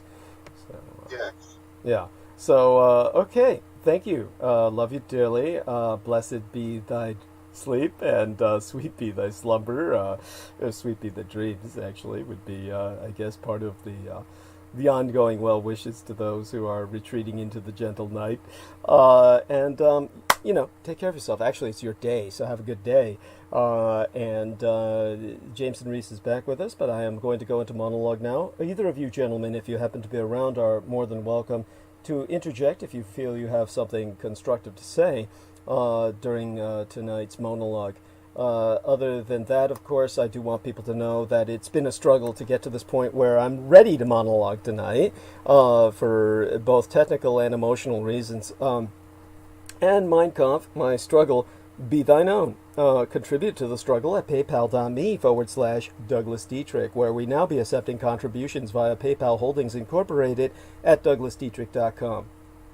But you must remember, we are an extended electronic family, and we're certainly all friends, or you wouldn't wish to support myself. So when you do contribute through PayPal, make certain to indicate myself as friend or relation, so that PayPal doesn't take, their fucking cut, which takes quite a bit out, comparatively speaking, from your contribution. Why would you contribute? Simply to support PayPal. To eliminate them from taking their pound of flesh, make certain to indicate myself as part of your flesh and blood, a relation or friend. We're all flesh in that regard, and all flesh is grass. And in passing through this world, let's make certain that if you enjoy listening to myself for the hours that I provide, analyzing on your behalf, then you should be willing to support myself. I am going to make a quick check into the chat room before I go on with solicitation, and I want to thank Sarah J. Shout out to her. She retracted a message. I don't see why. She was basically saying, Mr. Dietrich, I know you have touched on it before, but I would love to hear your medical journalist expertise on the different COVID vaccines. Well, you see, honey, I'm sorry, I shouldn't say that. Dear lady, we have yet to really get a good analysis of the different vaccines coming out, because they are just coming out. And unfortunately, they're coming out as mutations are beginning to appear in the virus, as if the virus were fucking intelligent. And that, of course, goes back to Michael Aquino's cult of the anti-gods and their belief, and Jameson Reese agrees with this, of course. I roll my eyes, not because I'm discounting what he says, but because it's so predictable. Yes, he would know this, being an occultist. Histaliek, the anti-god of the microscopic assailants against reality, or the microcosmic anti-god. Histaliek was the anti-god of the cult of Paiamaias, the cult of the plague. And this is where it was believed by the cultists that the viruses are intelligent and that they adapt at a cosmic level. Is something very similar to morphogenic fields and resonance, as Jameson brought up earlier. And so at any rate, aside from that, Bill Lyons says that he was talking about the bunch of meatheads that Jameson was bringing up. And then he was saying up here in Canada, many take extra vitamin D. Yes, a northern nation, not enough sunlight. And let me see now. Atlantean Wizard says, tragedy and comedy share the same stage, laughing mask, crying mask. So that's why he was talking about the time I was laughing so hard at the midgets that were tormented by Mengele and then presented to Adolf Hitler. I'm so sorry. That image is, to me, is it's terrible, but it's terribly funny. I'm just sorry. I'm sorry. Is there something wrong with me, Jameson, that I find that so funny? The image of Dr. Mengele bringing a bunch of midgets to Adolf Hitler for them to entertain him. I'm just. Well, considering how dark my humor is, I would say you're perfectly sane. Thank you. Yes, I figured that. Maybe I'm turning to the wrong source, but okay. How do I say? I feel validated anyway. Tomo Suzuki brings up Papa John from the Papa John's Pizza Company fame. Never seems to age. I swear he looks the same in the commercials as he did in the 90s. And Bill Lyon says, well, Papa John looks like bad plastic surgery. And Tomo Suzuki said, very good point. Bill Lyon says, Jennifer Lopez doesn't age. And Tomo Suzuki says, very true. A normal 51-year-old looks very different than her. Dennis Marshall brings up Kathy O'Brien. Dennis, do you think that Kathy O'Brien looks ageless? I haven't seen her very much close up. Maybe I'll check into that. Dennis Marshall also says, anti-aging, you're not what you eat, you're what you know. White powder gold, monoatomic elements, and the white red lion. Good luck finding that out on Amazon. Interesting. Bill Lyons was calling the Sherlock Holmes hats duck hats, and Maria Gregorich said appropriate for quacks. Yes, so there we have that. So let's see now here. Just taking a look at what other people are saying. Maria Gregorich brought up that her mom was the tallest in her family at just under 5 feet. Holy shit! Oh my god! That's, Europeans are very short in general. That is, if you take public transportation in Europe, you will find that if you're standing on a tram or a metro, that the handles, that hang from the rails to hang onto, they would be like children's guardrails here in the United States. It's Europeans are generally quite short. There just wasn't enough. There's not enough land in Europe or anywhere else in the world to raise fucking cattle. There may be land, but not land that's rich enough to grow feed for cattle to fatten up where you can eat the beef and then grow tall. This is why everyone all over the world is comparatively short. Americans being basically the tallest people in the world because they eat all that fucking beef. And it helps when you bring up all the steroids. By the way, you brought up something, James, and I forgot to mention this at the time. When I was in the hospital for my collapsed lungs, which was a number of times, but during one of the periods of times that my lungs had collapsed and I was on the chest tube,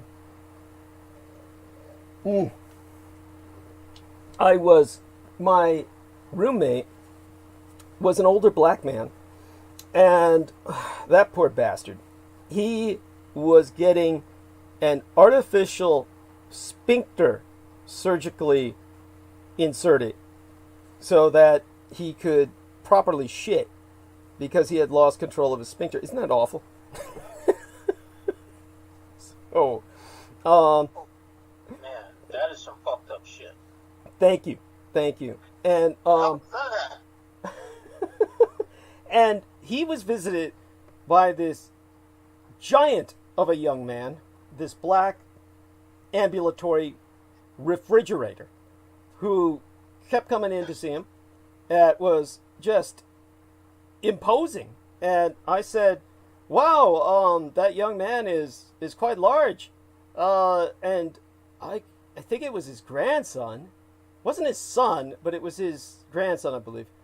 And he says, yeah, he's just eating me out of house and home, because apparently the family was living with him.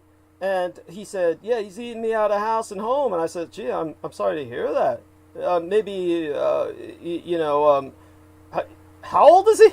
And it suddenly struck me, I didn't know this guy's age. And he said, yeah, he's just 16. And I was like, you can't be serious. This fucker was like well over 6 feet tall. I mean, yeah. It's like, this kid was like, and it was just, this must be what you're talking about, right? Yeah, in New York, apparently this is the norm. And I stand at 5'10" and a half. Mm-hmm. Now, in the black community in New York, I'd be considered short. Right.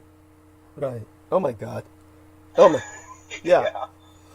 Yeah. It's like, and you know what all that is? It's all the steroids in McDonald's beef. That's what it is. It's the steroids in McDonald's beef that's creating these synthetic giants. Yeah, probably. But then, even remember, we were bred for work here in the United States. That's true. I mean, they have this saying down south called good stock. You know what I'm saying? When like a man's gonna marry a female, female's gonna marry someone, they want, the down south family wants to know about the other family. Do they come from good stock? They want to know if they're like well built. Is the male 6 feet and husky, and do they got good brains? No mental defects. So so whenever someone gives a compliment to someone about their spouse they're about to marry, they'll say, oh yeah, she comes from good stock. Yes. You know what I'm saying? That's true. That's true. That is a term I've often heard, and yes, you're right. Thank you. But up here in New York, even the white guys are really big. White guys, even the Chinese guys are fucking huge. It's the steroids. It's the steroids. I've seen quite a few guys who are of Eastern Asian descent who are like 6'2", 6'5". Yeah, it's right. You're right. You're right. It's the diet. It's the steroids in the fucking beef. This is what's doing it. I feel small. Yeah. And it's like, and then you look at football, and they're just getting bigger and bigger. They're breeding them in camps or something. I don't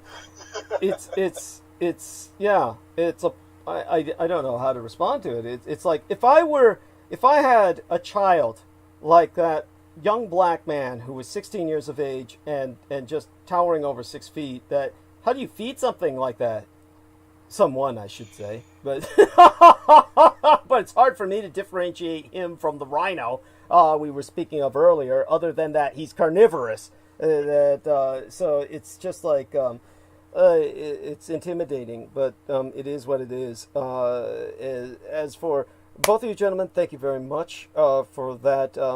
In all due acknowledgement under our own personal hero, we ask it of everyone moral and our fiscal support on behalf of our dearest English brother in battle, John Henry McMills Warrington, whom you can friend and follow on his Facebook timeline at facebook.com/John.War, and subscribe to his YouTube channel, the Maggot channel, at youtube.com/C/Magateur, which is spelled MAGGOTAUR, he being the property manager thereof, as well as Team Dietrich's or Dragon's ultimate post-episodic producer, and our final productions archivist at DouglasDietrich.com. For were it no for he, now all videographic works of the internationally recognized renegade military historian would have been lost. So if financial aid no be prohibitive per budgetary constraints, electronically relay monetary assistance via PayPal, where you can donate to the Maggot Man, aka John Henry McMills Warrington, by clicking send on your PayPal account page and then entering his email address, john_war@hotmail.com. And you can PayPal him at paypal.me/Magateur, which be spelled MAGGOTAUR. After all, he is on his own initiative, the man who downloaded the majority of what I produced on YouTube into his own hard drives so that we could reestablish my legacy online when I was scrubbed from the internet completely, no less than thrice, that's 3 times, and thereafter, of course, enabled my virtual persona, which interacts with yourself now, to exist in our material worldly data matrix in context of a legacy. And so he effectively acted as a bridge between the Akashic records and the Malkuthian plane of existence, our dimension of reality. And now you too. Yeah, well, in that sense, of course, since he helped reestablish myself, he becomes, in a sense, my creator. And now you too can do your part to help in the fight against total annihilation, whether of myself on the internet or of all life on the surface of the earth, as is the intent of the cult of the kings of Edom and their anti-god Hystalic, the god of the plague, whom seems most active at the moment.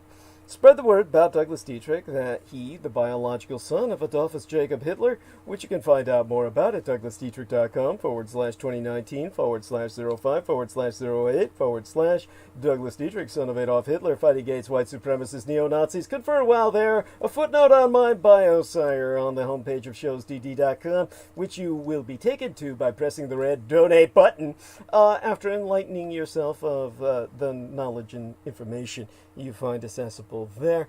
Take it upon yourself to spread the word far and wide to all and sundry that the scion of Adolf Hitler, Douglas Dietrich, be alive and well and resident in the city and county of San Francisco, and if at all possible, electronically, convince others to electronically relay their contributions at paypal.me/Douglas Dietrich.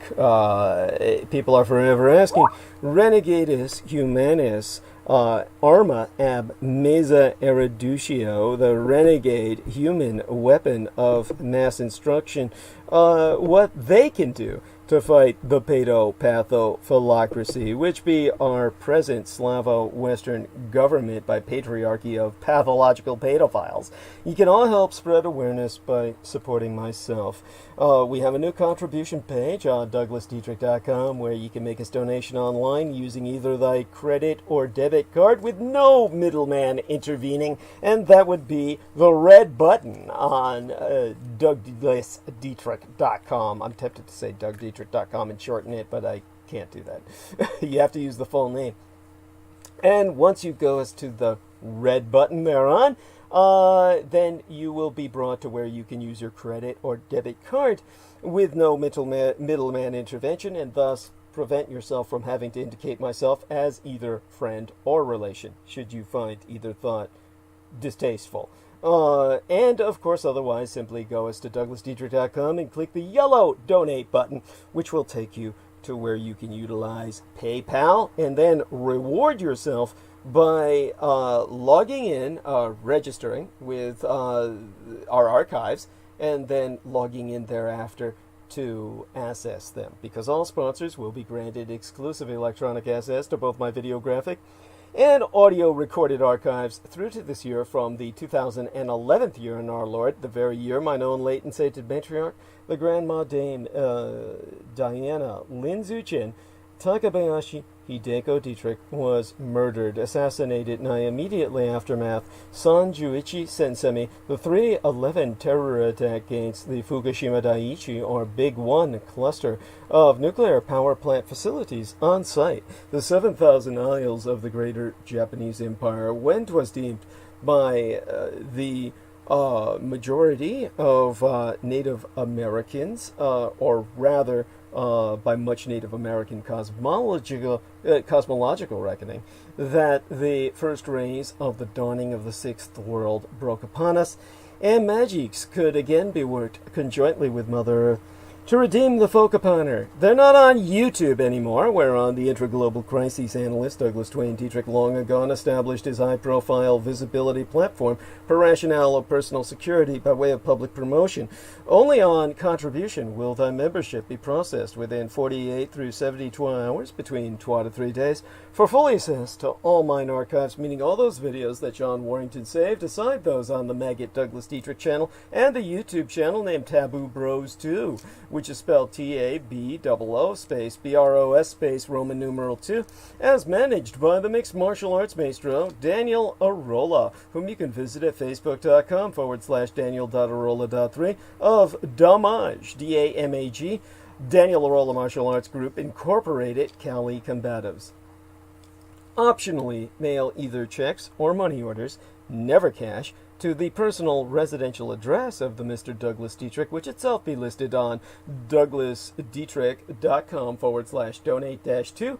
The most important thing being that people regularly donate what they can within their means. Foremost among Axis Daddy D's donors, aside his mistress and manageress, Selena Khan, and his former web mistress, Lena Shea, be our most beloved greater British brother in battle, the Team Drax, Dietrich's or Dragons, heavyweight lifting, keeper of the spirits, and YouTube Bizarre HD channel, managing mixologist, George Edward Knight, whom you can friend at facebook.com/George.E.Knight.7, and subscribe to his channel at youtube.com/user/bizarrehd, which itself be spelled BIZAREHD.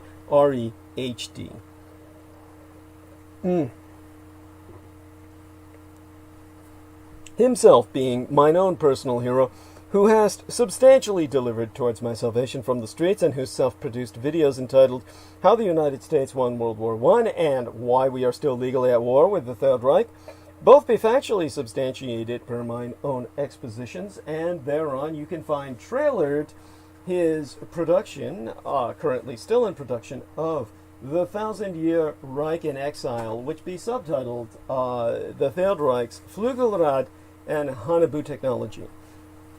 And of course, he's someone who I spoke to for hours and hours throughout my night to provide him some material for that production, and hopefully he'll be able to track down a video that I've recommended that will provide some visual evidence for him beyond what he already has, though what he has may be sufficient. Though I'm sure this video would help immensely if he can get a copy of the presentation.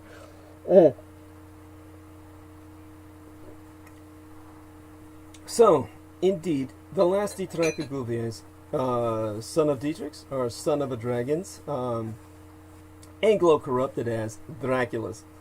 Expositions via YouTube would not be possible sans generous benefactions from my listeners on a monthly basis. The Amerasian agent of the Peacock Angel, Tavush Meliek, be the only person on the surface of the world with the insider knowledge and experience necessary to lead thy resistance against the Russo-sub-Satanic occupation and anti-godly insurgency, it bearing no end of emphasis that Judy, Anglo-corrupted as Jedi, literally Master D or the Master of Enlightenment myself, is not paid to articulate mine expositions, and have never once been remunerated for my services rendered unto thyself, and all thy holdest dear at incomparable sacrifices to myself, most tragically of all mine loved ones, in my most singular and quite unenviable role as the ultimate public informant at personal risk, still at large. Your taxation cannot support myself, as I be denied access to the United States Department of Veterans Affairs benefits, and our services due dishonorable discharge. So again,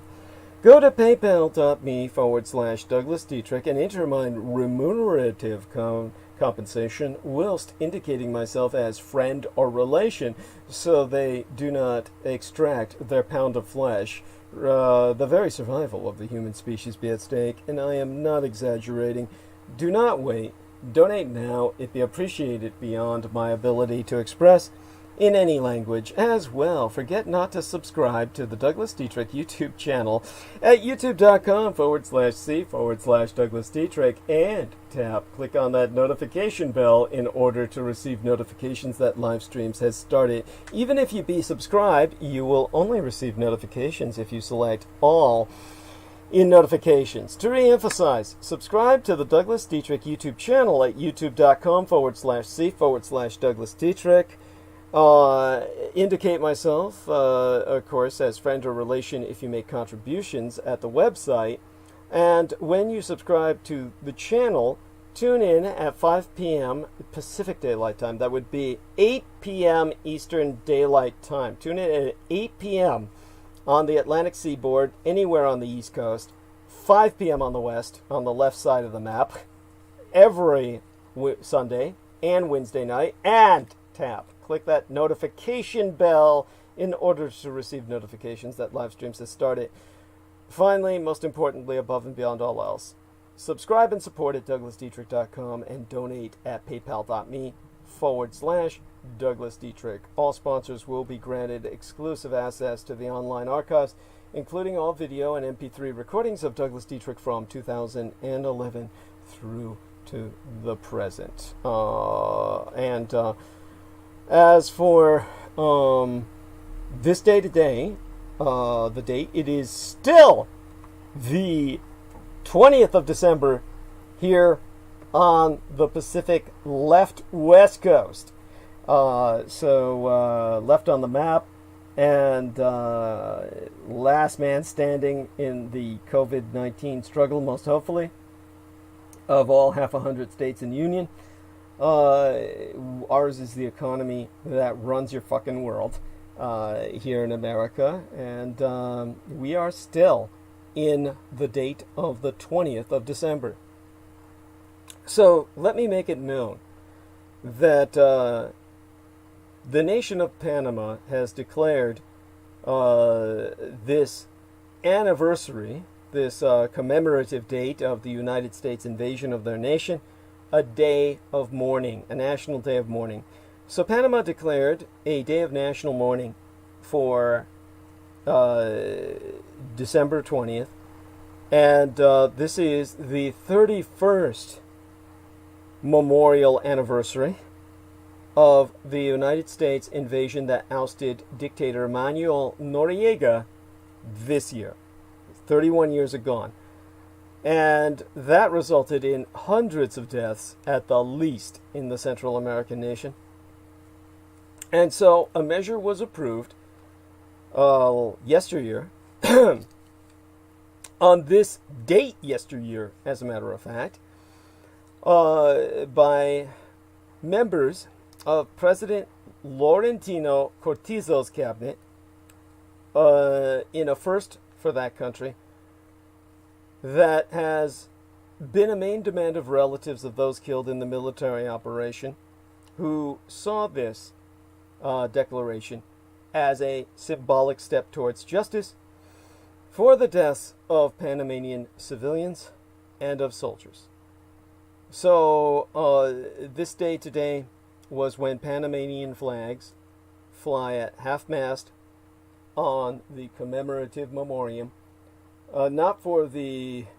It's not mandatory for any obligatory closure of businesses or government offices, but everyone is made aware of what the gravity, the somber nature of this day represents in their national identity. So, via Twitter yesteryear, the Office of the Presidency of Panama did declare, for 30 years, Panamanian society has waited for the lives of those who died or were injured during the invasion of Panamanian territory in 1989 to be honored. And this is the 31st anniversary this year. So, victims' family members met with Cortizo yesteryear, who had assumed the presidency in July of yesteryear, after running with the Revolutionary Democratic Party, which was formerly considered the political arm of the now defunct military regime, which won their election on the basis of rejecting America because of America's invasion, which overthrew that ruling party. So there's reason that they did this in the human sense, the sense of human experience. The human interest stories are obviously going to be there. One of them is that of Iris Herrera, whose husband was a Panamanian soldier who disappeared after the December 20th U.S. invasion that ousted dictator Manny Noriega. The last conversation she remembers with her husband 31 years ago was, "Remember to pick up the children early, because today I cannot do it." The last words she ever heard from the man who fathered her children. She's 77 years old this year. And many other relatives of people who died or disappeared among the 1989 military action are still hoping they can get some answers about the fate of their loved ones, and their hopes lie in a truth commission that was created in 2016, the same year that Trump was running for president against Hillary Rodham Clinton, that so far has registered, to my knowledge, maybe a couple dozen cases that could be resolved. Might have been resolved this year, or maybe next, wherein unidentified bodies were set to be exhumed from a Panama City cemetery. And therefore DNA testing would have been used, or will be used, in regards to these exhumations. Now, on the night of the invasion itself, Braulio Bethencourt, who was Herrera's husband, and was himself a lieutenant in Noriega's military, called her to say he was supposed to be on duty at a barracks in the capital. And she recalled him saying, "I want you to stay at home and take care of my grandchildren and children for me." And hours later, towards midnight, they spoke again, and he told her, "It has begun. They are invading us. They are attacking at all of the barracks." And that was the last time Herrera heard from her husband, and the beginning of an agony that lasted 30 years, in which his whereabouts have remained unknown ever since. That's when the United States launched Operation Just Cause on the 20th of December, shortly after midnight, when some 27,000 troops were tasked by then-President George H.W. Bush, the Sr., with capturing Manuel Noriega, presumably protecting the lives of Americans living in Panama, and, quote-unquote, restoring democracy to the country that a decade later would take over control of the Panama Canal itself. And, of course, vote back in the party of Manuel Noriega. And the invasion began with fierce bombing in the neighborhood of El Chorrillo, home to Noriega's base, destroying wooden homes and displacing thousands of people. And today the area still has desolate parts where the residents say bombs fell. And you've got things that appear in photographs I've sourced, like iron light posts pockmarked from bullets, graffiti with phrases like "forbidden to forget" and December 20th national mourning. Now, many of those who survived complain to this day about the small apartments that the government then gave them in multifamily concrete buildings put up in the devastated neighborhood after the invasion. The residents of El Chorrillo, who historically have lived among violence and gang activity, also have plenty of poverty and joblessness to complain about. Olga Cardenas, a longtime community leader who I saw sourced for quotation, said that the invasion left a lot of weapons in the neighborhood and the violence increased. Many of the children who have grown up after that invasion are still demanding opportunities, and they also have trauma from the bombing. Now, according to official figures, 300 Panamanian soldiers and 214 civilians, many from El Chorrillo, died during the invasion, though the number remains controversial because human rights groups like the Association of Relatives of the Fallen know for a fact that that number is much, much higher. And literally thousands died, and at least 23 United States soldiers also perished, though one has a hard time feeling sorry for any of them. Many of the Panamanian dead were buried in common graves in a cemetery, and months later, at the request of relatives, exhumations led to the identification of many of the bodies, but that wasn't the case for some of those that I mentioned, like Herrera. Basically, that's why when you take a look at an individual like her, who told the Associated Press in an interview at her home on the outskirts of the capital, while she was wearing the insignia of the defense forces her husband belonged to, that they saw the bodies of men, old women, girls. They never found her husband. At the time of the invasion, she worked as an auxiliary nurse for the military, and her husband's relatives, they put notices in the newspaper seeking any information about his whereabouts, all in vain. Decades later, the Truth Commission was established to determine the precise number and identity of such victims, and to shine light on the serious violations of human rights during the invasion, as testified to by Jose Luis Sosa, its executive secretary, who added that the commission, which began working in 2017, but the year that Trump became president, is made up of 5 legal and academic experts collecting court records and other documents, plus new evidence and testimonies from victims' relatives. And with that new evidence, the commission should be able to request exhumations to continue, the reopening of the cases of well over a dozen or 24 people who have disappeared. So they do know where there are more unknown and missing people who probably can be found, the bodies at least, and so the commission has compiled a DNA bank with biological samples from relatives that will be compared against the remains dug up. And so Bethencourt's 3 sons have given blood samples, and Trinidad Ayola, who's the president of the Association of Relatives of the Fallen, has attested that we are now on the way to recognizing some missing people, but not in their totality, because over the course of 30 years, much evidence has been lost.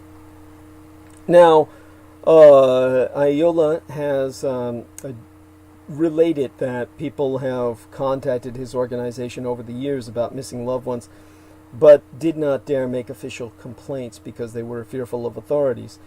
Of course, today people are less afraid. They think that Communist China will protect them because Communist China has moved to take over the Panama Canal, and that therefore they can make possible the process that's underway.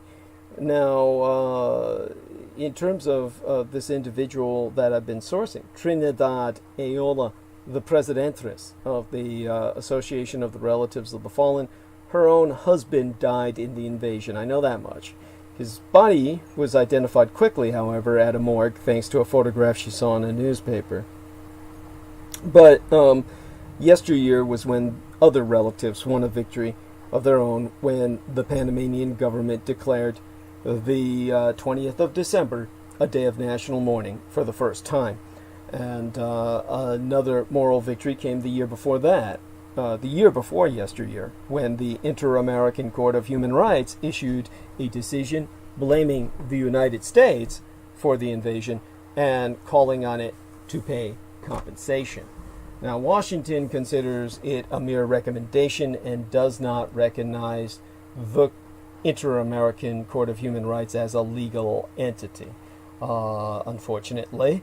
And therefore, Iola concluded by saying that finally there are important signals for the victims as the 30th anniversary was approaching, back when she conducted her interview. And the national mourning that is now officially recognized in Panama, and the possibility for other families to identify their own so they can be buried properly, that at least eliminates some peoples from being doomed to oblivion. Now, in terms of what we are all dealing with in this situation, we're dealing with Panama's rejection of the United States and its intimidation by an increasingly draconian or hardline communist Chinese empire. So this is what's leading to the squared quadrangle of Panama, Taiwan, Red China, and the American empire. Now, Panama, it can never be forgotten, and certainly not by myself, had been one of the last countries maintaining diplomatic relations with my true homeland and heartland of Taiwan, which severed those ties and established relations with the People's Republic of China. And per communist Chinese demands, this means that Panama also ended its recognition of the nationalist Republic of China on the island of Taiwan. Panama's decision reflecting the deteriorating state of cross-strait relations across the Black Strait of the Taiwan Channel. It's important, given the extent of Sino-American interactions on other issues, such as North Korea and burgeoning trade frictions, that Washington make it clear to Beijing that its commitment to Taipei is not a political bargaining chip, as it is with the rest of the world prostituting themselves for Beijing's development bucks. Beijing should never be misled into thinking that by cooperating in one area, always through short-term gestures, that it will realize major policy shifts and concessions in others.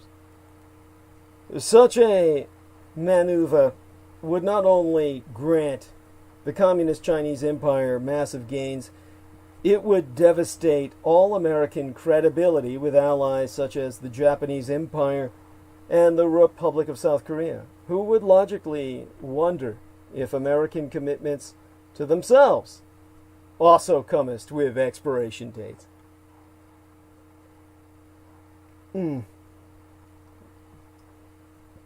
So, one thing I want people to understand in terms of probably the major takeaways to be had by the situation as it breaks down is that Panama's decision to sever ties with my native Taiwan reflects this deteriorating state of cross-strait relations between the Chinese mainland and island China, or rather Red China and Blue China, both staring each other down across the Black Strait, as it's known in Asia, of Taiwan.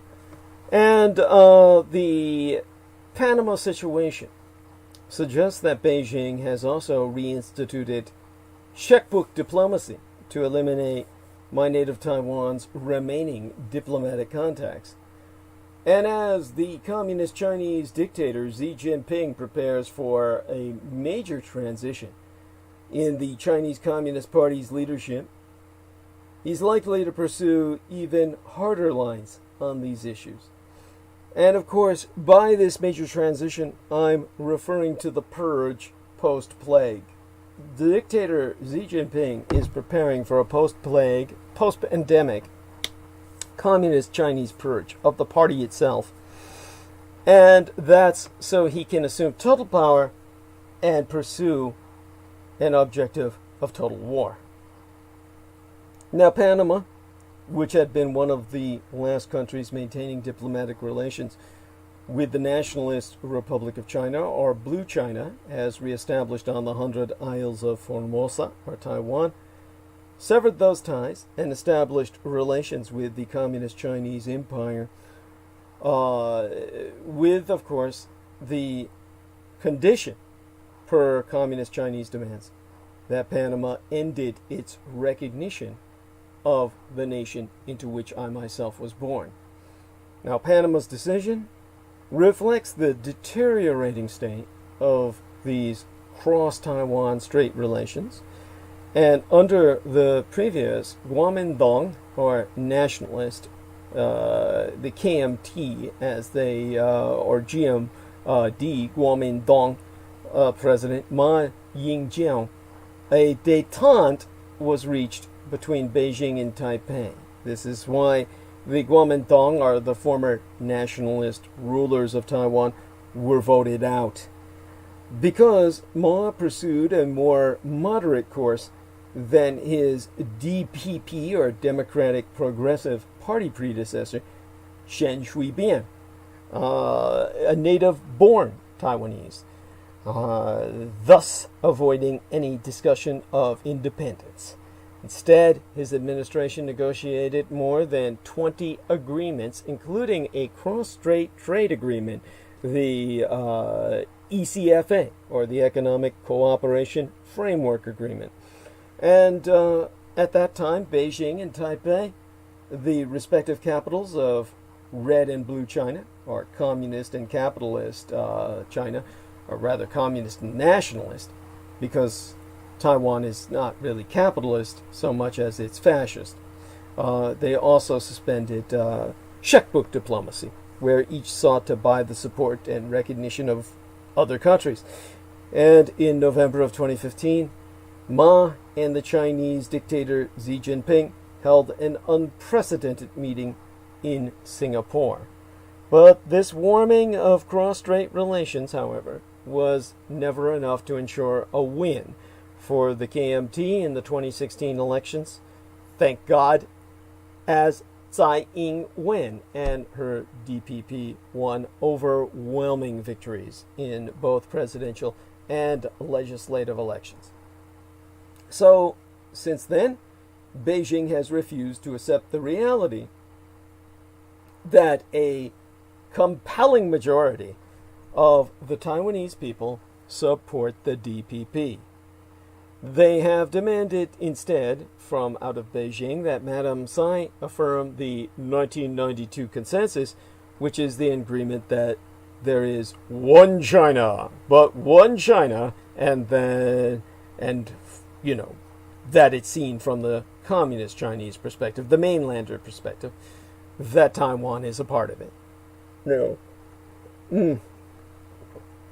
Now, China-Taiwan relations, or Sino-Taiwanese relations, Sino-Formosan would be more proper, have steadily declined ever since Tsai Ing-wen's election, although she has carefully avoided antagonizing Beijing. Now, despite her party's doctrinal support for independence, she has avoided herself a specific reference thereunto, and she has not engaged in activities such as pushing a referendum seeking UN membership as Chen Shui-bian did, who is her predecessor before the last. Certainly her direct predecessor in terms of DPP, or Democratic Party rule. Fascist democracy, as I would deem it. Now, let's see. In terms of Tsai Ing-wen, the presidentress of Taiwan today, she's also emphasized her commitment to maintaining the status quo in cross-strait relations, preserving the current constitutional order, which is essentially a reference to one China, and supporting the historical fact of the 1992 consensus and the accumulated outcomes of cross-strait meetings since then. She's even expressed an openness to dialogue with Beijing. But, nonetheless, Beijing has been unhappy, wanting Tsai to publicly restate verbatim a position that would be political suicide, especially because the DPP dominates the legislature and controls the presidency. So to underscore its unhappiness with Tsai Ing-wen, the Red Chinese have employed a range of measures to increase pressure on my native Taiwan. Overall levels of cross-strait trade have dropped since Tsai Ing-wen was elected, with Chinese exports to Taiwan declining by over 12%, and imports from the island dropping by nearly 9%. So trade between Chinese mainland and Taiwan dropped 9.8% in the, year-on-year in the first 7 months of 2016.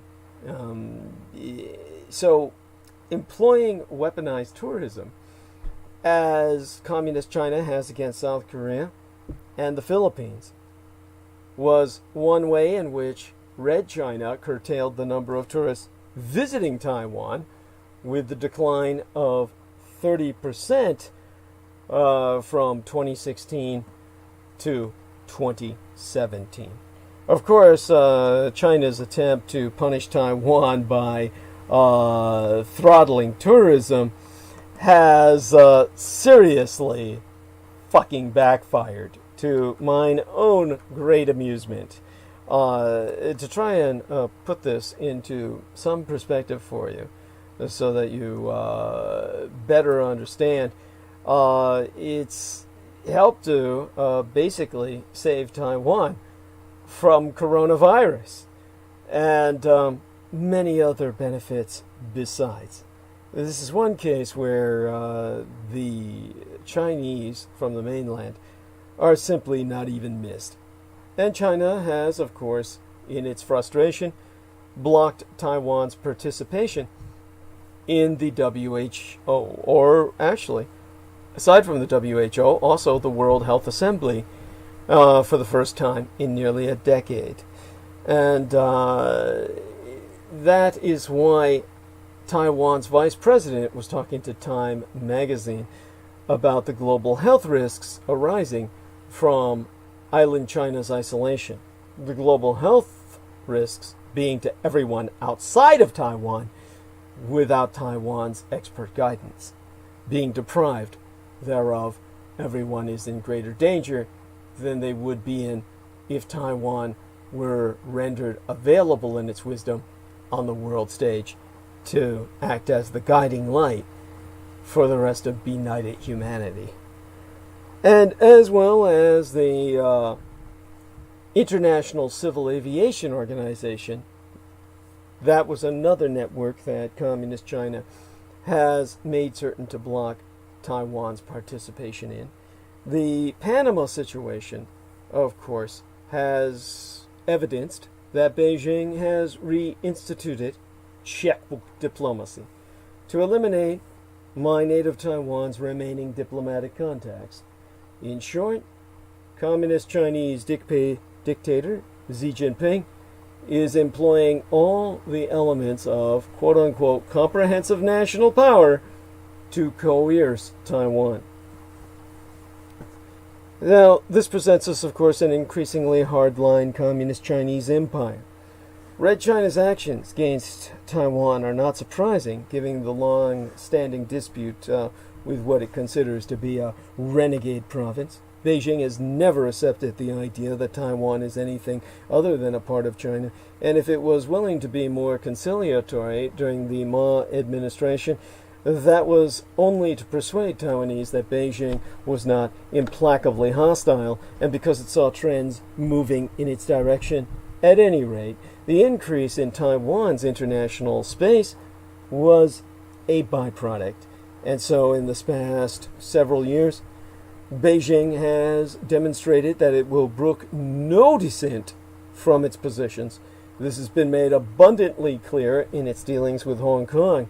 And as part of the process of the former British colonies' reversion to Chinese rule circa 1997, China signed an international treaty, the Sino-UK Joint Declaration, and agreed to the Hong Kong Basic Law, which is a de facto constitution for the territory, whereby Hong Kong's political rights were guaranteed and its capitalist system would operate sans interference for 100 years. This was embodied in the concept of one country, two systems.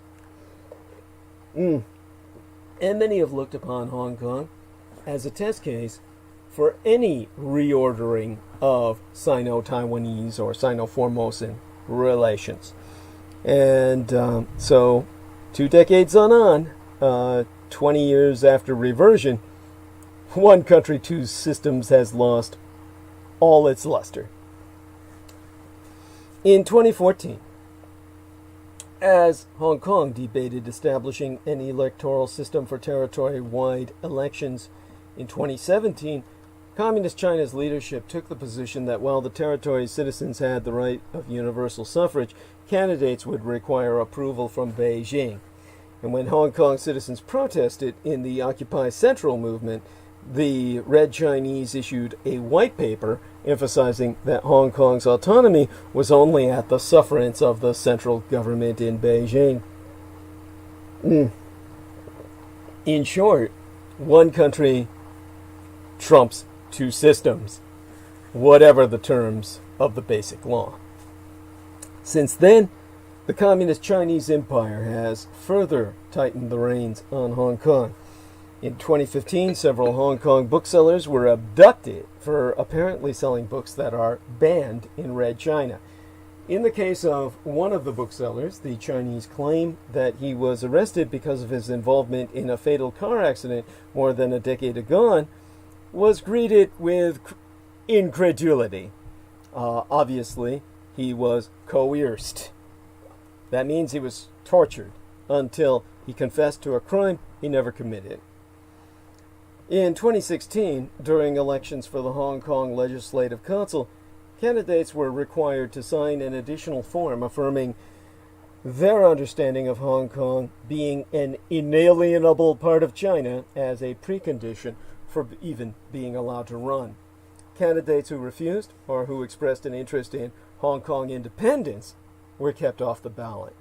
Most recently, various members of the Occupy Central movement were informed they face arrest for their actions 3 years ago.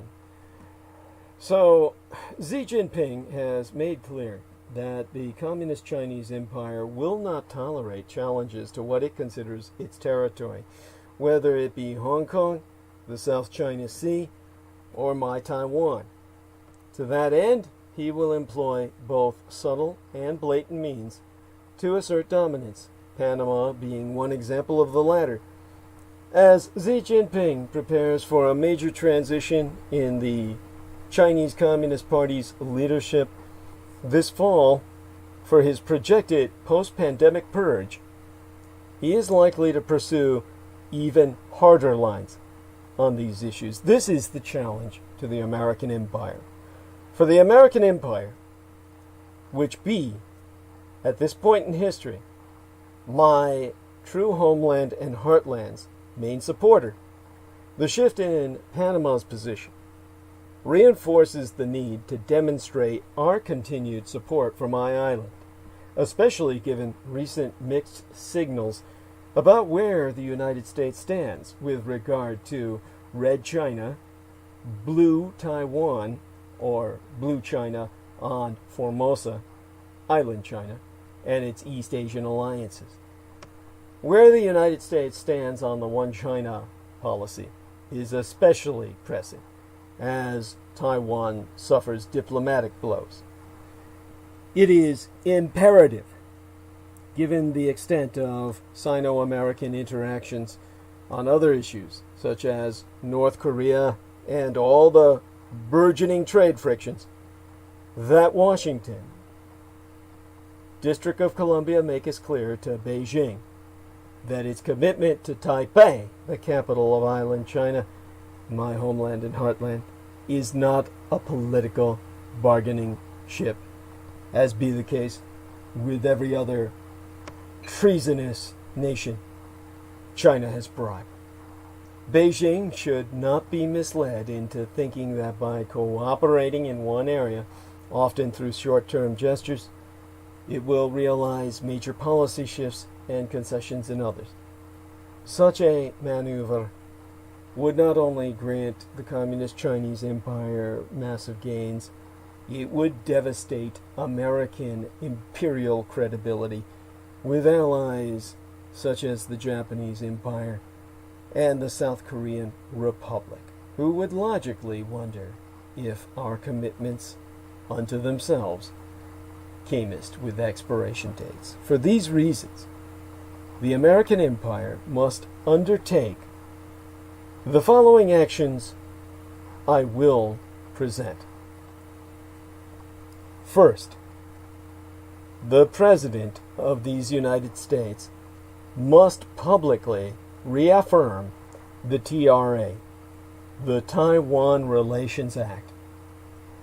In addition, President Trump and Congress, through joint resolution, must make it clear that the TRA, the Taiwan Relations Act, remains a central element of American policy toward Taiwan.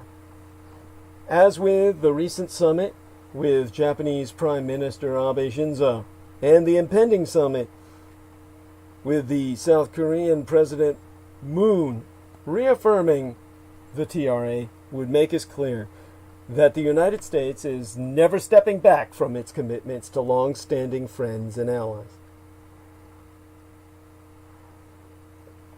though they may be an ocean apart. Secondly, the American Empire must finalize a major new arms sale to my native Taiwan. Part of the deterioration in cross-straits stability be directly attributable to the eroding balance of power in the militaries of the two sides, as the comparatively recently released 2017 Department of Defense report on the Chinese military highlighted. China's military has been steadily modernizing, with a Taiwan contingency a major part of its planning parameters.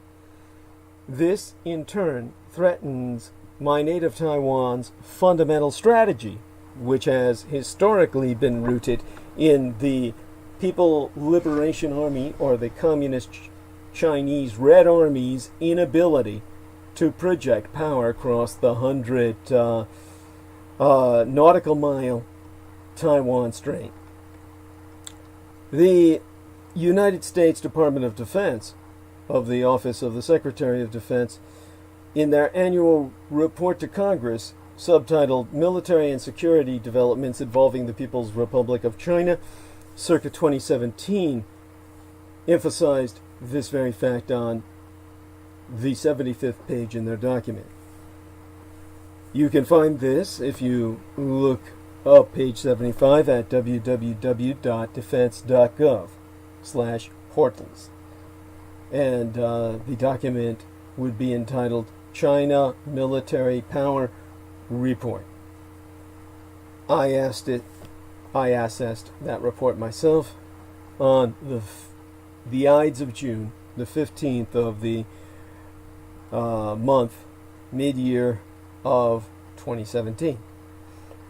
Now, for Taiwan to prevent the People's Liberation Army from projecting power requires that it be able to field sufficiently capable forces, which in turn requires access to postmodern military technology, which only the American Empire is willing to provide. Finally, the United States must initiate a free trade agreement with Taiwan. That would actually not be the final suggestion that I have, but it brings us close. it is the penultimate suggestion. Because it is unclear whether the shift in Panama's position will affect the Panama-Taiwan Free Trade Agreement, the FTA, but even if it does not, the American empire should strive for an FTA, our free trade agreement, with island China and our $500 billion United States dollar economy. 500 billion US dollars circulating from the Taiwanosphere. This is especially important in the wake of the dissolution of the TPP, or the Trans-Pacific Partnership, by Donald Trump, who signed us out of it. The American position in the Pacific has always included an economic as well as military component, and bilateral FTAs, or free trade agreements, are one means of underscoring that ongoing commitment to this region. Now, finally, ultimately, the United States must welcome greater Taiwanese investment in these United States. President Tsai Ing-wen is dispatching a major business delegation to participate in Select USA Investment Summit in Washington. She did this last year. She's going to do it again this year and the year after that. The companies in this delegation, which represent some of the largest manufacturers in Taiwan, have indicated a willingness to invest up to 30 billion United States dollars in the American empire. Given recent developments in trade war, this delegation, including more than 30 CEO, or Chief Executive Officer level executives, should be welcomed at the White House itself with open arms by the President himself. Now, I'm going to go into the pioneer or frontier history. This would actually be United States military history involving the U.S. cavalry, as well as, most importantly, Native American history. What this day today memorializes as we enter the 21st day of December is the fatal Fetterman fight, or what became propagandized as the Fetterman Massacre. Now, before I go into that, I'm going to ask Jameson Reese to provide myself relief for a few minutes so I can take a trip to the washroom and then return. Going to finish up this tea, give him a chance to come on, take his time. And finishing this second crock of tea, of course, compels me to take a trip to the washroom.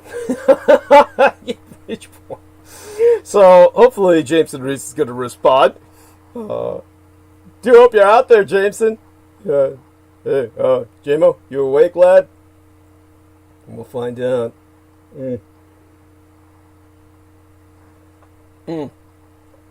If he's collapsed, oh well. I'll just have to forge ahead. Go ahead and take your break. Oh, you're there. Oh, thank God, Derek, you're there. Okay. I'm sorry, what? This is Derek. Yeah, thank you, Derek. You're there. Thank you. Thank you. I appreciate that. I could tell it was you. Okay, I'm going to go mute. I'll let you know when I come back. Okay. Let's see. We have another story here that we had brought up in the beginning, but I really didn't get into the story, but I did post the story, so I'm going to look into it now. It says, official, large car bomb kills 9 in Afghanistan capital. So the Afghanistan's Interior Ministry says that a car bomb blast that hit the Afghan capital has killed at least 9 people. A car bomb blast that rocked Afghanistan's capital center Sunday morning killed at least 9 people, according to the Afghanistan Interior Ministry. Interior Minister Masood Arabi told reporters that the site of the attack, wounded across around 20 others, including the member of parliament Khan Muhammad Wardak. Roman said that the lawmakers was in good condition. The Interior Minister added that the casualty could rise farther. So far, 99 people were killed, 20 people were injured, and the casualties could rise, unfortunately. The attack happened while the lawmakers' convoy was passing through the intersection of Kabul, Khostal Khan's neighborhood. The blast set afire surrounding civilian vehicles as well as damaging nearby buildings and shops. No one immediately claimed responsibility for the attack. In a statement condemning the attack, Afghan President Ashraf Ghani said that the Taliban should stop violence against civilians and accept a ceasefire to facilitate the current peace process. Ghani's statement did not directly lay blame on the Taliban for the car bombing or other evidence that the bomb was responsible for it. The Islamic State group has claimed responsibility for multiple attacks in the capital of Kabul in recent months, including on educational institutions that killed 50 people, most of them students. IS also claimed responsibility for Saturday's rocket attack in the U.S. major base in Afghanistan. There was no casualties in that assault, according to NATO powerful provincial officials. A NATO official confirmed the attack and said that initial reports indicated that the airfield was not damaged. In other reports from the southern Helmand province, the Afghan defense minister in a statement confirmed that a suicide car bomber tried to attack an army checkpoint but was identified and shot by soldiers. 2 soldiers were slightly wounded in the attempt and attacked on the Nawa district, the ministry said. No one claimed responsibility for the attack in Helmand. Violence in Afghanistan has spiked, even as the Taliban and Afghan government negotiators hold talks in Qatar, trying to hammer out the peace deal that could be the peace of decades, that could put the end to decades of war. At the same time, the Taliban has waged bitter battles against ISIS fighters, particularly in eastern Afghanistan, while continuing their insurgency against government forces. So that's the update that I have on the official car bomb. And I pretty much read a lot of my other stories. We covered the missing Fort Drum soldier found dead. Mm-hmm. And, earlier in the show, we were talking Douglas was talking about thousands flee London amid Tier 4 restrictions, out of control mutations spread to Italy. Oh shit! Yeah, go on. Yeah, that was some out of control. I know you covered this earlier, Douglas, but the mutations and the spread of the mutated COVID. Yeah. Go on with what you've got though, because it needs to be reemphasized. You don't need to go into it in depth. Just tell us what the. Here's the summary. They actually have a summary in the article. Good. And here's the summary. It says Italy finds hyperinfections and London mutation. France, Germany suspends inbound travel from the UK. Mm-hmm. Thousands of risk arrests by fleeing London. 16 million Britons now required to stay home. There's allergic reactions prompt the CDC investigation. The global top clauses, global clauses top 76 million. Okay, UK alarmed at new mutations making virus more infectious. Apple shuts California stores. Scientists warns UK mutations unlike anything we've ever seen. Poland announces holiday lockdown measures, and Italy sees decline in daily deaths. So that's the summary of the article. Yeah, thank you. I deeply appreciate that. Honestly, this is something that is going to be... you're not going to hear me go in depth into the mutation tonight. It's just too new. We're going to be finding out more about it before I can give you a substantial journalistic medical analysis. But I want to thank Derek for bringing that up and covering that in a way that I cannot do justice to tonight. I'm still going to be basically trying to analyze the impact of COVID-19, period, on a global scale to contextualize the attack, the cyber attack, amidst this horror of a situation. So, honestly, in England, this was supposed to be what was going to be a tremendous year for Boris Johnson, but he stumbled from crisis to crisis. I'm going to speak probably a little bit to him because our dear friend, Mr. George Knight is in the chat room now. So I want to thank him. I spoke to him for hours, of course. So might not dedicate too much time to his fearless leader, which I say that, of course, quite facetiously. But Derek Talley, God bless you. Thank you very much for relieving myself in every sense of the word. You're the man, and I'm so glad you're still up. Let me see exactly how many hours we've got left. I'd say we've got about 5, 7, 3, 4, 5. Yeah, about 5.5 hours.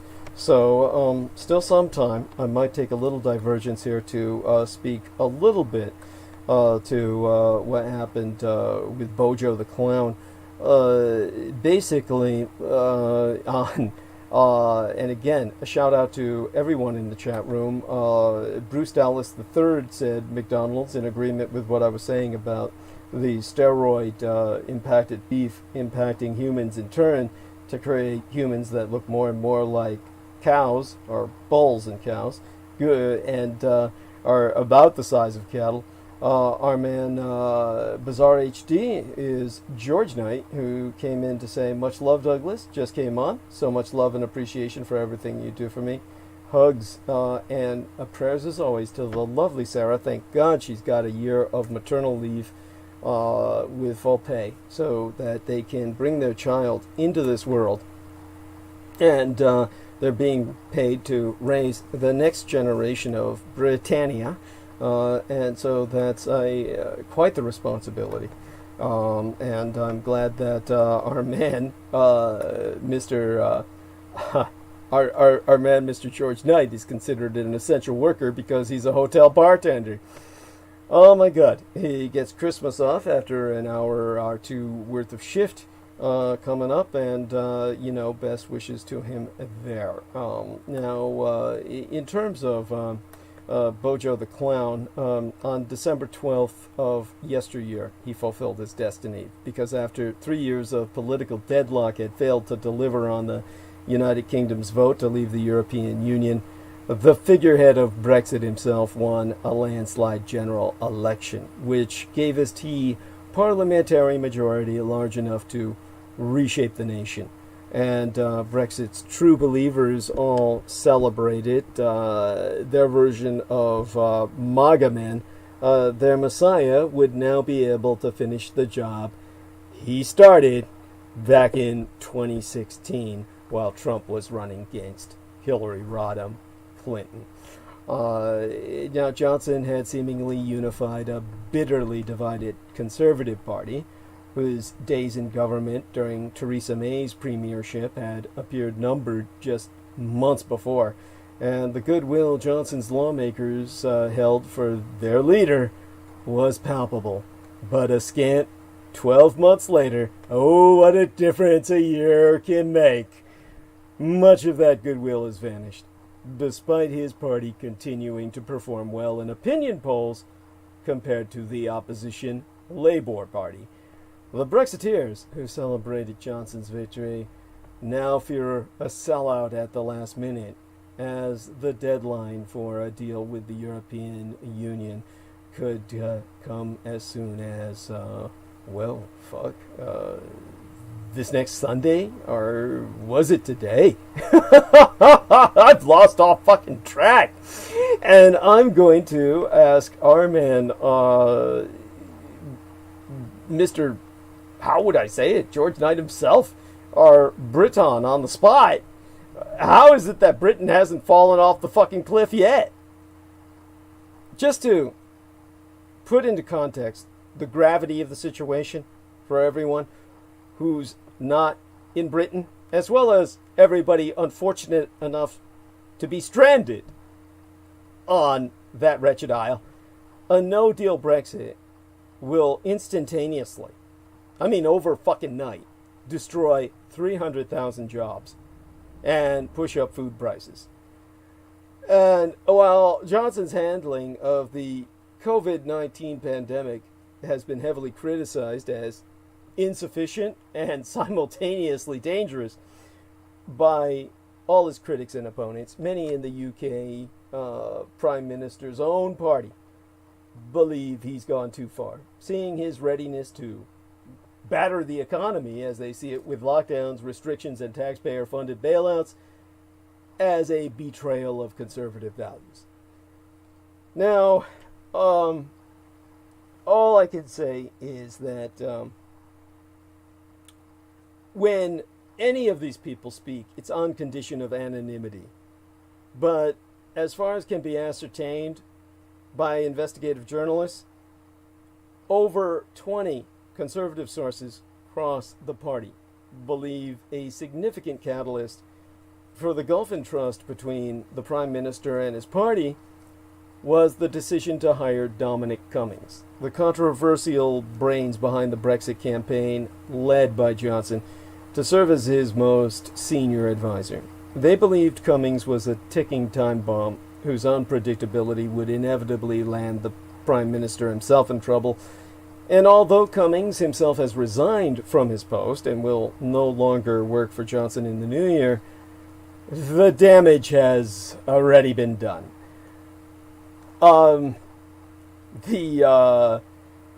Let's put it this way. Cummings was not a member of the Conservative Party, and during the Brexit campaign, made his contempt for conservatives very clear.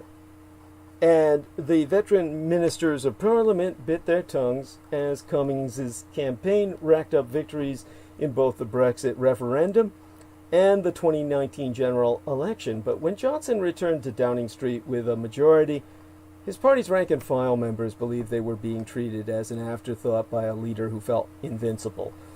And Tim Bale, the professor of politics at Queen Mary University of London, went on record to say that there was a real feeling among ministers of Parliament that they no longer mattered. The decisions were being made by a small group of people in Downing Street, and they were simply expected to shut up, fall in line, and defend the government no matter what. And this created problems when controversy began to swirl around Cummings himself, because over the course of 2020, the Prime Minister's top aide made headlines on two significant occasions. First came the revelation that he had personally hired someone to work in Downing Street who had supported eugenics and made racist remarks.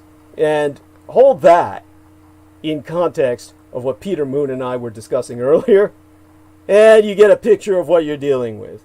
And then, even as millions of Britons up and down the country were spending months largely confined to their homes because of the coronavirus pandemic, Cummings broke lockdown regulations to drive his wife and son from London to the northeast of England shortly after an outbreak of COVID-19 in Downing Street itself. And that story rumbled on for months, and polling repeatedly revealed that the public thought Johnson had made a mistake in not sacking Cummings and muddied the government's coronavirus message. Well, even now, it's a stain on the Prime Minister's reputation. One Conservative MP who's on the government payroll noted that we were being asked to defend a man whom most of us had never met and whose behavior had led us into, getting hundreds of letters from angry constituents. And another senior Conservative MP said they were being pressured to repeat lines fed to them by Downing Street without so much as a word of thanks or contrition from Dominic. So Cummings defended his position to leave London during the lockdown at a press conference held in the back garden of Downing Street, saying he believed it was the best way to provide child care for his son. Well, if defending the behavior of Cummings wasn't bad enough, dozens of MPs stated that on more than one occasion during 2020 they were instructed to explain unpopular government policies, only for Downing Street to U-turn moments later. So you can almost feel that the trust is gone. Colleagues in Parliament are increasingly hesitant to make any public statement supporting the government at all because they have no idea how long any policy will stick. And the worst example of this came when the popular Manchester United footballer Marcus Rashford pleaded with the government to provide free school meals for the poorest children over the holiday period. And after days insisting their initial plan not to offer food vouchers was correct, Downing Street eventually gave in to public pressure, with Bale confessing that there's only so many times you can be expected to defend the indefensible, only to have government pull the rug out from under you.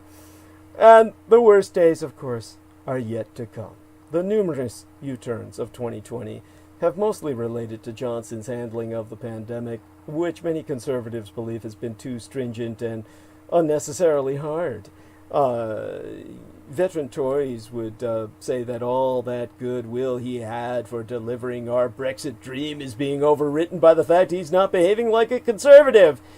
And as far as many of them can see, the government's taking away the liberties and freedom of citizens without producing any evidence as to why. Because you know what you can't see can't hurt you. So they're all afraid that Bojo the Clown appears to have abandoned the principles they believed he once held. So the criticism that Johnson's taken too many of these decisions without consulting his MPs, it comes up again and again. So in terms of getting them involved in decision making, well, his own government feels he's been poor, and it's led to the balkanization of the Conservative Party, with numerous conservatives suggesting that a good example of how affection for Johnson has diminished over time can be seen in how his ministers of Parliament talked to him in Parliament about the pandemic. And when Johnson had the virus himself, the empathy was enormous. Now they question his policies and their efficacy with little regard for the fact that the disease nearly killed him. For all of Johnson's troubles in 2020, his worst days are still to come, because Brexit has yet to reach its conclusion. Both London and Brussels, the capital of Europe, say a decision must be made. Well, it should have been made days agone. I don't know how it hasn't been reached. So everyone's talking up the prospect of no deal being agreed. And despite this, many hardliners are braced for what they consider a sellout from the man who once embodied Brexit in order to strike a trade deal with the European Union.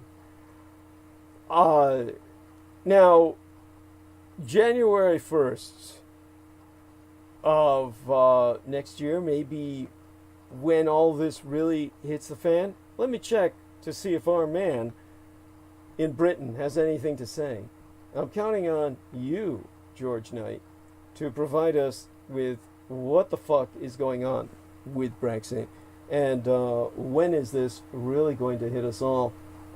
Because when Brexit hits, it's going to hit the fucking world.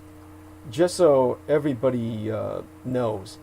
The world will never be the same again. What hits the British across the Atlantic will be hitting us hard here. Have no doubt. You probably won't notice it for, all the shit hitting the fan on this side of the Atlantic. But trust me, you won't miss it when it happens.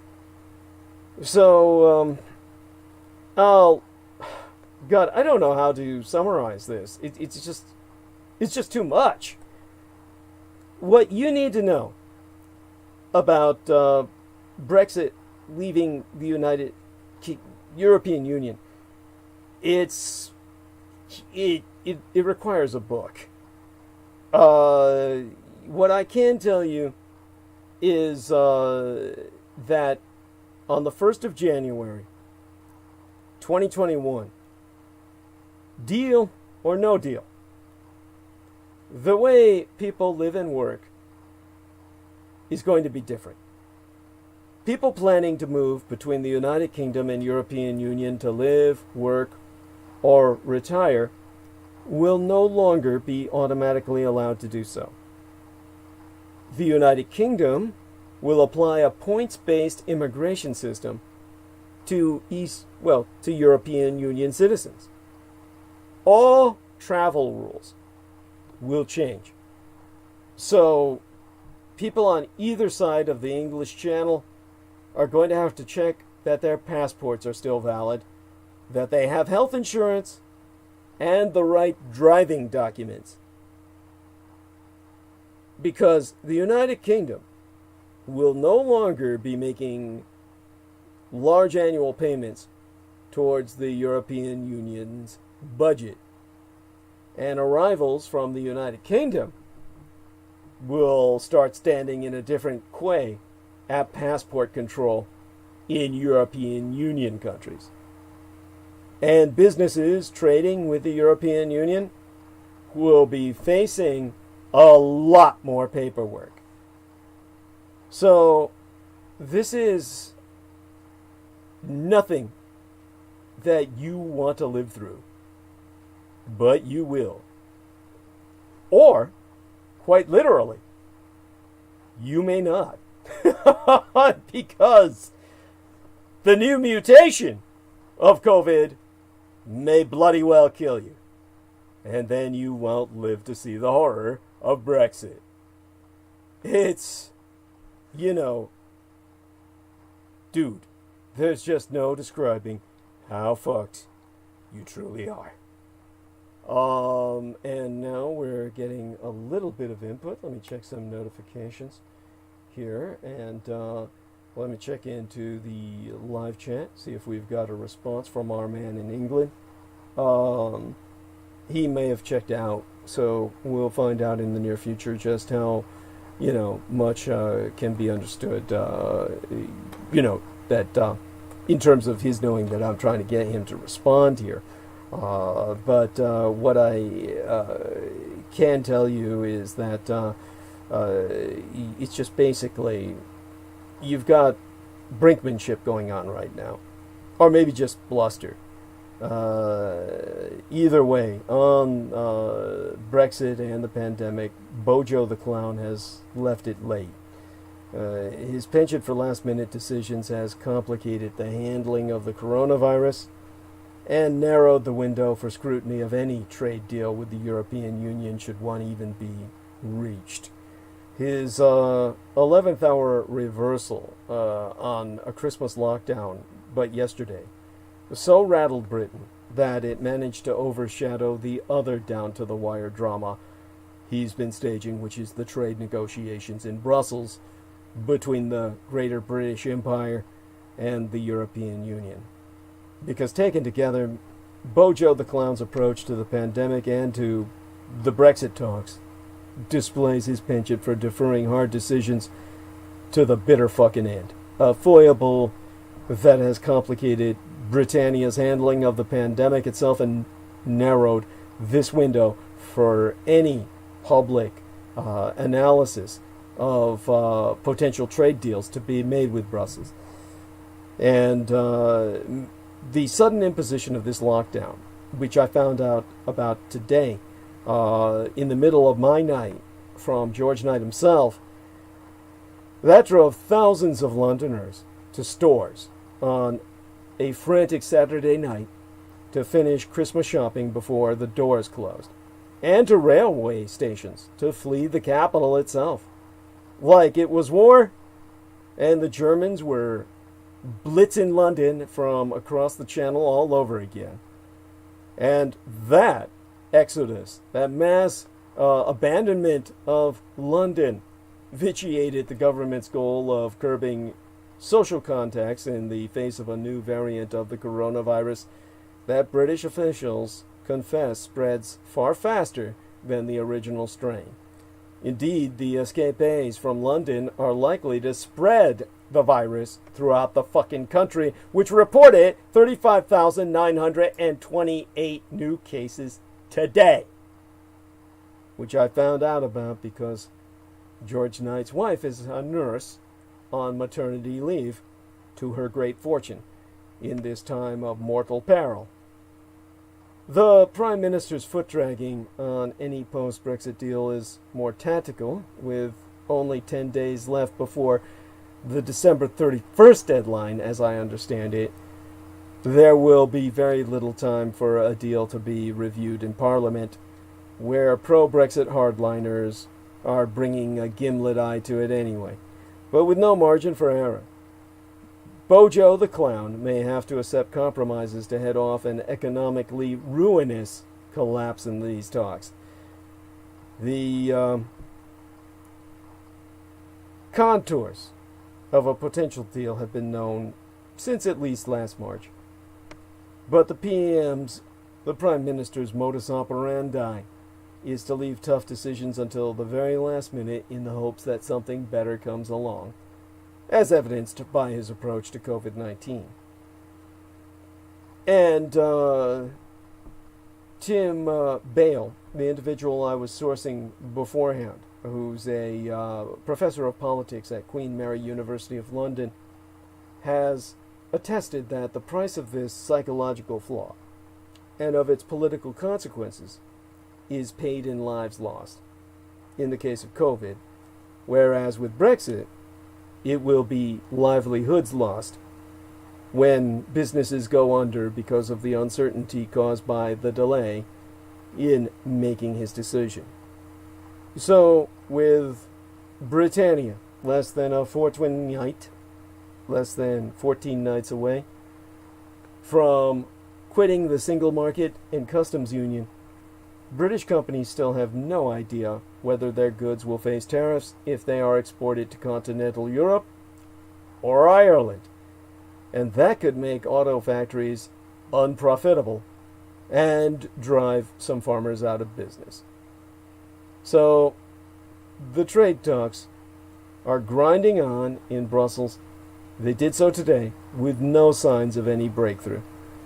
The two sides are mainly haggling about fishing rights, but there be signs that Mr. Johnson has already bowed to the EU's broader demand that Britannia accept long-term limitations on its competition policy and state aid to industry. Now, on the pandemic, Johnson's scattershot policies have eroded all public trust in the government. He has repeatedly ruled out lockdowns, only to reverse course with the assertion that the scientific evidence had changed. And these mixed messages have left many confused and quite cynical about the rules. And in the latest about-face, Johnson cited new evidence that the variant was up to 70% more transmissible than the original virus, data that he said was presented to his cabinet on Friday into this weekend. Now, independent scientists generally back up Bojo's concern about the variant, but British public health officials said today that they had first identified the variant in October from a sample taken in September. So the government first disclosed the variant, as well as concerns that it might spread more quickly. But last Monday, if I remember, when it placed London and other parts of southern and eastern Britannia into what was then the highest level of restrictions. But 48 hours later, just 2 days anon, Bojo the Clown reaffirmed his promise to relax restrictions from December 23rd through December 27th so that families could get together for Christmas. And when the leader of the opposition Labour Party, probably the only individual less popular than Bojo the Clown in Britannia, Keir Starmer, suggested in Parliament that Mr. Johnson should rethink that plan, well, the Prime Minister mocked him, saying, I wish he had the guts to just say what he really wants to do, which is to cancel the plans people have made and cancel Christmas. Yeah, well, now of course the Prime Minister himself has done exactly that. Only he waited 3 more days, during which even more people made travel plans. Today, the Netherlands, Belgium, Italy, France, Germany, and Austria all began banning flights from Britannia, while Mr. Starmer, predictably, was withering in his criticism, saying that the European Union weighed a coordinated response, and that Bojo the Clown was so scared of being unpopular that he is incapable of taking tough decisions until it is too late.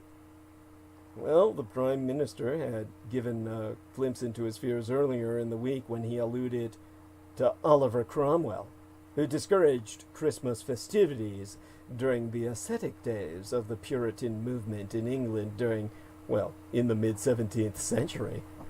The British papers, which had played up the precedent of Cromwell in the past few weeks, lost no time in tagging Bojo the Clown with it after he announced the Christmas lockdown.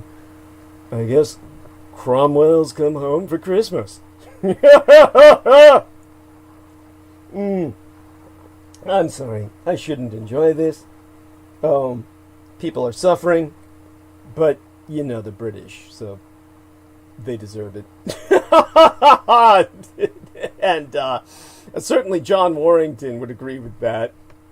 I want nothing to happen to our man in England, Mr.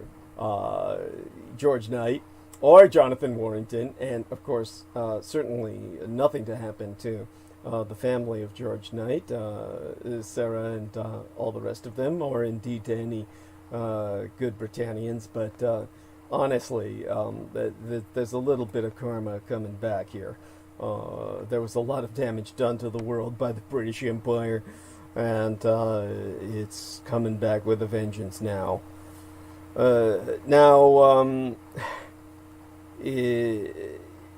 Basically, I would dare say that, Johnson spent most of 2020 making decisions that seemed tailor-made to irritate many of the conservatives who backed him to get the UK put of the EU. If the year ends with a perceived betrayal on Brexit and continued curbs on liberties, as people tend to interpret this if they're conservative in England, Johnson could find that minor grumbles grow into outright mutiny, and he may find himself increasingly isolated at a crucial moment in British history. So this is all vastly interesting, fascinating in its own right, but of course it's also just plain fucking tragic. I don't know how to really do justice to this, despite everything that I've explained in the past about this situation and just how bad the results are going to be for everyone. It's just out there. It's something that you'd have to be there in England to really understand the depths of this, but of course most of them don't understand it.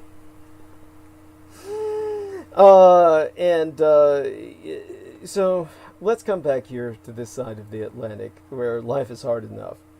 And Bizarre HD says, the British do deserve it, Douglas. Thank you. He said he was making breakfast. He says, beg your pardon, I'm back. What was the question? I've just returned. Oh, the question was, what, I forgot exactly, but it was basically, don't worry about it. Don't trip off it. You'll hear it repeated later. Veronica Pereira says, can't sleep. We'll be listening in. Hey, honey. Hey, I'm sorry you can't sleep. And you're doing fine, darling. And so is our man, Mr. George Edward Knight. And yes, it is Oh my God! I mean, honestly, one of these days we're going to have to get him on just to talk about Brexit. We'll have him avoid talking about anything controversial. Well, Brexit is as controversial as it gets, but not to the level of what I normally discuss. Now we've got it's about we're 8 hours in, 8 to 9, 9 to 10, 10 to 11. We got 4 hours left. I better go balls to the wall and see what I can get out of the way here. Basically, we've got a historical date today, in that 154 years ago, on the 21st of December, which now I am into here on the west coast of these United States, we had in Wyoming in the year 1866 what became propagandized as the Fetterman Massacre. And like all historical events, there are falsehoods of the fatal Fetterman fight that I must deconstruct. In Wyoming, 154 years ago today, in the 1866th year of our Lord, just about 18 months after the American Civil War between the states, the United States military suffered its worst defeat in the West until 10 years later, when Lieutenant Colonel George Custer and the men of the 7th Cavalry would be wiped out at the Little Bighorn. And this defeat took place in Wyoming along the Bozeman Trail. Here, Chief Red Cloud, whom the Yankees denigrated as Crazy Horse, displaying classic guerrilla warfare tactics with just 10 warriors, lured Captain William Fetterman and 80 of his troopers into a fatal ambush where 2,000 warriors were waiting and the army troops were wiped out to a man. This caused the United States to retreat in the military sense and withdraw in the political sense. A full defeat, as monumental as they come. As the Civil War drew to a close, the United States Army was called upon to protect citizens traveling on the Bozeman Trail to gold mines in Montana Territory from a growing number of so-called hostile American Indians led by Chief Red Cloud. And tensions among the Indians had been deteriorating for 3 years after John Bozeman blazed a trail through American Indian Territory to help Americans rushing to the gold fields of Montana. The land was deeded to the Crow Indian tribe from the 1851 Treaty of Fort Laramie. But due to dwindling herds of buffalo, the Arapaho, Cheyenne, and Lakota Sioux were all encroaching upon Crow land. By 1860, the tribes had taken the hunting grounds west of the Powder River. With the discovery of gold in Montana, there was a massive influx of settlers pouring into the area in clear violation of the 1851 Fort Laramie Treaty. Rather than dissuade the settlers from encroaching on Indian land, the United States government dispatched United States Army troops under the command of Colonel Henry Carrington from Fort Laramie to protect the settlers, and he moved into the Powder River area with 1,000 people, 700 soldiers, and 300 civilians under his command. And Carrington and the United States Army, exploiting legalese in the Treaty of Fort Laramie that allowed them to establish roads, military, and other posts, constructed no less than 3 forts along the trail, including his headquarters, which was named for Phil Kearny, located near present-day Buffalo, Wyoming. He posted about 400 soldiers and almost all of the civilians there, and grossly underestimating the strength and determination of the Indian forces, the U.S. Army sent Colonel Henry B. Carrington, this attorney who had spent the Civil War far removed from battle, in command of the partially recruited 18th Infantry Regiment to guard this trail therefrom. And in the spring of 1866, General William T. Sherman, commander of the region, the man who was the genocidal who led Sherman's march through the South, met with Carrington before his expedition departed and encouraged officers to take their wives and families along, assuring them a pleasant garrison life in the newly opened country where all would be healthful with pleasant service and absolute peace. Well, by mid-July of 1866, Carrington had established his 3 posts on the Bozeman Trail with headquarters at Fort Phil Kearny on the east flank of the Bighorn Mountains near present Story, Wyoming, about 230 miles northwest of Fort Laramie. And the American Indians wasted no time in making their displeasure felt. In the few months it took to construct his forts, Carrington's troops were attacked no less than 100 times, and the army lost 20 troopers and civilians. And while the troops went about cutting wood and building their fort, Red Cloud's followers gathered a few miles north of the post in a camp of as many as 2,000 warriors and their families, larger than the city of Omaha at the time, and the Indians themselves harassed the fort at every opportunity. The civilian contractors who cut the fort's lumber in a pine stand a few miles west were a primary target and required a military escort at all times. By mid-December, nearly 70 soldiers and civilians had been killed in over 100 skirmishes, practically within view of the post. Sherman, yes, genocidal General Sherman's pleasant service and absolute peace had become what is now known as Red Cloud's War. And while Carrington had the army in a defensive posture, that was soon about to change. On the 3rd day in November, in 1866, as the Indian attacks were peaking, Carrington's command at Fort Phil Kearny was reinforced with 63 additional cavalry troopers under the command of Lieutenant Horatio Bingham, and accompanying the troopers were 2 captains from the 18th Infantry, Captain William Judd Fetterman and James W. Powell. Both Fetterman and Bingham were Civil War veterans. Yet but 7 weeks later, on the 21st of December, 1866, this date today, some 154 years ago, was when, Fetterman and 79 soldiers and civilians were killed in a lopsided battle that was soon mythologized as the Fetterman Massacre. By the way, 81 men dead on the frontier was a monumental number in context of the population statistics of the frontier west.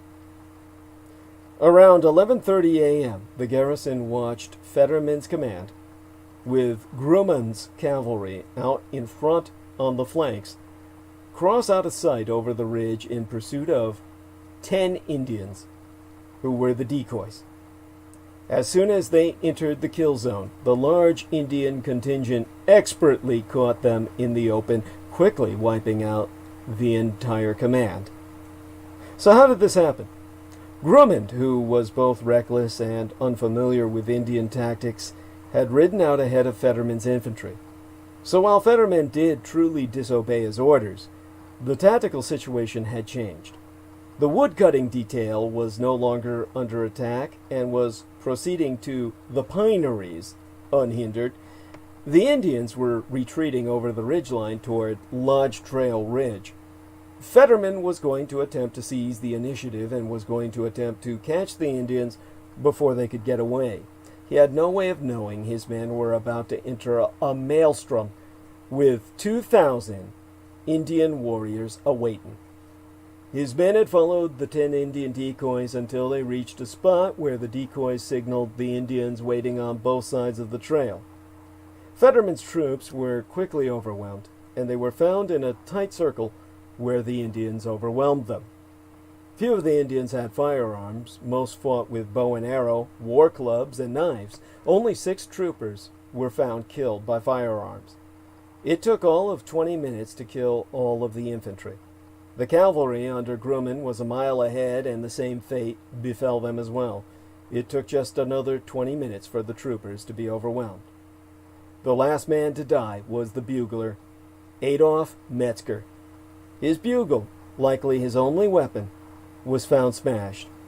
But the Indians, in a show of respect for a lone man fighting against enormous odds, did not mutilate his body, but instead covered it with buffalo hide, the deepest sign of Indian respect a man could be honored with. About high noon, Carrington assembled about 75 troopers under Captain Ten Eyck to investigate where Fetterman's troops were. Shortly afterward, they were joined by 40 more. They reached the top of the Lodge Trail about 12:45 p.m. In the valley below, they observed a large group of Indian warriors, and as the Indians dispersed, the troops moved down into the valley. They found the remains of all 81 of Fetterman's command. They'd all been stripped naked, mutilated in the ritual fashion, save for the lone bugler. All the others, hands, noses, and ears cut off, eyes gouged out, private parts severed from their bodies, brains removed and laid on rocks to roast in the sun. They dispatched wagons to bring back their dead. The Indian casualties were but for, well, a mere 14 dead, with about 150 injured. By 1868, Fort Kearny was abandoned. This was a classic guerrilla operation. Unfortunately, it was and still is a hard lesson for the United States Army to learn. The conventional big army still hasn't mastered how to win a guerrilla war over 150 years later. And for over a century, the legend of this battle was shaped by 2 women who accompanied the soldiers to the fort, the first and second wives of Colonel Carrington, both of whom wrote books that were published in an attempt to exonerate their incompetent husband from accusations that his inept leadership was the underlying cause of what for the United States was nothing less than a catastrophe. The equivalent today would be losing an entire field army overseas. The Fetterman fight, now propagandized as the Fetterman Massacre, is among the best-known events of the Indian Wars.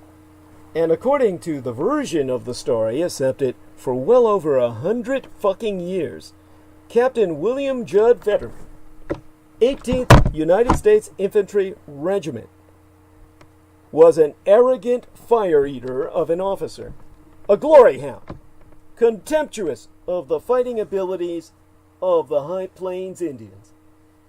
Now, as a Civil War combat veteran himself, he had no respect for Colonel Henry B.B. Carrington, the commanding officer at Fort Phil Kearny, Dakota Territory, in present-day northern Wyoming.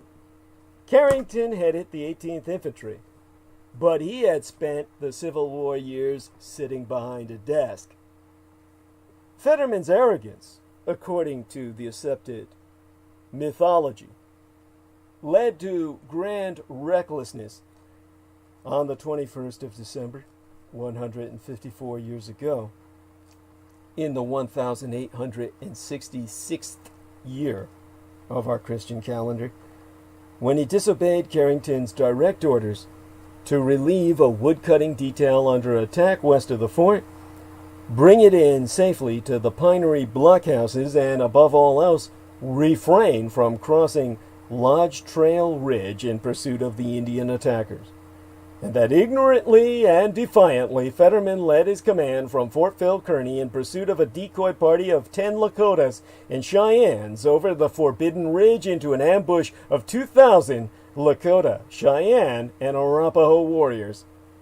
whereon the Indians annihilated the captain and his command in short, brutal fashion, in an action that cost the United States the Indian Wars to that point in time and forced the United States to sue for peace with Native America. The battle has lived in memory because of Fetterman's alleged earlier boast that with 80 men I could ride through the whole Sioux Nation. He died with exactly 80 men. By leading his men into an ambush, Fetterman earned a high degree of notoriety in Western history. Although 10 years later, Lieutenant Colonel George A. Custer's greater disaster at the Little Bighorn River in Montana Territory overshadowed Fetterman's failure for the ages. Now, practically everyone has heard of Custer's last stand, and historians have endlessly criticized and defended Custer as the military man. By contrast, the Fetterman story, though remembered by those who study the Indian Wars, has seldom been analyzed, let alone challenged. So, as a military historian, the renegade military historian, I can analyze two basic tenets of that story that merit scrutiny. Did Fetterman actually utter the famous 80-man boast, and did he disobey orders by crossing Lodge Trail Ridge? Now, according to many modern accounts of the Fort Phil Kearny saga, Fetterman made his infamous boast shortly after arriving at the post in November of 1866. In fact, this statement does not appear anywhere prior to 1904, during the year of the Russo-Japanese War that was precedent World War I, 38 years after it was allegedly uttered. And since then, it has colored the impression of Fetterman's character and served as an ironic synopsis of his fate. Indeed, the fact he died with exactly 80 men at the hands of a substantial portion of the Sioux Nation has turned the captain's alleged boast into a memorable irony, and historical ironies endure even longer than many historical facts. Such, ironies, they're memes. They're powerful literary forms. They are, as big lies, a virus of the mind. They infect the very soul.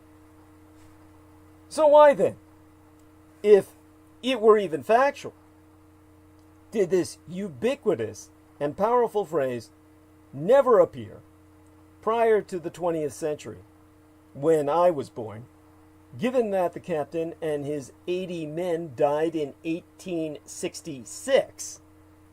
The earliest Fetterman rhetoric regarding the fighting abilities of the Plains Indians came to public attention in 1868 via Margaret Irvin Carrington, wife of the Fort Phil Kearny commander. And in her book entitled Absa Raka, literally, Absa Raka, I'm not shitting you, A-B-S-A-R-A-K-A,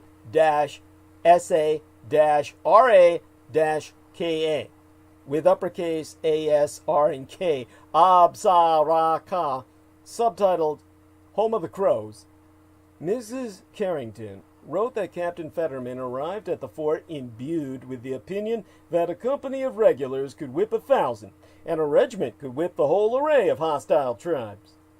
And more than 4 decades later, Frances Carrington, Henry's second wife, repeated the boast attributed to Fetterman almost verbatim in her book, published circa 1910, mind you, after the Russo-Japanese War, entitled My Army Life, and subtitled A Soldier's Wife at Fort Phil Kearny. While at Fort Laramie, en route to Fort Phil Kearny, she wrote that Fetterman declared he would demonstrate to the Army within 6 months that the new garrison would not be afraid to meet the Indians or anyone else, and that all the officers and men would share that sentiment. But what is unusual about such boasts? Are they in any way different from the high-spirited sentiments common among junior officers of the era who had yet to encounter Indians in combat and held preconceived chauvinistic notions of the tactical superiority of the U.S. Army? You know, the European military revolution I so deconstructed in my transmission before last? Margaret Carrington wrote that Captain Frederick Brown and Lieutenant George Grumman strongly seconded Fetterman's boast. Brown, who by November of 1866 had some experience fighting Indians, even boasted he could not proceed to his transfer assignment at Fort Laramie until he had personally taken Chief Red Cloud's scalp. Because, you know, it's the fucking white men who do the goddamn scalping, not the Indians. So ye knowest. At any rate, obviously, Fetterman never would have told soldiers at Fort Laramie in early November that the garrison at Fort Phil Kearny would be afraid to meet Indians. Such parlor bluster was simple patriotic pedantry, as it had been in references to Confederates during the Civil War. Certainly, Brown, Grumman, Lieutenant Horatio Bingham, and other junior officers at the fort were equal to Fetterman in their boastfulness. Was George Armstrong Custer any less arrogant at Fort Riley, Kansas the following year? And in May 1876, was it not a general officer, Alfred Terry, who wrote to Major General Philip Sheridan as his 600-man Dakota column, including Custer and the 7th Cavalry, prepared to leave for Abraham Lincoln, when he was on record as saying, "I have no doubt of the ability of my column to whip all the Sioux whom we can find"? Grandiosity was a common personality trait in the 19th century officer corps. Although officers on the frontier had their social vices, as the historian Kevin Adams fairly recently wrote, they had no doubts about their station in life. They viewed themselves as elite members of American society, an aristocracy of merit, future presidents, as it were. Fetterman fit this stereotype. Born to a middle-class Connecticut family in 1835, he was the son of a West Point graduate. After his father's untimely death, the boy went to live with an uncle who had also graduated from West Point. Now, Fetterman himself received an officer's commission immediately upon enlisting in the 18th Infantry in 1861, thereby. And a version of Fetterman's 80-man boast first appeared in print in 1904 during the Russo-Japanese War across the Pacific in Cyrus Townsend Brady's book entitled Indian Fights and Fighters, and in serialized version by Brady that same year in Pearson's Magazine. Brady had interviewed Henry Carrington extensively in 1903 for the story, and never before had Carrington or his wives broached Fetterman's offer with 80 men to ride through the whole Sioux Nation. Thus, the statement is, professional military historian here speaking, definitively literary contrivance of Brady's with Carrington's approval. Because Carrington read over the manuscript prior to publication. But it was Brady who penned the legacy, setting up a historical irony that has been profusely repeated since the Russo-Japanese War of 1904. If either Margaret Irvin or Francis Grumman Carrington had heard this startlingly ironic boast back in 1866, they most certainly would have quoted it within their own books. In his speech at the 1908 dedication of the Fetterman Battlefield Monument, Henry Carrington said Fetterman had told him, "I can take 80 men and go to Tongue River," which sounds vaguely pornographic. This was the first time Carrington himself made reference to the 80-man boast, and it came 4 years after he had proved Brady's book. In 1933, the same year, my father Adolf Hitler and Franklin Delano Roosevelt both ascended to power on either side of the Atlantic. The aged former Army scout Philip Faribault Wells wrote a letter to the South Dakota Historical Society claiming to have overheard Jim Bridger remark in a Denver saloon 100 years prior that he, Bridger, had heard Fetterman make the 80-man boast verbatim. But in the intervening 30 years, Indian Fights and Fighters, that book I had aforecited, had become somewhat of a classic for its generation of readers. Furthermore, Jim Bridger was almost blind in 1872, living in New Santa Fe, Missouri, and engaged in a court fight, a legal battle with the Army to regain title to Old Fort Bridger. The boast Fetterman likely did make, circa 1866, as recorded by both Margaret and Francis Carrington, carries no ironic power. And after the captain actually did engage Indians in a fight on the 6th of December,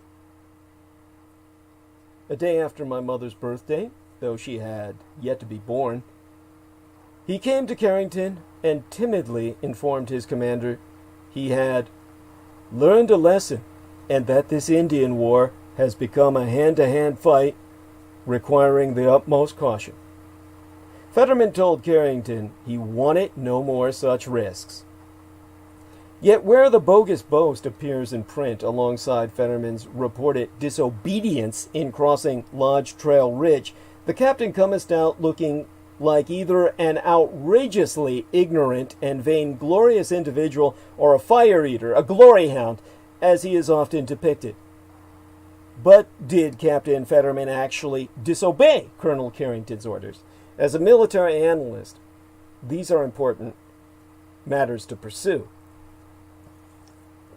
According to Henry Carrington's own testimony, circa 1867, at both an inconclusive Army Court of Inquiry and the more significant investigative hearings of a special committee known as the Sanborn Commission, he told Fetterman to relieve the wood train under attack about 4 miles west of the fort, but under no circumstances to pursue the attacking Indians over Lodge Trail Ridge.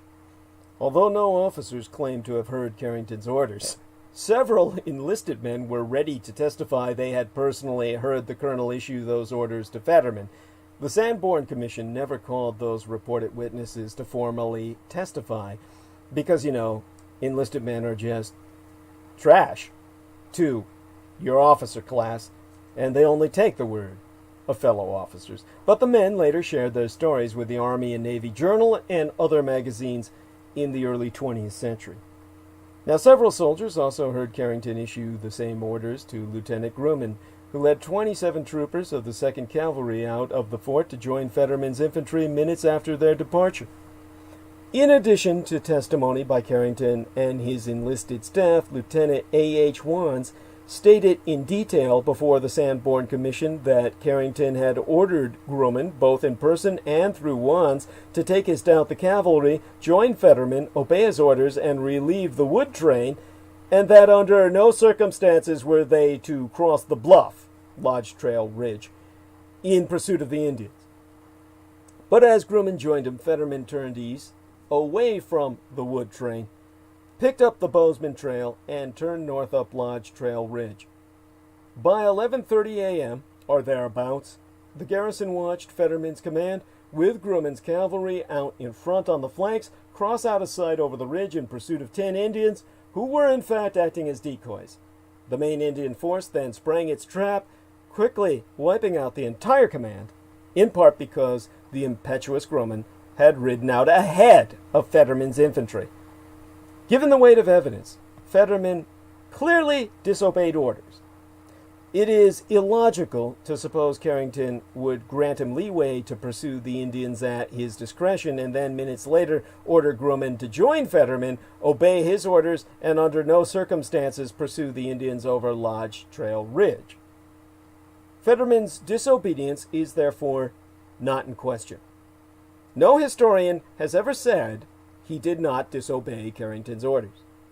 The suggestion Carrington might have permitted Fetterman some kind of discretionary latitude originated in print with J.W. Vaughan's book entitled Indian Fights and subtitled New Facts on 7 Encounters, in which, well, it was published in the year I myself was born, 1966, in which Vaughan proves himself mistaken. What then prompted the captain to disobey orders and cross Lodgetail Ridge? After all, in just a few short weeks, the Army Reorganization Act would take its effect, and Fetterman would become a member thereby of the 27th Infantry, thus ridding himself of Carrington. Why risk a stain on his record? Did he flout the odds for the remote possibility of glory, or simply to gain some small and fleeting gratification by antagonizing a commanding officer for whom he had little respect? During the American Civil War between the states, certain officers sparked lasting controversy by disobeying orders when it became most obvious, at least to them, that it was necessary in order to save a larger command or to seize upon a rapidly changing battlefield scenario. The classic case is cavalryman J.E.B. or Jeb Stuart's delayed arrival at Gettysburg. And of course there remains the crowning controversy: did Custer disobey Brigadier General Alfred Terry's orders by attacking the Indian village on the Little Bighorn on June 25, 1876, without waiting for reinforcements, or did he seize what he considered the proper initiative Terry had given him? It is the latter scenario that likely sent Fetterman zigzagging away from Fort Phil Kearny over Lodge Trail Ridge. The Army's unwritten rule was that if you won, fine, but if you didn't, you were charged with disobedience. What oftentimes goes unnoticed in a perusal of the official records and legal hearings regarding the Fetterman fight is how the Indians' activities radically changed after Fetterman had received his orders, mustered his soldiers, and exited the sally port of Fort Phil Kearny, probably marching around the west end of the fort to avoid crossing two frozen creek beds. Now, two factors came into play that are not immediately obvious in official records, and that have been largely ignored over the years by historians convinced that Fetterman's disobedience stemmed from his vainglorious disrespect of his superior officer, Carrington. First, within minutes of Fetterman's egress from the fort, about 11:15, the tactical situation abruptly changed. Lookouts on Pilot Hill, who had a clear view of the woodcutters west of the fort, signaled the wood train was no longer under attack and was proceeding unimpeded toward the pineries. The lookouts also signaled the Indians were retreating eastward behind Sullivant Hills and Lodge Trail Ridge. Thus, the train was no longer in danger and did not need to be brought in to the safety of the pinery blockhouses. Fetterman, judging from his next actions, saw the signal, and so did Carrington, who wrote in his report that he entertained no further thought of danger. At this point, Fetterman apparently decided to seize the initiative, marched his command eastward, ascended Lodge Trail, and tried to cut off the 40 retreating warriors that had attacked the wood train. This tactical shift certainly seemed proper to the colonel in the heat of the moment, for he later wrote in his initial report that Fetterman was moving wisely up the creek and along the southern slope of the Lodge Trail Ridge with good promise of cutting off the Indians as they should withdraw. This is command approval. In 1868, Margaret Carrington also wrote that Fetterman had maneuvered to cut off the Indian retreat, pretty much confessing the situation in reality. as it happened. Lieutenant W.F. Arnold, observing from the fort itself, later testified that after the command had crossed Lodge Trail Ridge and the sound of firing broke out, it did not alarm anybody, as it was the largest force that had ever been sent out from the garrison. Arnold's testimony is key, as it suggests officers at the fort were fully aware of the tactical situation as it had changed, thus rendering Carrington's original orders inexpedient. It also demonstrates the belief Fetterman was taking the proper initiative. From the moment Fetterman's command turned eastward and then north up the Bozeman Trail to the summit of Lodge Trail Ridge, Carrington had plenty of time to dispatch a courier and recall Fetterman. But he didn't, thus tacitly sanctioning Fetterman's initiative. Arnold's testimony and Carrington's inaction at this juncture also proves the officers believed a force of 81 men was large enough to handle the situation.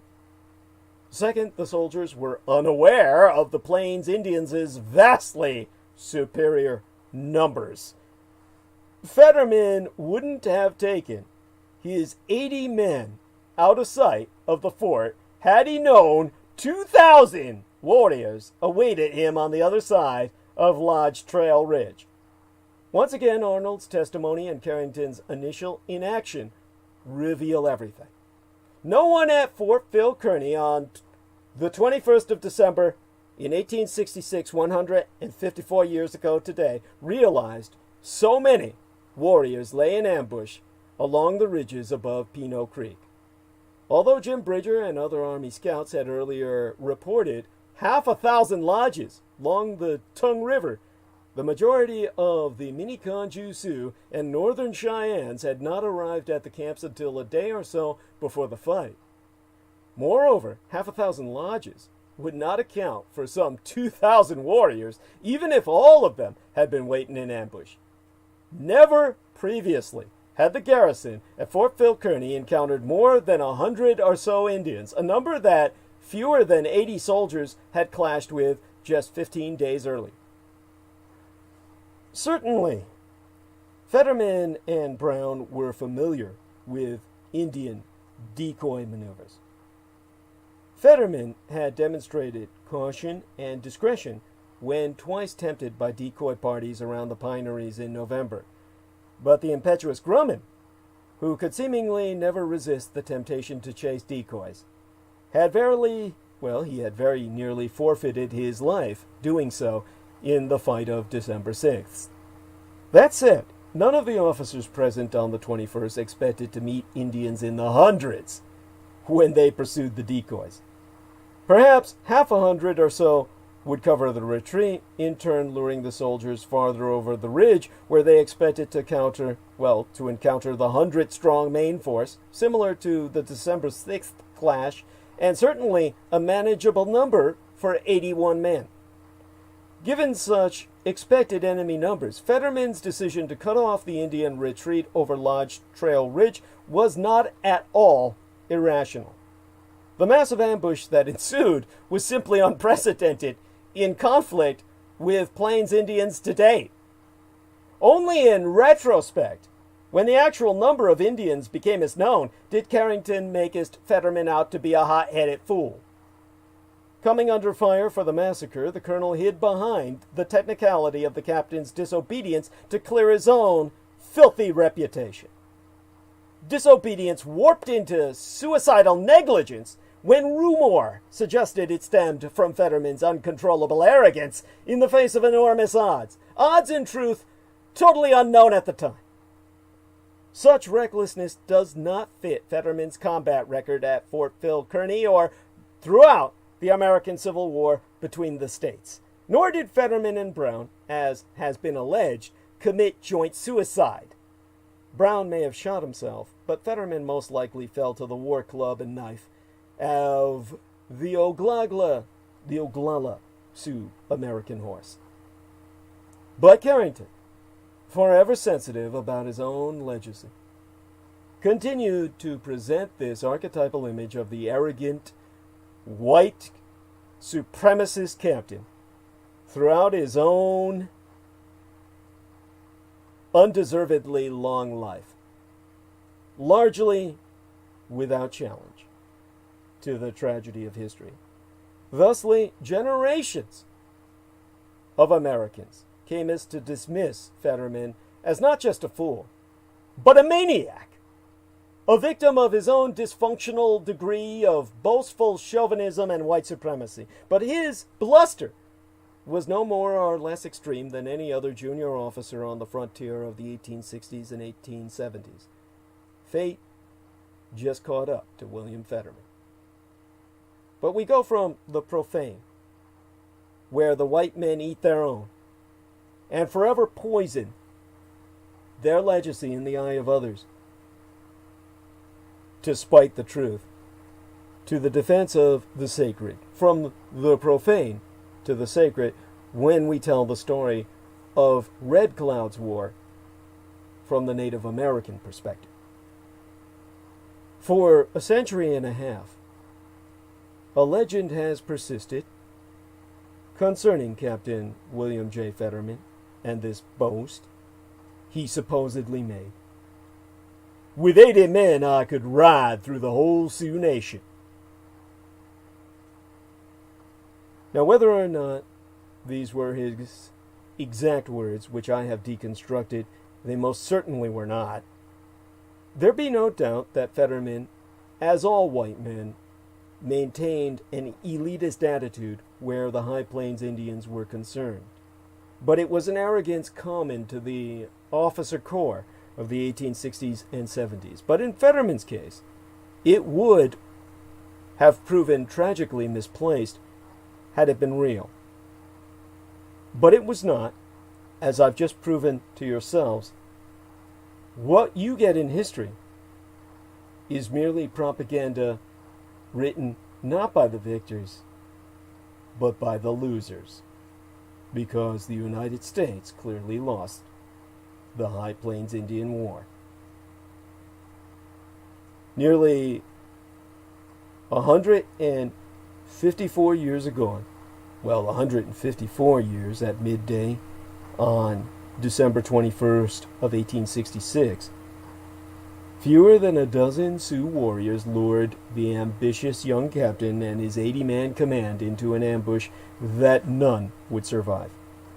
And the so-called Fetterman Massacre was just one in a series of defeats levied upon the United States Army by thousands of Sioux, Arapaho, and Cheyenne warriors fighting under a brilliant Oglala Sioux chief. The popular press called it Red Cloud's War, and it represented the only conflict in American history in which a Native American force defeated the United States Army in the field and drove the federal government of the United States of America to sue for peace on Native American Indian terms. Red Cloud was remarkable on a number of levels. Physically, he was impressive. A big, deep-chested man, he stood at 6 feet in height, tall for his time, and his erect bearing made him look even taller. His broad beak of a nose was the most prominent feature on a heavily lined, narrow face, offset with intense eyes that bespoke gravitas and intelligence. I've looked at his photographs, and I note that he habitually greased his hair, as was the custom, and wore his clothing stylishly accented with bead and quill work, ribbons, and eagle feathers. In the words of a recent biography, he projected an aura of quiet dignity with an undercurrent of physical menace. Born around 1822 to an Oglala mother and a Brule Sioux father, Red Cloud was raised by his mother's family after his father died. And trained under the aegis of his uncle, Chief Old Smoke, Red Cloud excelled early as both a hunter and a warrior and earned a reputation for ferocity in his fights with the Crow and Pawnee. By the time he was 20 years of age, Red Cloud was the head warrior of the ferocious Bad Face Band, and within 10 years became one of the most famous fighters on the plains. His skill, natural wisdom, charismatic personality, and political savvy made him a magnet for young warriors and would ultimately place him in a position to decide the fate of his people. The young United States of the 1800s was afire with the doctrine of what one newspaperman had labeled manifest destiny, which is another word for genocide. Simply put, it held that Americans of European descent were entitled to all the land bordered by the two oceans, without regard to the rights of those already living there. President Andrew Jackson was relentless and brutal in his enforcement of this concept, and even Abraham Lincoln, the great emancipator himself, held that the Red Indian must step aside or be plowed under. The Civil War briefly slowed the westward tide, but at the war's conclusion it continued with a vengeance.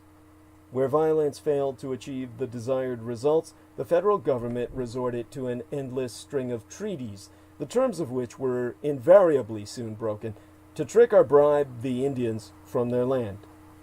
In 1865, after the failure of a punitive expedition against Red Cloud, the United States government offered the Sioux yet another treaty, this one guaranteeing as inviolate the huge stretch of land known as the Powder River Basin.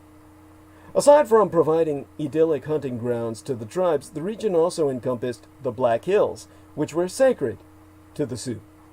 Ostensibly, all the government was seeking was permission for its citizens to cross the region unhindered along a recently blazed wagon road known as the Bozeman Trail, which ran nearly 550 miles out of the old Oregon Trail from Fort Laramie to Montana. Significantly, it also ran straight through the feeding grounds of the buffalo herds, and the importance of the buffalo to the High Plains tribes' very survival cannot be understated. In fact, what the federal government wanted, in addition to ensuring the wagon trains of California and Oregon-bound settlers' safe passage, was to acquire access to the rich deposits of gold that had recently been discovered in Montana. To do this, they were going to kill all of the buffalo and thereby starve the Indians into extermination. The Civil War had all but broken the constitutional republic of these United States economically, and it was to the government's fiscal advantage to open the region to the many thousands of gold-hungry miners and prospectors, few, if any, of whom had any regard for Indian rights. And this was to the government's ultimate objective of mass extermination. The treaty was a work of expediency, couched in sincerity. The government of the United States, or so it read, desires peace, and its honor is hereby pledged to keep it. It even promised to punish all transgressors, red or white, white or red, in terms of skin coloration. The usual gifts were proffered: coffee, tobacco, knives, sugar, blankets, the usual promises made, and a number of chiefs and sub-chiefs agreed to the terms. The 44-year-old Red Cloud, however, was no stranger to the white man's treaties, having abstained 14 years earlier from signing the empty Treaty of Laramie circa 1851. As he himself later testified, "The white man has made us many promises, more than I can remember, but he never kept but one. He promised to take our land, and he took it." He now refused to touch his quill to this latest treaty, presciently warning his people that any agreement with the whites was doomed to failure and would soon lead to devastation for the Sioux. Within the year, the United States federal government blatantly violated all terms of this agreement as well. The Army built 3 forts along the Bozeman, the better to protect the rapidly growing flood of opportunists who ignored all terms of the treaty. No whites were arrested, and when the Indians responded to these incursions with terrible ferocity, the United States government caught between curtailing the westward rush and punishing the Indians, chose the latter course. The army was assigned to the task of subjugation, which all whites concurred was but synonymous with annihilation. The transaction of their domain by the Bozeman Trail was distressing enough to the Sioux, but the building of the forts in open conspiracy between the tax-paying American electorate and their federal government under military junta, aftermath the American Civil War, was the final affront. Red Cloud organized his followers and went to war to reverse, by force, the trend of white migration. It was not about ownership of the land. Neither he nor any other Indian ever claimed a single acre as their own. In their worldview, they believed they had been given the divine right to use it for the benefit of their respective tribes. It was a philosophy that the whites were completely incapable of ever comprehending, as their treaties repeatedly attempted to assign ownership of specific parcels of land to the various tribes. Bear in mind the irony of this illegal immigration on behalf of the white trash, sewer shit, flooding the high plains, and the red attempt to stem that tide. Thus, the continued right to hunt in the Powder River country without fear of incursion, and the need to keep the Black Hills safe from violation, were the strong motivators that sent forth Red Cloud himself and thousands of like-minded warriors to finally stem the rising tide of white trash human garbage soiling the high plains of North America. As the westering white migrants saw it, the Plains Indians, as with all the Native Americans confronted with Anglo expansion over the previous 2.5 centuries, faced imminent conquest, thereby subjecting them to the will of the conquerors. The whites were fast discovering, of course, that the Sioux, Arapaho, and Northern Cheyenne were far from vanquished, at least not yet. Now, given the choice of bowing to the fickle will of the United States government or staging a resistance that many understood to be both futile and fatal, they opted to die fighting. Fighting was a thing with which the Sioux were well acquainted. Their manner of waging war was so alien and so dreadful to American soldiers, many of whom were seasoned veterans of Civil War combat, that the troopers often resolved never to be taken alive. The idea of saving the last bullet for oneself in an engagement with Indians is not a Hollywood conceit that was fabricated for dramatic effect. In fact, there is all evidence that several of Custer's men took their own lives at the Little Bighorn rather than face death at the hands of the foe. This was not a style of fighting invented by the Indians specifically for the white interlopers. The various tribes had been warring among themselves for centuries, and they had reduced their philosophy down to a simple, brutal, universally accepted battle ethic. Mercy connoted weakness. It was neither sought nor granted, and capture meant death by the most excruciating torture. There were no exceptions made for age, sex, or marital status. Civilians were treated the same as soldiers, and women were subjected to the same torments as men, with modifications made to accommodate their gender. If a woman was of childbearing age, she might be spared, but given the harsh treatment levied upon her, she might soon wish for death. To the newly arrived and generally God-fearing troopers and white immigrants, there was nothing Christian about the way the Indians waged war. To the surprise and consternation of the army, Red Cloud proceeded to wage a well-planned and effective guerrilla war. He raided and burned wagon trains and settlements, slaughtering settlers, miners, and travelers. He was a splendid strategist, realizing that by picking off 1 or 2 soldiers at a time from hiding, he would instill a gnawing terror in his enemy. Red Cloud's warriors struck in all weathers, whereas the soldiers were off, well, Yankee white trash were always snowbound by the brutal northern winters. Some of Red Cloud's favorite targets were the crew sent from the forts to gather wood.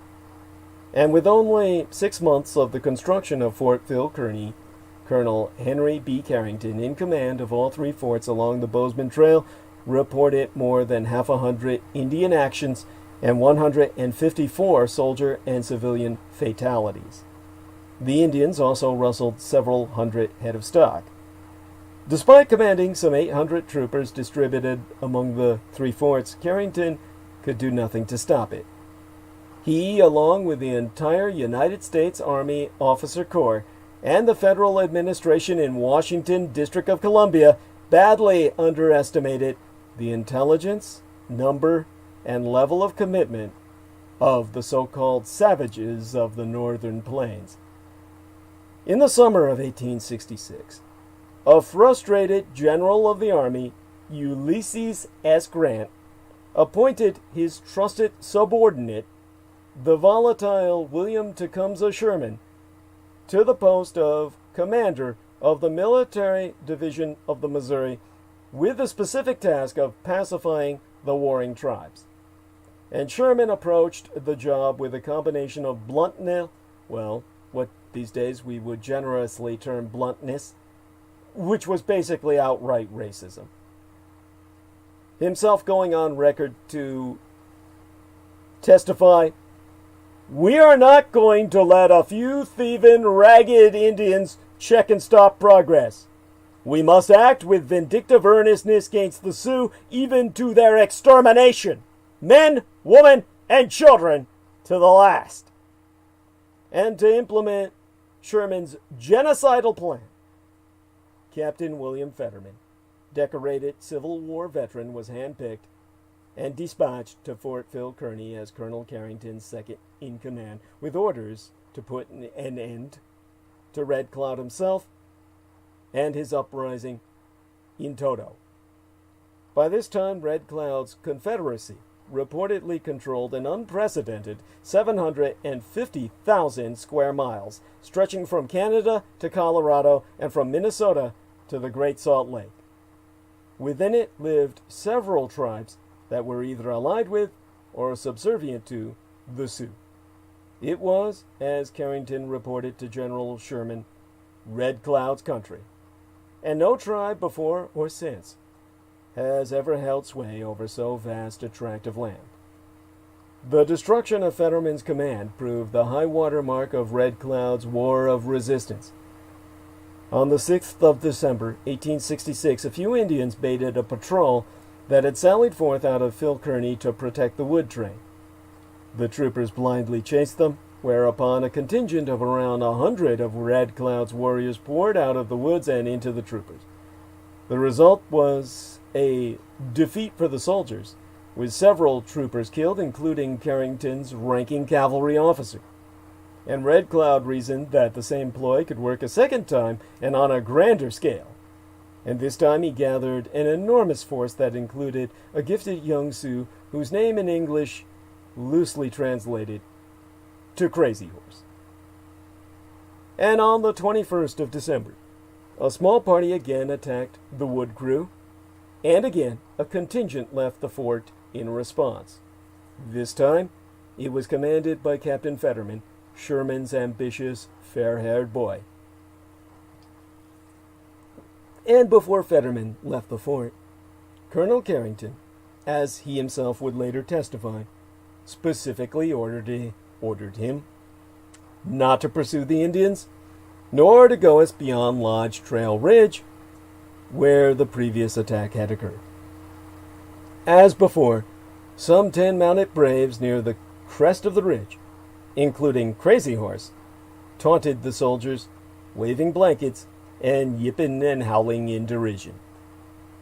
Fetterman, it has gone down in history, is propagandized as having immediately taken the bait and, against orders with a combined force of 80 infantry and cavalry, charged over that ridge and into the lances, arrows, war clubs, tomahawks, and scalping knives of more than 2,000 Sioux, Arapaho, and Cheyenne warriors. And some 100 braves cut off Fetterman's retreat. The fighting was brief. Within 40 minutes, some 40,000 arrows flew, and every soldier lay dead upon the frozen ground, their bodies stripped, scalped, and mutilated. Before they left the field, Red Cloud's men commandeered the troopers' horses and Spencer repeating rifles. The Fetterman defeat stunned the entire nation. But while labeled a massacre by the press and the government, it was nothing less than a well-conceived, flawlessly executed, and highly successful military operation. Despite his pronouncements of genocide, Sherman, who had been instrumental in defeating the Confederate States Army just a few years before, was completely powerless to stop Red Cloud and his thieving ragged Indians. And for 3 years, by sheer force of his skill and personality, Red Cloud held together and directed an unlikely alliance of warriors from disparate and often quarreling tribes and bands in defiance of the stereotype of the Indian as an impulsive and disorganized foe. And under his brilliant leadership, they had virtually stopped all traffic on the Bozeman Trail and rendered ineffectual the military posts along Powder River. Quite simply, his warriors had outfought the Army of the United States and defeated the American Empire on the field of battle. And ultimately, it was the United States federal government, not the Native American Indians of the original nations, who sued for peace. Red Cloud met with Washington, D.C. representatives at Fort Laramie in the spring of 1868 and presented his terms. And bowing to the Indians' demands, the United States Army disassembled the forts along the Bozeman Trail. The Sioux agreed to live on a huge tract of land that was called the Great Sioux Reserve, which encompassed their hunting grounds and the sacred Black Hills. For his part, Red Cloud swore never again to wage war against the constitutional Republic of the United States. The following year, the last spike of the Union Pacific Railroad was driven. It featured a special spur that ran to the gold fields of Montana. The trains also carried hordes of buffalo hunters whose indomitable pursuit of the shaggy beasts would eventually drive the Sioux ever further into dependency on the white man for food and other essentials. In 1874, new gold deposits were discovered in those Black Hills, setting off yet another gold rush. Miners flooded the hills, coursing over the hunting grounds that had been vouchsafed to the Sioux. The following year, now President Ulysses Grant again sent forth the U.S. Army to protect the gold seekers. And once again, the Sioux and their allies went to war, during the course of which Lieutenant Colonel George Armstrong Custer, who had apparently learned nothing from the Fetterman debacle of a decade earlier, fell to a combined tribal force reminiscent of Red Cloud's earlier Confederacy. Red Cloud honored the pledge he had given at Fort Laramie and refused to take up arms against the United States. As he had foreseen, many of his people perished, while those remaining were placed at the disposal of the federal government. He traveled to Washington, District of Columbia itself, several times over the coming years, meeting with Presidents Grant and Hayes, but to no avail. Resolved to ensure the best possible conditions for his people, he assumed the task of acting as a mediator between the whites and the Sioux. It was a thankless position and resulted in vilification from both sides, the whites claiming he was misrepresenting the Indians' situation, and many among his own people accusing him of selling out to the hated Washichu, or white trash pieces of shit. By 1890, the government had created 6 reservations on which they confined the Sioux. The Great Sioux Reserve was no more. And as he grew old, Red Cloud went blind and became redundant. Long since replaced by other younger leaders, he contented himself with telling stories of the old times and better days to the younger members of his tribe. Red Cloud died at the age of 88, leaving a legacy as one of America's most gifted military leaders. Far more gifted than any white trash piece of shit to roam the North American continent or source therefrom before or since. And for that brief moment in time, he had determined the fate of his people. History's only Native American Indian to ever vanquish the United States Army in the field of combat on a 1-to-1 basis, wherein he forced the United States government into withdrawal and surrender.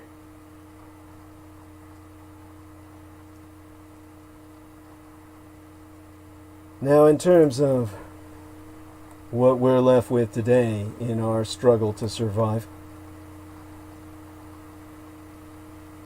9 to 10, 10 to 11, 11 to 12, we've got 3 hours left, which I'll try to use as constructively as possible. Let me take a look into the live chat. No one's speaking a word at the moment. I do encourage people to engage. Let's take a look at where we're at today. In terms of the weekend that was, Congress swiftly passed a 2-day stopgap spending bill Friday night into this weekend to avert a partial government shutdown, attempting to buy time for the frustratingly slow endgame negotiations on an almost $1 trillion United States dollar COVID-19 economic relief package. In terms of the week ahead of us, in the time we have left yet to come in this year, in a spectacular conjunction, Jupiter and Saturn will get extremely close tomorrow, showing off the first visible double planet conjunction in 800 years. You'd have to go all the way back to medieval times, circa 1226 or 1226, the 1226th year on the Christian calendar, to see such a close and spectacular alignment via time travel.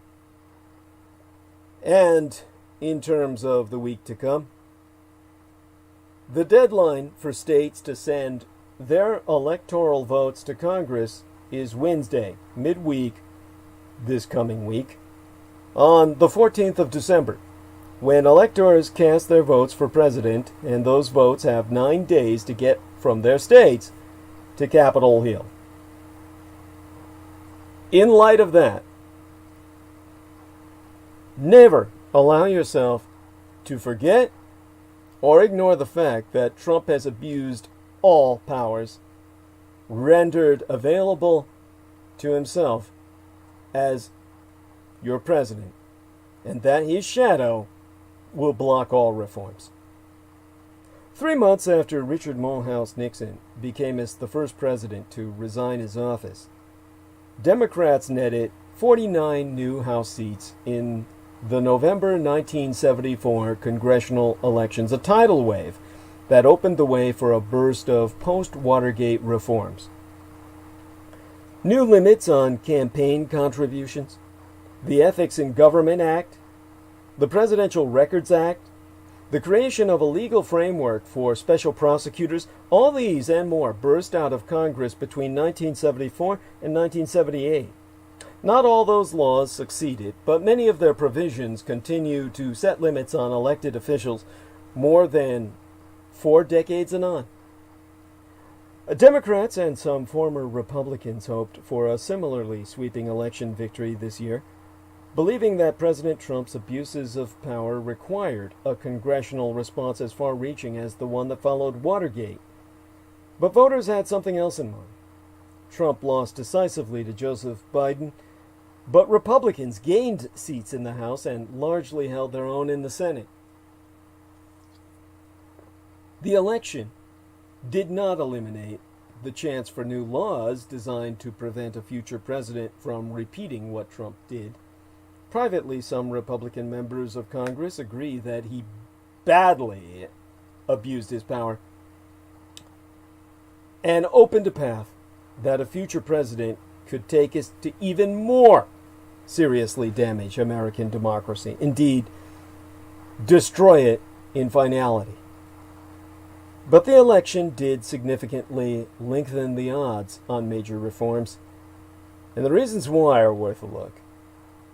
This is partisanship's power. By contrast with Trump, Nixon served as a moderately popular president during much of his tenure. Many Democrats loathed him, of course, a distaste that stretched back to his days as a red-baiting member of Congress in the 1940s and early 1950s. But after a very close election in 1968, he had majority approval for most of his first term, according to Gallup's data. And he won a landslide re-election circa 1972. Nixon's standing with Americans only dropped below 50% for good when his top aides, H.R. Haldeman and John Ehrlichman, resigned at the end of April 1973. When the drop came, it was loss of support among voters of his own party that ultimately brought Nixon down. By the final 6 months of his tenure, barely half of Republicans still approved of his job performance. Trump, by contrast, alone among presidents since scientific polling began, never had majority approval.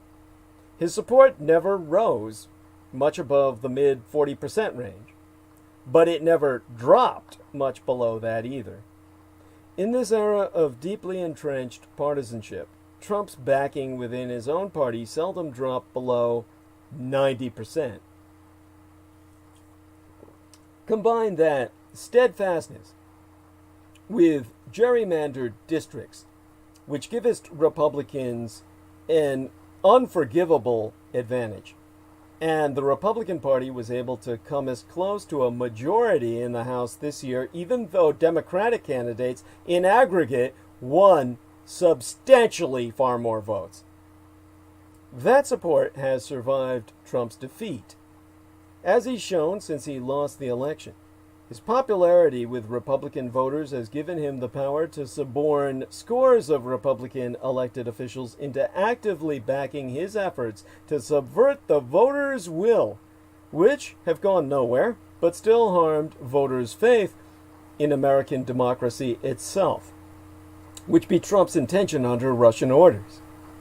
The reality of partisan division means that nothing close to a national consensus exists on how to view Trump's actions, on which to consider abusive, let alone what the proper legislative responses might be. That hasn't stopped Democrats and some former Republicans from making the case for change. Their essential pitch is that the precedents Trump set could be used by a future president of either party set on abusing his authority. Now's the time, they concur, to act to put guardrails back in place. Bob Bauer, the former White House counsel under President Obama and now a senior advisor to Joseph Biden, has testified that the whole course of events in the last few weeks just underscores that there's a need to restore broken norms of presidential behavior. Bauer notes that Trump failed to put many of his policies into effect and failed again in his effort to overturn the election. his frequent examples of incompetence tend to limit the overall impact of what he did manage to do. To gauge why reforms are needed, however, you have to imagine what would the impact be if we had a president who was more adept at translating his will into action. Before the election, Bauer teamed up with Jack Goldsmith, a Harvard law professor and former top Justice Department official in the George W. Bush administration, to write a book entitled After Trump, subtitled Reconstructing the Presidency, that details dozens of specific reforms that they advocate Congress and the new administration should adopt. Those range from changes in how a presidential candidate runs for office, an enforceable requirement to disclose tax returns, for example, to conduct in office, such as new conflict of interest rules and steps to prevent retaliation against reporters, to measures that would affect a post-presidency. And they recommend, for example, that Congress amend federal law to say that a presidential effort to pardon himself would have no effect, a limit they believe courts would uphold despite the broad wording of the Constitution's Pardons Clause. House Democratic leaders who consulted with Bauer and Goldsmith have gathered together many of those ideas in a legislative package that I'm proud to say our Speaker Nancy Pelosi, the Democrat from San Francisco, has said she hopes to bring to the floor early in the new year. Backers of this plan say Republicans should support the legislation in the knowledge that a Democratic president could strong-arm Congress using the same tools that Trump employed. Representative Adam Schiff, a Democrat from Burbank and one of the principal authors of this Democratic bill, has gone on record to say that Republicans are not going to want a Biden administration to say, we're going to just ignore your subpoenas the way Trump's White House did. Now, Schiff himself is under no illusion that Republicans are ready to take that advice. At least for now, Schiff himself understands. Republican members of Congress will be wary of taking any legislative action that will look like criticism of Donald Trump. The same entrenched partisanship that sustained Trump through 4 chaotic years will now likely impede efforts in Congress to repair the damage that he's done. Even so, Goldsmith concludes that the debate is worth having. Eventually, the partisan deadlock will shift. The post-Trump repair job may take us longer than the one that followed Watergate, but eventually the country will be ready to move on. With the legal attorney, Goldsmith himself, attesting that the context here is much different than in the aftermath of Watergate. But we still think a lot of those proposals are ripe for action. It's really hard to predict the extent to which Trump will have a grip on the party for the long term and whether a return to the norms will remain viewed as an attack on his person. But in the long run, Goldsmith concludes that he's not pessimistic on the prospects. So that may provide us hope. And indeed, the coronavirus vaccine could be the greatest accomplishment of Trump's administration. So where the hell is Donald Trump? Because as TV cameras beamed live from the White House complex Friday into this weekend, when they voted to forestall governmental shutdown, Vice President Mike Pence shed his suit coat, answered some routine medical questions, and became the highest-ranking member of the Trump administration to take the shot that could stop the spread of a virus that has killed more than 300,000 people, as officially admitted. And his wife, Karen Pence, and Surgeon General Jeremy Adams were also vaccinated, with Pence himself calling the development of the Pfizer vaccine a medical miracle, saying historians would probably record Yester Septimania last week as the beginning of the end of the pandemic.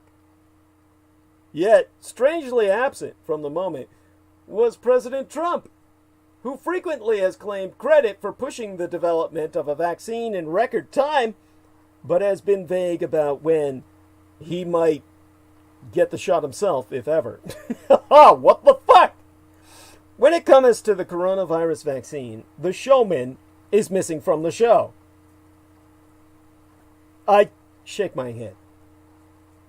You can't figure this guy out.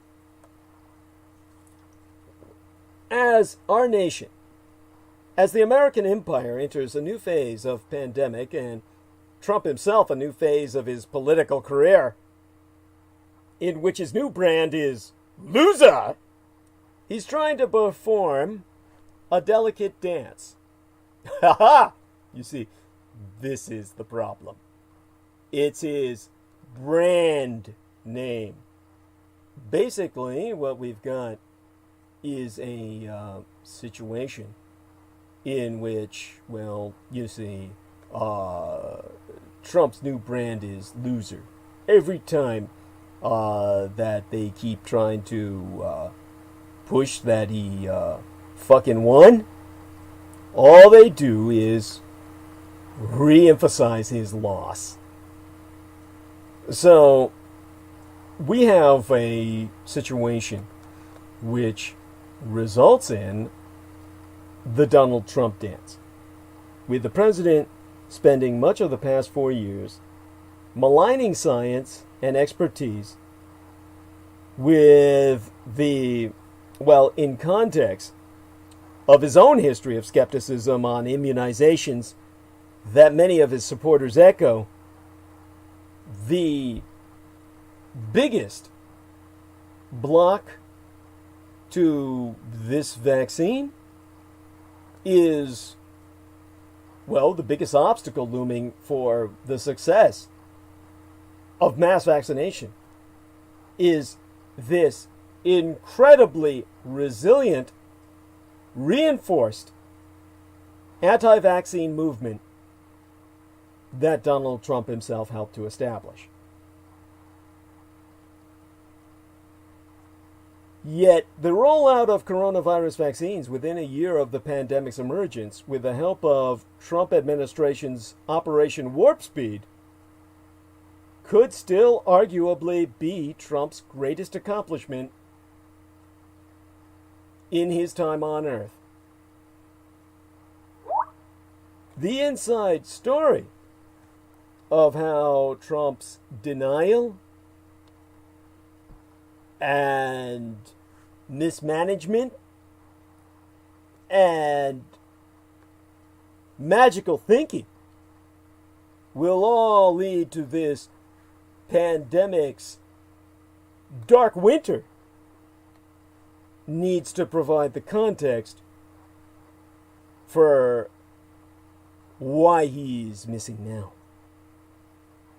So, when it comes to that situation, the ugliest you can fucking imagine, that would take a fucking book. You could make a career in the analysis of that story. It's not something that I can cover tonight. It will just have to wait. But it contextualizes where we're at now.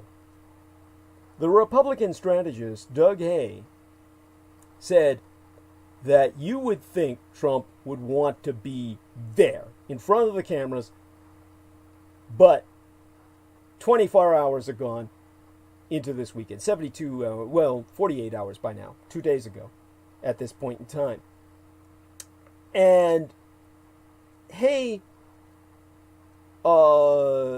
was referencing, of course, the vaccination of Trump's top administration officials on camera, broadcast across the American empire.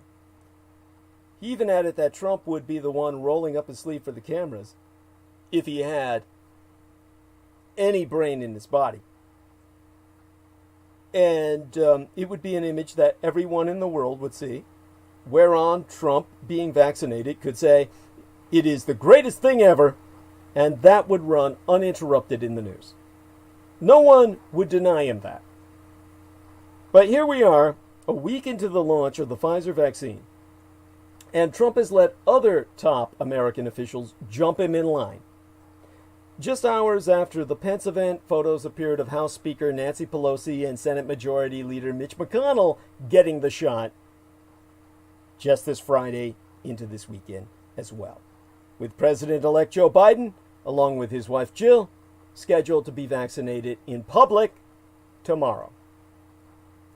Now, doctors say Trump might not need the vaccine yet because he still could have antibodies from his bout with COVID-19. But he hasn't even been at a public vaccination event just to watch, as Prime Minister Boris Johnson of Britain did on the first day of vaccinations in his empire. Trump has tweeted little about it and has yet to urge his supporters to take the vaccine, which doctors and medical health professionals say could help boost vaccination levels to the roughly 70% needed to reach herd immunity to suppress the goddamn virus. One reason could be that the president isn't doing much at all in public since losing the election, focusing instead on tweeting baseless allegations about voter fraud. He may still be harboring resentment that positive results on the vaccine trials weren't released until after the election, as he himself has complained. But Trump also has a history of false statements about vaccines, exploiting the controversy to build on his following amid a growing anti-vaccine movement in these United States. Said disinformatia, or Russian disinformation, being ordered into his purview by Vladimir Putin himself. And propaganda researchers and political analysts would concur with my conclusions. Because many of Trump's most ardent supporters have advocated against all governmental public health measures, don't wear masks, and falsely believe that this pandemic has been exaggerated. And that has left Donald Trump, whom doctors oftentimes refer to as the disinformation super spreader, attempting to take his credit for the existence of the vaccine, yet doing nothing to help with the crucial next step of getting enough people vaccinated to end the pandemic. The dissonance has been underscored by confusing messages from the White House. As Pence toured a vaccine manufacturing facility in Indiana on Wednesday, midweek last, White House Press Secretary Kayleigh McEnany told reporters that Trump was absolutely open to taking the vaccine, but she said his priority was vulnerable frontline workers and skirted a question about why the president has not been more active on the rollout. Herself responding that President Trump has been hard at work on COVID behind the scenes. Just because you don't see him at the podium every day doesn't mean that he's not aggressively pursuing actions on behalf of the American people.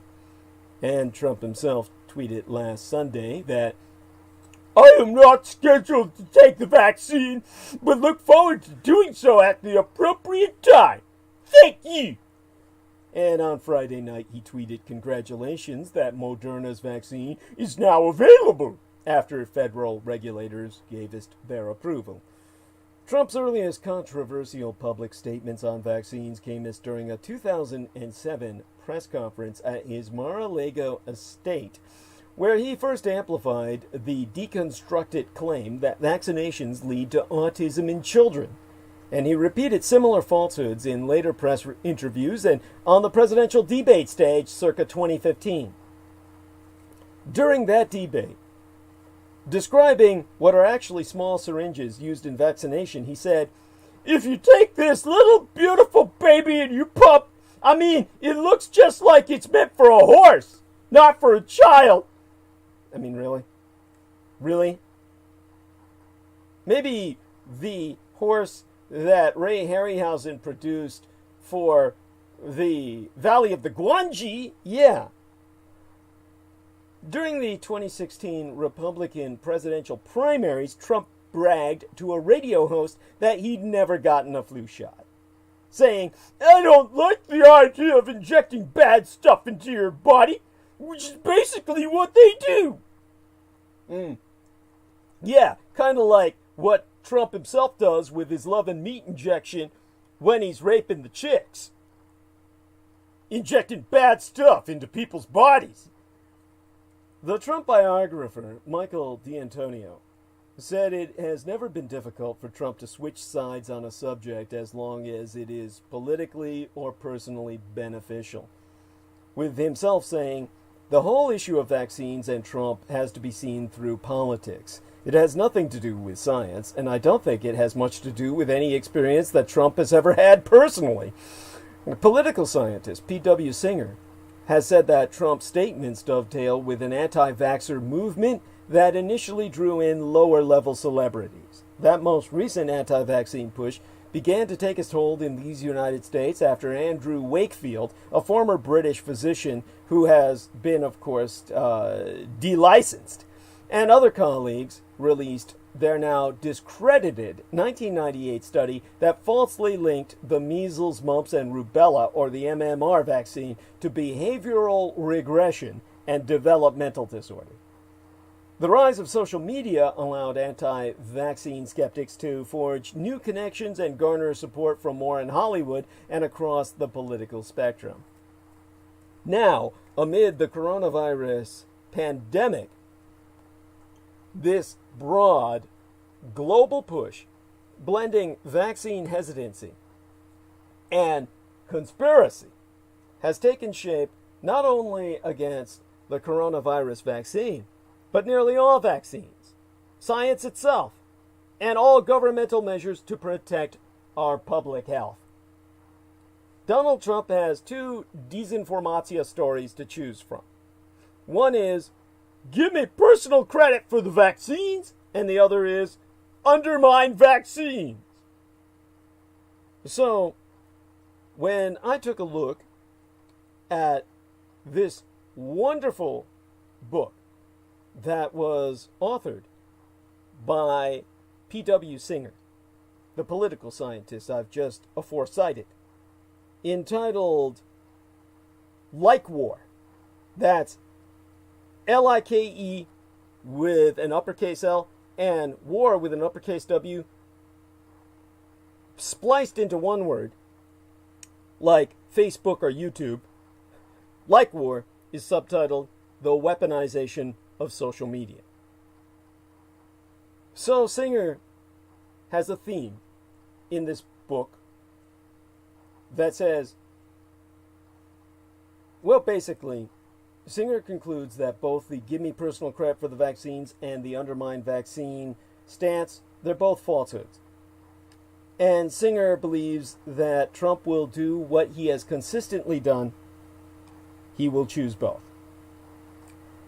Now, since Army General Gus Perna, a top official with Operation Warp Speed, announced the initial shipment of coronavirus vaccines from Pfizer and its United German partner BioNTech to go us out this month, online anti-vaccine groups have doubled down on conspiracies that the doses include tracking technologies and will make us people susceptible to being controlled via 5G or fifth generation cell towers, which is patently beyond absurd and beneath contempt. Jonathan Corpus Ong, an associate professor of the University of Massachusetts Amherst and a research fellow at the Harvard Kennedy School, has gone on record to attest that any inconsistency from Trump on the vaccine, in their eyes, is not about Trump being inconsistent or weak. It is more that he is being influenced and that more powerful forces are using him to advance their agenda, in the eyes of the maniacal conspiracists. Responses to Trump's social media posts about the development of the vaccine capture the discord.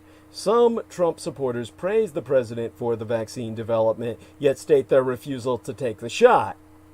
One Facebook account I saw that was published in response to a screenshot of a September 16th Trump tweet touting, "Vaccines are moving along fast and safely," said, "I'm all for you, Mr. Trump, but you can keep your vaccine."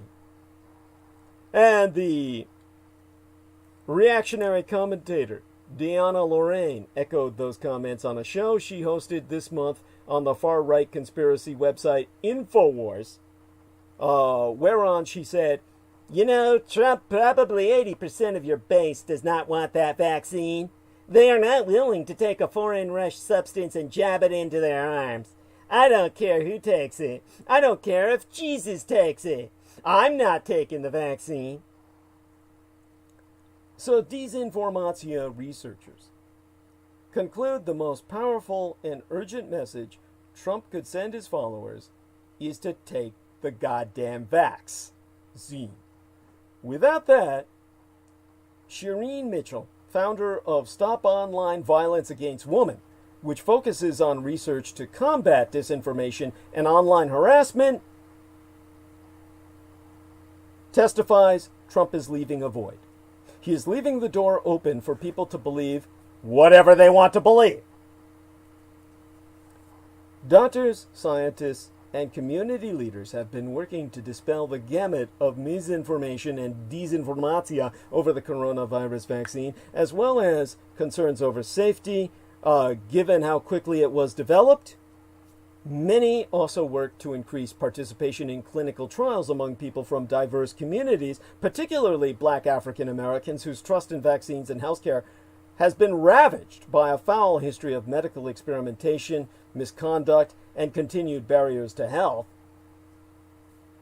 So, Dr. Bizola Ojikutu, an infectious diseases specialist who is Black African, not African American, well, an American, a United States citizen, but not just Black African American, an actual Black African who happens to be American, as well as an infectious diseases specialist at Massachusetts General and Brigham and Women's Hospitals, has said this should not be about patting oneself on the back as a political win. This is a collaborative win. And recent polls have shown more people are willing to get this vaccine. Well, because, you know, everybody around them is dying. The latest from my own hospital system, the Kaiser Family Foundation, found that 71% said they would definitely or probably get the shot. But about a quarter of people remain hesitant to take the vaccine. The highest level of hesitancy, it goes sans saying, 42% is among red, Russo collaborationist, reactionary Republicans.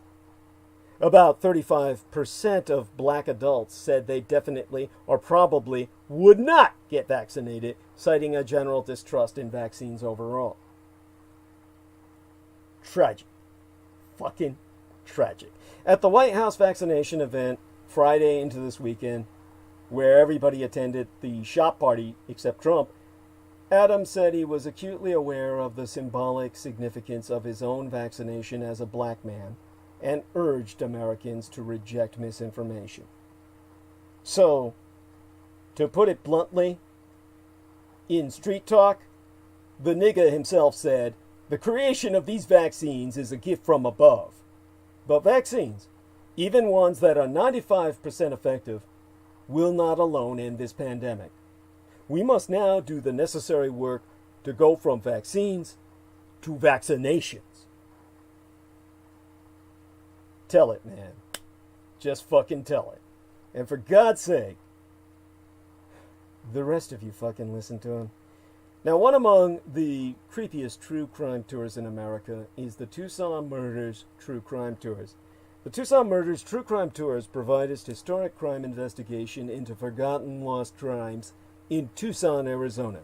These small private tours are hosted by the Mr. Ben Baron Astenius, a true crime researcher and enthusiast who will personally take us to real historic crime locations related to these crimes in Tucson. Relive these events and hear the untold stories behind the stories. The Baron Ben specializes in the seemingly ever-developing case of the late serial rape killer Charles Howard Smitty Schmidt Jr., alias the Pied Piper of Tucson. An aftermath tour. See theunfinishedman.com for excerpts from his yet-to-be-published book entitled The Unfinished Man, and excerpts or splices of scenes from his documentaries, cinematic documentaries in production at theunfinishedman.com. But other cases, such as the strange case of Morris Brady, the Dr. George Marvin Tejardine case, and the Red Rapist are also within his repertoire, as in fact are all the crimes that shocked the Southwest throughout the 1960s, the very decade I myself entered this vale of tears. These devastating crimes stained a city so deeply they may never be removed. For tour information, contact the TucsonMurders.com, Tucson spelled Tucson, Tucson, put the word "the" in front of it, the TucsonMurders.com, or telephone the Baron Ben himself to, well, telephone him personally to privately guide your tour at 1-520/323-3406. That's 1520-323-3406. And forget not to subscribe to the Man of the Soil YouTube channel when you run into the white chick, the blonde with the big tits and that are unfortunately behind a green t-shirt that says Ace Hardware. You'll know you're in the right place. And once you're there, you can regale yourself with watching the Baron Ben himself in his Speedo uniform, his one piece from the days when he was a sprint car racer, in his sprint car racing over AstroTurf, showing you how it's the best to install on your lawn so you never need to water it or mow it ever again. From there you can go to the highlight, the aerial drone footage of the Man of the Soil, Men in Brown, the team of Latin Americans from south of the border that will be brought into your yard for the greatest show on dirt, as the Man of the Soil team calls it, when they rearrange your landscape by your command in your image. So check it out. And in the interim, how much time do we have left? Because I'm going to try and go into the context of the world we're in which this cyber attack took place. We're got 10 to 11, 11 to 12, a little over 2 hours left. Well, let me see if I can hack it. We probably won't get there. But the one thing I can tell you, and I'll probably have to go into the context of the world that we're in with our next transmission, because that's a lot of context. Worldwide, there's just too much going on. If we look at the state of the pandemic around the globe, I'll go into that next transmission. Right now, probably what you need to know is that a day that's been a long time coming may finally be here. Congress is set to pass new stimulus checks. And here's when to expect yours. Or I'll tell you to the best of my ability when that is. The Senate Majority Leader, Mitch McConnell, says congressional leaders have reached agreement on a new $900 billion United States dollar coronavirus rescue package that includes a second round of direct aid payments to Americans. Yes, stimulus checks are on the way, with McConnell himself announcing during his speech on the Senate floor today that more help is on the way. He might have been talking about medical aid for himself, like life support, but I think he was referring to the fact that votes on the bill are expected tomorrow.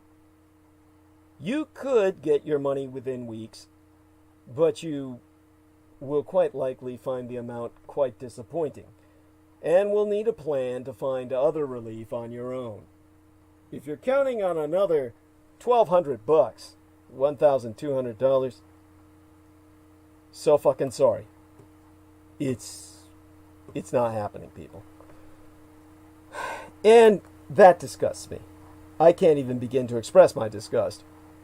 The new aid bill includes money for struggling businesses, $300 a week in bonus unemployment benefits, and fresh direct payments to help struggling American households and stimulate the weak economy.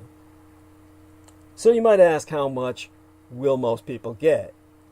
Well, $600 half the $1,200 per person the IRS itself, the big meanies, Internal Revenue Service, distributed the first time about 8 months ago. Americans have been eager for more government cash, especially as the out-of-control pandemic prompts new lockdowns and layoffs.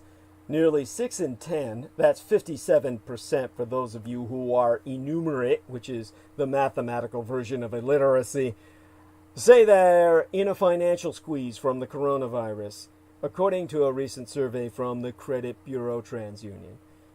And of course, any analyst, myself at the top of the food chain, will tell you $600 isn't nowhere near enough, with the Democratic Congresswoman Ayanna Pressley of Massachusetts even calling it, quite rightly, an insult. But President-elect Joe Biden said last week that Americans should think of the checks as merely a down payment. So what if you need more than $600 right now? You know, like all of us do. If you're straining to make ends meet and need more than a $600 payment right now, consider these ways to pull together more money on your own that I'm going to suggest. Slash your spending, meaning dump any subscription services you're not using. Do more of your own cooking and stop ordering carryout so much. And download a free browser add-on that will save you money every time you shop online by instantly checking for better prices. Those are out there. Cut your debt down to size. If you've been leaning on your credit cards during the coronavirus crisis, you're probably piling on a lot of interest. Tame your credit card debt and make it go away more quickly by rolling your balances into a single debt consolidation loan at lower interest. And trim your insurance costs. Because as Americans have cut back on their driving this year, many car insurance companies have lowered their rates. If your insurer won't cut you a break, it's time to shop around for a better option. You also might save hundreds of dollars by comparing rates to get a better deal on your home insurance. Also, refinance your mortgage. Mortgage rates are at record lows, and refinancing your existing loan could provide huge savings. Mortgage tech and data provider Black Knight says 19.4 million American homeowners could cut their monthly house payments by an average 308 United States dollars a month through a refi. As to when you can expect your check, well, a survey from the United States Bureau of Labor Statistics found that close to 60% of Americans used their first stimulus checks to cover basic expenses including groceries and utility bills. Some also invested the money, according to the survey, or used it for other unspecified purposes. Those may have included buying affordable life insurance. Sales of life insurance policies have surged this year in the shadow of pandemic. If Congress can pass the new COVID rescue package quickly and get it signed by outgoing President Donald Trump before Christmas, the money could start flowing shortly after New Year's, allowing for holiday season absences at the IRS. Treasury Secretary Steve Mnuchin told reporters in August that payments could start going out a week after a new aid bill is signed. Mnuchin himself saying, "I can get out 50 million payments really quickly, a lot of it into people's direct accounts." The first recipients would be taxpayers whose bank information is already on file with the IRS, the tax agency, including those who received their last stimulus payment by direct deposit. Now, this brings us to what I need. I need your help. I need new equipment. Basically, I do not get paid to produce this transmission. I count on you, the listener, to keep me alive, that I can continue burning bandwidth. I'm not going to be able to do that at all with the equipment that I've got. It is dead fucking tech meat in the goddamn water. and it's sinking fast. Basically, tonight my microphone broke, which is why I sound like shit. Audio quality sucks ass. And, by God, if you're not helping, it's your fault.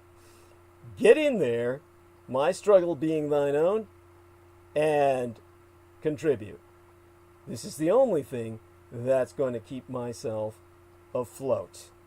Go to GoFundMe.com, where we've got the GoFundMe entitled Urgent Contribution, subtitled Professional Studio Supplies. Now, I myself am impacted by both mechanical and psychological injuries that be catastrophically chronic in nature. I'm enrolled in the 250% Working Disabled program, wherein I am required by law to work until I'm 65 years of age, which is a long while from now, I'm happy to say. At the same time, I have to maintain my income under 250% above federal poverty level, which is easy enough to fucking do. This is how I am eligible for Medi-Cal, which pays, well, I pay my monthly premiums based on net countable income, and therefore my medical expenses, which are substantial, are paid. I've mentioned some meds in the past. Those include Sudafed, which is, of course, contraband by legal definition, but I'm medically accepted. So I have to buy it in large amounts because I use it up so quickly, one a day in terms of 24-hour pills. So this requires that I buy it all at once. This is hundreds of dollars. I managed to get a medical discount for buying in bulk and being on both Medicare and Medi-Cal that enables me to take that contraband home, where I can maintain my ability to breathe. And in order to do that, I've got to receive my constant medical care that I conditionally require to functionally survive by meeting the 250% WDP requirements via hosting the bandwidth transmission program Critical Emissions that you are listening to now. So, to continue my work by which to literally maintain my very life, I must establish professional grade in-home studio setting with the latest equipment to meet technological quality standards that will be adaptable to emergent systems, technologies, as they comest online. To reiterate, in paraphrase, what was writ by the lovely Selina Khan, this is her speech, which is just priceless. Forever grateful I am to everyone for their donations and contributions. Words simply cannot describe my appreciation and gratitude. But I just wanted to emphasize a little bit about the GoFundMe. As everyone knows by now, the cause of my GoFundMe campaign is that I need and must change my current YouTube recording studio setting, as in my computer, my headset and recording devices, my lighting fixtures, soundproofing my room, so on and so forth.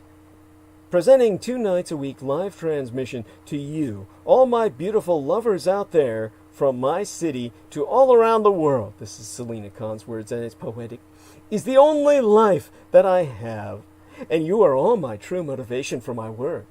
I would be without no one. I don't know if that's proper English, but I would have no one. But for all of you by my side, closest to the farthest, I love her. And she writes, however, many years of use, all my studio equipment are beyond obsolete now, which is quite true, to go on with her writ. Therefore, I have created this GoFundMe fundraising account for donations to update my studio, and this program has time limitation. In my case, my GoFundMe campaign, Urgent Contribution, will expire in March of the 2021st year in our Lord. At this point, I urge everyone, please become a contributing member of my mission. my work that I do as a public informant to bring truth to this world to those who be seeking truth. Again, to everyone, I am in dire need of studio equipment upgrade. Please contribute. Donate now, between now and March of 2021. Blessings unto all. Now, in the final few hours of this program that we have, let me cover the security news this week. As a security professional, I'll describe the Great Hack Attack. And this is how it will be remembered historically in terms of Russia's SolarWinds hack, which is historic in its impact and damage. Now, I will try to analyze in depth the biggest hack in years by SolarWinds. Now, if I were to, well, I've gone all over the internet tonight, and I have basically used that time in which I had so many other men participating to basically overlook, scan, and digest, as well as I possibly could, the biggest stories from all reaches of the cybersecurity world. And this week, there is only one story. How Russia pulled off the biggest espionage hack on record. And the fact that President Trump contradicted remarks by Mike Pompeo linking the cyber attack to Russia. Trump moving the cyber attack focus from the red, revisionist, revanchist Russian Empire to the communist Chinese Empire. 4 years on, Donald Trump's relationship with Russia is becoming even more of an impenetrable riddle per its relation vis-a-vis Republican media. It's no goddamn riddle when you can answer the question with red Russo collaborationist Republican Senator Mitt Romney told CNN's Jake Tapper today is the more significant threat to America. The former Republican nominee gets kudos for telling former President Barack Obama in 2012 that Moscow was America's greatest geopolitical foe. But he had to overcome Barack Obama's liberal progressive programming that the Russian people helped defeat Nazi Germany and gave us Tolstoy, Chekhov, Tchaikovsky, Pavlova. Basically, you are faced with this Russophilia that is founded on the myth of a Russia that no longer exists. Hasn't existed in generations. And of course, was the enemy you should have had in the Second World War. Or you wouldn't be so fucked up today. Russia was never your ally in that goddamn war, and it's certainly your blood enemy now. As Mitt Romney himself said, Russia is, if you will, a gas station parading as a country, as John McCain used to say. So Romney was paraphrasing John McCain before him. Moscow has orchestrated a massive hack of at least half a dozen United States government agencies.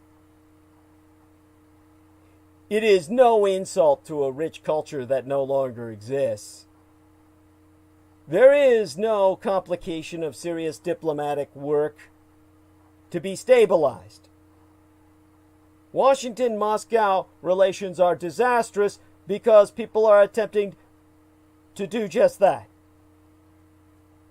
The only solution is to do what Americans are doing: close the goddamn consulates remaining in the Russian Empire, which I'm happy to report is being done.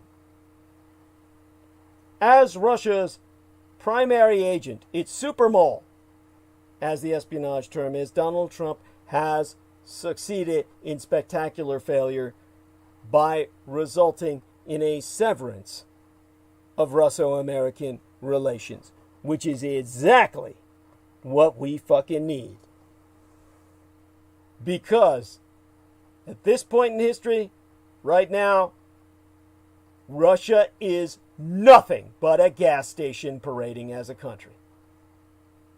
When President Donald Trump entered office under an American First banner, it seemed to herald a new era of American isolationism. As he prepares to leave the White House on the 20th of January, however, the shifts in America's military engagements during his one-term presidency have been less dramatic than anticipated. Though their numbers are down, American troops are still stationed in Afghanistan, for now, and instead of operating around a clear security strategy, Trump's tenure was marked by its unpredictability, dramatic reversals, erratic interventions, and the fraying of long-standing alliances. Trump's isolationist instincts came into regular tension with his closest advisors, many of whom espoused a more traditionalist view of American power projection. Now, this was never clearer than in December of 2018, when Trump ignored his aides and announced his decision to pull all American troops out of Syria, prompting then Defense Secretary, United States Marine Corps General Mad Dog Jim Mattis, and other high-ranking officials to resign in protest. Trump subsequently softened his rhetoric without ever definitively articulating a final policy, contributing to the sense of uncertainty over America's security policymaking. The entire process was repeated in October of yesteryear, only this time the decision triggered not resignations, but outrage among even Trump's closest Republican supporters in Congress. Meanwhile, Trump's vision did not stop his advisors from hinting at military intervention as a path to regime change in places like Venezuela and Iran. In the latter case, Trump subsequently made his opposition to war quite clear, his broader reluctance to commit American forces to another major conflict in Southwest Asia, otherwise misnomered the Middle East, played a part in the de-escalation of tensions with Tehran in January, following the American assassination of a top Iranian military commander, Major General Qasem Soleimani, and Iran's retaliatory ballistic missile strike against American forces stationed in Iraq. Over the course of his 4 years in office, Trump's America First agenda has actually taken its heaviest toll on long-standing alliances. While he has taken credit for moderate increases in European defense spending, it has come at a cost. His vocal criticisms of the North Atlantic Treaty Organization have weakened that alliance's cohesion, and his demands for increased burden sharing by South Korea and the Japanese Empire for American forces based in those countries have also strained relations with both Seoul and Tokyo. There have also been some significant and perhaps durable shifts. The administration positioned economic security as central to national security and justified its increasing use of tariffs on those grounds. Immigration, particularly along the border with Mexico, became a key focus of this security agenda, and Washington has pulled back from counterinsurgency efforts even as the Islamic State regroups as a terrorist movement. Whilst President-elect Joseph Biden is certain to adopt a dramatically different approach on these issues, he will find it harder to ignore them. Because, yet again, the American president appears to be working to further Moscow's interests before those of his own nation.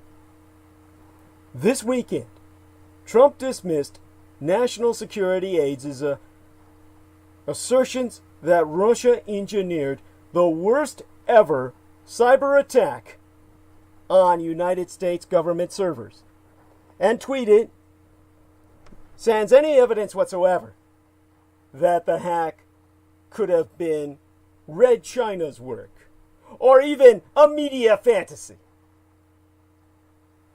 A measured response to Russia's action, its act of war, could make a sense if the American empire were already engaged in its own covert retaliation. Outgoing administrations generally try to avoid aggressive maneuvers that narrow options for a successor White House, though that's hardly been Trump's modus operandi so far. Trump's attempted absolution by tweet is the most notable example of his deeply subservient attitude towards Putinist Russia. Trump previously poo-pooed all assessments that Russia hacked himself into power via the 2016 election, which his defenders framed as a defense of his own electoral victory's legitimacy. But this time, there be no clear personal motive for Trump to shield the revanchist, revisionist Russian Empire from hacking accusations. Contrary to the White House claim that no president has been tougher on Moscow than Trump, the president's geopolitical machinations in the Middle East and Europe have always been far closer to Russia's goals than America's own. He has constantly undermined NATO and only sanctioned Moscow when shamed into doing so by Congress and foreign allies. The question, never satisfactorily answered in 4 years of Trump's presidency, is why? Does Putin have some kind of spell over Trump, whose admiration for autocrats is well established? Is Trump's business in hock to Russian financiers? Does the Kremlin have compromising personal information? Or is Trump simply too proud to admit he's wrong? Lena Shea said it best, and you can subscribe to her channel on YouTube at Lena Crane, when she said, none of the aforesaid. Trump simply knows Putin will have him killed should he disobey his master. Now, in that context, it is damning to ascertain the reality that Russia's hack of information technologies management company SolarWinds began as far back as March, and it only came as to light when the perpetrators employed that access to break into the cybersecurity firm FireEye, which first disclosed a breach on the 9th of December. Since then, a cascading number of victims have been identified, including the United States Departments of State, Homeland Security, Commerce, and the Treasury, as well as the National Institutes of Health. The nature of this attack and the tremendous care taken by the hackers means it will be months or longer before the full extent of the damage is even known. The impact is already devastating, I can assure you, and it underscores just how ill-prepared the American empire was to defend against a known threat and to respond. It's also ongoing now as I analyze the crisis for you. And there's so much more. Now, I myself have basically thoroughly scanned the internet as far as is available to anyone in the public, but with my expert eye. I've digested the most important solar wind stories so far from around the web. And all I can say is that Russian agents are proven to have been active in the Orion breach, which affected the Security and Commerce Departments, and likely others, the United States Treasury Department, which will be providing you your goddamn checks, was affected by the breach. What you need to know about this biggest hack of our United States government in years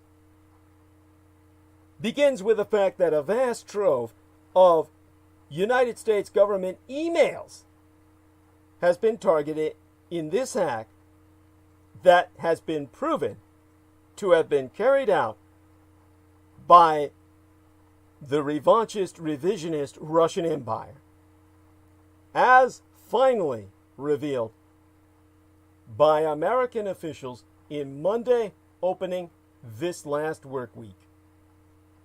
This stunningly large and sophisticated operation targeted federal government networks, marking the biggest cyber raid against American officials in years. The Treasury and Commerce Departments were both affected. Others have most certainly been breached, with the hackers gaining entry into networks by getting more than 18,000 private and government users to download a tainted software update. And once inside, they were able to monitor internal emails at some of the top agencies in the United States of America.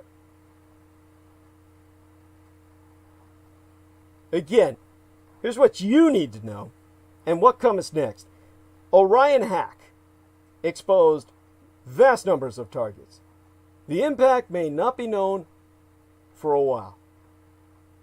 If you ask what happened, the hack began as early as March, when malicious code was sneaked into updates to the popular software called Orion, made by the company SolarWinds, which monitors the computer networks of businesses and governments for outages. That malware gave elite hackers remote access to an organization's networks so they could steal information. Doing so may not have even been difficult. Vinod Kumar, a security researcher, told Reuters that last year he alerted the company that anyone could access SolarWinds' update server by using the password SolarWinds123. The breach itself was not discovered until the prominent cybersecurity company FireEye, which itself also uses SolarWinds, determined it had experienced a breach by way of the software. FireEye has not publicly blamed its own breach on the SolarWinds hack, but it confirmed that was the case to the tech site Krebs on Security. Krebs on Security is a tech site you can look up yourself to vet what I am saying, and that was Tuesday of this work week last. So the apparent months-long timeline gave us the hackers ample time to extract information from many targets. Government officials have not yet stated which agencies were affected, but the Centers for Disease Control and Prevention, the State Department, and the Justice Department all use the software in question. So we must assume the worst per each of them. Charles Carmichael, a FireEye executive, said the company was aware of, did go on record to confirm that. So, who has been affected? And how bad is it? The scale of this hack is truly global. And because the affected software touches many parts of a business, it's going to be ultimately devastating for organizations. SolarWinds of Austin, Texas, provides network monitoring and other technical services to hundreds of thousands of organizations all around the world, including most Fortune 500 companies and government agencies in North America, Europe, Asia, and the Middle East. Its compromised product, Orion, accounts for nearly half of SolarWinds' annual revenue. And that company has brought in more than 750 million United States dollars this year. Orion's centralized monitoring looks for problems in an organization's computer networks, which means that breaking in gave the attackers a God view of those networks. So Brandon Hoffman, the Chief Information Security Officer at the California-based information technologies provider NetEnrich, has confirmed that these types of tools are allowed deep access to systems. The reason these systems are good targets is because they're deeply embedded in systems operations and administration. SolarWinds said it sent an advisory to about 33,000 of its Orion customers who have been affected, though it estimated a smaller number of customers, fewer than 18,000, had actually installed the compromised product update earlier this year. Neither SolarWinds nor American cybersecurity authorities have publicly identified which organizations were breached to prevent mass panic. Now, just because a company or agency employs SolarWinds as a vendor doesn't necessarily mean it was vulnerable to the hacking. FireEye described the malware's dizzying capabilities, however. From initially lying dormant up to 2 weeks to hiding in plain sight by masquerading its reconnaissance forays as Orion activity. SolarWinds is working with FireEye, as well as the FBI, the intelligence community, and other law enforcement to investigate this breach. And Kevin Thompson, the CEO and president of SolarWinds, attests that because this software monitors entire networks, a large share of what companies and organizations do online is at risk of breach. The hackers may have been monitoring email and other internal communications.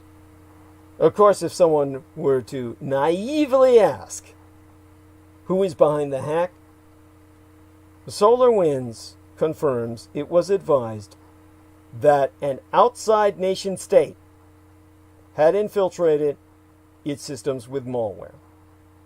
Neither the United States government nor the affected companies have publicly said which nation state they know to be responsible, because that would be admission to an act of war. It would demand response. A United States official, speaking on condition of anonymity because of ongoing investigation, told the Associated Press on Monday opening last work week that Russian hackers were confirmed. Of course, that same day, before the subject was even broached, Russia said it had nothing to do with the hacking. Kremlin spokesman Dmitry Peskov telling reporters, "Once again, I can reject these accusations. If for many months the Americans couldn't do anything about it, then probably one shouldn't unfoundedly blame the Russians for everything." Well, maybe if you motherfuckers didn't have nothing else to do other than fucking other people's lives, people wouldn't know it was you. Now, the infiltration tactic involved, known as the supply chain method, is, of course, the Russian perfected technique that motherfucking motherless Russian military hackers deployed in 2016 to infect companies that do business in Ukraine with the hard drive wiping NotPetya virus, the most damaging cyber attack ever devised to date. With SolarWinds' own Thompson confirming that we know this vulnerability is the result of a highly sophisticated, targeted, and manual supply chain attack by a nation state. You might ask why SolarWinds was the perfect point of entry.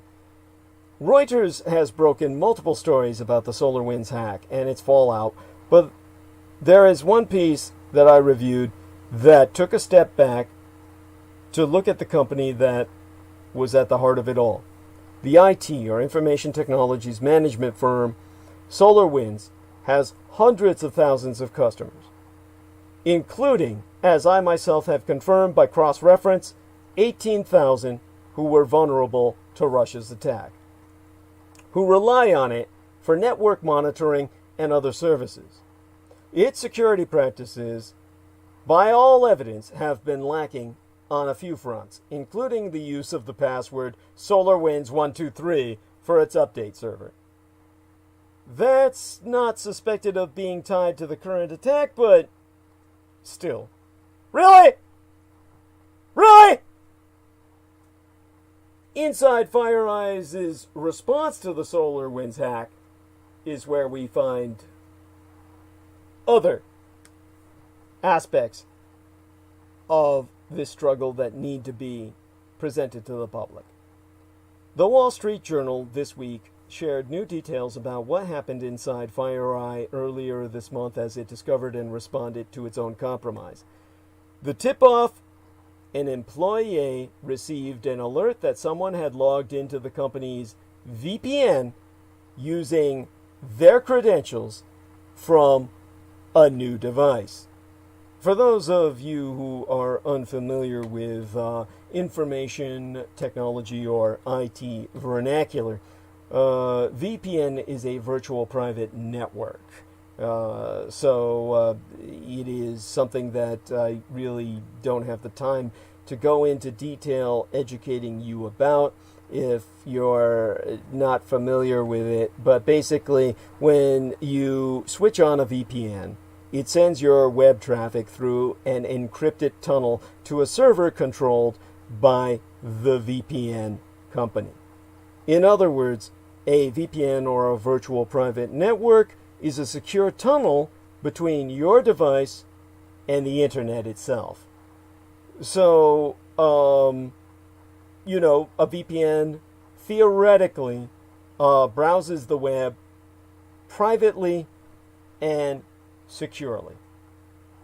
It gives you online privacy and anonymity by creating a private network from a public internet connection. It's a piece of software that helps to make us yourself more anonymous online whilst encrypting your internet, allowing you to create a secure connection to another network over the internet itself. Got it? Good. Over 100 FireEye employees engaged in the aforementioned response, which included combing through 50,000 lines of code to suss out any abnormalities. So how did this fancy threat detection system, this TDS, fail the American empire and your constitutional republic at the core of it? Over the past several years, the United States has invested billions of dollars in Einstein, a system designed to detect digital intrusions. But because the SolarWinds hack was what's known as a supply chain attack, in which Russia compromised a trusted tool rather than using known malware to break in, Einstein failed spectacularly. The government cannot say it wasn't warned. A 2018 report from the Government Accountability Office, the GAO, recommended that agencies and federal defense systems more broadly take the supply chain threat more seriously. So, who exactly got hit? That's the best of questions. And it's one that's going to take a long time to answer. Microsoft this week at least shared some initial findings. More than 40 of its customers were the victims of advanced compromise by motherless Russia. Microsoft itself was also hacked as part of this campaign. Of those 40 companies, nearly half were companies in the IT or information technologies sector, while another 18% were government targets. 80% were based in these United States. This isn't meant to be a comprehensive look at the victims. There are likely plenty more than what Microsoft has found so far, but they have at least given us a hint at geography and category, neither of which is especially comforting. For those of you who are like just trying to live your lives and plan your day, no, really, this is an enormous deal. This is your goddamn life. This is how you plan your fucking day. Don't take my word for how serious all this hacking is. Read Tom Bozert's New York Times opinion editorial, in which the former Homeland Security advisor maketh all compelling case that the magnitude of this ongoing attack is impossible to overstate and demands an immediate, decisive response in which, per his own words, all elements of national power must be placed upon the table. That means that this action is deserving of a nuclear first strike against the goddamn Russians.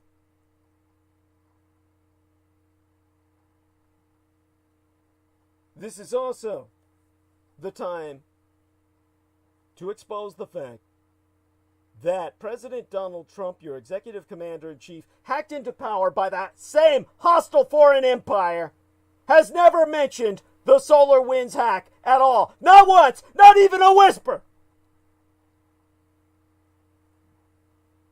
Whereas President-elect Joseph Biden released a statement vowing to impose substantial costs on those responsible for such malicious attacks.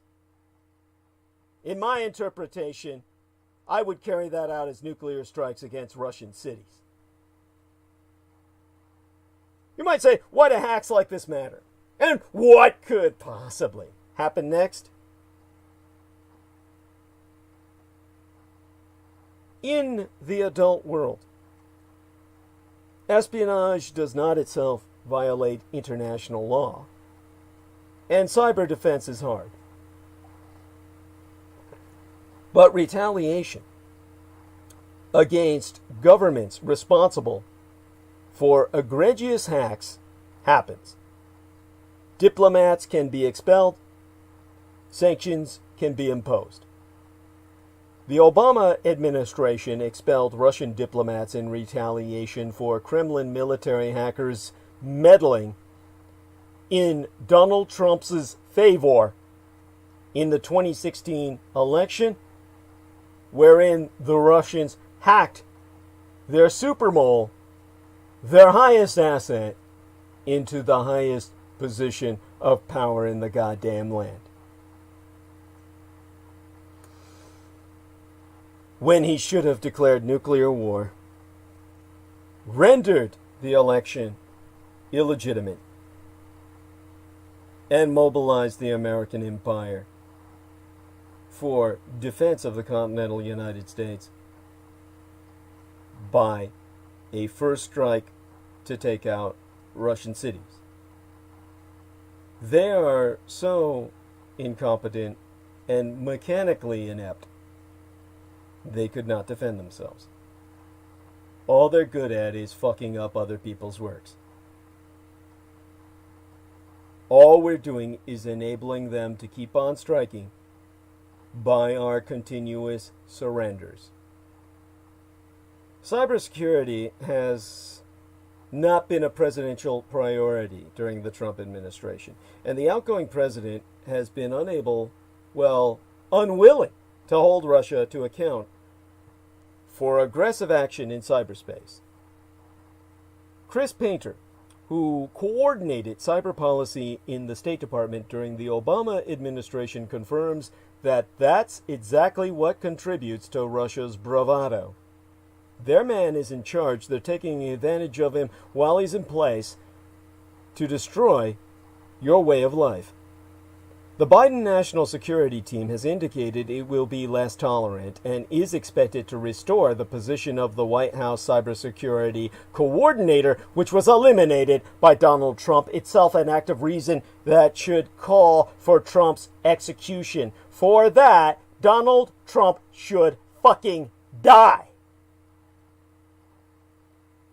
The greater White House cybersecurity focus will be crucial, as confirmed by all industry experts.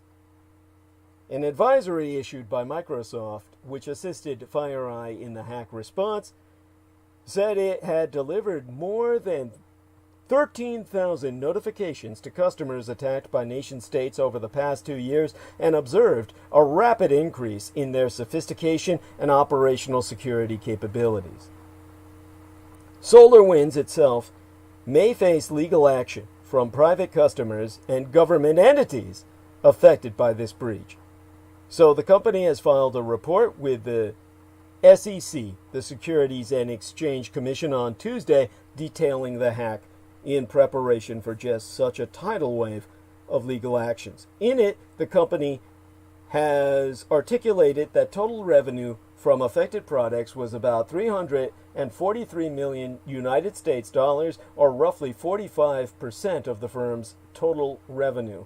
SolarWinds' stock price has fallen 25% since news of the breach first broke last time I checked. All of this is basically Donald Trump himself getting an echo of Obama's Russia crises with this lame duck hack. A hack during the lame duck phase of his failed presidency. This massive hack on the federal government itself presents Russian puppet President Donald Trump with the same choice Barack Obama faced in the waning days of his own tenure: whether to impose sanctions on motherless Russia and how severe to make them. So far, Trump has shown absolutely no willingness whatsoever to impose costs. Confronted with all evidence that Vladimir Putin's government orchestrated cyber attacks aimed at interfering with the very election of 2016 that brought Trump himself to power, Barack Obama levied sanctions against Russia's intelligence services and expelled 35 diplomats. Now it's Trump's turn to decide whether to call out and punish the Kremlin, as Obama did, or go easy on the Russian dictator and leave it to President-elect Joe Biden to formulate a response to a hack so serious it prompted the National Security Advisor Robert O'Brien to cut short an overseas trip and return to oversee daily crisis meetings at the White House to present total shutdown of the American infrastructure. Secretary of State Michael Pompeo confirmed on Friday into this weekend that the motherless Russians were behind this attack. And in an interview on the Mark Levine show, he also said Putin remains a real risk to those of us who truly love freedom. And Russia is on the list of those trying to undermine the American empire.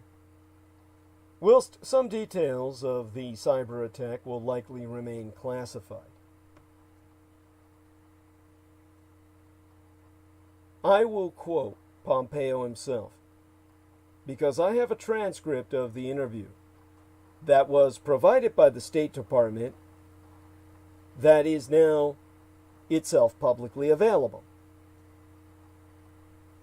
in which Pompeo has said, "Suffice it to say, there was a significant effort to exploit a piece of third-party software to essentially embed code inside of the United States government systems, and it now appears systems of private companies and governments across the world as well. This was a very significant effort, and I think it's the case that we now can say definitively that it was the Russian Empire engaged in this activity. Russia has declared war against the world. They're shutting the world down. Government agencies and hundreds of Fortune 500 companies are still assessing the damage done by this Russian cyber attack, which involved code embedded in updates for this widely distributed network management software made by SolarWinds Incorporated. Among the targets of the SolarWinds corporate hack that were hit were the United States Nuclear Weapons Agency and at least 3 states, according to people with knowledge on this matter.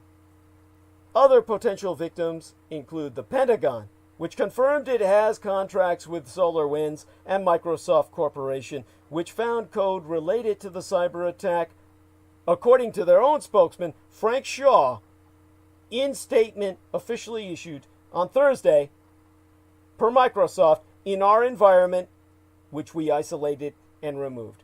This attack by the Russians is on the world economy in a time of pandemic to shut the world down and therefore disable the world's ability to respond to pandemic, disable its ability to vaccinate the world population so that we all ultimately die of mutations of the plague.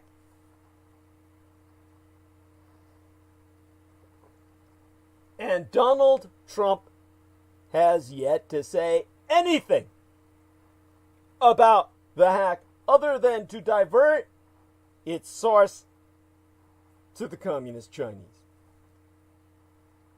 away from his motherfucking Russians. With Senator Mark Warner of Virginia, the top Democrat on the Senate Intelligence Committee, issuing statement the day before yesterday that it is extremely troubling that the president does not appear to be acknowledging, much less acting upon, the gravity of this situation, other than to try and defer responsibility from his puppet masters in the Putinista empire. Unlike in 2016, the latest attack did not involve electoral interference, but there's little doubt it was an even more serious strike in its own way. The United States Cyber Security and Infrastructure Security Agency on Thursday classified this, categorized it rather, as a grave risk to federal, state, and local governments, as well as critical infrastructure and the private sector. An attack on our economy as well as our ability to survive via the daily necessities like energy distribution to hospitals to maintain their ability to respond to the plague in a time where people are threatened with unemployment and homelessness and reliant on incoming checks, our ability to even distribute stabilizing income and relief. SolarWinds, again, confirmed 18,000 customers downloaded this tampered software update. And security experts familiar with the hack confirmed that even if evidence is still being gathered, it's important to come out now with swift condemnation and set about taking measures to establish some sort of deterrence. Now, let me take another look at the live stream. Verify we've got an hour and a half left, a little less. And now, James Lewis, the director of the Strategic Technologies Program at the Center for Strategic and International Studies, has gone on record to say that the one thing you can say is that the Trump administration has basically given the Russians a green light to destroy the world by refusing to call them out. That's what you want to watch for. Does the Trump administration take any action, even if it's just purely symbolic? And so far the answer is unequivocally no. Although Obama has been criticized for reacting too slowly to the Russian election meddling, which he did, the sanctions he eventually imposed sparked one of the most notorious episodes of the Trump era. The decision by Trump's incoming National Security Advisor, Michael Flynn, to privately urge Russia not to respond to Obama's sanctions. Now, Trump, yestermenses, just last month, pardoned Flynn after he was convicted of lying about the conversations he had with Russia's ambassadors on the matter. Now, the Russian hackers targeted our frail American supply chain. And Trump and many of his top aides have repeatedly tried to shift the spotlight to communist China as America's largest and looming national security threat, simultaneously downplaying Russian actions in comparison. Ending his presidency by going after Russia would contradict that strategy.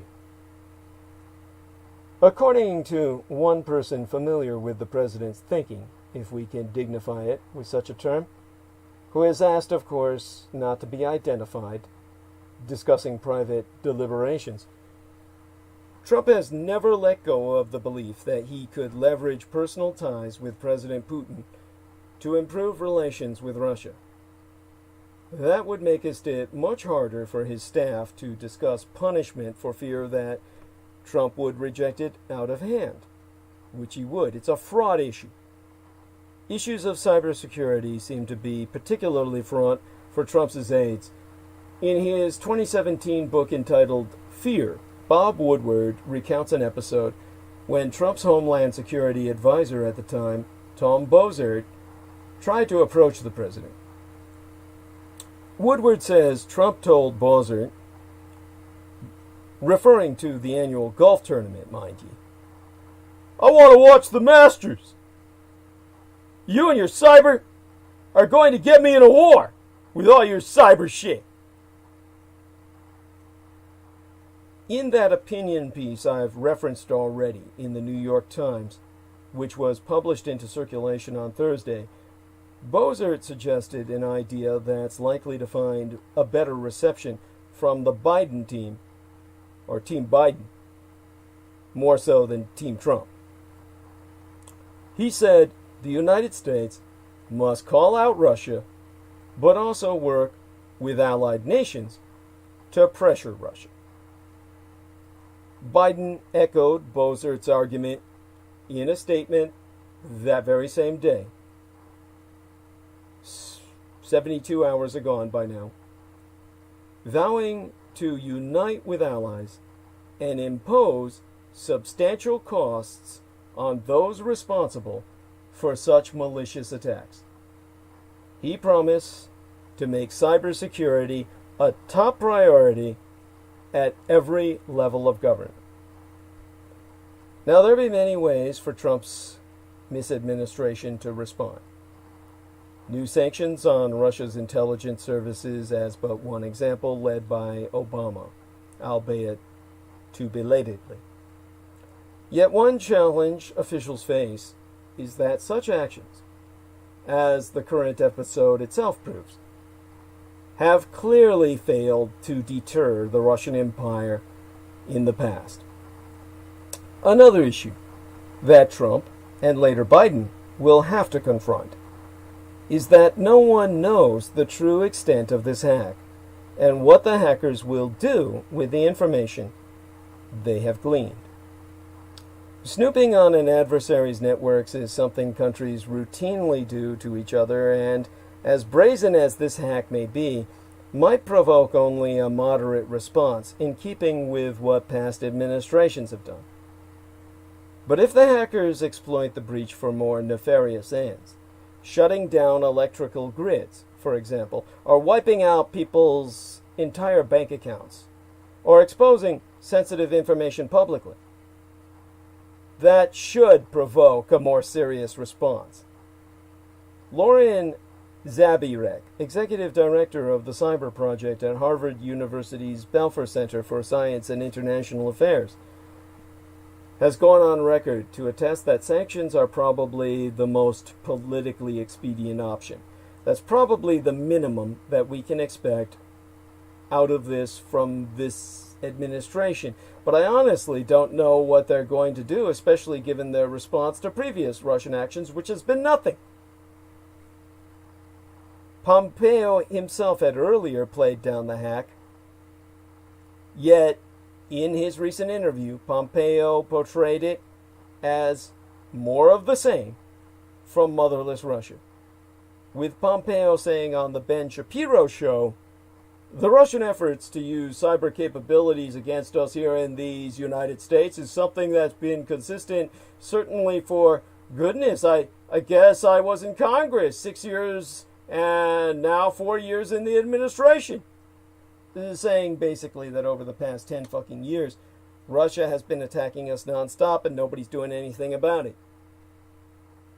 Given that Russia is unlikely to be deterred, experts argue that the best result will have to be a fundamental rethinking of cyber issues, something that will require new money and more time than Team Trump has left before Biden's January 20th inauguration.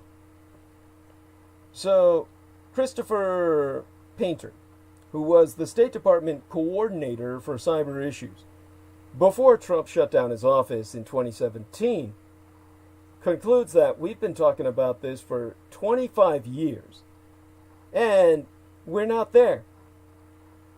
The way you do that is you make this whole area much more of a mainstream national security priority and not treat it as this little boutique-y tech issue, which I think in large part it has been relegated to. And because of that, the hackers' broad attack on a worldwide front set cyber experts worldwide scrambling to defend networks. Russian hackers who broke into our U.S. government agencies also spied on less high-profile organizations, including groups in Great Britain, a United States internet provider, and a county government in Arizona, according to web records and my security sources.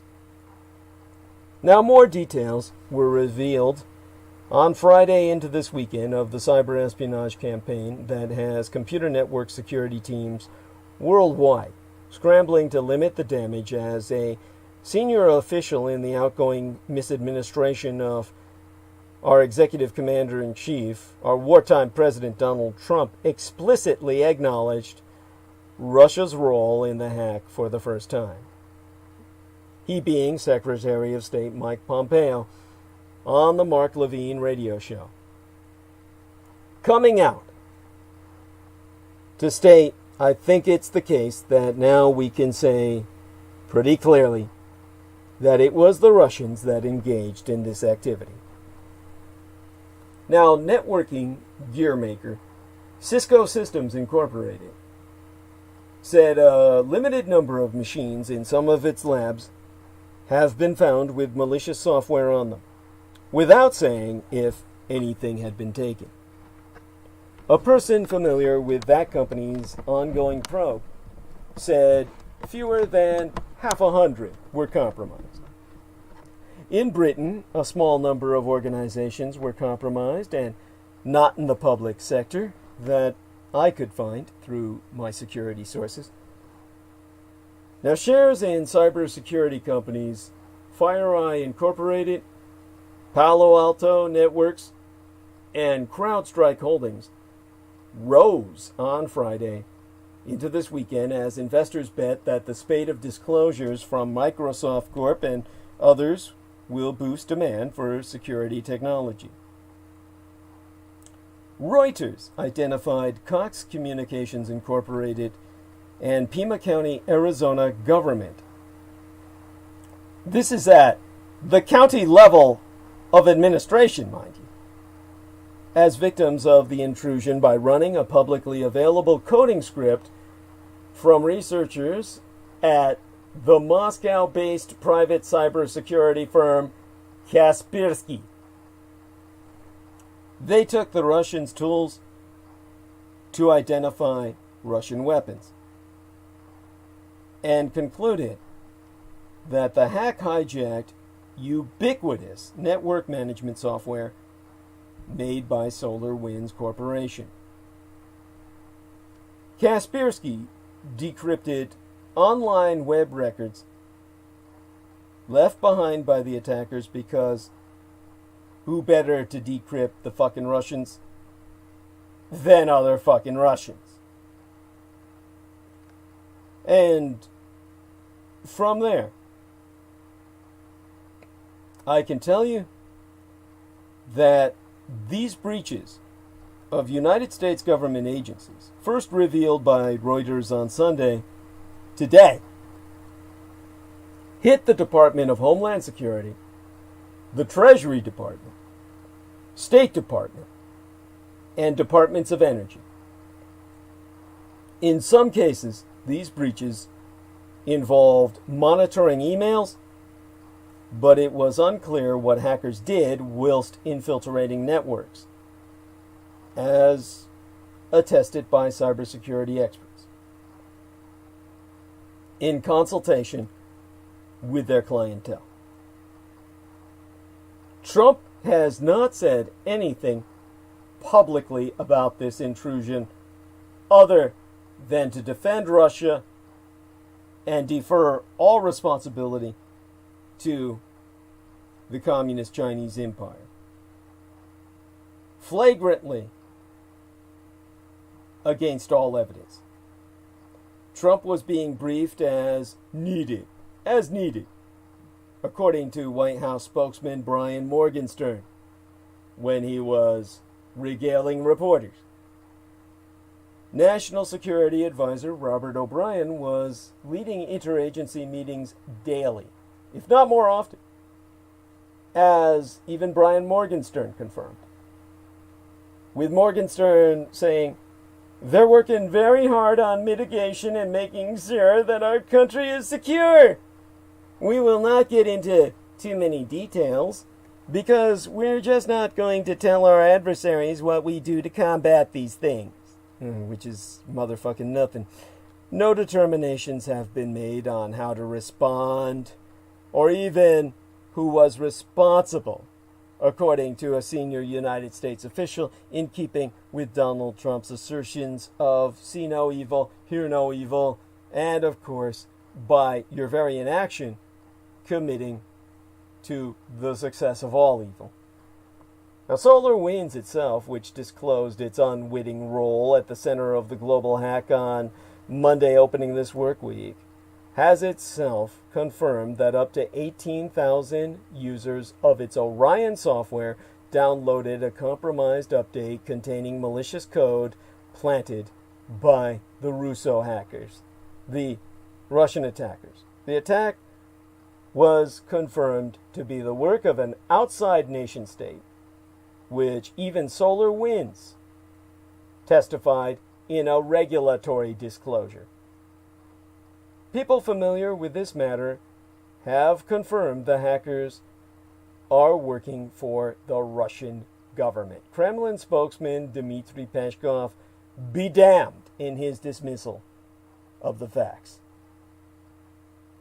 And so on Friday into this weekend, United States Representative Stephen Lynch, head of the House of Representatives Committee on Oversight and Reform Panel's National Security Subcommittee, said the information provided by the Trump administration was, quote unquote, very disappointing. With himself adding that this hack was so big in scope that even our cybersecurity experts don't have a real sense yet in terms of the breadth of the intrusion itself. He confirming it would take some time to fully vet all the agencies and targets. But the breach provided President-elect Joseph Biden with an immediate headache when he takes office come the 20th of January. His transition team's executive director, Johannes Abraham, told reporters, but 72 hours are gone. 48 hours ago, Friday into this weekend, 72 hours ago by now, that there would be substantial costs and the incoming administration will reserve the right to respond at a time and in a manner of our choosing, often in close coordination with our allies and partners. There's only one answer to this. It's called war. Microsoft, one of the thousands of companies to receive the malicious update, said it had notified more than 40 customers whose networks were further infiltrated by the hackers. Around 30 of those customers are in these United States, which Microsoft itself has confirmed, with the remaining victims found in Canada, Mexico, Belgium, Spain, Britain, Israel, and the United Arab Emirates. Now, as close an ally to Israel as the United States. Most worked with information technology companies, some think tanks, and government organizations. So, to provide you an explainer of Russia's potent cyber and information warfare capabilities, let me take a breather, check the time we have remaining, about an hour, with What the Fuck saying, good evening, brother. Good evening, sir. And George Knight saying, Britain will most definitely go into a new dark age. The new COVID strain variant will top everything off. Britain is in more isolation with more travel bans being announced and introduced. This is incredible. God bless you, Edward Knight, George Edward Knight, and your wife, and your daughters, and God keep them all in good stead through these grim and terrifying times in which the leaders of the British and American empires have failed us in every way.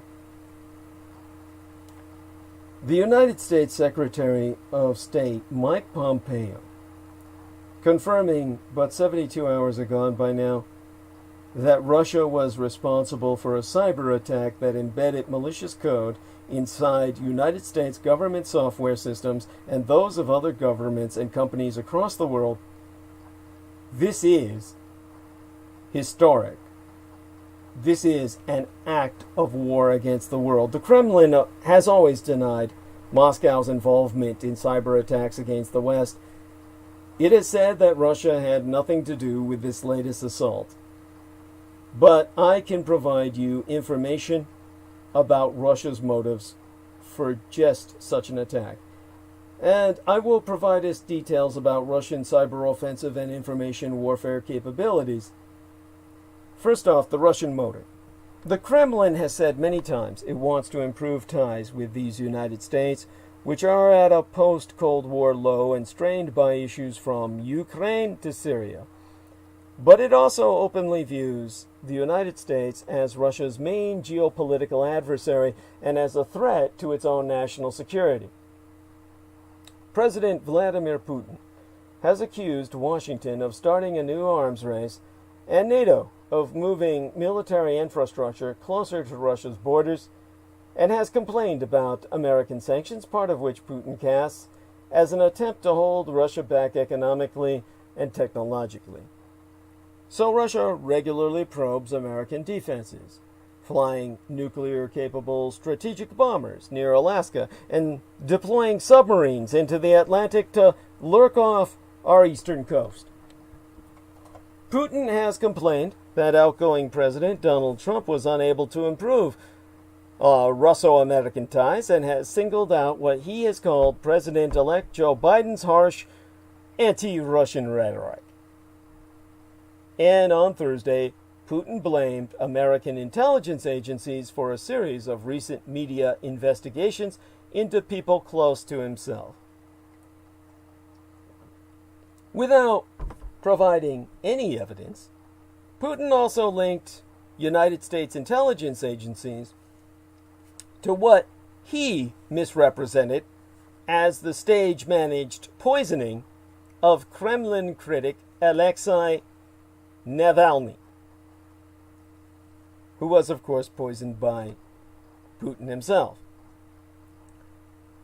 Putin did not even congratulate Joe Biden on his victory in the November 3rd election until the Ides of this month, the 15th of December. Putin said yesterday, last month, he was not worried that his delay in congratulating Biden would worsen Russo-American ties, saying, "You cannot spoil a spoiled relationship." Well, there you go. This brings us to Cozy Bear.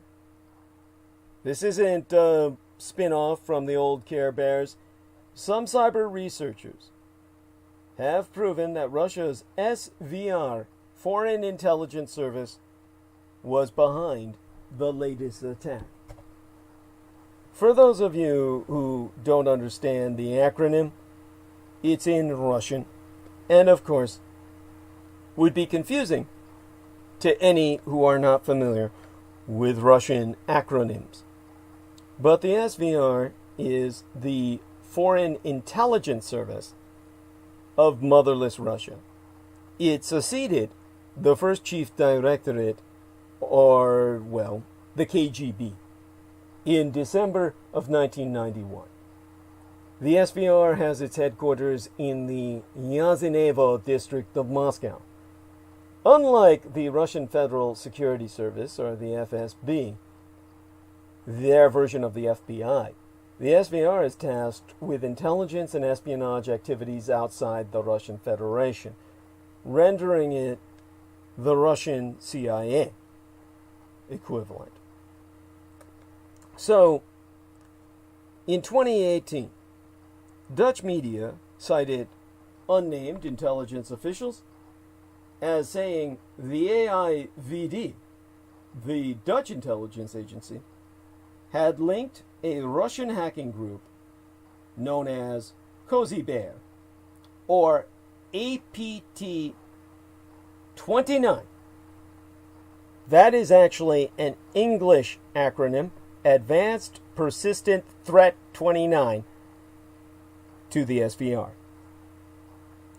And the AIVD has not commented per my queries. I did send communications to the Dutch Intelligence Office, and they have not responded.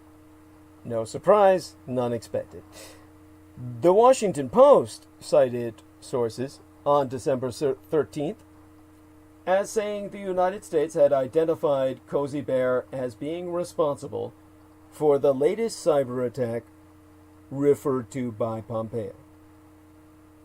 Hackers from Cozy Bear were detected by cybersecurity firm CrowdStrike on the United States Democratic Party's servers in the run-up to the 2016 United States presidential election, when email accounts of Hillary Clinton's staff were hacked.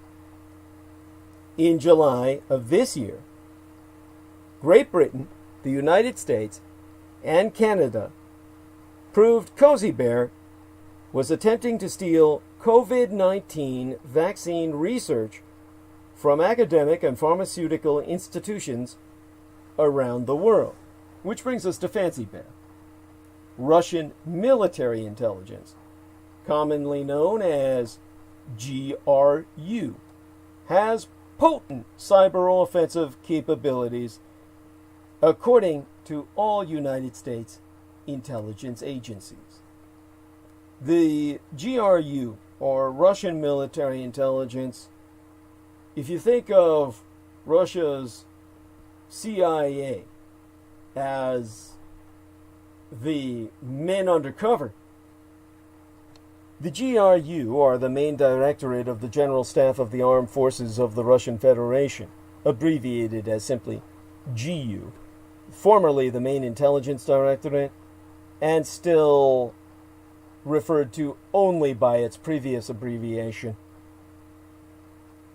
They would be like a united force of SWAT teams. The special forces of the main directorate, commonly known as Spetsnaz, GRU, or Spécial, was formed in 1949, and following the dissolution of the Soviet Union in 1991, the Spetsnaz GRU remained intact as part of the Russian GRU until 2010, when it was reassigned to other agencies, in other words, taken off the books and rendered black. In particular, GRU controls a hacking group known to cyber researchers as Fancy Bear, or APT-28, an English language acronym for Advanced Persistent Threat 28, in disambiguation from Cozy Bear, Advanced Persistent Threat, or APT-29. And it was this later group of the lower number range that, according to the Department of Justice indictment filed in the year before yesteryear, 2018, hacked the email accounts of Hillary Clinton's staff prior the 2016 election to land their man, Donald Trump, in office by making certain that their other man, FBI Director James Comey, made certain that all anyone knew about was Hillary Clinton's goddamn emails. Talking up a storm and getting his own man elected just so he could get fired by an ungrateful would-be dictator. That was James Comey's karma. And Reuters reported in September that Microsoft confirmed Fancy Bear had also targeted a firm working with Joseph Biden.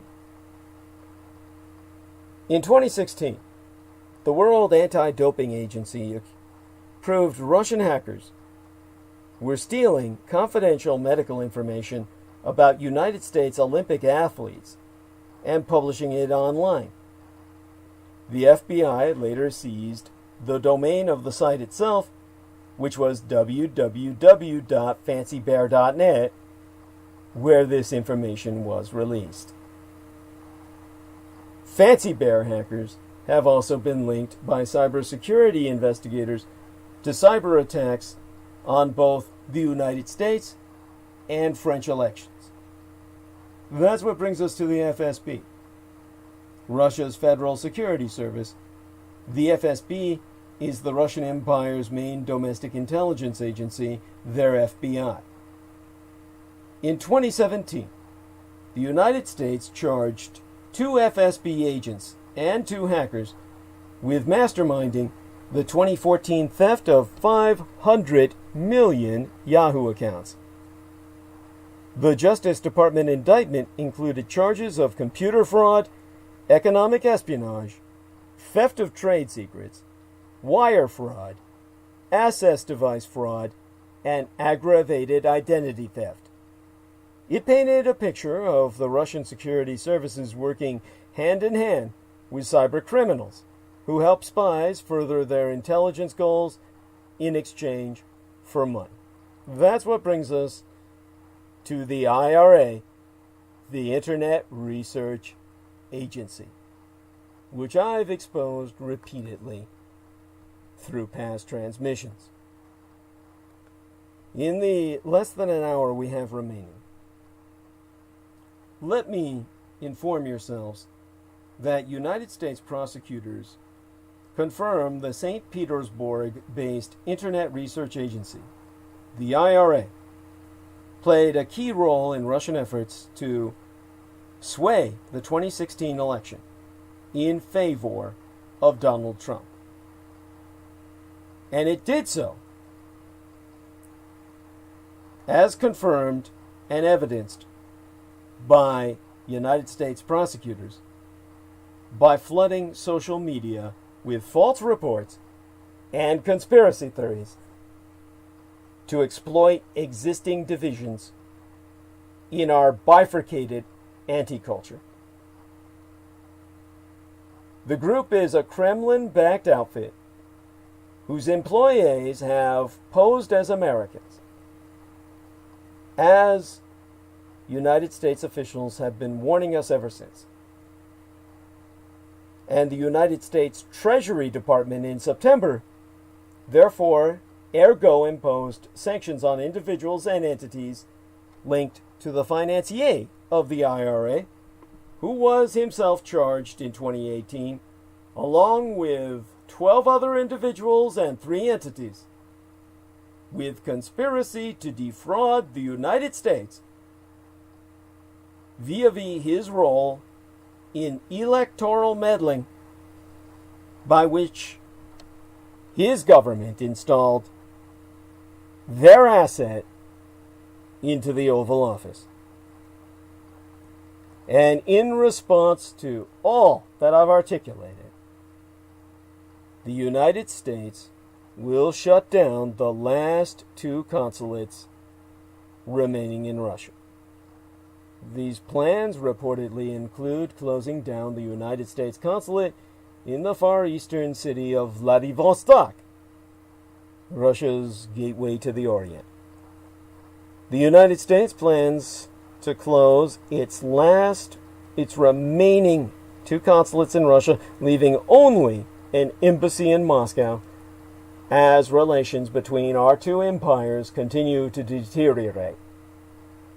The State Department confirming on the 19th of December that the United States will shutter its consulate in Vladivostok in the Far East and suspend all operations at the consulate in Yekaterinburg, Russia's 4th largest city, gifted to them by the Empress Catherine. The Secretary of State, Mike Pompeo, in consultation with Ambassador John Sullivan, deciding to close these 2 consulates, to quote Sndy, as related via State Department spokesperson speaking to RFE Radio Free Europe, Radio Liberty, in statement, "This is all part of our ongoing efforts to ensure the safe and secure operations of the United States diplomatic mission in the Russian Federation by simply removing targets from Russian attack." The spokesperson so saying that the department's decision on the United States consulates in Russia was taken to optimize the work of the United States mission in Russia. Some diplomatic personnel will be moved to the United States Embassy in Moscow to advance our foreign policy interests in Russia in the most effective and safe manner possible. All of this is in light of the microwave attacks conducted against our embassy staff and personnel in China and in Cuba. Sonic attacks. This was confirmed on my late and sainted Cyrus's solar return. her natal day, birthday, that the sonic attacks suffered by United States diplomats overseas have been caused by microwave energy. We've had teams of experts categorize this as Havana Syndrome. And of course, this is what Americans have been experiencing in Venezuela. So, this is something that they're trying to prevent in motherless Russia. So, it's been confirmed that the mystery illnesses suffered by American employees, first in Cuba, then in China, Russia, and other countries, this is a weapon that destroys these people's lives. So, they're simply trying to keep our people safe. And this decision will not impact Russian consulates in these United States. The State Department notifying Congress on the 10th of December that it planned to close the two consulates, as reported through the AP, the Associated Press, over a week later on the 18th of December. The notice to Congress was sent 3 days before it publicly emerged that Russian government hackers were behind this massive cyber attack on the United States government itself and other entities worldwide, with Pompeo himself officially stating on the 18th of this month that now we can say clearly it was the Russians engaged in this activity. A copy of the notification to Congress stated that the move was in response to ongoing staffing challenges of the U.S. mission in Russia in wake of the 2017 Russian-imposed personnel cap on the U.S. mission and resultant impasse with Russia over diplomatic visas.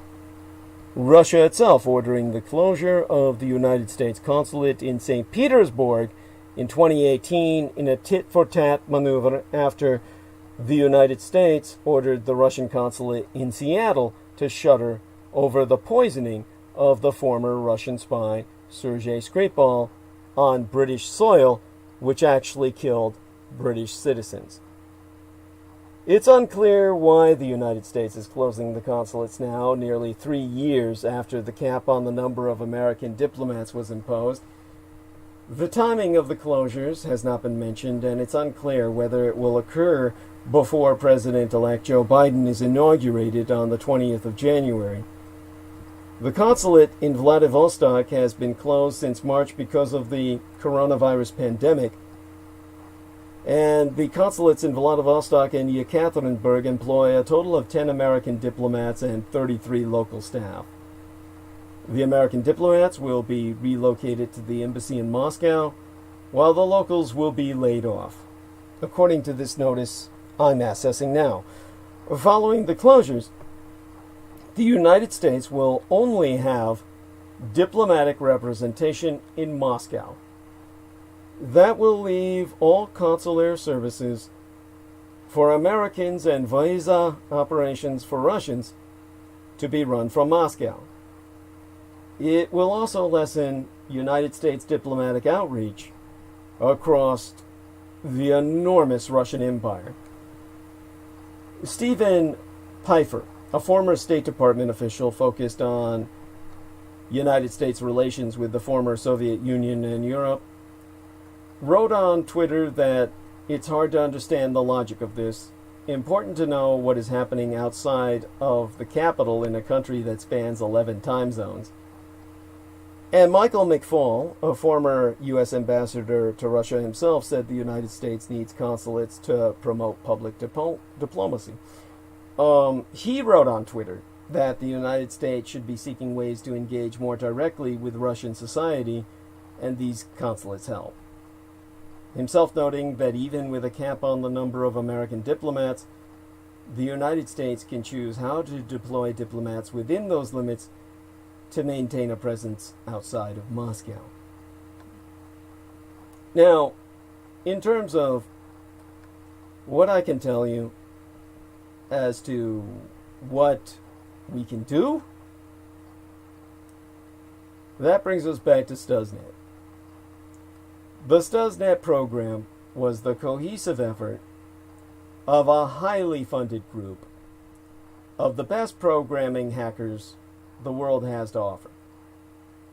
Only the Japanese Empire, the Communist Chinese Empire, the revanchist revisionist Russian Empire, the Greater British Empire, or a select few other European countries could do what the United States and Israel did together with Stuxnet.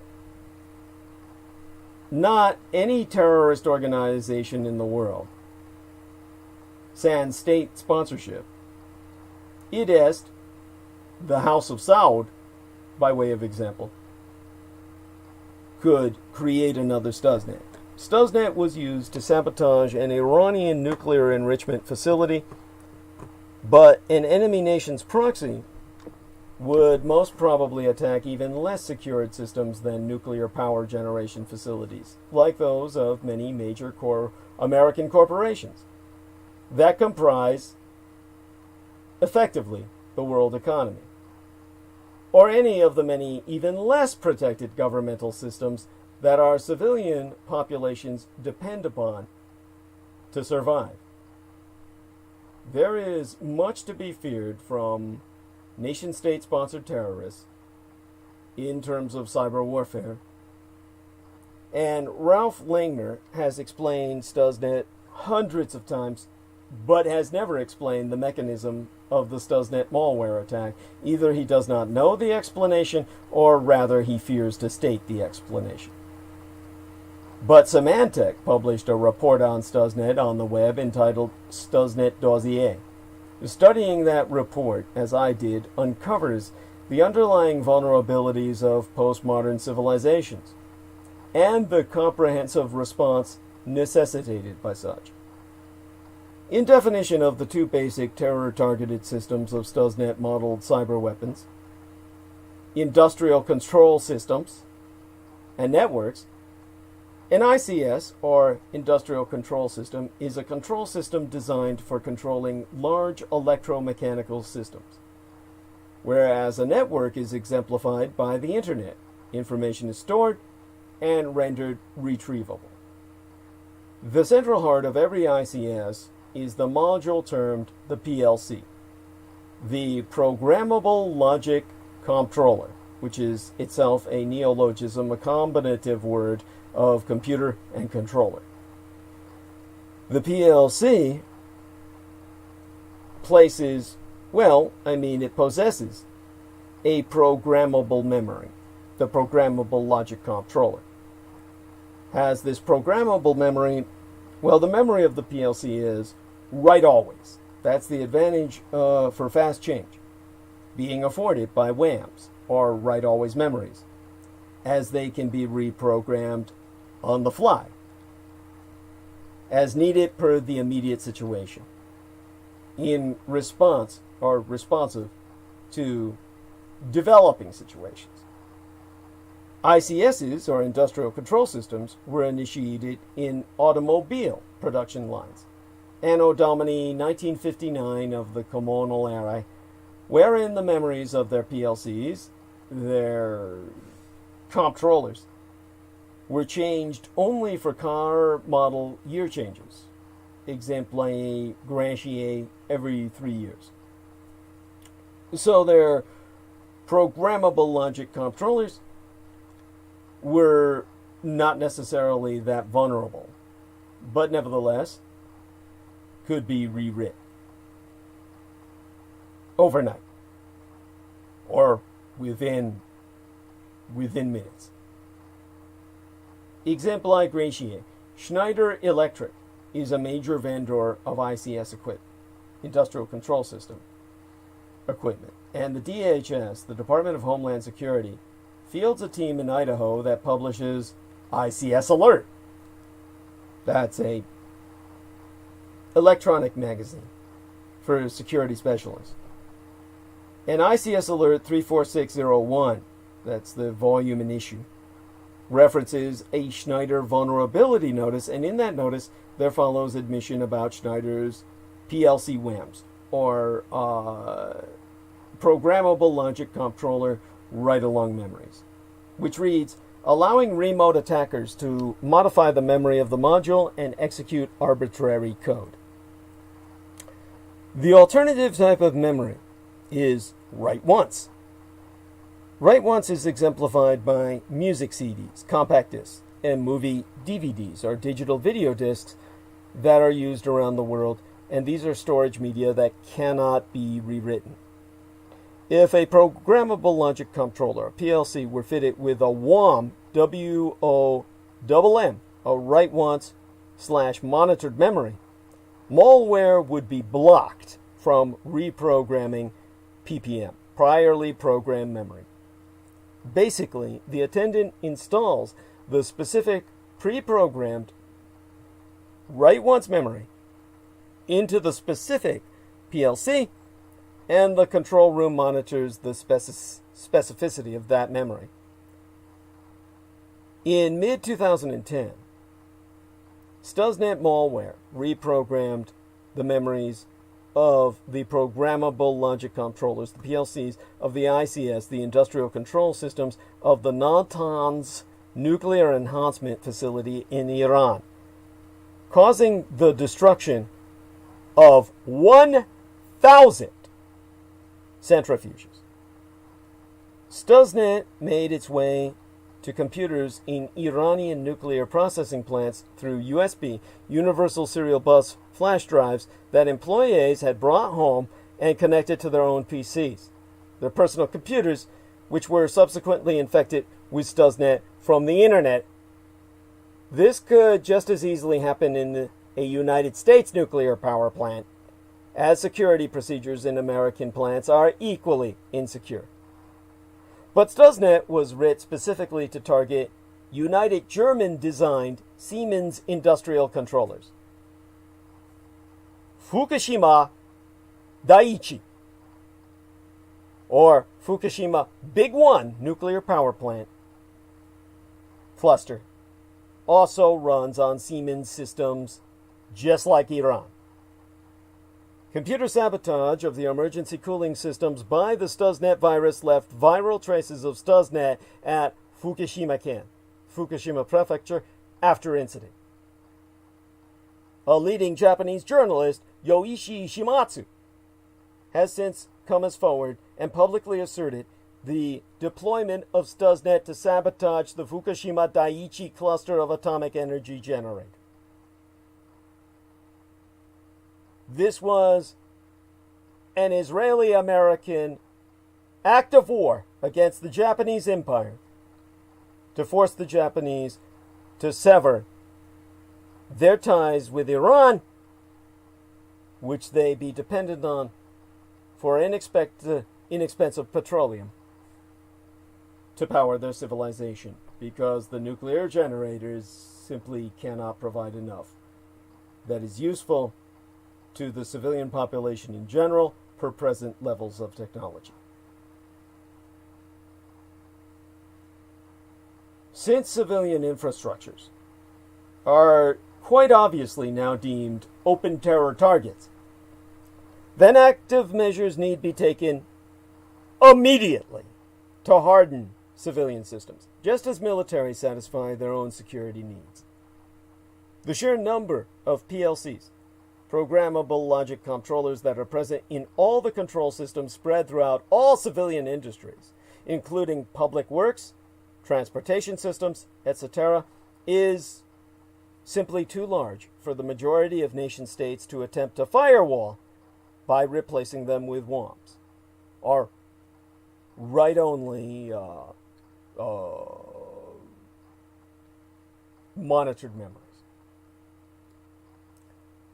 A superior SOS, or system of security, for monitorable or monitorable public infrastructure, to include police and fire departments, would be to establish a third secured ION, an ION system, an infrastructure-only network system for every developed nation state, modeled on secured military networks.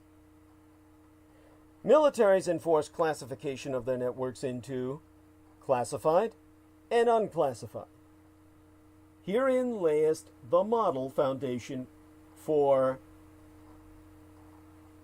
PAISS, or Public Access Infrastructural Security Systems, and for their users to be mirroring. Maintaining 100% total isolation of a military's secured networks from the public's internet, providest whatever postmodern nation-state which that military serves with its population's first line of defense. Holy shit. You're still talking.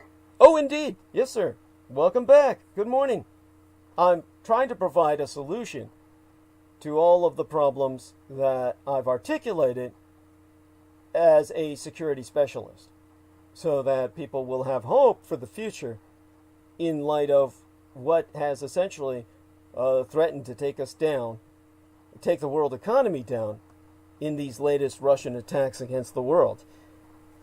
The cyber attacks, the great hack attacks, so to speak. I pray your morning's going well? So far, so good. Yeah, I feel rested, and all is well. Wonderful. Well, I plan to get my rest soon enough. I'm going to, finish this up. And so good to hear your voice in the morning, sir. And you talked a lot about Russia attacks, cyber attacks. That's correct. That's correct. Okay. Yeah. So what I'm telling people now is that basically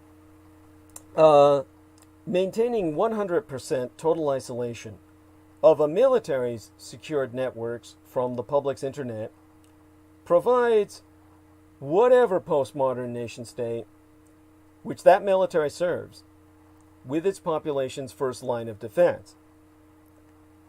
No secured system which any postmodern military service is utilizing is connected in any way to the public internet. No secured computer on such nets are allowed non-secured USB or the little flash drives that we know of as universal serial buses devices, or any other unsecured devices, inclusive of any and all privately owned devices from the external environment attached to them. This would basically provide developed nation states with three very large networks: two secured and one unsecured. The primary being secured military networks, the secondary tier being secured infrastructure networks, and the tertiary being the public internet, the World Wide Web, the WWW one everyone uses. All infrastructure designated systems in any developed nation state must be hard disconnected and at no point be accessible through the regular internet. Security protocols for all devices, plants, communications, monitoring, etc., for infrastructure networks must be modeled on secured military networks. It has no PCs, no programmable controllers, no USVs or universal serial buses. Nothing sourcing from the external environment breaches it. And within that ION, that ION, our infrastructure-only network framework, each civilian government must also firewall and segment all the various entities from each other. compartmentalization, as in a ship, to prevent fire from spreading to other parts for damage control or hull security, what you would call the integrity, hull integrity. This would be the integrity of the ship of state itself. Finally, all public critical systems on that ion, that infrastructure-only network, that require backups, police, fire departmental, etc., as well as water, power, food, and transportation, must have network-free SCS, or secondary control systems, that allow us for more, or MOR, manual overrides, that would permit quick fallback in event of NDI, or network-driven incidents. These manual human control systems cannot be changed via the external environment or a network, and are even more isolated than the secured network primary systems. Such secondary systems must comprise the write-once programmable logic controllers, as I've proposed, as if you were just placing their instructions on a DVD, and only the physical insertion of that disk enables their operation and can only be physically changed and not hacked. That is how we save our fucking world. Now, this is something that is but ad hoc, mind you, because we need to protect our world from electromagnetic pulse, and that will take a hardening in the physical fucking sense of all our infrastructure, which would take an untold trillions of United States dollars, because our entire infrastructure is exposed to solar radiation flares or electromagnetic pulse. And that, if it does not change, renders us vulnerable to a pulse that will take our world into the next dark age. This is how serious our vulnerability is, how serious our situation is, and how serious the Russian attack is, just as our attack in service of Israel was serious against the Japanese Empire. In the disaster that was Fukushima Daiichi, which by miraculous intervention and very hard work was not orders of magnitude worse than it was already. We are very graced as a human species. It was not far worse than what it was. And with that, of course, we're essentially coming to close of tonight's transmission. I myself am exhausted. I will try to work with Brendan Zogit to figure out what to do about what's left of my microphone. Better yet, somebody send me a few $100 to buy a new one. And we'll see if I can get that done in Christmas time or after. Someone can always have the option of course, mailing me a new Yeti microphone, and that will solve the problem.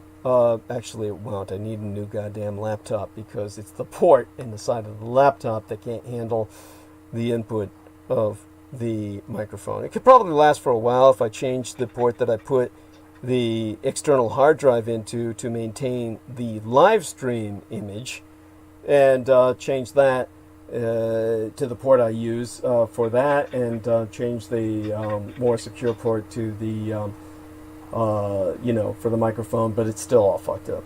At any rate, so all of you who support myself, now's time for the final solicitation. I want to emphasize that Mein Kampf, my struggle be thine own. Oh, by the way, dear Peter, I will be sleeping throughout the day today, and probably through to tomorrow morning. I'll get up sometime in the middle of my biological night to take out the garbage, and then tomorrow I'll probably visit the dentist, despite what Jameson Reese says. God, I hope. If I feel sick or something like I'm feeling kind of right now, which may be my own body's way of protecting me from sleep, and you'll feel better after you sleep. Probably. I hope it warms up. Yeah. Yeah, I'll get the... Yeah, go on. I mean, if it means anything, I'm not worried about the dentist and you. Okay. All right. I mean, you know, but yeah, you have to deal with that. But when I come home, a little bit more on the book. It's a little, you know, you just keep working on it. Understood. Well, when I woke up, I even felt the impetus to even read the entire thing. Oh, God bless you. Just as a proofreading act. And how do you feel about that? Share with us tell us your impressions, please. I haven't read it. Okay. I mean, it's like I'm just looking at it for context and punctuation and consistency. It's a matter of putting the manuscript together before I can read it for real, you know, for the tiny errors. Understood. So what I'll do is I'll contact you very likely after I come home from the dentist. Since I'm going there at 8:30 in the morning, I should be home fairly early. And that's on Tuesday, or that's on what Tuesday? Tuesday, yes. Tomorrow, essentially, because it's Monday today, right? Monday the solstice today. Yes. And you'll sleep for a period of 14 hours. Something like that, yeah, altogether. Even a little more than that, provided I can find the other electric blanket. I'm sure I've got it here. I've just got to find it somewhere in the hoarder's crypt. And there's only so many places it could be. And then digging out that will enable me to sleep more, calmly. What I'll do is I'll contact you when I get back just to inform you of some of the particular peculiarities of the manuscript. There's just a few. What I did was I embedded, if you run into that map of France in the Middle Ages where I was talking about wolf attacks, to give people an example of rabies that impacted the Middle Ages as a kind of parallel or precursor to Russian rabies in the 1930s through the 1930s, then when you run across that of course doesn't need to be put into the manuscript, obviously, and so I'll just bring up that section when I will also, before we publish it, last time it was quick, I'll send it to you, so you can look at it yourself. Sounds good. Well, honestly, I love you dearly beyond expression, and you're such an angel. And honestly, it's like Peter Moon is like the rising of the sun. He's got that face that kind of coming forth by day, and you're going forth by night. Yes, yin and yang, quite the balance. And our man Jameson is returned, and he's warning me, of course, about I don't know who was in the chair beforehand, but I look, they're going to literally bleach wipe that chair. And what you would be worried about would be what's in the air. And since I'm going there, that's what I'm getting at. I understand, but I'm going there at 8:30 a.m. in the fucking morning. I'll be the first person there.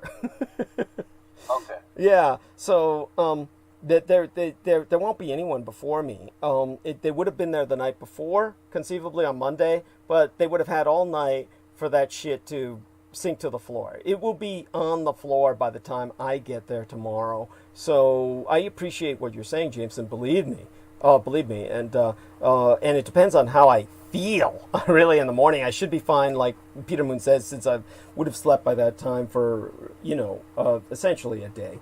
And but my love to both of you for your input. And before I go, and for Jameson too, I just looked and I've taken my morning vitamins, and I'm taking per my doctor friend's order, who's on the front lines of COVID, I'm taking every day. I'm taking 50 milligrams of zinc, 3,200 milligrams of vitamin C, and 10,000 international units of vitamin D3. It's like, and I feel great in regards to that stuff, and Paul has taken it too. I'm not very exposed to much, although I did go to the dentist. So anyway, I feel very confident with that stuff. And that's great. And Jameson, maybe you can explain to Peter Moon how you were overwhelmed with lust or your libido the other day. Was that some kind of intake of vitamins or drugs that caused that, or biochemical? No. That's just a result of a buildup of not releasing. Because I will literally wait weeks and weeks. Maybe that's not healthy, Peter. Well, what I would say is if you read books on Taoism, they'll say you ejaculate once a week is the right thing to do. Not more than that. It'll wear you down, and you build up. Like say if you're doing sex with a partner, you're building up the energy and you're not releasing. You can even learn to release without ejaculating. It's subtle. It's more subtle, and I think that a lot of women. We don't have to probe into your sex life right now, but a lot of women really insist upon the man ejaculating. Yes. To wear him out. Some women don't like the man to ejaculate. I mean, God, people are so fucked up on this stuff. Yeah, that's true. But, yeah, in other words, it's, if you read some Taoist texts, not Mantak Chia, I don't recommend Mantak Chia, but maybe that's something I can dig up something. I don't go down that rabbit hole too much, scholastically. But anyway, that's just a comment. We're definitely appreciate it. And so, of course, just out of obligatory necessity, I will re-emphasize to our listeners in the quarter of an hour we have left, less than 15 minutes really, that I, of course, have this struggle to present this transmission to you all. Mein Kampf, my struggle is thine own. Contribute to my struggle at paypal.me/Douglas Dietrich, where we now be accepting contributions via PayPal Holdings Incorporated at DouglasDietrich.com. Make certain to identify myself as a friend or relation. We are all related as an extended electronic family, and we're certainly all friends, or you wouldn't want to help at all. And so acknowledge myself as friend or relation when you make your contributions via PayPal, so they don't take their pound of flesh. And in all due acknowledgement unto our own personal hero, we ask it of everyone moral and or fiscal support on behalf of our dearest English brother in battle, John Henry McMills Warrington. If anyone were to deserve some financial aid aside myself, it would be he. He, of course, can be friended at facebook.com/John.War and subscribe to his maggot channel at youtube.com/C/maggotaur, which be spelled MAGGOTAUR, he being the property manager thereof, as well as Team Thrax, Dietrich's Our Dragon's ultimate post-episodic producer, and our final productions archivist at DouglasDietrich.com. Were it not for he, nigh all videographic works of the internationally recognized renegade military historian would have been lost. So if financial aid no be prohibitive per budgetary constraints, electronically relay monetary assistance via PayPal, where you can donate to the Maggot Man, aka John Warrington, by clicking send on your PayPal account page and then entering his email address, john_war@hotmail.com, and you can PayPal him at paypal.me/Maggotaur, which be spelled MAGGOTAUR, indicating him friend or relation, as distasteful as that may be. There is a new space race, breaking news. China's Chang'e 5 has brought lunar samples to Earth for the first time since 1976. But NASA and American scientists will not be allowed to see them. So, for all we know, they may not exist. Yeah, that's what I was thinking when I first saw the article. I know now is the time for everyone to do their power flex. Yeah, yeah. Because it's obvious what the next phase of human disasters is going to be caused by. So.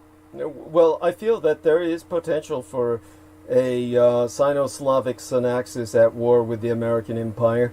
And as far as I'm concerned, bring it on. Look, nothing but better for the world can come of it. It will give us I agree with you. Thank you. Thank you. And now, you, too, can do your part to help in the fight against total annihilation. Spread the word about Douglas Dietrich, that he, the biological son of Adolfus Jacob Hitler, which you can find out more about at douglasdietrich.com/2019/05/08/ Douglas Dietrich, son of Adolf Hitler, fighting against white supremacist neo-Nazis. Couldn't for a while there. A footnote on mine bio, sire, which is on the homepage of showsdd.com, whereon is explained the meaning of my biological father's name, the name what made the man, and after indulging yourself in, or rather enlightening yourself in the information to be found thereon, do your best to inform others. Spread the word to all and sundry, far and wide, that the scion of Adolf Hitler, Douglas Dietrich, be alive and well and resident in the city and county of San Francisco, and encourage others, if at all possible, to electronically relay their contributions at paypal.me/Douglas Dietrich. For people are forever asking, Renegadus Humanus Arma Ab Mesa Erudicio, the renegade human weapon of mass instruction, what they can do to fight the pedopathophilocracy. Such being our present Slavo-Western government by patriarchy of pathological pedophiles, you can all help spread awareness by supporting myself. We have that new contribution page on douglasdietrich.com where you can make your donation online using either the credit or debit card, sans any middleman taking their bloody cut, by pressing the red button, the red donate button, on douglasdietrich.com. And you can also simply go to douglasdietrich.com to click that yellow donate button to bring you to the PayPal page at showsdd.com, where all sponsors will be granted exclusive electronic access to both my video, graphic, and audio recorded archives through to this year, from the 2011th year in our Lord, the very year mine own late and sainted matriarch, the Grandma Dame Diana Linzuchen Takabayashi Hideko Dietrich was murdered, assassinated, and immediately aftermath, Sanjuichi Sensemi, or the 3/11 terror attack against the Fukushima Daiichi Big One cluster of nuclear power plant facilities on site, the 7,000 isles of the Greater Japanese Empire, when 'twas deemed by much Native American cosmological reckoning that the dawning, or the first rays of the dawning of the Sixth World broke upon us, and magic could again be worked conjointly with Mother Earth to redeem the folk upon her. They're not on YouTube anymore, whereon the intra-global crises analyst Douglas Duane Dietrich long ago established his high-profile visibility platform per rationale of personal security by way of public promotion, but only on contribution will thy membership be processed within 48 through 72 hours, between 12 to 3 days for full access to all mine archives, meaning all those videos that John Warrington saved, aside those on the Maggot Douglas Dietrich channel and the YouTube channel named Taboo Bros 2, spelled TABOO space BROS space Roman numeral 2, as managed by mixed martial arts maestro Daniel Arola, whom you can visit at facebook.com/Daniel.Arola.3 of Damage, DAMAG, Daniel Arola Martial Arts Group Incorporated, Cali Combatives. Optionally, mail either checks or money orders, never cash, to the personal residential address of the Mr. Douglas Dietrich, which itself be listed on douglasdietrich.com/donate-2, the most important thing being that people regularly donate what they can within their means. A quick check on the time remaining in live stream. And foremost among Axis Daddy D's donors, aside his mistress and manageress, Selena Kahn, and our former web mistress, Lena Shea, whom you can subscribe to her YouTube channel at Lena Crane, be our most beloved greater British brother in battle, the Team Thrax, T-Trix Our Dragons, heavyweight lifting keeper of the spirits, and YouTube Bizarre HD channel managing mixologist, George Edward Knight, whom you can friend at facebook.com/George.E.Knight.7. He being the manager of the Bazaar HD YouTube channel at youtube.com/user/BazaarHD, which itself be spelled BIZAREHD, and where you can find his self-produced videos, what be entitled How the United States Won World War I, and Why We Are Still Legally at War with the Third Reich, both of which be factually substantiated per mine own expositions, and where thereon you can also find trailered his current production, still in production, entitled The Thousand Year Realm-In-Exile, and subtitled The Third Reich's Flügelrad and Hanabu Technology, which is backed by the fact that I spent hours throughout my night during the day, or actually throughout my actual night, which is my day, just yesterday at this point in time, enlightening him to the reality of the Schiebkrieg, or the Disc War, so that he could better produce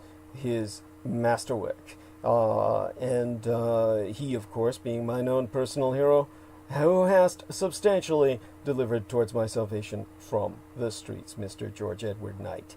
Indeed, the last Dietrich, son of Dietrich's or son of a dragon's, Anglo-corrupted as Dracula's, expositions via YouTube would not be possible sans generous benefactions from my listeners on a monthly basis. The Amerasian agent of the Peacock Angel, Tavush Maliak, bidding the only person on the surface world, or the surface of this world, with the insider knowledge and experience necessary to lead thy resistance against the Russo-sub-satanic occupation and anti-godly insurgency. It bearing no end of emphasis that Jude, Anglo-corrupted as Jedi, literally Master D, or the Master of Enlightenment myself, is not paid to articulate mine expositions, and have never once been remunerated for my services rendered unto thyself, and all thy holdest